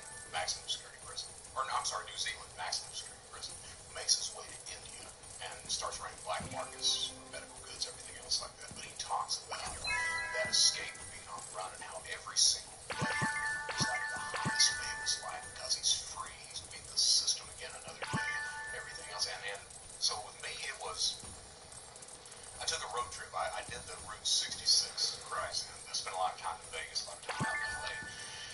But every single day, I mean, it was very lonely, but at the same time, it was like, shit, I'm beating the system every day. Yeah. And I'm It's okay. just you and your wits. That's Because everything, there's nobody, if something goes wrong, there's nobody I can call. That's it. So I've got no help. I have to figure out how to do every single thing by myself. And see, but that's the thing, right? I mean, that criminal mindset, we are used to doing things on our own. And we have the will. Right? And a lot of it, I gave an interview just yesterday, I forgot who I was talking to, but it's just that sheer force of will that sees a lot of this stuff through. Yeah. Okay, so let's rewind. Where were you? Where were you born? Oh, dude, I'm from Hazard, Kentucky. So if you've seen the news lately, all those floods, that's the epicenter of all the floods, and that's where I was born. I come from Hazard. It's coal country. My dad was a helicopter pilot in the U.S. Army, captain. So I grew up overseas in Germany throughout the 56, things like that. My dad was forced out of the military. They ended up downsizing. He was forced out around 78, 79. Becomes a coal miner. And at that point in time, we were paid pretty well, except they were on strike all the time. So it was feast and famine frequently. My mom, was just kind of a fuck. Addicted to opiates. She cheated on my dad constantly. This is a woman, I talked about it in my presentation, but no shit, man, she would bring them home in front of him. He would sit there and cry, beg her not to do it. And by God, she'd do it anyway. Have these conversations with him, hey, I'm leaving you for him, and she'd be gone a couple weeks, come back, and he'd take her back. I mean, this was my dad. He was a good guy, but, you want to call him a cuck, you can call him that, but He was just overwhelmingly in love with this woman. yeah, and he grew up in a really good family, But when he went to tell his mom, he tells me the story today, when he went to tell his mom that he was about to marry my mom, she literally passes out. And don't do it, Ray, don't do it. Not only that, but when he goes to tell my mom's dad, Paul, that he's going to marry her, Paul sits him down. He's like, Ray Jean, if you knew what I do, you'd take off running and you wouldn't look back. And he wouldn't listen. Right. So he marries her. She was definitely a criminal in the family. This is a woman. She steals a Academy Award D9 bulldozer at one point. She takes a slip and fall in the store at another. This is a woman that used to go to the drugstore. She'd get the empty capsules and fill them up with bullshit to try to sell them as speed and amphetamines and everything else. Anything and everything to try to get money. My life, my first crime, I was 10. My mom had left my dad. Let's backtrack. So my dad was a good guy, because I've not told this story before. But We're Koya, your new favorite protein shake. We specialize in plant protein, but not that chocolate stuff. Because our shakes are sweet without all the sugar, creamy without the dairy, and serves up a variety of nutrients. So get ready to shake this for the true and tasty power of milk. But my dad was a good guy. He never really committed any crime on his own. If my mom wanted to commit a crime, he'd co-sign on to it. Right. So yeah, let's try that bullshit. The two times that he tries to really go in to commit a crime, the first time was the second time he's watching 60 Minutes one night, and they've got a show about the Miami drug trade. They're showing stacks of cash, the tables of coke, and everything else, and this man is just focused on that damn segment. And we're all sitting there kind of watching, like, what the hell, Dad? And my mom's looking at my dad like, Ray, are you okay? So he gets through watching the segment, turns around, looks at her, and he's like, I think I need to go to Miami and be a police officer. And she was like, and his plan was to get down to Miami, become a cop, happen upon some drug deal someplace, keep the cash, they keep the drugs, retire. And my point was, won't they just shoot your ass? And he was like, no, it won't happen. So they sell everything they've got, round up like 6,000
where'd you get that? She's like, I stole it. I was like, show me how you did that. So she takes me over to AMP, shows me how she's stealing food. And I'm like, good idea. And we get to where we want the sandwich, man. And Denise had been stuffing the food down her pants. That's how we were getting food out there. Kmart across the way. You can't put a loaf of bread down your pants. So I looked at my sister. I was like, let me see what I can do. Walk into Kmart, 10 years old. Walked into Kmart. Got a hoodie off the rack, took the tags off of it, put it on, wore it out, got out. And I was like, shit. So stuffed a loaf of bread down the sleeve, walk out of AMP with it. Kmart, of course, starts stealing toys and games and books, clothes, everything else. Mom comes home, sees the shit. Where'd you get this? I stand up. We found it. She's like, you didn't find this. Denise stands up. We stole it. My mom looks at my sister. Show me how you did that. So she starts running us as little shoplifters. Calls her mom. So it's this intergenerational shoplifting ring, and all of a sudden we start taking these road trips. They go to JCPenney's until closing or bullshit like that. I was the book guy, so I always stopped at the bookstore and steal a load of books and take them back and go into an hour. But first crime I committed, right there. And usually at that point in the present day, and you know this, I'm sure you know this shit too. I don't know how old you were when you started crime. I was 10.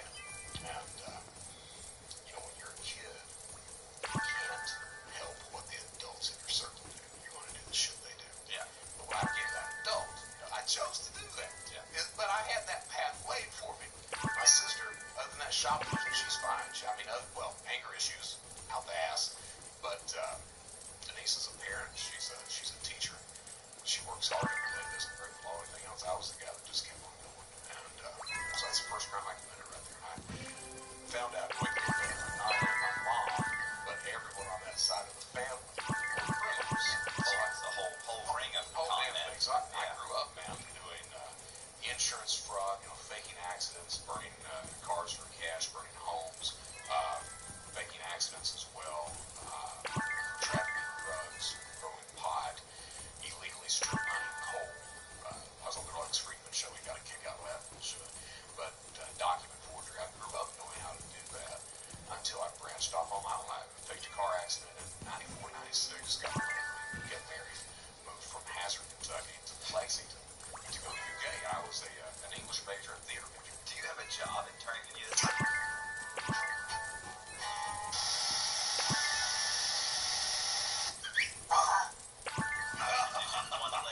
One licks carrying you off to the next. So that's a good question. The first job I had, my stepfather, my mom gets remarried. My stepfather, he was a coal miner. She talks him into quitting his job, going into the coal business, and that's where the illegal strip mining comes in. He couldn't afford to get the permits, the 2-acre permits, so he does what's called wildcatting. That's where you just go in and take the coal out. You don't worry about reclaiming the land or anything else, and that's how you make money. A lot of people do that in the area. So he goes broke doing that, and we ended up living in a 40-foot trailer. Me, my sister, my stepdad, my mom, and a work hand were in this 40-foot trailer for 18 months, living off literally deer meat and cornmeal. And I remember saying to my sister, I'll never do this shit again. So another motivator all of a sudden. But what happens is I forgot your damn question. No, I was asking if you had a job during this. A job. So the first job I got is he finally rebuilds himself. Starts logging, so he hired me. We didn't have any money. He's like, I'll pay you $20 a day to go out and log with me. So I logged 10 hours a day, $2 an hour. Was the first job. The first company I worked for was Domino's Pizza. Became a manager and ripped them off for probably $30,000 in a year until they found out about it. I mean, I was living pretty well, and everyone got pizzas. So that was the first job. The second job was I worked at J. Peterman, like from Seinfeld. Yeah. I worked at the real J. Peterman company for a while, ripped them off. Then I moved over to, I was a deli assistant manager at Kroger for a while. Didn't rip them off because that was a corporation, they'd find that out. But I did eat well from the deli. Then I went over to, there was a place called the Lexington Diners Club. Gave me this discount. They sold telemarketing, this discount card for restaurants. You can go in and buy one meal, they give you another free. I ended up stealing. They sold those cards for $60 a piece. One night I just did a B&E, went in and stole like 300 of these cards and started setting up my telemarketing shop and selling them until they found out about it and I got charged for that. So that was another one. circus for a while. They ran the Shriner Circus. This company ran the Shriner Circus donations and Kiwanis donations. So I set up my own Kiwanis charity and would do telemarketing to get donations to go in my pocket. Got caught in 3 months on that. After that is when I find the internet. So that was all the little scams going up to that. So I'm online every day. I found eBay and I was like, shit, I like eBay. Didn't know how to make money on eBay, so I used to watch Inside Edition. Idiot Bill O'Reilly was the host of Inside back then, and they were doing a show that night on Beanie Babies, profiling Peanuts and Royal Blue Elephant. I'm sitting there watching like $1,500. Shit, I need to find me a peanut. And I was really naive. I was like, well, I'm in Kentucky. Get all these little rural stores, maybe just go around all these stores, and sure might have one in the bin. So 6 hours of that the next day, I'm like, no, there's not a bin. Your ass is on eBay for $1,500. So what I did was, they had the gray Beanie Baby elephant, the exact same elephant, just in a different color. Had that thing for $8, and I'm like, buy the gray Beanie Baby elephant for $8. Stop by Kroger on the way home, pick up a pack of blue grit dye, go and try to dye the little guy. Turns out they're made out of polyester, don't hope dye. You literally get them out, you see all the ink draining off the damn thing. So here I am, trying to dry with a blow dryer so the ink stays. Those sites got the mange when it gets through. And what I did was, found a picture of a real one, posted it on eBay. Woman wins the bid. As soon as she wins the bid, I'm like, send her a message, because I want to put her on the defense of me. So I sent her a message. I was like, hey, congratulations on winning the bid. It's right out to you. The problem is that we've never done any business with her. I don't know if I can trust you. What I need you to do, go down to the U.S. Postal Service, pick up a couple of money orders for $1,500, send those to me. Once I get those, I'll send you your animal. She believed that. Sends me the money orders, I cash them out, I send her this creature in the mail, immediately get a phone call. I didn't order this. My exact response was, lady, you ordered a blue elephant. I sent you a blue-ish elephant. And right there is, that for me, that was the first lesson of cybercrime right there. Delay a victim long enough, you just keep putting them off. A lot of them, because they don't know who to report to or anything else, they get exasperated, they throw their hands in the air and walk away. None of them complained to law enforcement. Right. So first crime I committed, got away with it, kept going. Got to where I was another Inside Edition. They were selling autographed baseballs of Sammy Sosa and Mark McGwire.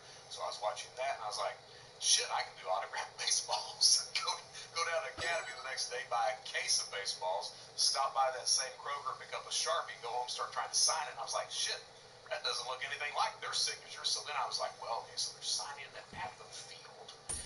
Certificate of authenticity. So I printed my own certificate of authenticities, sold them all $60 a piece. About 3 weeks later, knock at the door, bam, bam, bam, that cop knock, bam, bam, bam. I was like, I was married at the time, and that answer for you. Yeah, my wife, she's just looking at me because she knows what that knock is too. You've never heard it before, but you know. Yeah. I'm like, okay. Or they hang out with you long enough, they get to know. They get to know that voice. I opened the door, and the cop's name, he was Sergeant Pat Tingle from the Fayette County Sheriff's Office. I opened the door, he's there with the detective. He's like, are you Brett Johnson? I'm like, yeah. He's like, can we come in and talk to you about some baseballs? I was like, sure. And so my wife, Susan, she's just looking at me. She stands up at this point. She doesn't even look at me. She just looks dead at me. So they're like, autographed baseballs. I'm like, yeah. They're like, Sammy Sosa and Mark McGwire. Not, yep. Where'd you get them? Bought them off eBay. With certificates of authenticity. Yep. Off eBay. Yep. Mr. Johnson, we've got a sample of their signatures down at the office, and it doesn't look anything like them. I was like, huh, that's weird. They come with certificates of authenticity. I was going to say, I have a certificate. And they're like, Mr. Johnson, we think you printed those off. And I was like, no, sir. And Mr. Johnson, we think you signed those baseballs. And I was like, no, not me. So then they're like, you're going to send these people their money back, or we're going to put you in jail. Do you understand? I was like, I understand that. So they leave. My wife, Susan, the whole time she's looking dead at me. Finally, I look over and I was like, what? She's like, you son of a bitch. That's why you bought all those goddamn baseballs. And I'm like, yeah. So that was one. There was another where Microsoft Front Page, they were giving out free trial versions of Front Page 98. So I had to crack them, turn it into full versions. I posted on eBay. I had full version for like $30. And there was a Kinko's down the street. So one night, 2 a.m. I walk in, look at the guy behind the counter. I was like, do you mind if I take a few of these trial versions? He's like, dude, you can take all of them. entire state. Walk out the door with it. Go up, post them on eBay, and sell them all for $30 a piece. That gets a knock at the door. Same deputy? Same guy. He came like 4 times, man. He would be like, Brett, come on now. But what was happening is everyone I sold the stuff to, they were all out of state. Yeah. And they weren't going to come to Kentucky to file charges. So. And well, it was like, at that point, the FBI, it's not like they're really used to this quite yet. Right. He once conned Bank of America out of $250,000 using nothing but a fake ID and his charm. He is the most interesting man in the world. I don't typically commit crime, but when I do, it's bank fraud. Stay greedy, my friends. Support the channel. Join Matthew Cox's Patreon. So those were the first little scams, and I kept going, got better at it. Finally, I started selling pirated software. Pirated software gets into mod chips, first into gaming systems, so you can play a pirated disc. Then I started putting mod chips into cable boxes, so you can watch all the pay-per-view, all the porn, all that bullshit. Then finally, started programming satellite DSS cards. So those 18-inch RCA systems, you pull the card out of it, program it, turn on all the channels. Started doing that. Canadian judge, right as I started doing that, Connor's shaking his head. Connor, he's always disappointed. Like, whenever I tell stories, he always halfway through, he starts going like, shit, what are you doing? So a Canadian judge ruled that, this was like 97, 90. Canadian judge rules that it's illegal for Canadian citizens to pirate RCA signals. And his exact language in the court was, RCA doesn't sell the systems here, so it's legal for my citizens to take those signals. So overnight in the United States, little industry pops up. You go down to Best Buy, buy the system for $100, take it out of the parking lot, open the system up, pull the system out, pull the card out, throw the system away, program the card, ship its ass to Canada at $500 a pop. Started doing that, making a lot of money, had so many orders, couldn't fill them all. Quickly, and I mean by God, quickly thought to myself, why do I need to fill any of the orders? They're in Canada, I'm down here, who are they going to complain to? So I didn't fill any of the orders, stole even more money. I was stealing like $4,000 a week, making a pretty good living, and was getting worried about things. I was like, man, I'm going to put that for money laundering. So I got it in my head, I was like, what I need is I need a fake driver's license. I'll use that driver's license to open up a bank account, launder the money through there, cash out of the ATM, no one will know me. I'm at UK, I have no idea where to get a fake ID. So I get online, look around, think I find a guy, send the son of a bitch $200, send him my picture, he rips me off. You said you're at UK, what? University of Kentucky. Oh, okay. So, dude rips me off, and I got really pissed. Fuckers. Yeah. Scam artists. Scam me. So, I got really upset, and started to look around. Well, back then, the only real avenue you had for online crime was IRC, Internet Relay Chat. Rolling chat board, no idea who you're talking to. Trust them if they've got a product or service, if they've got it, if it works, or if they're just going to rip you off because those channels were loaded full of fucking scammers. So, what happens is, I first find the only site that was out there was called Counterfeit Library, and it was a tutorial site on degrees. It had some bullshit identity stuff on here. It was not really good. What year is this? This would have been 97, late 97, early 98. So find this site. They had a forum that literally no one was using. I was like the third person that was registered on the forum. So I start going on there, and the only thing I'm doing is just bitching news. I need this. Well, about the same time that I registered, 2 other guys come on the scene. One is screen name Mr. X out of Los Angeles. The other one's screen name is Beelzebub out of Moose Jaw, Saskatchewan. So we start bullshitting around every day. And I'm talking about my eBay fraud that I'm doing, everything else like that. And one day, Beelzebub, he gets me on ICQ. That's how we used to talk all the time, was ICQ. He gets me on ICQ, and he's like, I can make you a driver's license. I'm like, well, shit, dude, do it. And he's like, no, but I'm going to charge you. I'm like, yeah, you're going to charge me. He's like, no, I'm going to charge you because if you're going to do this kind of stuff, you've got to learn to trust people if you're going to be in this business. I'm like, well, by that point, I'd already established a pretty good rapport with the people who owned Counterfeit Library. They knew me. I was emailing, they were emailing back and forth all the time. So I thought to myself, I was like, well, shit, he's going to rip me off. I can at least get his ass booted off this site. So I was like, bet, let's go. So I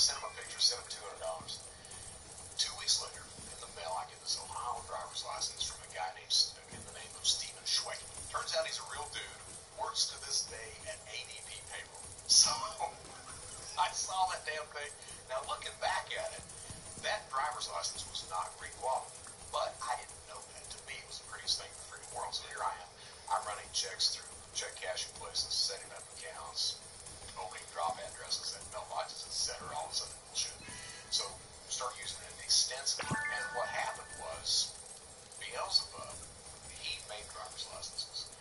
Mr. X made a very passable social security card, which is very easy to do. And then I didn't really have any skill on it, to make fraud. So Beelzebub said, hey, why don't you become a reviewer on this site? That way, any product or service that comes in, you get to look at it, you get to see how it's used, learn everything that you need to do, and you're not selling anything, so you're more trusted than somebody like me that would review people. I was like, let's try that. Well, that is really like the field of dreams for cybercrime. If you build it, they will come, and they did, because the only avenue you had other than that was IRC. No one wanted to be on that bullshit. So they started to come on Counterfeit Library. Counterfeit Library, so the genesis of modern cybercrime, 3 sites: Counterfeit Library, Carter Planet, Shadow. I ran both Counterfeit Library and Shadow. Dmitry Golubov, Ukrainian national, builds Carter Planet. The way that happened was he saw what was happening with Counterfeit Library. He liked that. He was a spammer at that point in time, getting all his credit card details. And he thinks to himself, I wonder if people would buy stolen credit cards. Turns out they will. So the dude picks up the phone, calls, he's in Odessa, he picks up the phone, calls his buddies, they call theirs. They have a physical conference in Odessa. 150 of these cyber criminals show up, and they launch the idea of Carter Planet. And that's the genesis of all modern credit theft that we see today. So, Counterfeit Library, over the next couple of years, transitions over to Shadow Group. People who started Shadow Group, Seth Sanders, built Shadow Group. Me and Kim Taylor, I was the head of Shadow Group. Kim Taylor was the second in charge. Seth was the third, but Seth was just an IT guy. He never really liked the credit game at all, so he ends up dropping out over the years. The first 2 guys that started with me, lucky him. Yeah, lucky him. The first 2 guys that started with me, Beelzebub and Mr. X. X gets picked up in Las Vegas, cashing out cards. Beelzebub is hooked up with Mark Hinkle from Canada, big time pot that snitches on everybody. So Beelzebub goes back to a pot in there, and at the end of the day, I'm the only guy left standing. So at one point in those forums, every single business transaction that took place went through me. I was the trust mechanism. And what I said was, hey, if I vouch for someone, if I give someone a review, if you get ripped off, I'll cover you. I'll make sure that you're reimbursed or you don't like a product that you use. So that built trust within those environments. What happens from there is we start to get too big.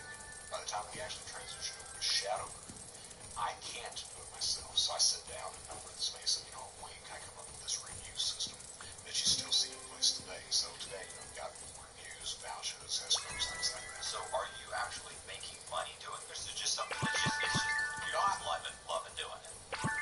You're enjoying it? Certainly you love doing it. I was online anywhere from 14 to 18 hours a day. I stole anywhere from 12 to 24,000 a month until the credit card scene hits. Once the credit card scene hits, I'm stealing, profiting $30,000 to $40,000 a month, so I'm doing pretty well. So Counterfeit Library starts out as an identity theft site. Identity theft, fake driver's licenses, eBay fraud, PayPal fraud, that. Once Dmitry Golubov comes on the scene, I'm the guy that brought the Ukrainians in because they didn't have a way to cash out over in their area.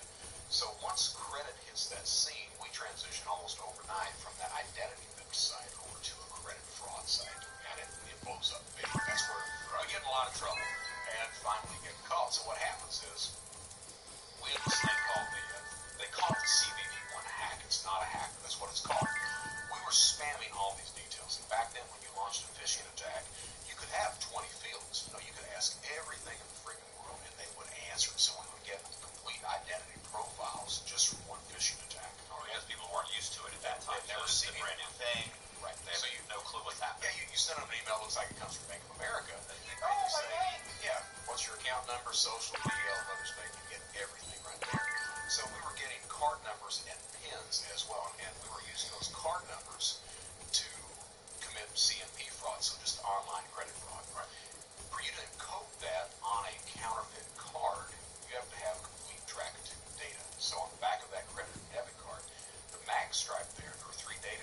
First data track is the customer's name. Second data track, the card number, 16-digit outside of it.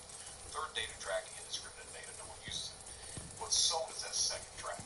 All right. Now back then we didn't have that algorithm. We weren't doing skimming. We were just doing phishing. Is what we were doing. What we found out though, like I said, in order for you to encode that and take it to an ATM and cash out, you've got to have complete track too. Back then, none of the banks had implemented the hash, which means you've got the card number, you've got the PIN. You take the card number, / any 16 digits outside of it, you put in code. You take it to an ATM and start pulling cash out. We started doing that. So up until that point, a carder. What year was it? This would have been up through, so that CBV hack went on from 2001 through 07, 08. That's when it started to really die down.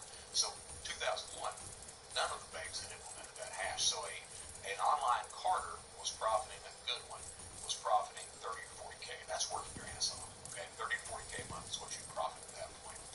Once that moves over into cashing out at ATMs, that's 30 to 40,000 a day.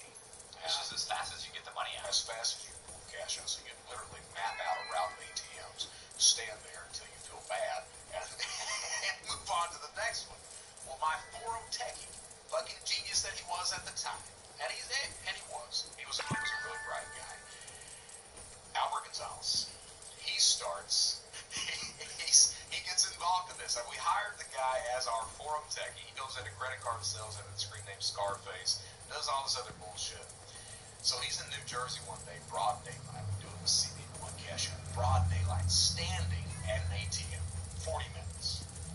40 minutes standing there, feeding one counterfeit card in, pulling $20 bills out, stuffing them in his backpack. 40 minutes of that. This was in the document. Yeah. So, just so happens, a couple of cops noticed the kid. One of them's like, odd. Yeah, let me go over and ask him what he's doing.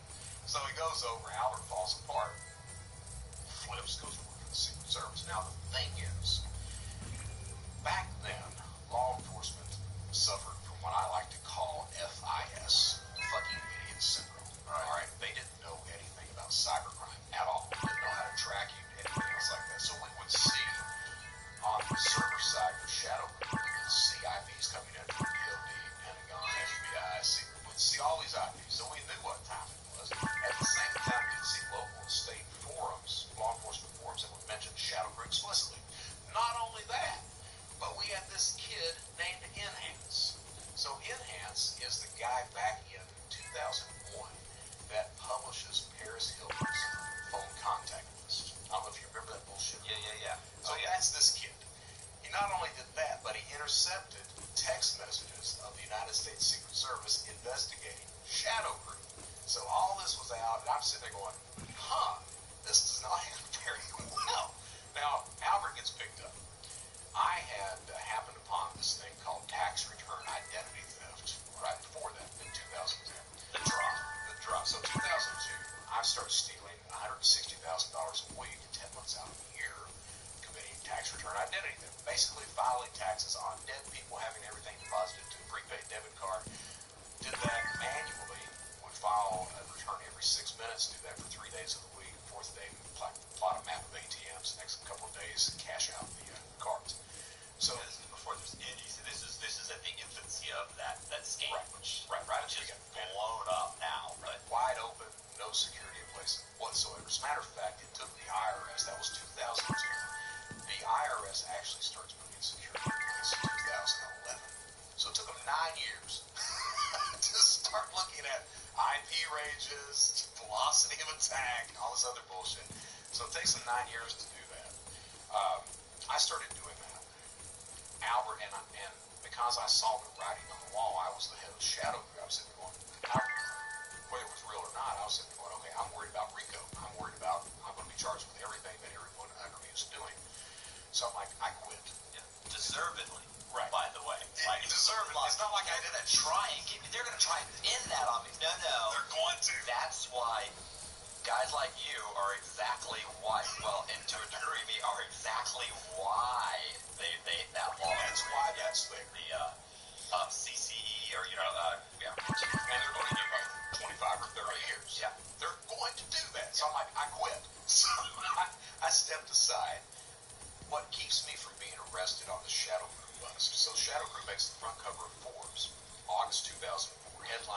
concealing your identity.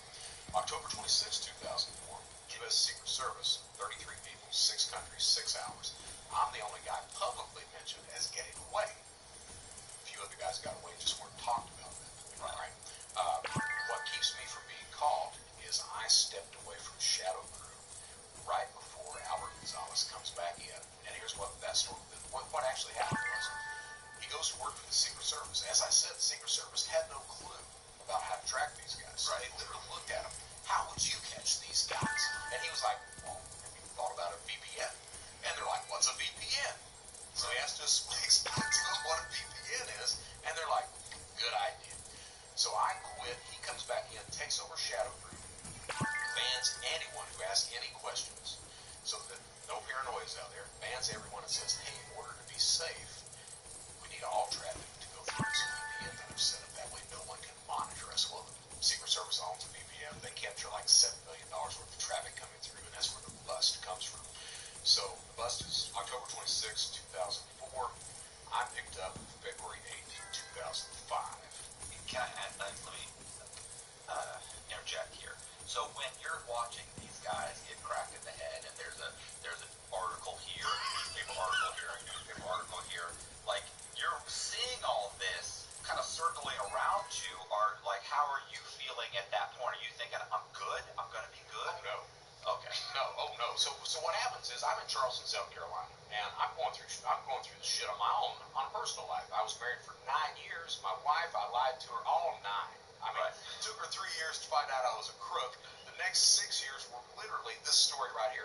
I'm going to stop. I will stop. She's trying to wrangle you in, like just get this guy. It's like, just a little while longer, dear, until finally it became me looking at her and saying, hey, you like spending money, don't you? I use that one a lot. Yeah, exactly. Where do you think it comes from? You knew what you were getting into. So she leaves me. And so my mindset, mix my dad and mix my mom. My mom mindset, my dad, that fear of the loved ones leaving. So my first wife, Susan, leaves. I go through this depression, get suicidal, everything else. Roaming around the house in Charleston, South Carolina, had a house on the river, everything. So roaming around the house, realize I'm getting suicidal, figure, hell, I need to do something about that. Pick up the phone book, call a psychologist, cry to the psychologist on the phone. I'm out and broke down. She's like, come in today. So I go in, tell her everything. She's like, for 4 months, tell her everything. For 4 months, I'm like, do you have to report anything that I might tell you? As long as you're not actively breaking the law. I'm like, okay. So I tell her everything. She's like, for 4 months, she's preaching about how I need to go into real estate and not crime. And I'm like, is there a difference between the two? So what happens is, I don't start drinking until I'm 34. I was 34. I didn't never drink until that point. So I started drinking. Had never been to a strip club. One night I get lonely, I get horny, and I'm like, shit, why not? So I go to a strip club, and I'm literally that guy. I am that guy, dude, that falls in love with the first woman that he sees. I walk in, she walks by, I'm like, that's what I need. Move this chick in with me. Yeah, it's nuts. Move this chick in with me. After I move her in with me, find out she's addicted to coke. Not only, and now I know all this bullshit. Not only is she addicted to coke, but she's prostituting herself to support her habit. And I laugh about it, but the truth of the matter is, I loved the shit out of that woman. I did. I absolutely adored that woman. And I get it in my head. I was like, if I can fix her, we'll be together. Keep feeding myself still. So I used to take road trips for a lot of fraud. It gets to the point where she stops coke, quits her job, and she gets this, just codependent personality attitude. So I can't take a road trip anymore. I've got all my money overseas, go broke. All right. So where I find out about Shadow Crew, I'm in the grocery store one day. Just happened walking past the magazine aisle, and I see this article about identity theft on the cover, and I'm like, might be a good article. So I open it up, and it's like Shadow Crew, and I'm like, oh, fuck. So go sign on to Shadow Crew at that point under a different name. And the response on Shadow Crew was, it was initially this, fuck yeah, we've made it, followed almost immediately by a, oh, this ain't good. Yeah. So that was the response. Of course, 4 months later, 2 months later, Shadow gets popped. Okay, so the day the Shadow gets popped, by that point, I'm monitoring Shadow because I know something's going on. All right, so I'm monitoring Shadow almost every day. So go to sign in, and of course, the Secret Service has altered the face of the website, saying, you're no longer in the shadows. They've changed the screen on. You can still access the site of that one. And there were a couple of other sites by that point that had been set up. So I'm going over these other sites to see what the news is, and no one really knew at that point what had happened. Of course, John Ashcroft, the head legal guy in the U.S. at that point, Attorney General, at that point, he comes on CNN, and he's talking about Shadow News. I'm sitting there watching all day, and I'm like, shit, God! Yeah. I'm fucking all just a country boy. I'm from Kentucky. Yeah. So, wow. I'm the only guy that was publicly mentioned as getting away. The other guys... Well, not you, but your screen name, right? Screen name. Okay. God was the only one who got away from me. Okay. What no one else knew, there were other guys that got out. For example, the Secret Service, literally in the air, they timed everything for like a Sunday at 7 p.m. Eastern. That's when the bust happened. Because that's when most people were online. They wanted to get everyone at the same time. Some of the guys that got away, one of them was named Tron. This kid was over in Ukraine, and he was very effective about getting into the very effective. So they were in the air to arrest him. They called the local PD in Ukraine saying, hey, we got a warrant, we're coming down to arrest him. Local PD is like, oh yeah, come on down and get him. So they get in the car before the Secret Service gets there. They get in the car, go to this kid and say, hey, they're coming to get you. Yeah, we're going back to the station. And the kid takes off on the run, gets his ass down in South America. He's a few years getting caught at that point. But there were different guys who got away that weren't mentioned. I was the only guy. They picked me up 4 months later, February 8th of 2005, Charleston, South Carolina. The FBI picks me up in Charleston, PD. Within 45 minutes, the Secret Service comes in, takes over the investigation. What happened was I was being interviewed. 45 minutes of interview. Door opens up, 2 agents pop in, sit down at my door. We're U.S. Secret Service. We'd like to talk to you about some credit cards. And I'm like, fuck. So they let me sit in the county jail for a week. Okay, wait a second. Sorry. Maybe I missed something. How did they get to you, though? Exactly. Did you just explain that? No, I didn't. Okay. So what happens is, I go through. I was. Were you one of the guys that went through the VPN that was set up by? I was in love with the stripper. Right. All right. I go through all my stateside cash. I hear you. Yeah. You know what I'm saying? Right. You're not wrong. I'm not wrong. Okay. So, go through all my stateside cash. Can't get over to Latvia to get the rest of it. So, when Shadow Cruise busted, the way tax season ran, it ran from January 15th through October 15th. The bust is October 26th. So I'm not filing taxes to get any more money. I can't run credit cards because the forums just got shut down. I don't know who to trust anymore. So what I'm left with is running counterfeit cashier's checks. Bam, bam, bam. Looking for COD orders, cashing out bullion, stuff like that. Of course, that's the go-to move. Of course, and it's stupid as fuck. All right? Because I used to preach that. I was like, don't do this shit. You're going to go to prison.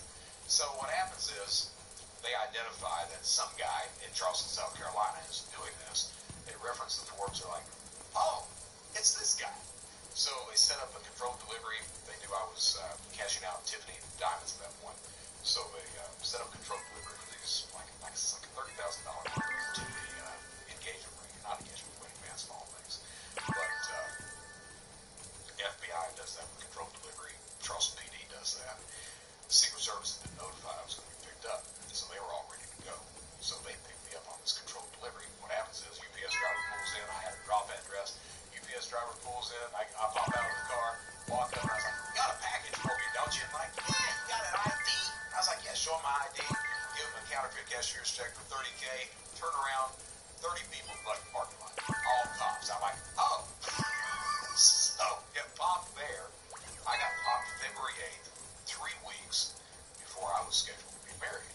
My stripper girlfriend had no idea what I did for a living. So, she finds out at that point. They let me sit in the county jail for a week. 2 agents could fly in from New Jersey because that's where Albert was arrested. The centralized location for all cybercrime investigations is out of New Jersey. So 2 agents fly in from New Jersey, pull me out of the cell. They're like, we got your laptop. I'm like, yeah, you got anything on your laptop? Yeah. Your going to be charged for it. I figured. And then they looked at me. They're like, anything you can do for us? My exact response was, let me get back with Elizabeth. I'll do whatever you want me to do. So then they're like, let me get you back. I'm like, good. They let me sit there 90 days to get a taste of everything. Yeah. Oh, yeah. You got to get a taste of it. So they popped me out after 90 days. First person I call, by this point my sister has disowned me and everything. First person I call is Elizabeth. And I'm out, and she's like, I'll be there. So this chick, midnight, I'm standing in the parking lot of the Charleston County Detention Center. This chick pulls up in a limousine. She had a friend on limousine company. She pulls up in a limousine. Me and the agent are watching this. Trunk pops open. She gets out, walks around to the trunk, gets out these two plastic storage containers that have my clothes in them. Comes over, drops the clothes in front of me, hugs me, call me later, gets in the car, drives away. I'm sitting there crying. Oh yeah. I thought she was like there, like, come on in, baby. No. I'm sitting there crying. Agent looks at me, he's like, is that your fiance? And I'm like, yeah. He's like, man, I am so sorry. I'm like, yeah. So I had $30 to my name. The agent has to pay for my hotel room that night and pay for my food that night. So he checks me in. As soon as he leaves, I've got $30. I'm like, time to start. So walk my ass to Walmart, buy a prepaid debit card that night so I can get back into tax return identity theft. And long story short is I continued So the 90 days wasn't a good enough taste. Not enough. So I call Elizabeth. I beg her to get back with me. She does. Start breaking the law. Break the law for the next 10 months from inside Secret Service offices. Wouldn't get in the room with me. So yeah, until they find out about it. At that point, they revoke the bond. Judge reinstates the bond. I go on a cross-country crime spree, steal $600,000 in 4 months, make the United States Most Wanted list, go to Disney World, get caught, get arrested, escape from prison, get caught again, serve out my time.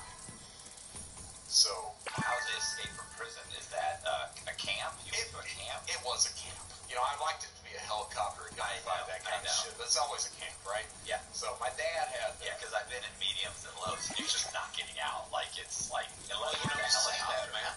They sent me to Big Spring Prison after that. And the week before I got there, these 3 friggin' idiots, they had, I guess they got some dental floss or whatever the fuck they got, and they had cut the bars from the culverts that led out of the prison, had climbed through the culverts, got outside of the fence, and they were supposed to have a ride, didn't have a ride. They're like, well, we need to go back in and call. They get caught going in? Yeah. Cop coming back in. So you can get out. But the way I escaped, my dad, I hadn't seen the man, hadn't had a conversation with him in like 20 years. He shows up at my sentencing, stands up in front of the judge. I want to make sure Brett gets a good start. He can come and live with me when he gets out, everything else. How much time did you get? Initially 75 months. Okay, so, yeah, Jesus, that thing. My guidelines were 60 to 75. And I had told everyone in the pod, and I made it known that if I got any more than 60, I was not staying. So, so the counselors and everybody at SIS, everybody already knows. No, he's not staying. No. So what happens is they have sentenced him. Dean Eichelberger was a prosecutor. He stands up and this dude is screaming. He's like, Johnson has manipulated the Secret Service, the prosecutor, and today, Your Honor, we want the upper limits of the guidelines. I was in one. So the judge looks at me and she's like, I agree. 75 months. Well, I never used drugs before. I got arrested in Orlando. The guy in Orlando takes me in under his wing. He's like, you know, the only time you get off is the argument. And I was like, I don't have a drug problem. He's like, well, you can find a drug problem, can't you? And I was like, I can find a drug problem. So they give me diesel therapy on the way back, stop at all these county jails. Every county jail, I'm like, cocaine and alcohol. Get back to Columbia, South Carolina. I get a psychological evaluation order. Psychologist comes in, 4-hour evaluation. About halfway through, he's like, "You any type of drugs?" I'm like, "Yeah." "What do you use?" "Cocaine." "Smoke or snort?" "Snort." "How much?" "An 8-ball a day." He looks at me, he's like, "That's a lot." I was like, "Yeah." "Got any trouble out of that?" "Yeah, I can't get an erection." And he looks at me, and I looked at him, and I got that shit from watching Boogie Nights. That money shot at the end where Mark Wahlberg just can't stand to attention. I'm like, it's got to be right. So I'm looking at the psychologist, and finally we're both silent. I'm like, is that right? he looks at me, he's like, it could happen. Is it still happening? I was like, no, but not that I want it to be all right now. So that makes it into my pre-sentence report. So the judge, she gives me 75 months. I looked at my lawyer. I was like, can you get the drug program for me? So he's like, I don't know. I'll ask. So he stands up. Your Honor, will you order the drug program for Mr. Johnson? She's like, no, but I'll recommend he gets evaluated. I looked at my lawyer. I was like, what does that mean? Well, you're probably not going to get it. My exact words were like, how soon can you get me to the camp? And he's like, if you don't appeal, I'll get you there pretty quick. Exact words. Fuck the appeal. Get me to the camp. I'll take it from there. He looks at me like I'm the biggest idiot in the world. 6 weeks later, I'm in Ashland, Kentucky. I had family and friends research camps that were supposed to have a fence. Get to Ashland, 14-foot fence, razor wire on top, and I'm like, shit. Go in, reprocess it, look at the guard, and I'm like, any jobs outside of the fence? And he's like, well, you can work in the National Forest. And I'm like, no, I'll die out there. He's like, well, you can landscape. And I'm like, I can run a weed eater. So I go into about a week later, once you process through all that bullshit, walk into the guard's office. Behind his desk, the entire wall is this aerial photo carved on the outline area. So I can literally sit there, plot the escape, as I'm talking to him. My dad starts to visit. About the third visit in, he's like, I've been reading about you online. I'm like, yeah. He's like, yeah. He's like, that's a lot of money you made. I'm like, yeah. He's like, you think you can teach somebody how to do that? And when I used to tell that story, I started out lying. I said that, I thought my dad was back in my life. And he wasn't. The truth of the matter was, my dad hadn't talked to me in 20-some years. He had, and I really believe that he saw me through the frame of my mom, that criminal mindset. And I think that's all he thought he could talk to me like that. And I manipulated him to help me escape. He had $4,000 cash to his name. Got that, got an ID, and changed the photos of his cell phone. And ran off. I was there at the camp for 6 weeks. Left. U.S. Marshals. They campus a 3-state area. Find me holed up in a hotel. And I get another sentencing on that. Spent 8 months in solitary. The day of sentencing. Go in. Secret Service is there. Prosecutor's there. Prosecutor stands up. He's like, Your Honor, you should consider that when Mr. Johnson was arrested, he was arrested with a laptop, prepaid debit cards, he stole an identity information. Looks like he was involved in this stuff yet again. The judge looks at him and says, no. If you're going to charge him with it, you shouldn't charge him. Because come to find out they came in the room, took the shit without a warrant, just scarfed it all up. Weren't able to use that as evidence. So the judge says no. Because the escape happened so quickly after the initial sentencing, they use the exact same PSR. So the judge starts going through the PSR, looks at me, and he's like, Mr. Johnson, it appears that before you got involved with all these drugs, you were a pretty good citizen. I was like, yes, Your Honor. Yes, I was. Yes, sir.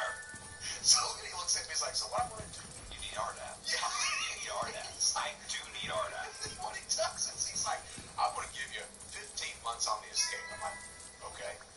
And I'm going to order the drug program for you. I'm like, all right. So 15 months extra, but RDAP gives you what? 18 months with that 6 months out. Yeah. So I ended up, by escaping prison, I got out of prison 3 months earlier than I would have without the escape. He once got plastic surgery because he didn't like the photo on his wanted poster. His legend precedes him. The way indictments precede arrests. He is the most interesting man in the world. I don't typically commit crimes, but when I do, it's bank fraud. Stay greedy, my friends. Support the channel. Join Matthew Cox's Patreon. So that's what happened. But, like I said, I did 8 months solitary confinement until they sent me to Big Spring Prison. Big Spring Prison is out in West Texas. It's a disciplinary, medium-low, converted Air Force compound. So hot, no shit, man. So hot that warnings would come on the radio telling you that you couldn't drive on certain streets because the asphalt was melting. It got that hot there. Went in, and at a camp it's completely different. And when I got there, that's when you realize that guards don't run for this. Yeah. The inmates run the shit that's going on there. So I met it as I processed out, going up to the barracks. Treasurer of the area brotherhood, he's standing there. I'm the first white guy walks up. He's like, hey, how many more white guys came in? I'm like, shit, I don't know, 4 or 5. Next question, what are you in here? I answer, computer crime. Big smile on my face. He looks at me like, I thought you were, yeah. So he goes against his buddies because they thought I was a child molester. They circle around, what you say you're in here for? So I'm sitting there trying to tell them this shit. And at the end of the day, they're like, sounds good. Gonna need to see something. Yeah, you need to see something. Well, by that point, nobody's letting you travel with bullshit. Right. All right, so first 30 days, everyone thinks I'm this child molester. Until Wired magazine hits the compound, I'm in the magazine. Right. It's about Max Butler, all this other bullshit. I'm in the magazine. I'm like, shit, I've read the article. There you go. Locked up. There you go. I'm like, shit, I'm good to go. Until I get to that one line that says, Brett Johnson, comma, Secret Service informant. So those magazines hit the compound at 4 o'clock mail call. Chow call, they're already talking about it in the hall. So next morning, the entire compound gets shut down. Brett Johnson, warden's office. So I go in, they've got SIS there. Is this at a medium? This is at Big Spring Disciplinary, so it's a medium low disciplinary. Okay. So warden brings me in. First question's out of his mouth. The SIS counselors are there. First question is, did you give an interview to Wired magazine? I'm like, yes, sir. He was like, when? At Oklahoma Detention? Now going through the public, what do they call it? The public information officer? Exactly. How did you do that? In 15-minute increments, sir. Yeah. So he was like, don't you know they'll fucking kill you in here? I was like, maybe. So then he's like, do you feel safe? And, you know, I knew by that point, you tell them no, they're going to throw you back in the hole until they transfer your ass. Yeah. So I'm like, completely safe. Yeah. So he looks at me, he's like, if anything happens, anyone says anything to you, you need to come tell us. I was like, gotcha. They do a locker search, try to get all the magazines off the compound. A couple days later, I walk into the barracks. There's Nick Sandifer, the treasurer. He's got the magazine reading it. I'm like, fuck. So I walked up to him. I'm like, hey, Nick, what you doing? Just doing some reading. Anything interesting? It's getting there. Let me save you the trouble. Take the magazine, point the line out to him. He looks at me. He's like, man, I already knew. I was like, are we going to have a problem? He's like, did you snitch on anybody that's on this compound? I was like, no. Until someone gets here and told on, it'll be okay. I was like, all right. But I had a couple of jobs I had to do. So the first job I got, you have to work in the feds. So I got a job in education, teaching a lit class. All the areas signed up for the lit class. And we taught fraud every Wednesday, 6 to 8:30 p.m. So that was the first job. And then I was, you could call me the liaison between the white chomos and the area. So I would be the guy that, as they come off the bus, you know as well as I do, you know who they are. As they come off the bus, I would be the guy that had that conversation. Hey, don't know if you're in here on some sort of fucked up charge. But if you are, it's best you tell me, because if you associate with these guys later on, they will fucking kill you. Yeah, they're just going to play on you. That's right. So, most of the time it would be, man, I just want to do my time. And you knew. You knew at that point, okay, you're not allowed to TV. Yeah. You're not allowed to talk to anybody. You talk to your own kind. Somebody wants to extort you. That's the way this shit goes. You're on your own. You're on your own. And understand. And that's how I got out. You know, it's funny. I used to get the guys that all the shows when they would ask what they were there for, fraud. Yeah. Which used to irritate me because I would be like, you can't pick another you can't pick another crime. It's got to be fraud. And then, of course, so what would happen is some guy would come in the unit, they'd be some white guy, fucked up looking white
So you can't once. Right. Like then you get the talk that's. Are you telling people how to do things fraudulently? No, someone said that. It's crazy. What do that? I'm in here for fraud. I would never. So then I realized like, fuck, I have to really fine tune my class here. And so I did that. Taught GED. Also, I taught game theory, public speaking, and then the lit class. Right. So you do the things that the sharp guys do that give you credibility, that make you an important person of value. That's what it is. And then nobody bothers you. If you have value, you're absolutely right. You have value in this system. Yes. You're okay. Yeah. If you don't, you're pretty much anything. Like yeah. Well, because what happened with me was I was in the medium, and the St. Petersburg Times came out. Now keep in mind, the St. Pete Times. I'd already been on Dateline, but when I was on Dateline, I'd just been arrested. Okay. So I haven't talked even done anything yet. I was interviewed later, but I'm not cooperating. I'm not doing anything when I get first grab. But then what happens is once I get sentenced, get to the medium, I'm at the medium, and suddenly St. Petersburg Times comes out, front page article, where I've been talking with a reporter about a politician that I had bribed. And that's what to do. It talks about how I cooperated with the FBI and the Secret Service for like 7 or 8 days. This is my lawyer said that, he cooperated more than anybody I've ever had in 15 years. I'm like, wow, don't hold back. He just sang and sang. He wanted to work some more with him. Desperately. Straight to the bucket shoe for 45 days. I'll tell him, look, I'm fine. Put me back out. Because they're not going to do anything to you. No. The worst that happened was I had a guy come up to me and say, one of the white guys comes up to me and goes, hey, Cox. I'm like, yeah, what's up? And he goes, look, Bubba was the guy, Grant. He was a shot caller. Yeah. So he goes, Bubba wanted to let you know, wanted me to tell you, you can't walk the yard. And I went, what? You can't walk the yard. And I went, and I thought, and I already kind of come to my conclusion that I was like, either I'm going to, multiple things. One, shut my, because I got a slit mouth. Right. So I'm going to shut my mouth. Right. I'm not going to shut up for 20-something years. Right. So you shut your mouth for 20 years, or you just run your mouth and say smart ass shit, and you're going to get slapped every once in a while. I'm 5'6". I'm not beating the shit out of some 6 foot tall biker. So you're going to get slapped every once in a while, but you're going to have a good time. Right. And two, you're either going to be, guys are going to beat you up, or you're going to spend all your time in the fucking shoe. So you know what? I'm just going to get beat up every once in a while. So I looked at him and I said, well, listen, bro, I'm going to be out in the yard tonight after chow, so if Bubba wants to talk about it, you can talk about it then. And I walk off trembling. Sure. I go get my cousin, who happened to be there, and we get a couple other guys, and we go and we walk the track for about an hour, and they see me, but nothing happens. But they say nothing, and that was, like, there was one other small episode where he told a guy that was talking to me in line, that guy's a confidential informant. He even called me a rat, which I appreciated. That was nice. Didn't say snitch. I was called the rat. Say confidential. I thought that was very, very, nice of him. And I told the guy, you keep talking to him. You ever need our help? First, you're not going to need his help. But you ever need his help, you can't rely on us. So the guy goes, okay, Bubba. And walk like 10 people back. And I'm like, that was pretty much it. Like, I never really had a problem. This is my comment. That's it. Yeah, my problem with the Aryans, there was this one kid who was trouble with them anyway.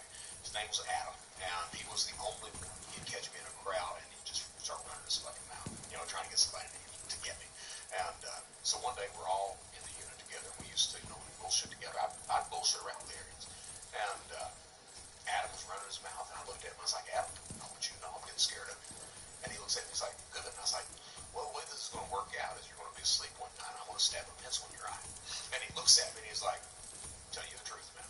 So the next day, they make his ass check in. It's causing problems. They don't want problems. Like, you get in a routine, and your time's going good, and they don't want any problems. So, and the head guy there, his name was Farmer, big fucking Nebraska boy. I mean, huge dude. And I still remember, man, this guy he was talking about. I mean, I'm sure you saw it too. You take the domino, right? You'd shave the domino down. One thing I know is we talk about that. And they fucking cut the penis, shove the domino in there, hack it with ointment. So that was the first thing the dude did. And we're like, shit, we ain't doing that. So he comes in one day, he'd been talking about getting a tattoo. And he said, we're like, you're not going to do that, dude. No one's going to. Pretty close. Yeah, we're like, no one's going to do that. So he comes in one day and he's like, got it done? And we're like, no. And he's like, anybody want to see it? And all of us at the same time, fuck yeah, we want to see it. So we're gathered around. He drops it as like, that is the Punisher symbol. So yeah. Oh man. You know, and that's the thing. I mean, it's you're right. You can shut your mouth, or you know, I talk a lot too. You can shut your mouth, or you can just be you. And as long as you've got value, not every day is horrible. Yeah, I found happiness and had fun every freaking day while being scared to death sometimes. Yeah. No, I get it. How much time did you do total? 7.5. 7.5 years. You did what, 20? No, I did 13. 13. I did 13. That's a hell of a taste. Yeah, but I got 6. So you know, it wasn't game time. No, it was not. It was, yeah. Did you go initially to a max or a medium? No, first of all, I went in with camp points. Right. Even though I was on the run, like I never got an escape or anything. So I was on the run. I had like two points. Okay. I should have gone straight to a camp. But you got 26 years. Unless you're under 20, you got to go to a medium. Go to a medium. I'm there 3 years because you have to do 23. Then I go to the low. Okay. But I cooperated. The problem is, in the cooperation, it was at the beginning of the financial crisis. So they were like, look, these crimes are 3, 4, 5 years old. We've got him for the stuff he did. And these other people, like, fuck, we got banks that are going under for, $800 million or $500 million. Like, these are bigger crimes. And so they just never really went back and grabbed these people that I had cooperated with. Well, so now I'm screwed, right? Like, I've been locked up. Then what ended up happening was that I had been asked to do Dateline NBC. I'd been to be interviewed. I was interviewed. They said they considered it substantial assistance. Well, the U.S. Attorney said, we didn't consider it. It's not. So, guess what? Then American Greed comes to me. They come to my lawyer, go to the U.S. Attorney. U.S. Attorney says, look, I want him to be interviewed. I will definitely consider this substantial assistance. Great. I do it. I'm brought into the warden's office for 2 days of interviews. They have me on there. They run the program. We go back. We say, okay, you said you considered it substantial assistance. She goes, I know you did. It's just not enough. Sorry. Then I have this guy that runs the National Mortgage Brokers education program in the United States, and all mortgage brokers have to do 3 hours of ethics and fraud. So he comes to me and says, you actually owned a mortgage company. You were an FHA lender. You're the only person that's hit every crime on the mortgage spectrum, and you were a broker and a loan officer. You owned a company, mortgage company. Could you help me write this course? I said, yeah. He flies. I said, you got to go to the U.S. Attorney. He flies to Atlanta, get on paper. I do the course. They start using the course. We go back to them and we say, you said you consider substantial assistance. She goes, it's just not enough. I know. So finally I end up getting a guy who files a 2255 for me. And we go back and forth, and eventually the government offers me 1 level off my sentence. But they will allow me to go in front of the judge and argue for more. Okay. They fly me out there, I argue for more, I get 3 levels off. That ends up being 7 years. Did you plea out or did you So did you get the 3 points of that for the plea? Yeah, I did. Still in there for 26 years. Jesus, man. So I get 7 years off my sentence. Then I come back. I'm at the low. I come back and walk around the compound. There's a guy on the compound who did a $57 million Ponzi scheme. And he likes me. He's cooperating. Of course he does. Like, I'm openly telling people, and they're like, hey, God, so how much time you got? I'm like, well, I got 26 years, but somebody might fuck up and tell me where there's a body buried, and I'll be out here next week. Right. And they would look at me and say, damn, it's like that, Cox. It's exactly like that, bro. It's like, we're not friends. I don't care what happens to any of these fuckers. Exactly. Like, Jesus. We're not breaking bread when we get out. And now I'm at the low. You know what I'm saying? Like, you can be pretty cocky at the low. You can run your mouth. So I'm walking around with this guy, and just a vicious character all the way around. Really reminded me of my dad. He liked me. He was cooperating with some other guys. We're walking around one day, and he's telling me, man, they're not going to give me anything for my cooperation. I go, why do you say that? You might testify. Who knows? I just don't think so. He's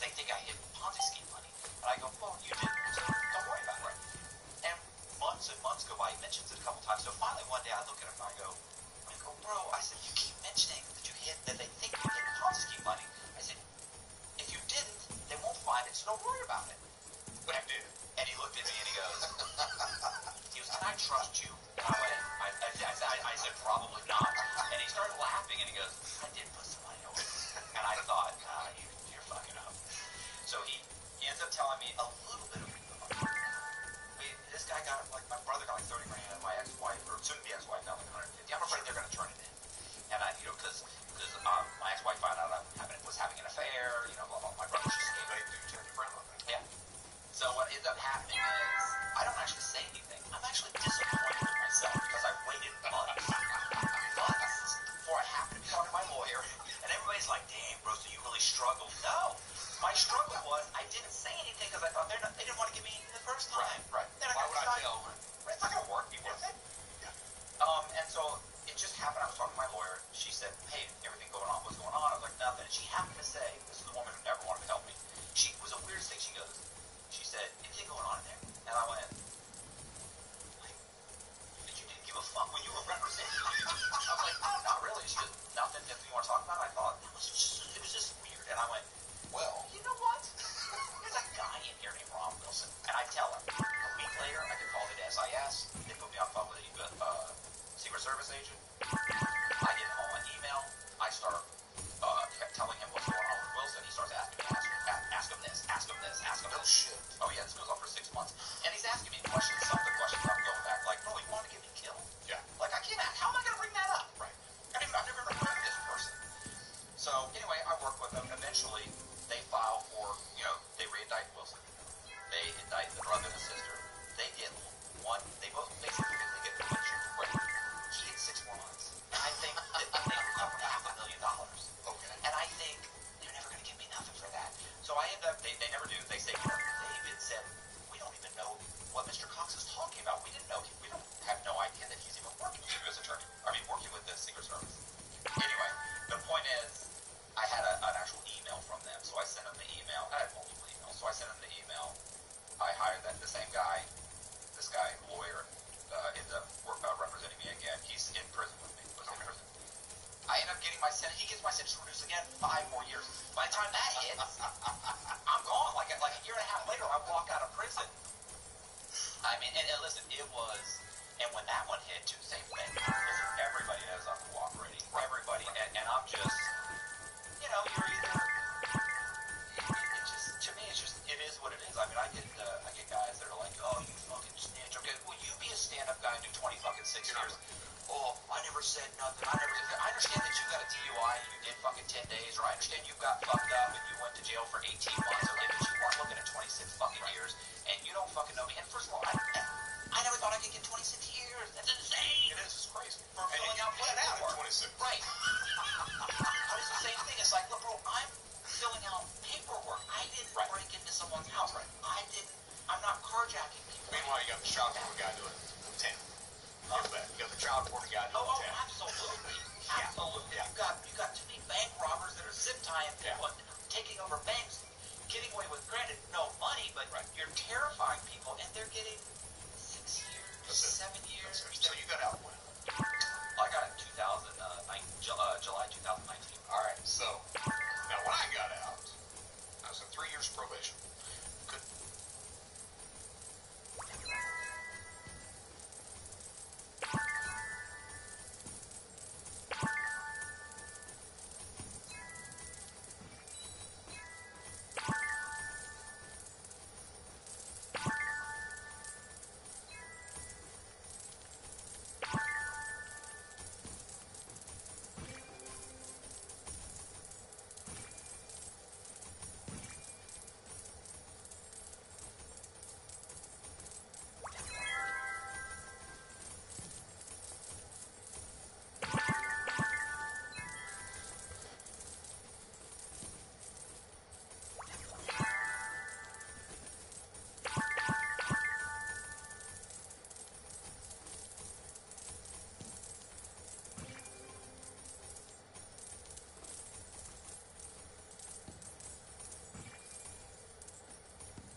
Jacob!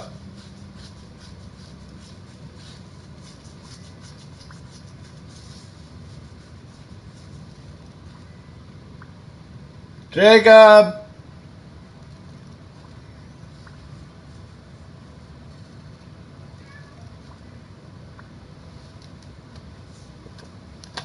Jacob!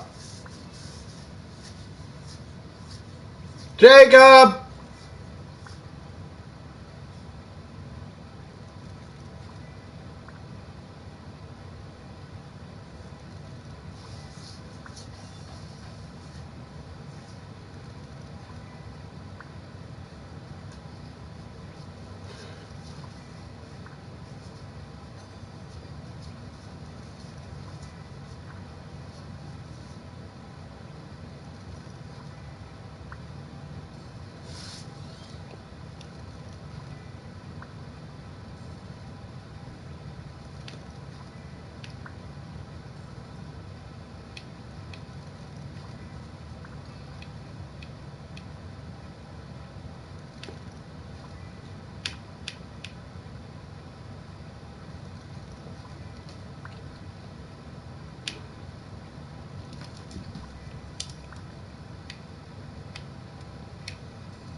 Hello?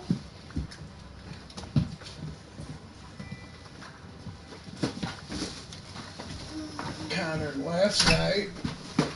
before I fell asleep, I bought a Boss Chess Mimic. So I put on both Mimic books and gave all my exclusives to my alt.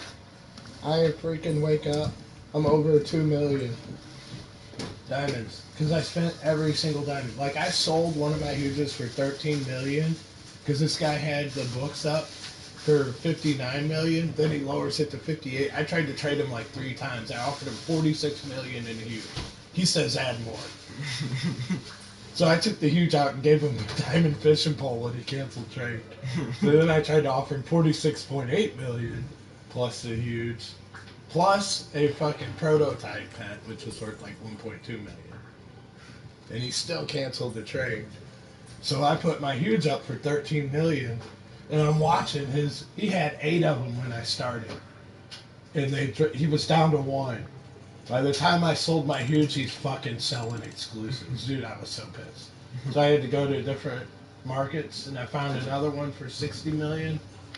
Bought that shit.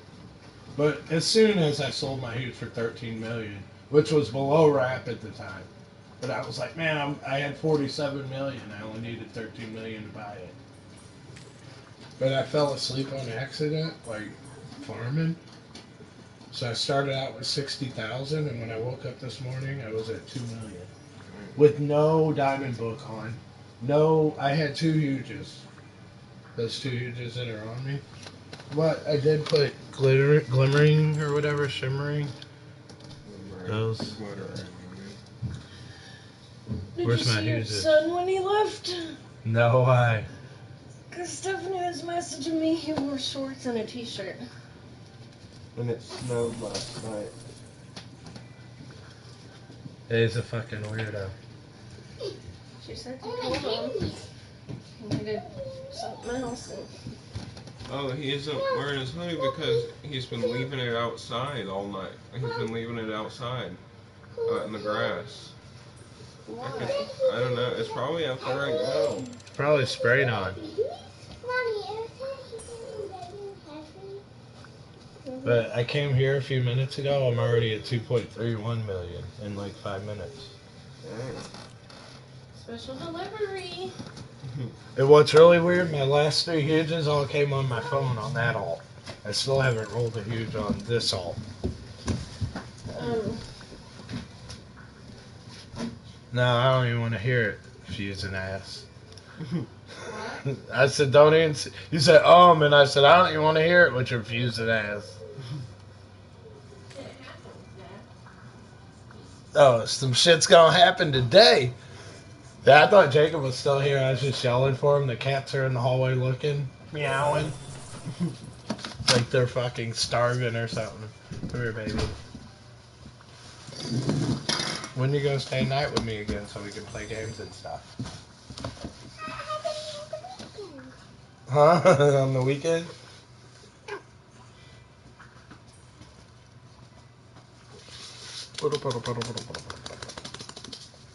And then I have to do this.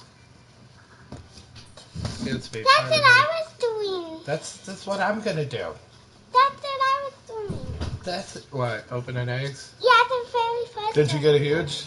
No, I was hoping I was. This is boring. I'm watching YouTube. I got one on my phone this morning sometime. If you slip out of your hair and bust me in the nose with that comb. Ah! Let me just touch one little area. I just want to check something. Let me just check for something. I have to see where you were started at. Where it all begins is at that belly button. Let me check it. No.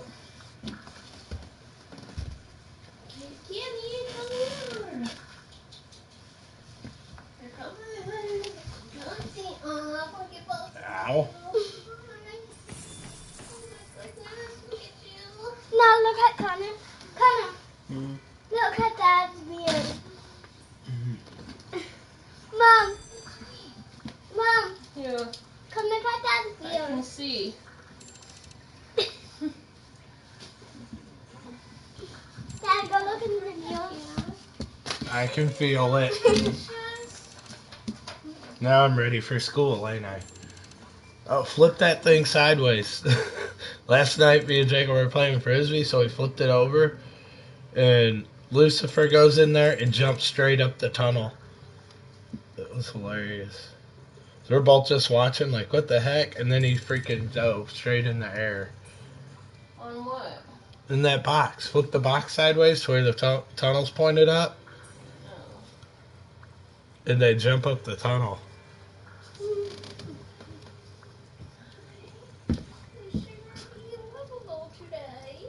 Who, Midnight? No. Oh. Yeah, wait till he gets in his little box, dude. He's wild in there. Jacob was looking like the freaking beard guy on his arms. He's like, look. That is my comb, Madeline. And you're scratching their butts with it? What's on him? Really? Who did that to him? Not me.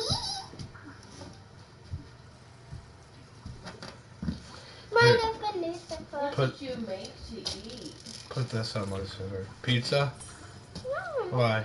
Something. No, Dad, no. No, put this on Lucifer. On his butt. No. Yeah, it's funny. He'll freak out. Quit. Here, give it to Mom to do. No, I'm not doing it. Go. Pee. Midnight. I'll help you. Here, Mom. I'm not doing it. Come on, just put it on his foot.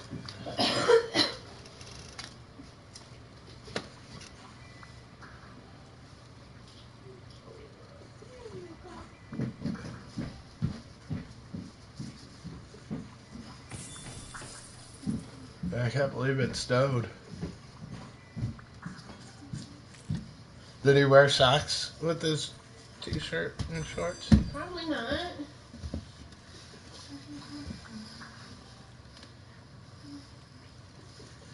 That's what he comes up with on his own.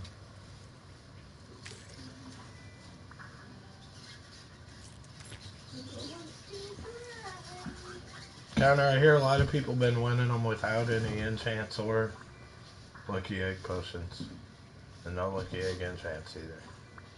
He's asleep. Oh, is he? Yeah. Sleepy egg enchant, huh? What, was he up all night playing his game? Yes.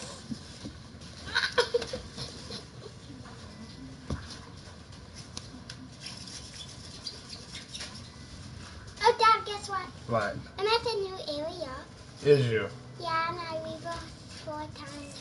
You did, huh? Or did your family rebirth 4 times for you? Mommy.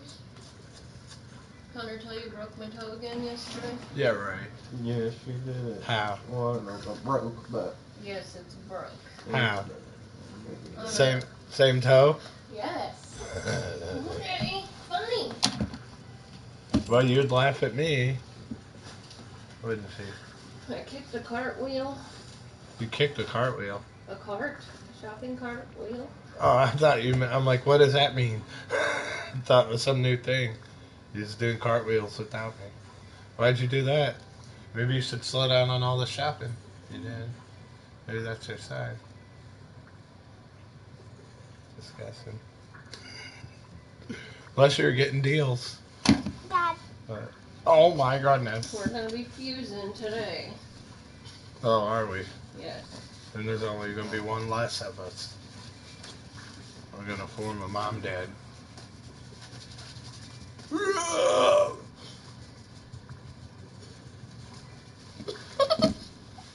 Sorry, I got excited. Ow. Ow. Madeline. Ow.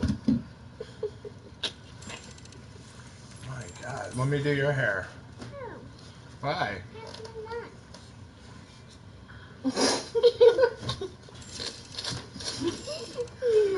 See that? You jumped through the hole and landed in the chair? No. Something. Do it again. Do some more tricks.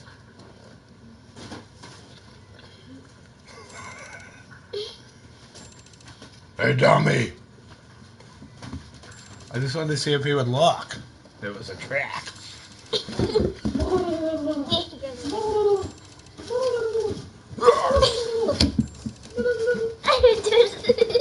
I just farted. Yeah. I'm gonna give you something to fart about.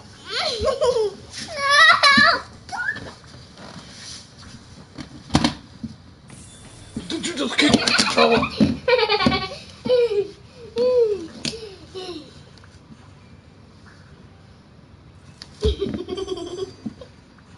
I didn't do nothing. Give it that comb over.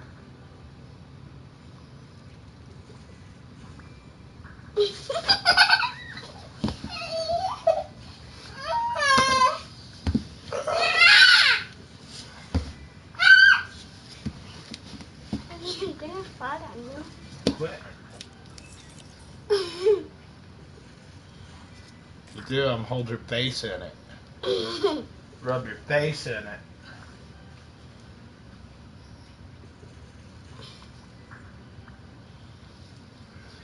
You have a potty, Adeline? No.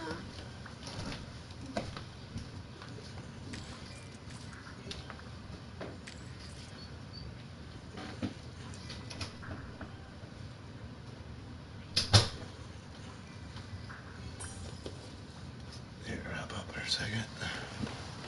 You can sit by me if you want. No, I want to sit on. Why? Because.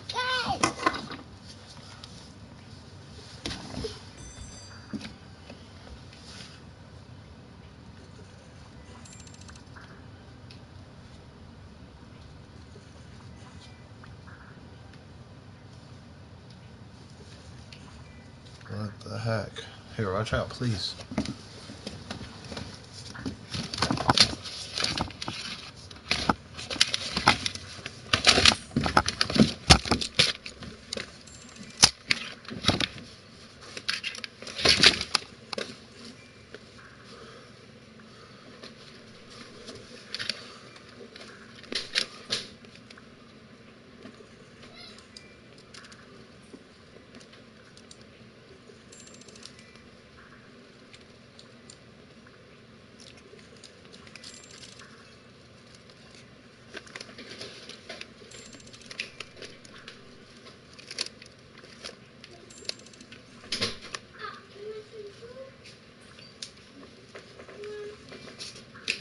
Damn it.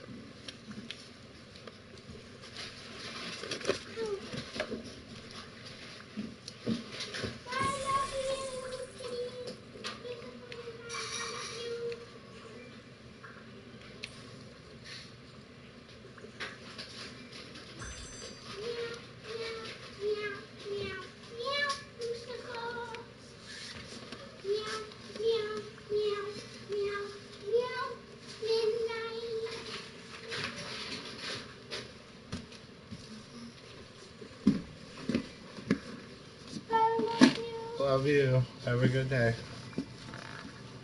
Coat. Here, your coat. No, you should just stay here.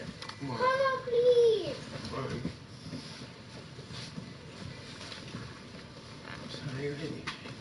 I tried to find that one thing, the tapper. Mm-hmm. I don't know where it's at. Like, I Googled it, or not Googled it, but searched Microsoft. OP auto clicker? Yeah. There was no auto clicker when I searched, like, all of Microsoft. I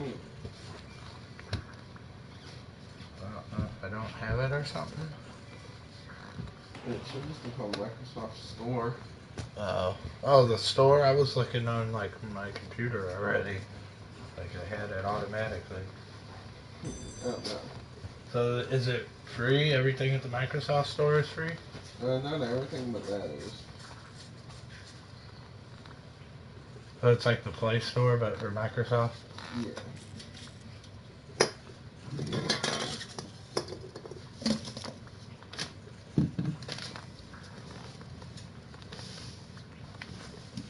Is that where you get free window updates? Because I bought Windows 7 and I have Windows 10.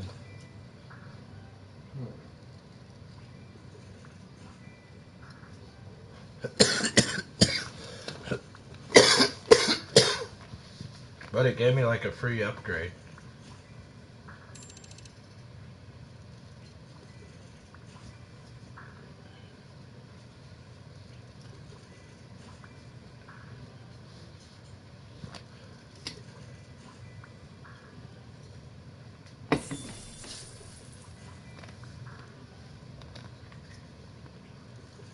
How many you up to now? How many here's this? I think 16.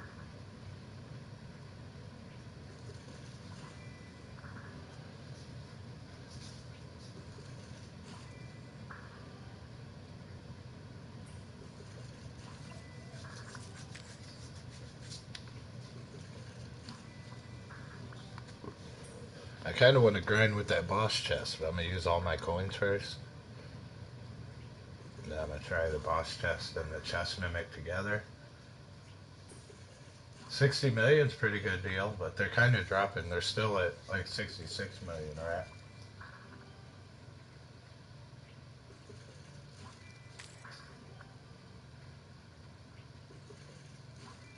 So I wonder if like the guy that had like 9 of those books, if he bought them all on the store or if he bought them like online. You know what I mean? On the game.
Why are you obsessed with stickers?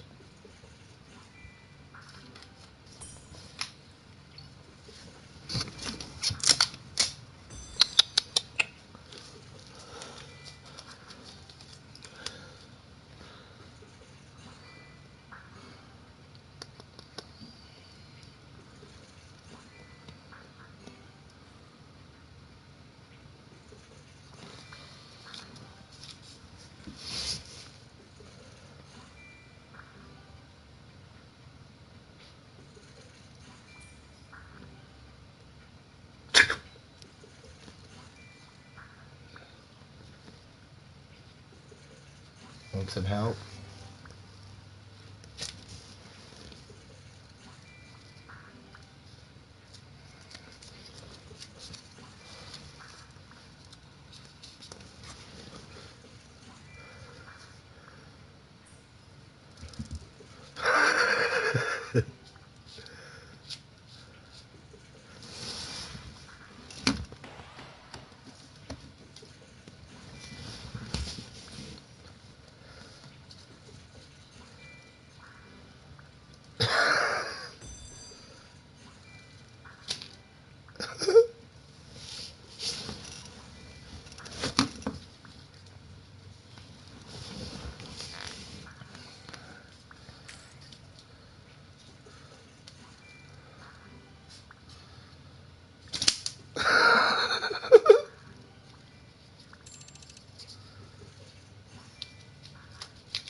What's up?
Connor, somebody just did a diamond party. For real? Oh, crap. Yeah, look. I'm getting diamonds. Oh, dang. How much? 6K, 9K, 10, 13, 15, 16. Holy crap.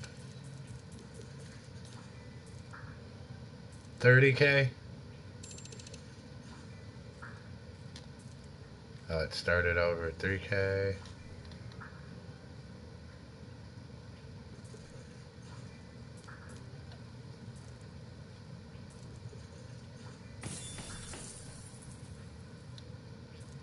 That was crazy.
What's up, Dirty? No, not you. Me. Me. Throwing shit at me. It's the last thing you're gonna throw at me.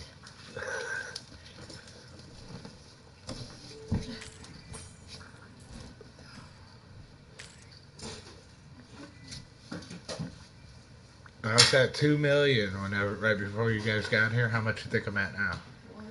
4.7. 7.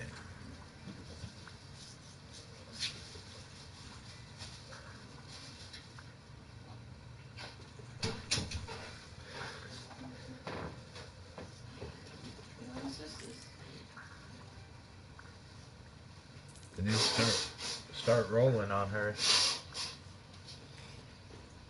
This one? Yep. You been rolling? Yeah, but there's no chance or potions or nothing. That's alright. I don't think you need potions. I got mine last night. I got 2 last night without potions.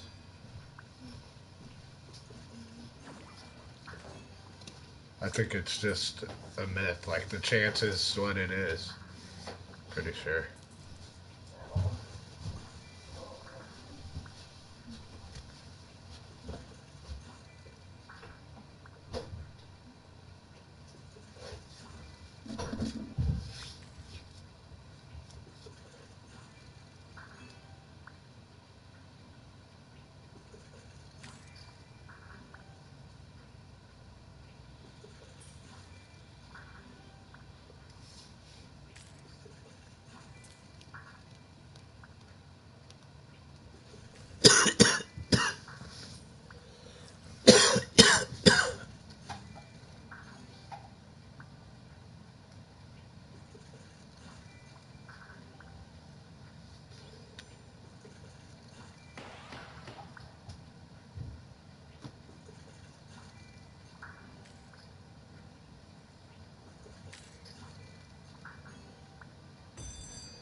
Come here, bite me.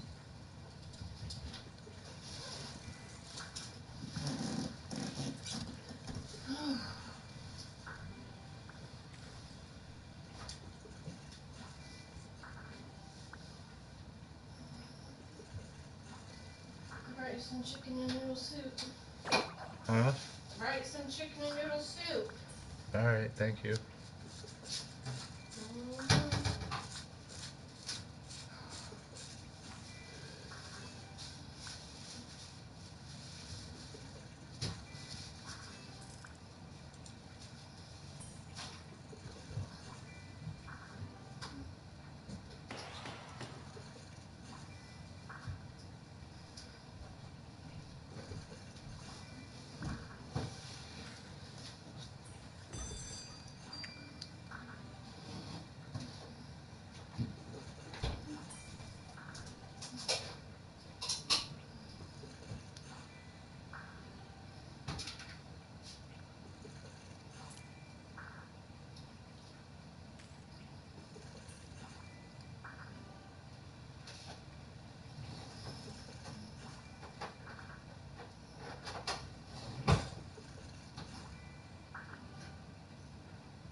Yeah.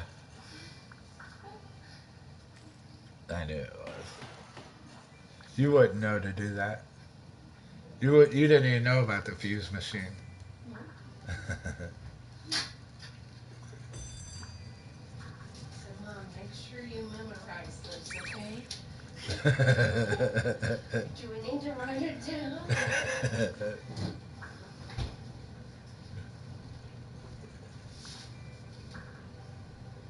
You did freak out, though, for a minute. No, I didn't. You couldn't hear me. I said, bitch, don't call me with this bullshit. No, you did not. Did you? Pretty much. I was like, you're lucky I'm on my alt on the phone now.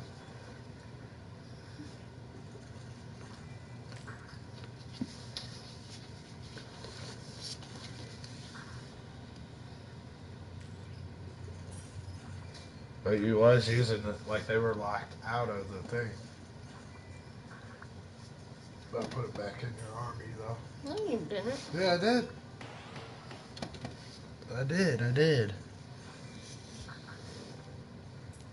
Think you'll get one today? No.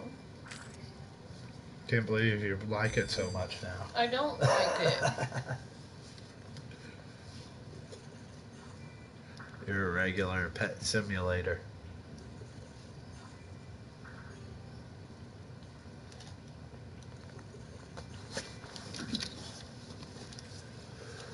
Let's see how many's left.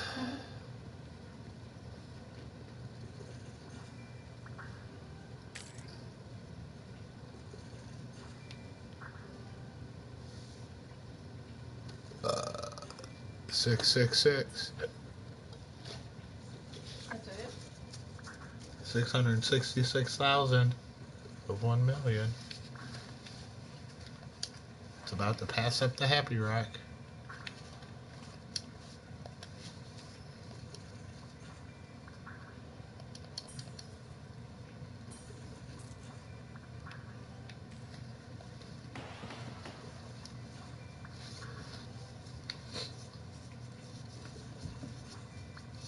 We grab that other switch. That's electric tape. I think Connor's sitting on it.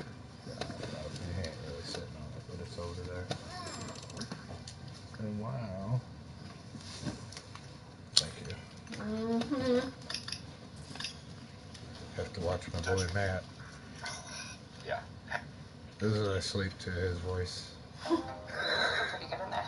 Yeah? Although I did hear this thing last night. It's a midnight clinic. It's got some things to explore your inner ear. And it was like touching these things. Did it freak you out? I almost watched it. I thought maybe this could be the medicine I needed. His voice, he was like so soft. And I've seen this other Chinese guy do it before with long fingernails. Looks like he was involved in this stuff. It was And really again, weird. judge looks at him and says, no. If you were going to charge him with it, you should have charged Yeah, him. he was doing it earlier. Come to find out, they came in the room. He kept getting it stuck to his palm. Just scarfed it all up. Weren't able to use that as evidence. So the judge says no, because the escape happened so quickly after the initial sentencing. They use the exact same PSR. So the judge starts going through the PSR, looks at me, and he's like, Mr. Johnson, it appears that before you got involved with all these drugs, you were a pretty good citizen. I was like, yes, Your Honor. Yes, I was. Yes, sir. So then he looks at me, he's like, so what I'm going to do? You need RDAP. Yeah. You need RDAP. I do need RDAP. What he does is he's like, I'm going to give you 15 months on the escape. I'm like, okay. And I'm going to order the drug program for you. I'm like, all right. So 15 months extra, but RDAP gives you what? 18 months with that 6 months anyway. Yeah. So I ended up, by escaping prison, I got out of prison 3 months earlier than I would have without the escape. He once got plastic surgery because he didn't like the photo on his wanted poster. His legend precedes him. The way indictments precede arrests. He is the most interesting man in the world. I don't typically commit crimes, but when I do, it's bank fraud. Stay greedy, my friends. Support the channel. Join Matthew Cox's Patreon. So Joey Merlano said he probably got fucked in prison. He's like, he looks like a girl. He's like, I didn't eat with that rat. Because he said he sat with them because like they had a mutual friend. He's like, I sat with them a couple times. Dude seemed miserable. All he did was complain the whole time. So hot, no shit, man. So hot that warnings would come. But yeah, this guy Logan, I guess was from Philly, and like they had a beef. Like it was like a couple-hour thing, and the guy ended up calling Matthew and stuff, and he answered. And then he's like, then I had to tell my old lady that he was threatening to fuck her in front of me, and then kill her or whatever after she begged for my life, and all this crap. He's like, then my old lady comes home and I'm like, honey, I love you. He had to tell her, and she's like, never again with the Joey Merlano shit. Because he like got on there saying how the dude wasn't real or whatever, or like he's an idiot. With trucks and his. Yeah, it was hilarious though. But yeah, that guy was texting him, like hating on him or whatever, calling him a rat and all kinds of shit.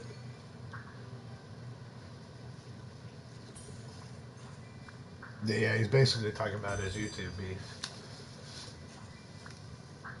That's a Skinny Joey puts a hit out on me. It was the title of it.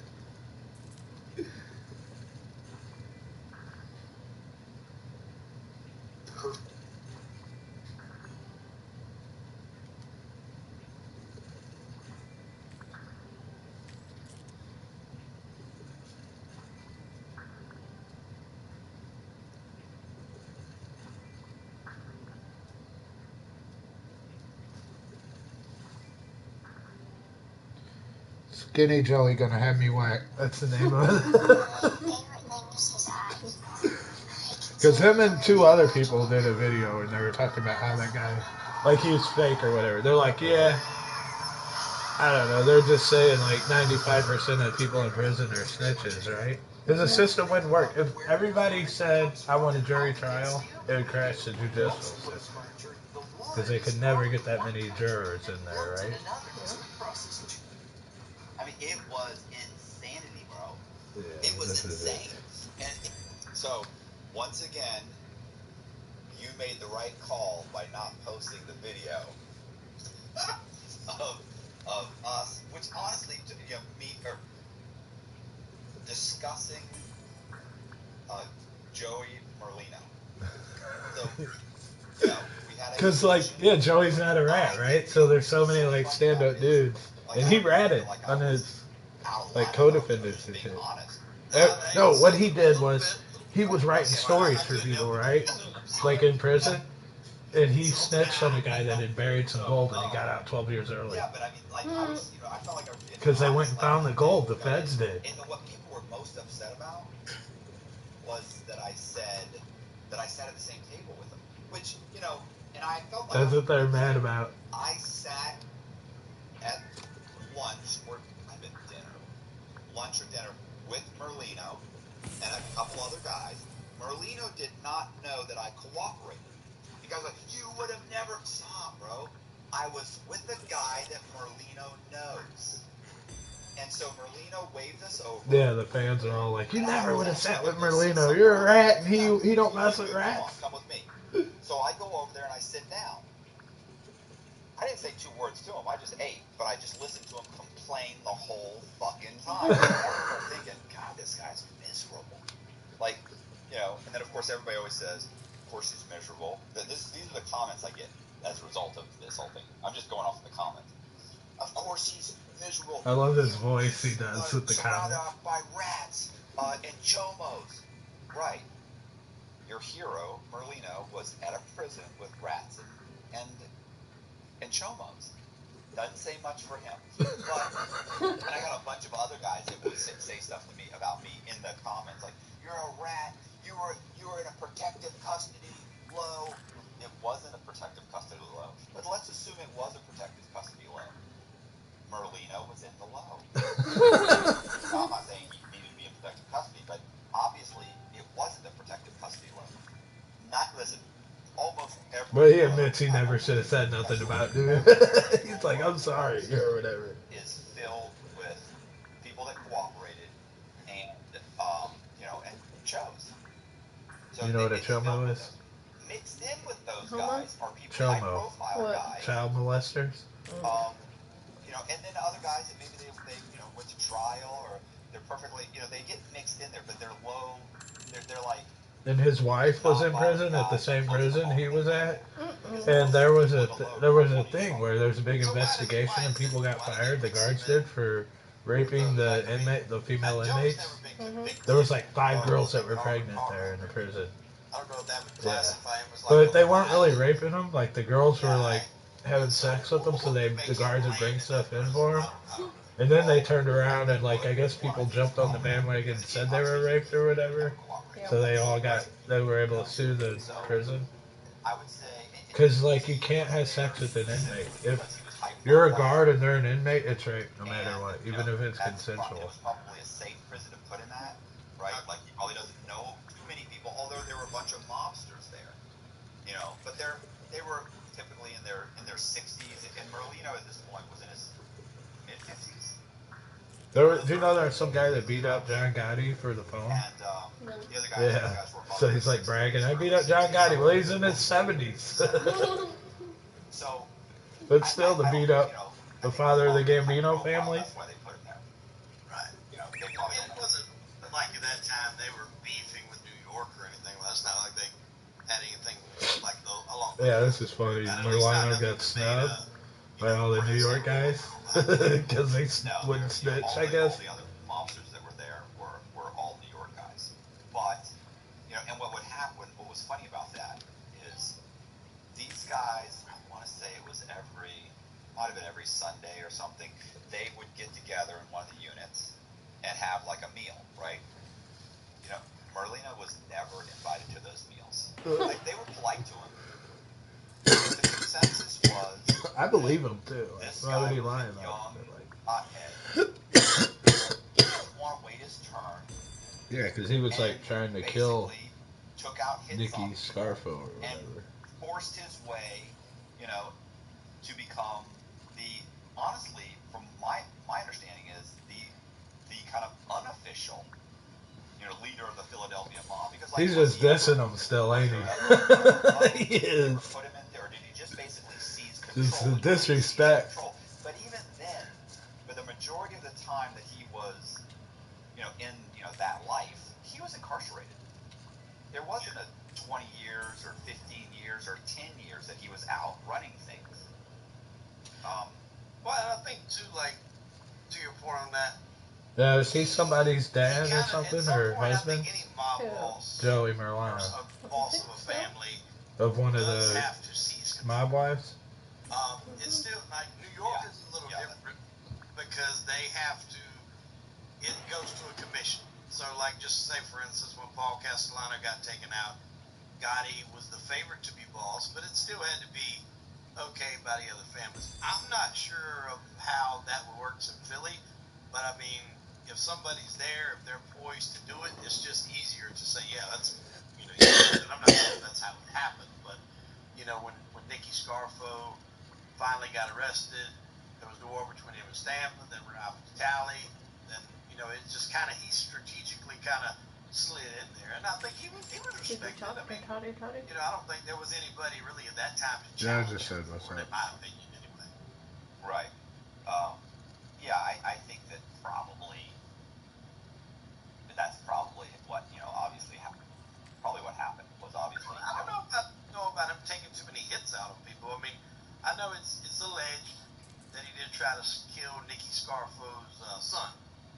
Right. It was never proven. They're all flappy. That's the rumor. See, look, that frown face at the top, and then look, another frown face at the different person. He took out like a boss together. Basically, everybody got arrested, and he just moved up. Right. So I think I do know that and I only know this from something that somebody contacted me and told me that, you know, had sent me an article where this guy's brother was murdered, and Merlino was supposedly the guy that they looked at. Why does Flappy go through so much work? But he was never found guilty. I don't know. You know, whether he did Trying it to get himself or took it exclusives. out, or, you know, the guy has certain theories, but like I said, there's articles about it. You know, there's about the murder, and Merlino Merlino's name is mentioned, but he's never been indicted. So I don't know enough about it. It kind of seems more faggish in this video. I think that guys in that position do tend to say, hey, that guy's got to go. But or sometimes maybe people just know that you're having an issue with that person and they take it upon themselves. Definitely did when he was younger. I don't know. Because he didn't like his mug shot. They had to have plastic surgery. Exactly. So listen, I got a ton of backlash in the comment section. And I don't even know. Oh yeah, he didn't even play his video. He didn't even post it because he had one too with him talking about it. It keeps me up at night. Typically, when people are yelling at me and saying horrible things and a lot of honest things, saying things about me, it always kills me. Like, you lying rat. No, I told the truth. Rat maybe, but I'm honest. The guy who lied was the guy that was lying to the authorities. So, he's talking about the gold deal. Get all these people, or I got all these people that are just smashing me. Like, I've never had so much hate in a fucking video in my life. It was a lot. I like that guy. On you. Yeah, I was about to say, he's like just two rats talking. I'm like, not that I have anything against you for doing what you did, but like, I'm a rat. I was never involved in anything like that. I don't even know anything to tell anybody. Yeah. But somebody even said that in one of the videos about Buster. It's like if he only got that, he must have talked. I'm like, talked on what? On who? Like what? Listen, they say all kinds. These guys are saying. These are just white guys. I seen a black dude get caught fucking selling crack at 20 years. Say stuff like, Cox sent people to prison for thousands of years, so he could get out of a few years. It's like, first of all, I got out of 12 years. Secondly, I didn't send anybody to prison. One guy got an extra 6 months on his sentence. And he didn't even do that 6 months, by the way, because COVID hit. They let him out of jail like 10 years early. So I didn't give anybody any extra time. He got out 10 years early because of COVID?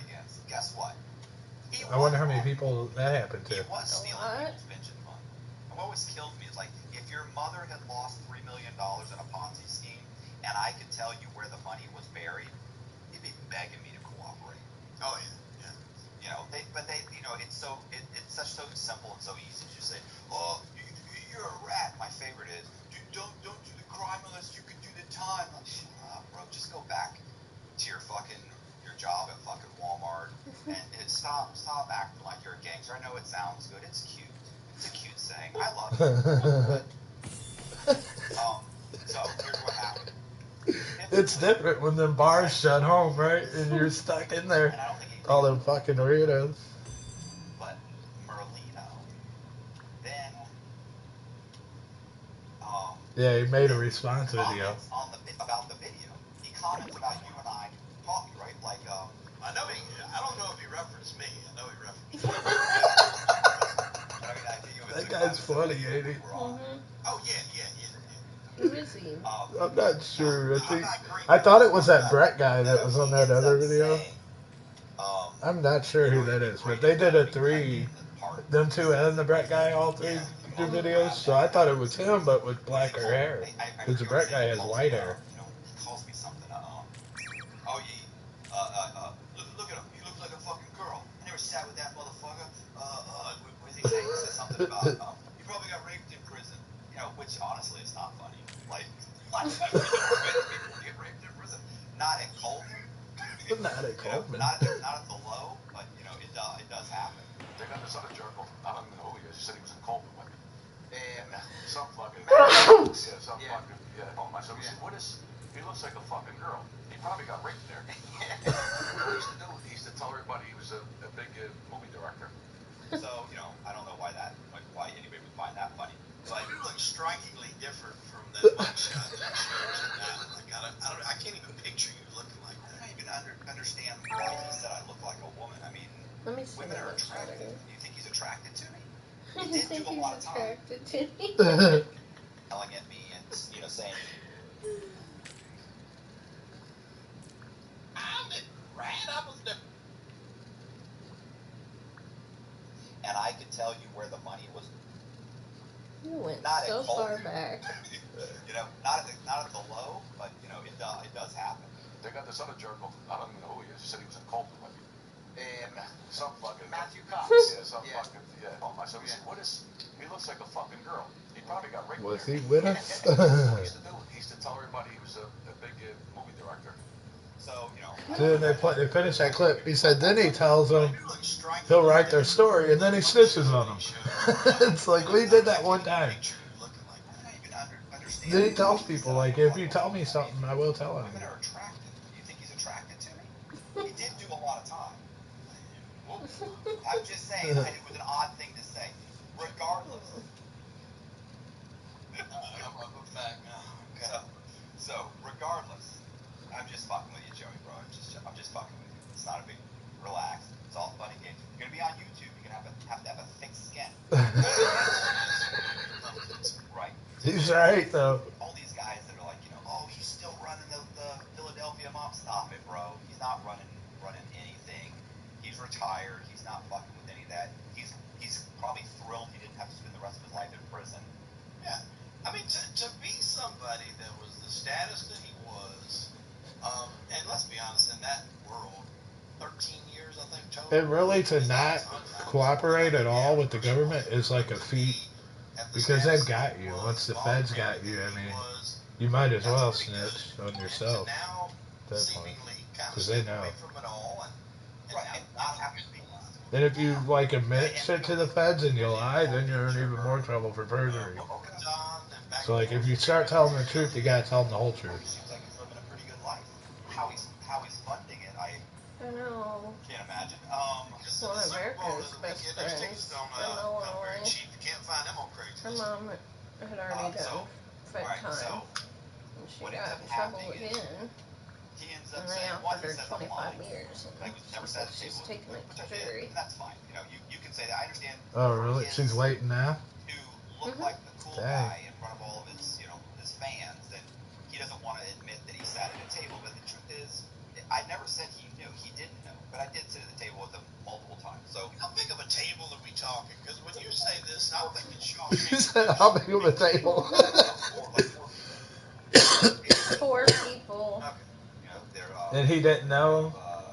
What is that? They're Formica. They're beat to hell Formica tables with the chairs are welded on.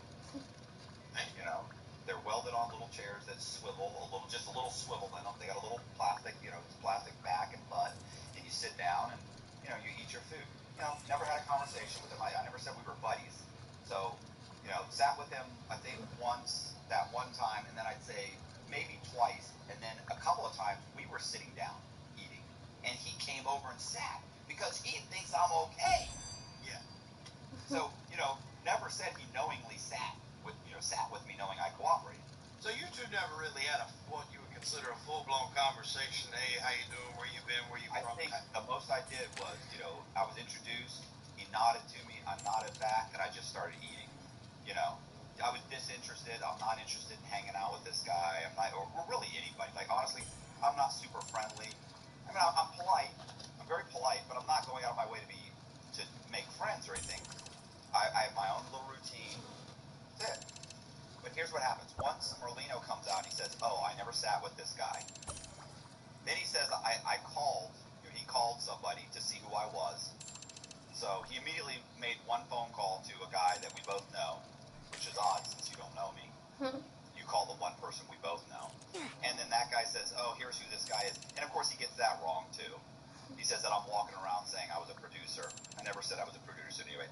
I was writing true crime stories for about 5 to 7 years. Well, wait a minute. No, that's not true. Probably about 8 or 9 years I wrote true crime stories. Everybody knew who I was. They knew what I had done. They knew, I'm an infamous con man. Nobody thinks I was a producer. That's not a thing, So, Had American Greed aired at this time? Oh, American Greed had already aired. It aired in 2009. Okay, so it's pretty well known who you are, where you're in the He's on American Greed, on America's Most Wanted, all kinds of shit. I've got books that are published. Guys are walking around with my books. So, like, nobody thinks I'm a producer. Oh, wait, that's this one. I was a producer. I wouldn't even know how to pull that off. I don't even know I'm positive what a producer does. I was about to say, if you're a producer, you should have your own. Yeah, but I can say that. Thank you. That hurt. So, anyway,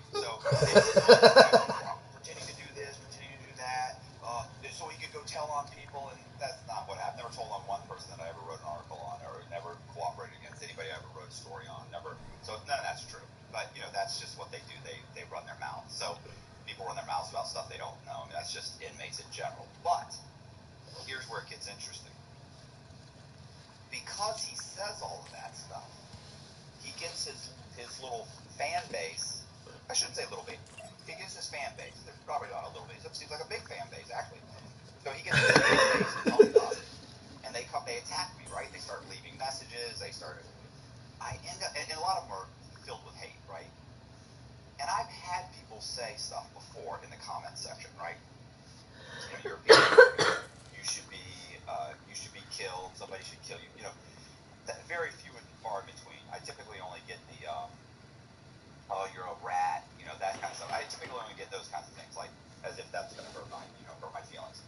So, but then I got hit up on Instagram by a guy named Logan. And I don't think that's really his name. He's definitely not a Logan. He's obviously a Tony or an Anthony or a Joey. And Logan left me a message. Message says, open your veins. That, by the way, horrible grammar. Clearly, I'm going to say he's from Philadelphia. Might be New York. And I'll explain why I think this. So he said, no punctuation. I mean, really, the implication is not even complete sentences. It says, open your veins in your bathtub, pussy fucking rat. Your father despises you. My father's deceased.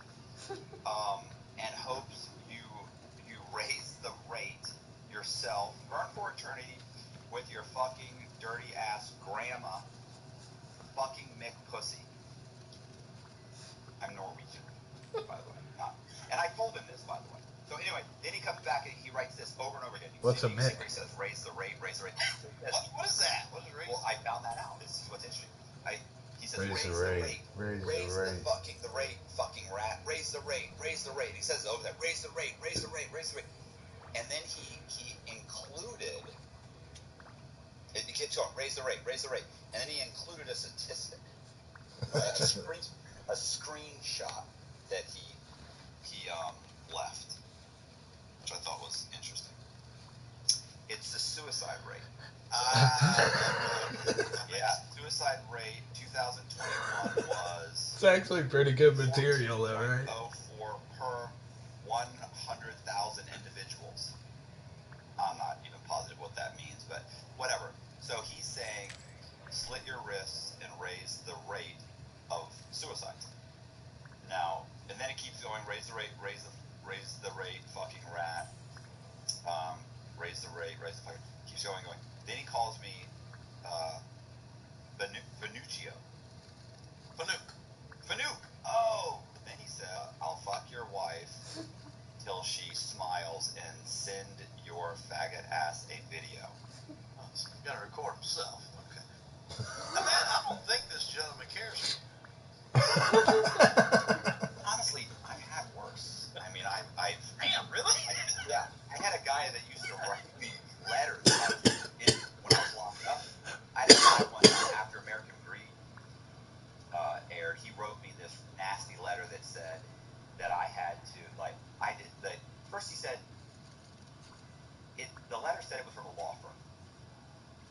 But it was a law firm that was in a movie with Chevy Chase, right? It was whatever, he had some law firm, and that was the name of the law firm. So the guy then came back and said, did you ever see, was it Fletch? Fletch? Yeah, I've seen it. I can't remember what the law firm is. Right, so there's a law firm there, and he uses the law firm. So then the guy goes on to tell me what a piece of garbage I am. No, what he didn't start.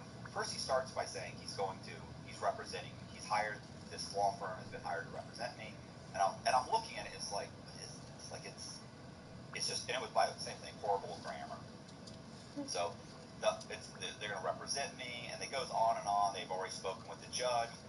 They've spoken That's with the fucked district up, attorney. ain't it? There are no district attorneys in the He's got 20 years. You're going to get out. Or assistant U.S. attorneys. So he goes on and says he spoke with the judge, and they've got my release is pending, and they're going to have me released. Okay.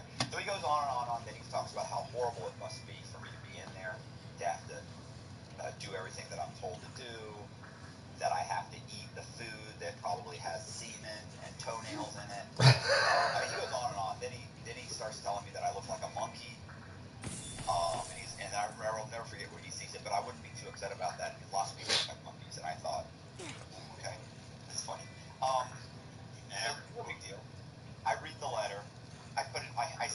I thought, hey, my first hate mail. That's a keeper. That is. That's up there with the first dollar of the business. 2 weeks later, I get another letter continuing this whole thing about me being released. It's inevitable. It should be within the next 30 days. Kind of laughing about it. And then he goes on to insult me a few more times. Then the next few letters, and by the way, there's no return address. So then the guy goes on, he writes another one. This one's just insulting. Then he writes another one. This guy wrote me a letter. It ended up being about once a month for about 3 or 4 years. I had about 50. That's crazy, right? At one point, SIS, which is the internal kind of security for federal prisons, intercepts one of the letters and reads it. They call me into SIS, and I go in, and I go, yeah, what's up? And they said, listen, we got this letter. And I go, okay. And he opens it up. He says, have you, he said, and he starts reading it. And I was like, oh, yeah, that's that guy from the law firm, right? And he goes, yeah, but this is really disturbing, Matt. And I went, oh, I know. I said, did he say the thing about having to eat, the food has toenails in it, semen, and I'm probably being raped and all these other, and he goes, yeah, he does. I go, oh, yeah. I said, yeah, he's got some problems. And he goes, have you received these before? And I went, oh, bro, I said, I got like 40 or 50 of them. I got a stack it was under a rubber band in my locker. And he went, I said, but listen, there's no return address. He's writing the letters, photocopying them, folding them up and sticking them in there, and then tapes the outside. 12 years in prison is a long time. You're not tracking him. I'm going to be honest with you. I said, it's not that big of a deal. And I said, in a very real way, I said, I kind of enjoy getting the letters. I like hearing my name called at mail call. I said, to be honest with you, I said, it's kind of like he's doing time with me. It's been almost 4 years. Like, it's like he's a pen pal almost. I said, but I can't reciprocate, which is too bad because I'd love to write him back. and the guy from SIS just shaking his head, looking at me like, he's like, you've got problems. I started laughing. I said, give me my letter, bro. Add it to the pile. So I take the letter. And he goes, listen, if you want, he said, I can forward all that to like the FBI. And I said, he's fine. So I'm saying I've had horrible, really disturbing, and that guy was probably like, that guy actually could put, he was dedicated to trying to upset me. 4 years. Very difficult to upset me. But this guy, listen, Logan goes on and on. Yeah, it's bad. So this was another one. Listen, fucking Mick ain't shit. Ratted because you couldn't handle the time. You should have just opened your veins up. Very upsetting. Very disturbing. And then here's what bothered me. So he keeps going. Then he starts talking about about how he's gonna kill my kids. I don't have kids. I have one kid. He's not even a kid now. He's a grown man. Then he goes back to the wife. Then I notice, and I didn't. When I'm reading this, I'm kind of like, what an idiot. And then I realize this guy has tried to call me several times. It was like 11 a.m. And then at night he tried to call me. And so I'm like, he's reaching out. Then he sent even more. Then, then I responded to him. Listen, it went on and on and on without me saying anything. This guy spent an hour or 30 minutes or an hour just writing one fucked up text after another. So finally I said, you seem very angry. Sorry your life isn't working out the way you'd hoped. Maybe if you see someone about your anger issues, things will get better for you. He finally responded. That's very positive. Do you understand?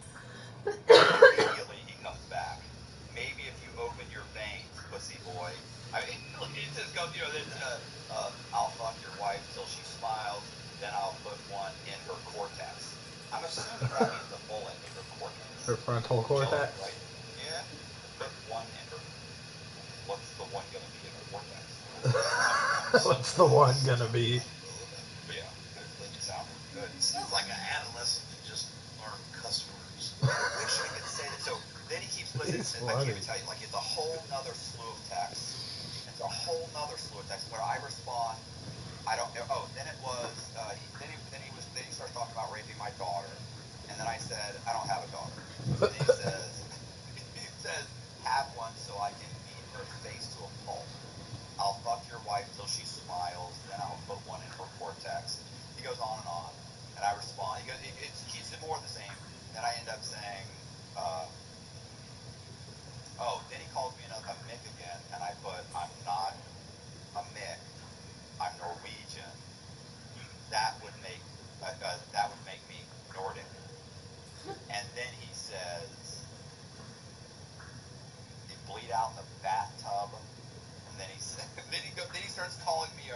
rat, all Norwegian fucks are dirty, subhuman, pussy-ass animals. Well, that's unfair to classify all Norwegians. This guy's not politically correct. No, all Norwegians. Like me, okay, fine. You know, I get it. You're angry. It goes on and more, and then I put this. Is this how you get attention? Did your mother not pay enough attention to you as a child? And that really didn't go well. Say. It goes on and on. You know, very, very disparaging comments. Then I think I said something like, "Guys like you don't." Oh, he was basically telling me he wanted my address. This is where he said, "Send me your address. I'm gonna come to your house and kill you." I'm not gonna give you my address. You're gonna come to my house and kill me. That's just silly. Yeah, that's smart. Yeah, and then I put, "Guys like you don't come to people's houses. You say raunchy things over the internet, but you never make good on them. In fact, I don't think you would meet me anywhere. That's assuming you even have the ability to get yourself from one point to another." I didn't go over well, and then he calls. More horrible things, and then he calls. And then he called, and I didn't answer because I didn't realize it was a call. Because I think I put the phone down. I think he was And I scared. put down, "Why don't you send me your full address?" Or you know, I need your full name and your address. And then he put, "So you can call the police, you rat." You know, it goes on and on and on and on. You fucking rat. Then he said that Avery called yesterday. He was asking if I was home or if I was going to be home at noon. I didn't see it till like 4 o'clock. You know, and that's what that was.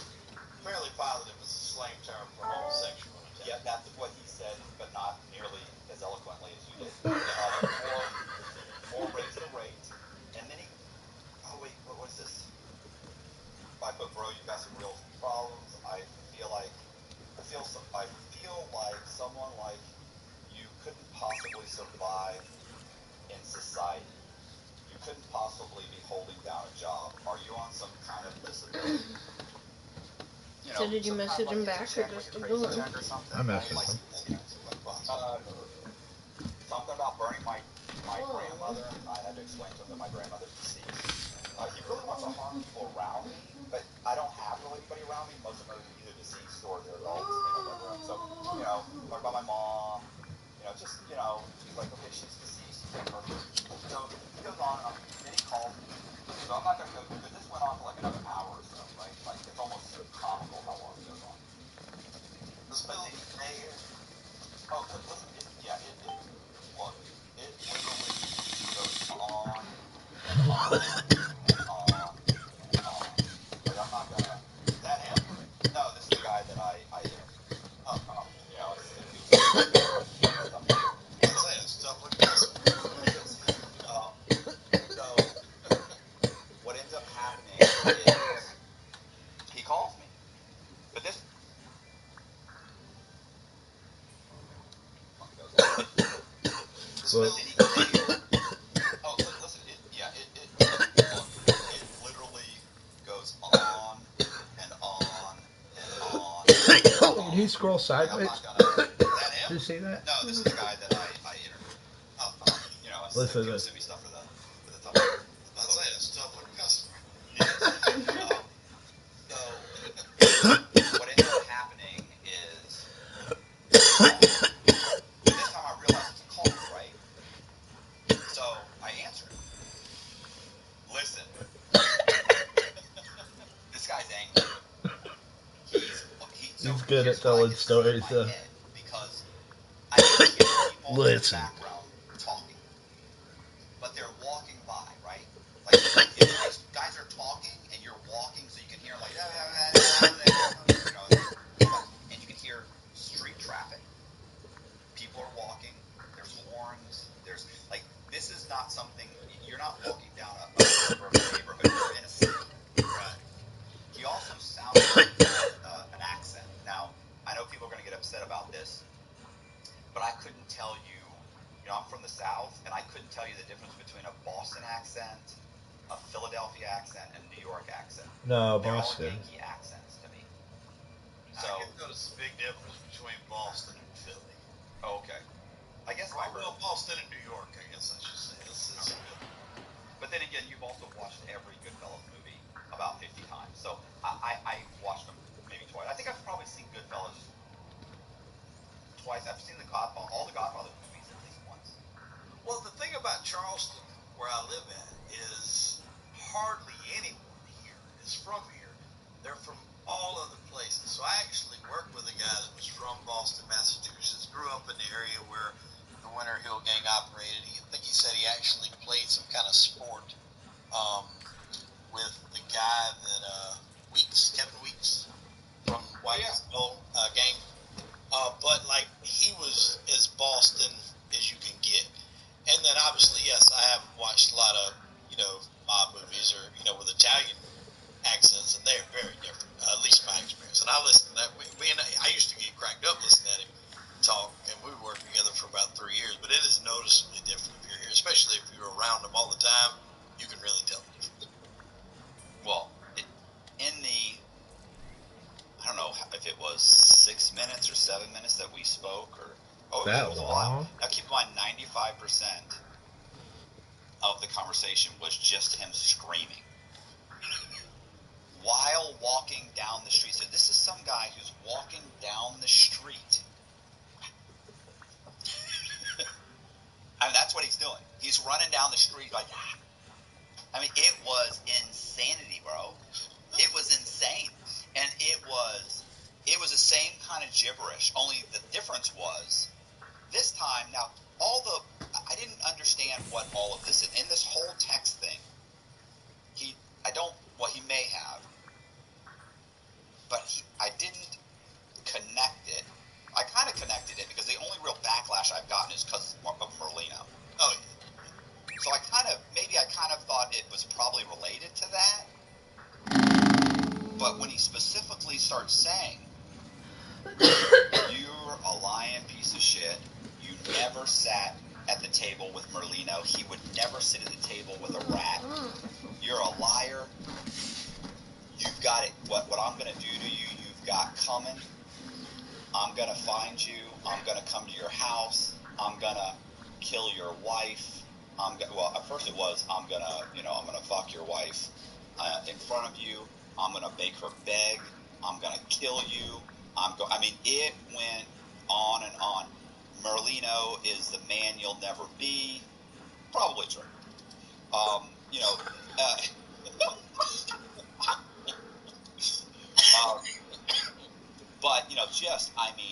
how dare you fucking talk? You keep his name out of your mouth, you fucking...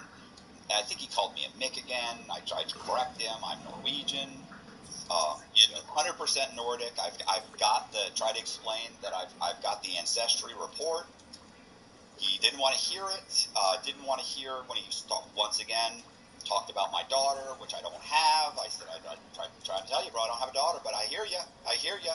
I just don't want you to grab the wrong person. And I said, look, I said, I think we should talk about this in person. Why don't you go ahead and meet me somewhere? I said, matter of fact, I said, we can meet halfway. I said, not that I think that you're going to be able to even get yourself out of the state that you're in. I said, you sound like you're walking down the street.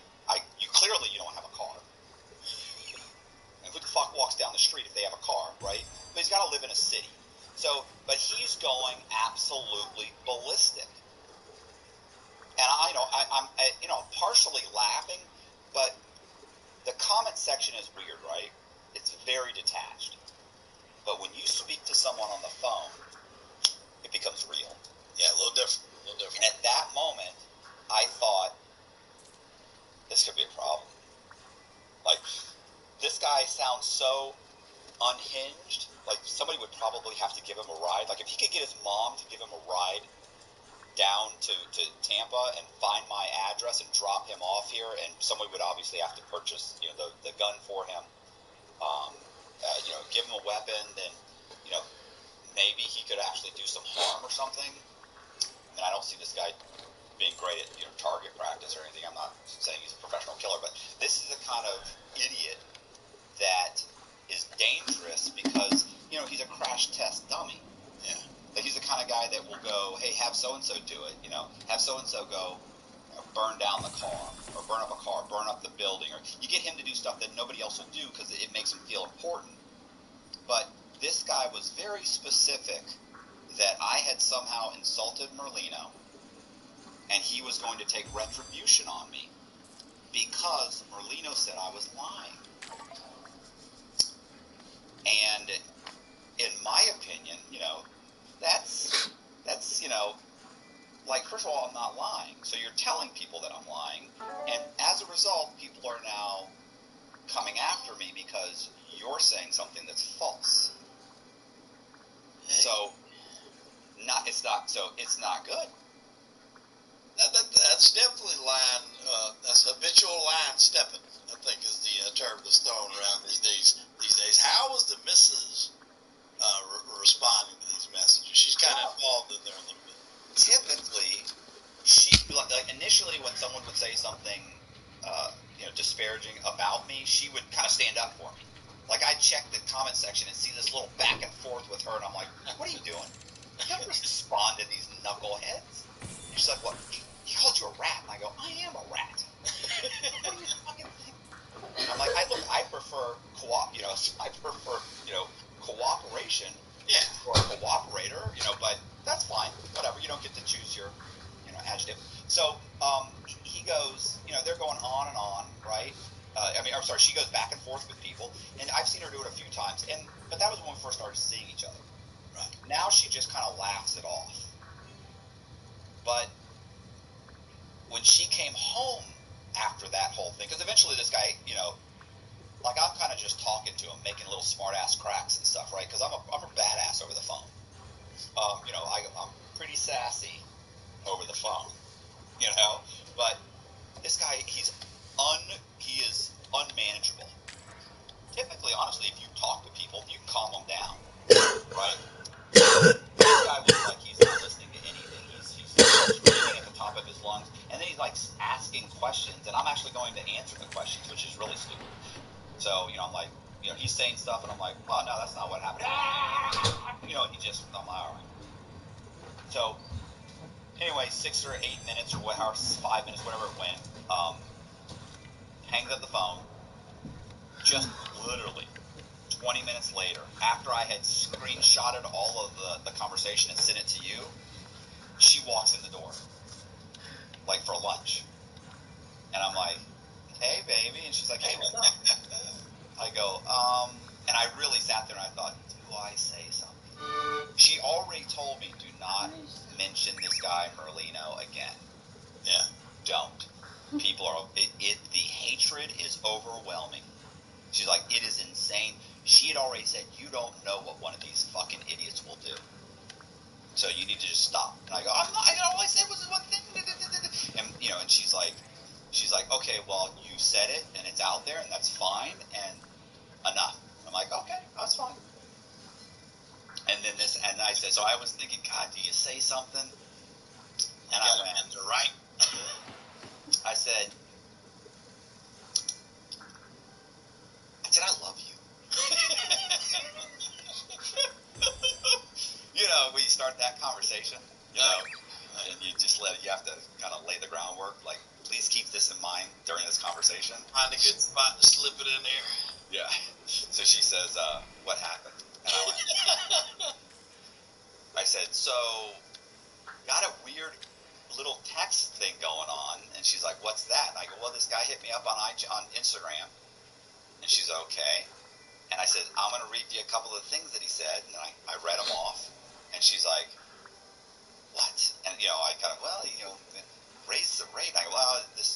They also sent this for clarification. You know, and then I read a couple more. And she's like, oh, what an idiot. I said, yeah. And then I kind of went, she's like, oh my God, how long is this? I go, it's been going on a while. And I said, you responded? And I was like, yeah. And I said, that's not the bad part. The bad part is he called. He said he called like 30 minutes ago. And she was like, oh. And at that point, you responded to what I sent you. You like laughed or said something or said that sounded, whatever you said, that's disturbing or whatever you came back after reading it. And so yeah, I said, so I told her, I said, yeah, I said he called. Here's what he said, and I started telling her what he said, and she was like, "This is. Do you understand me? This is enough already. I'm not doing anything. I didn't do anything. This is enough." So, um, so yeah. So do you know? So yeah, I screenshotted everything, made a little file, forwarded it to a friend of mine who's an investigator, who's trying to track down the guy's name and information. He's like, yeah, so far what we can tell, I don't think he's really that much, that's going to be that much of an issue based on what we're looking at. He's like, Matt, guys that do stuff, he's like, serious people don't do this. Yeah, they're not going to talk about it. Yeah, you just open your door one day and that's it. They don't talk about it. They don't leave a trail. But these types of people are the kinds of people that affects, in some ways, both Joey and you. Because he's doing something because he probably thinks Joey would say, oh, good job. When in actuality, Joey could probably really give a fuck. I mean, yeah, listen, I was shocked that Joey even responded to that video, to what I said. I was shocked. But at the same time, I think he realizes that when you give this sort of content, this kind of YouTube wars, I guess, if you will, number one, it's a lot safer. But it's also views, I mean, part of the game. And a lot of people realize that. I mean, that's why Gene is so popular. That's why Sammy is so popular. I mean, it does create controversy. Controversy equals cash. It's, a tale as old as time. But with this guy doing that, that would be something that he would do to you, which obviously puts you in harm. But he, in his warped, demented mind, he's thinking he's going to get like a high five from Joey. Like he's going to, he thinks he's the soldier. Yeah, he thinks he's really involved with him or something. Yeah, he's going to take care of this for Joey. So it's bad on that part because obviously it's going to harm you, and it's, it would eventually, I'm sure, it would get linked to like, oh, well, Joey influenced this when he. Are you serious? No, I feel like Joey put a hit out on me. That's what I think. When Joey said I said was a lie, which wasn't a lie, by the way. When Joey said all of that, I feel like he put a target on my back. It's like screaming fire in a crowded theater. Like, what are you thinking, bro? I told the truth. What I said was true. Oh, boy. I love that you don't even want to respond. My God. So, shame on Yeah, he won't say shit. Well, he's just like, okay. Oh, and this guy's unhinged. He's walking down the street he's doing this. He's nuts. If you had heard this guy, it's like when I heard him, I thought, this is not good. Did he sound like a grown man? Oh, he was a grown man. Okay. He was a grown man. He was definitely walking down a city street where, who knows?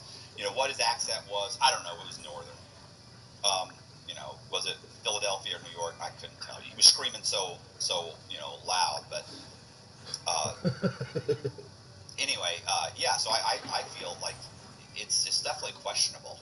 It's definitely questionable. Yeah, I would. I've never had anybody do that. Everybody with me, either in that video or any other video that I've ever done where somebody disliked something I said or whatever, anything has been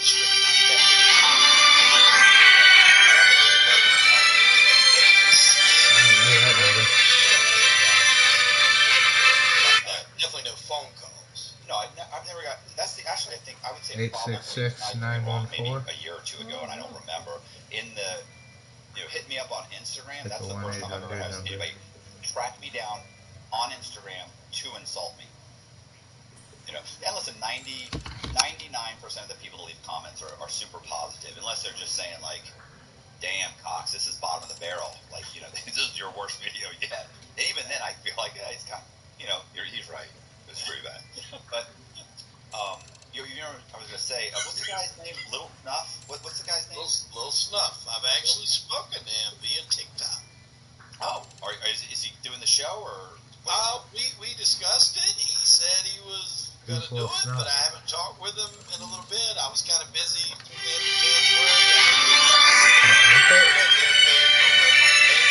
So we haven't touched base, but Hello? He said at one time he was going to do it. Right. I don't know. Well, it's like, made the comment a few times. These guys are mentioning Joey's. Oh, they're just mentioning your name for views. Well, but that's what YouTube is. That's the same reason Joey talks about, you know, Michael from.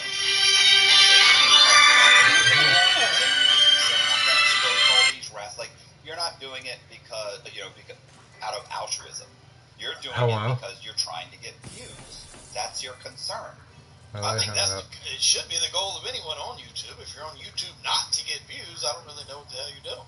Yeah, I mean, then get a you know, Google Drive and just make videos and put it on there. They'll let Pat do it. So. If that's your goal, it's just I'm just doing this to document certain things in my life. Okay, well then just keep that on your phone. You don't have to upload it to YouTube. There's a reason that you've monetized these videos and you're trying to get views. Right. So, you know, it always kills me when people say that, but yeah, but it's that was definitely disturbing. Definitely, yeah, not good. And listen, my wife's not happy. Like that, she brought her into it. Like she's like, "What did I do? Why do I have to be a part of this?" She ain't got to do much. You let him know. No, she's not gonna stand up for me. She's gonna be like, what? He's upstairs. I'm leaving. So, oh, you know what's so funny? When she was leaving tonight to go to work, and I said, oh, I have a video with Wade in about 30 minutes, and she goes, oh man, she goes, I like listening to you guys, and I go, you hear me all the time. She goes, well, it's mostly Wade, and that's why I was like, you're just a fucking mean, like she's getting where I used to set her up all the time with these little comments. She's getting better and better. Like she's getting to a point now where she's getting to the point where she can get me to walk into them. Yeah. Well, that comes with experience. You listen to somebody do it and set you up long enough, you'll learn how to fire back. You should be proud. Yeah. But so, no, I mean that's gotta be I mean, especially like it's one thing for somebody like you said to say you rad or this, that, or the other. But when you start like depicting violence, especially on your family members, and then you know, impending physical violence to you, that's another level, and it's like so you would rather do all that. It'll be locked. Kill a and it'll kid, be square. rape a wife, and shoot a guy because he ratted. I don't even think it's that. I think it's that he's saying his biggest problem was that you said because you lied that at the table with Joey Merlino, and you didn't. And the truth is, I did. What's even so funny about it is, I don't care. Like, if I could care less. I just happened to mention, was I there with him? Yes. Did I see him all the time? Yeah, he worked out on the yard all the time. And I actually sat at the table with him several times. That was it. Like, to me, it was like an offhanded comment because it was 100% true. But the fact that then he comes out and says, that's a lie. It's like, well, wait a minute now. You could have said the truth, because the truth is, I don't recall. Most likely either, or maybe he does recall, but he recalls and he doesn't want to admit it. Then what you say is, yeah, I don't recall that guy ever sitting with me, and if I had known he was a rat, I wouldn't have sat with him. Yeah. Now, you that's mentioned the something best earlier, chance, by the way, I I wanted to clarify. Why would they send someone like Merlino to a place that is filled with people that cooperated and are sex offenders? Because Merlino's not going to do anything.